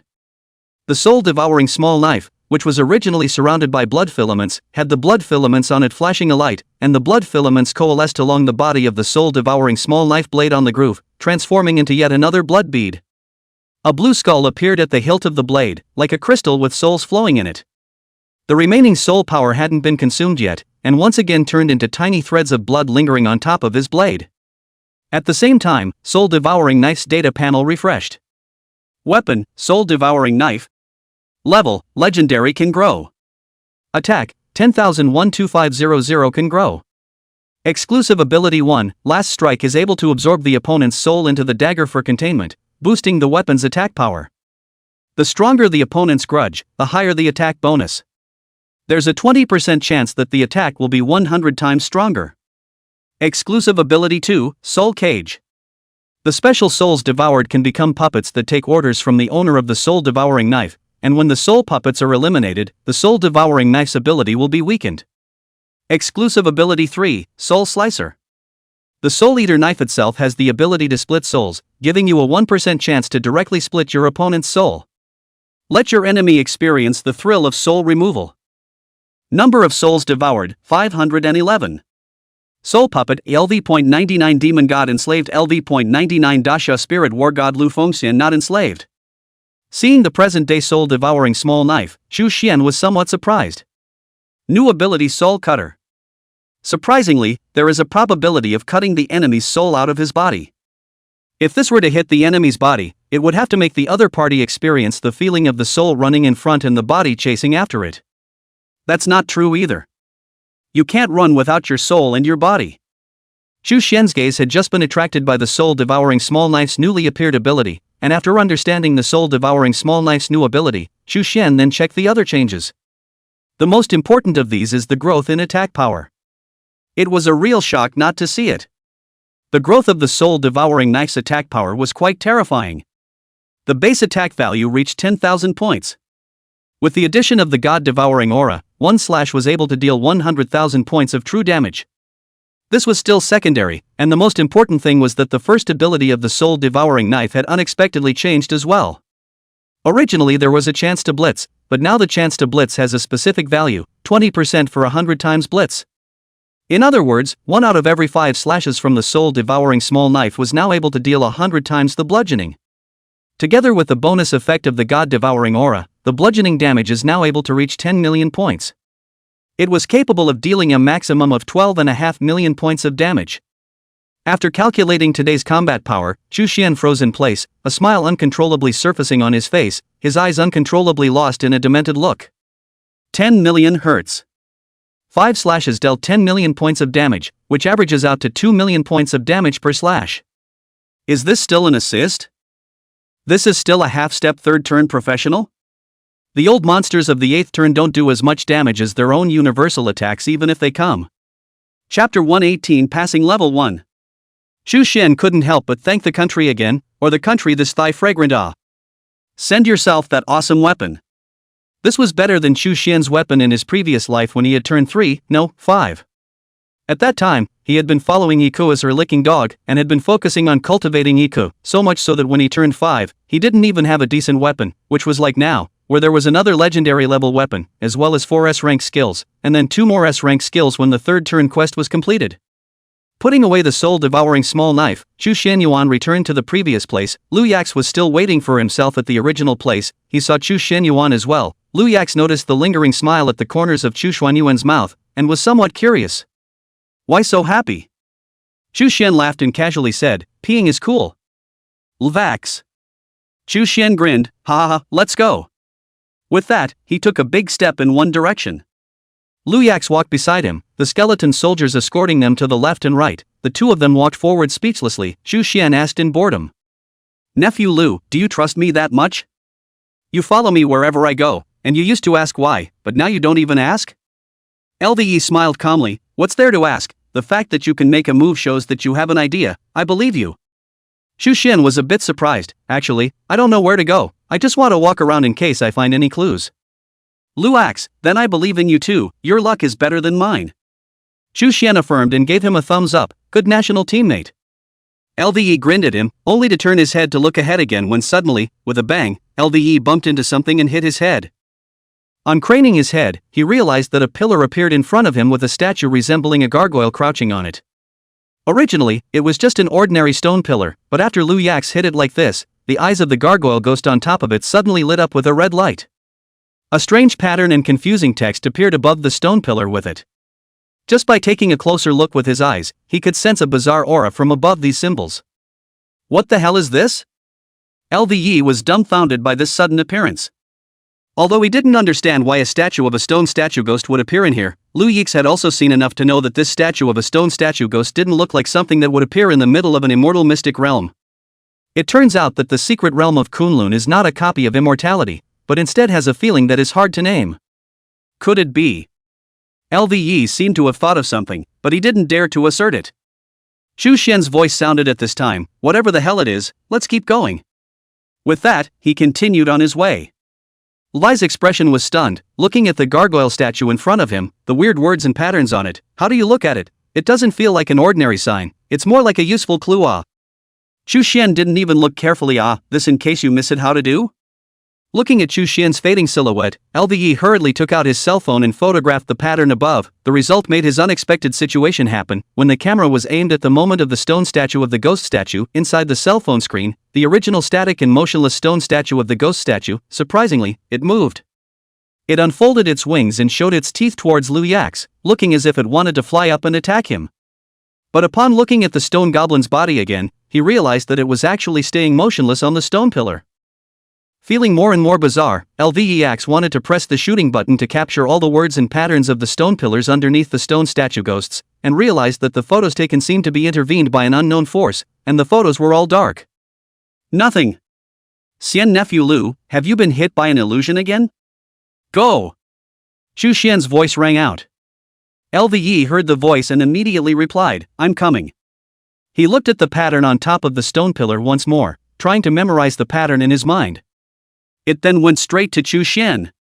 Chu Xian, that stone ghost feels suspicious.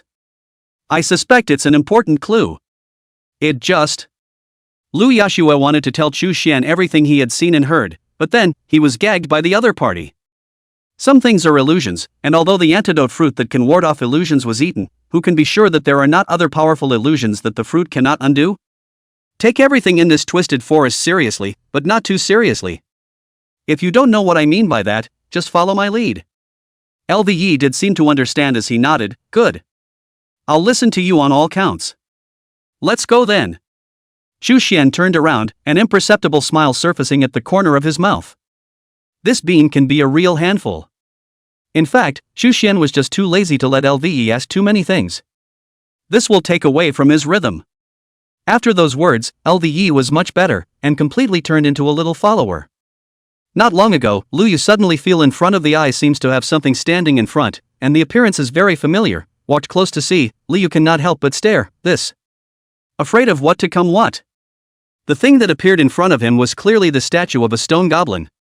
Are we back to where we were? Lvax frowned. The scariest thing about being in this kind of gloom isn't necessarily some monster, it's getting lost. Once lost, one is trapped inside forever, never to see the light of day. It's worse than letting them die. Chu Xian patted his shoulder, then pointed to the eyes of the stone statue ghost, and LVE froze for 2 seconds before immediately reacting. This gargoyle statue has dark eyes.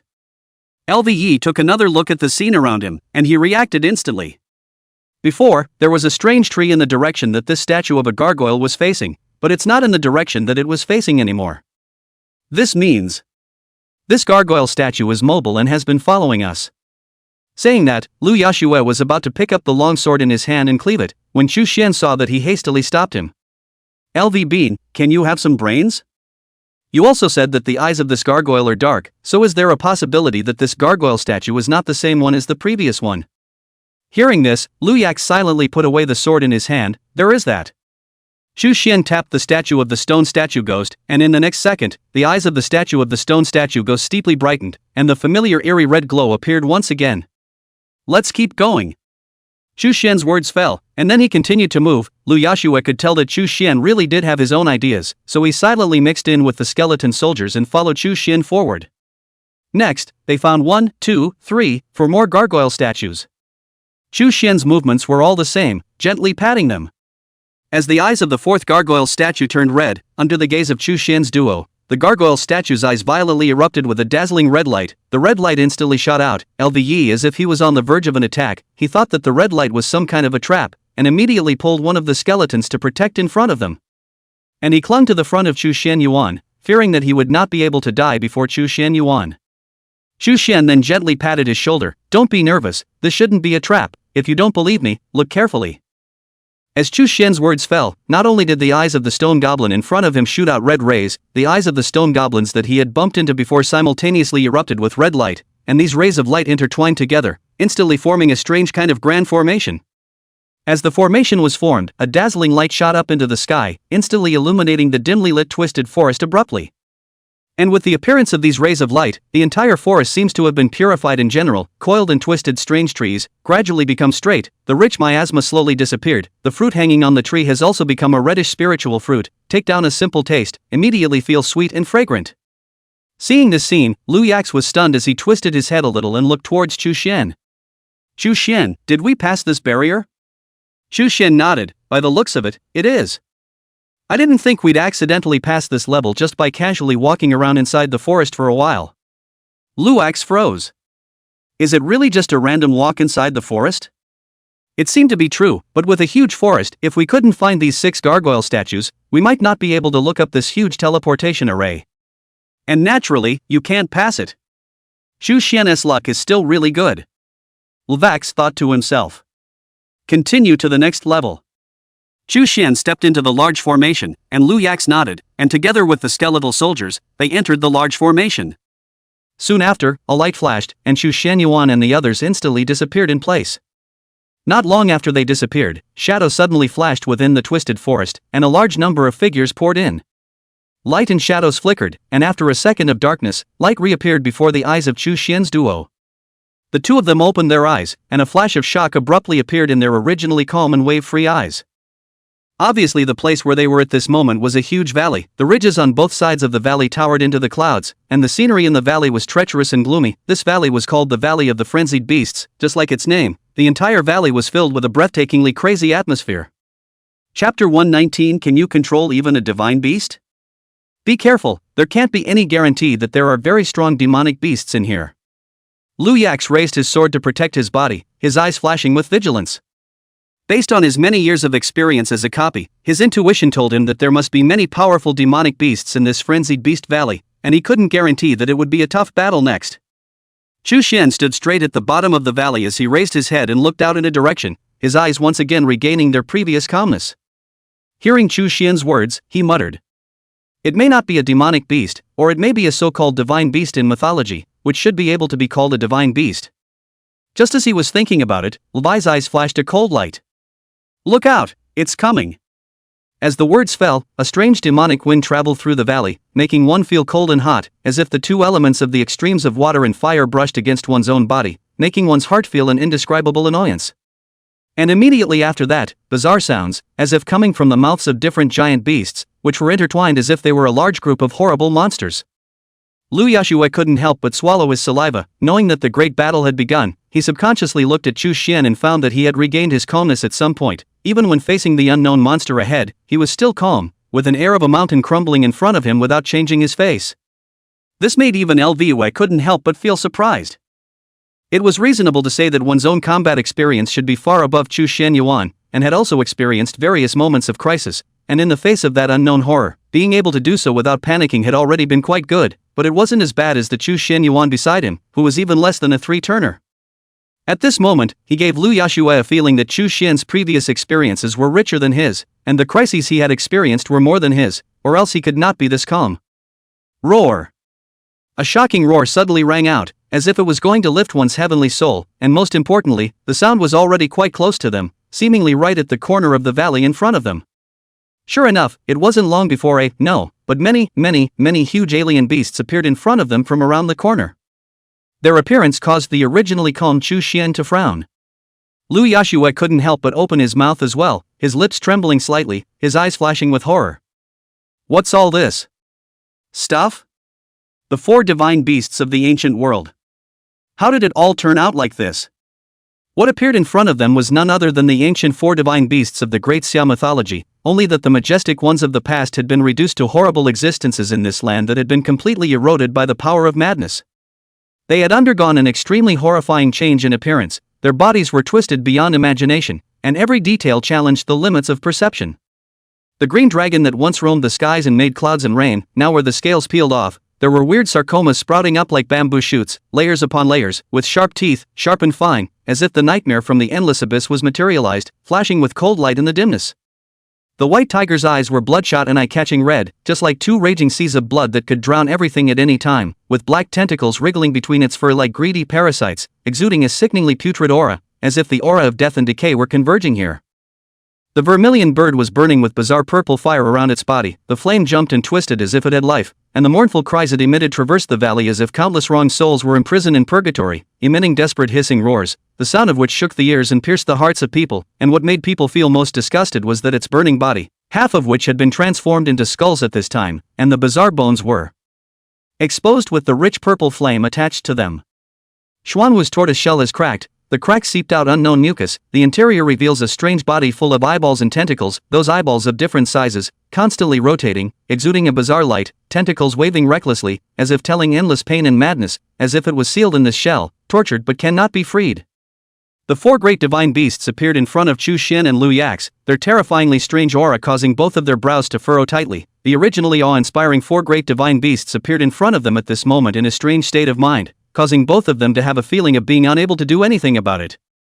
In the previous Life's Guide, it was said that these 4 divine beasts were only the so-called divine beasts in the Kunlun secret realm, but their quality actually did not reach the level of divine beasts. Although this is the case, the quality is certainly not low. There are also professionals who once captured these 4 divine beasts as mounts. Originally I wanted to get one back today, but damn. No one told me that these 4 divine beasts look so disgusting. Xu Xian dispelled the intention of accepting them as mounts. The key was that he really couldn't get off his ass. At that moment, the information of the 4 divine beasts also appeared in front of the duo. Monster, Green Dragon. Introduction: a divine beast that has been corrupted by a strange power, the Green Dragon. Rank, LV.110. Blood, 1000 W. Shield, 700 W. Skills, Nightmare Spit Proliferating Tentacles. Monster, White Tiger. The White Tiger, a divine beast corrupted by a strange power.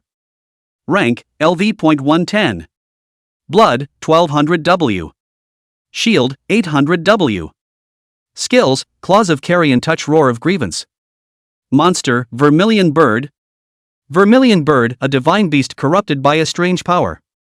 Rank, LV.110. Blood, 700 W.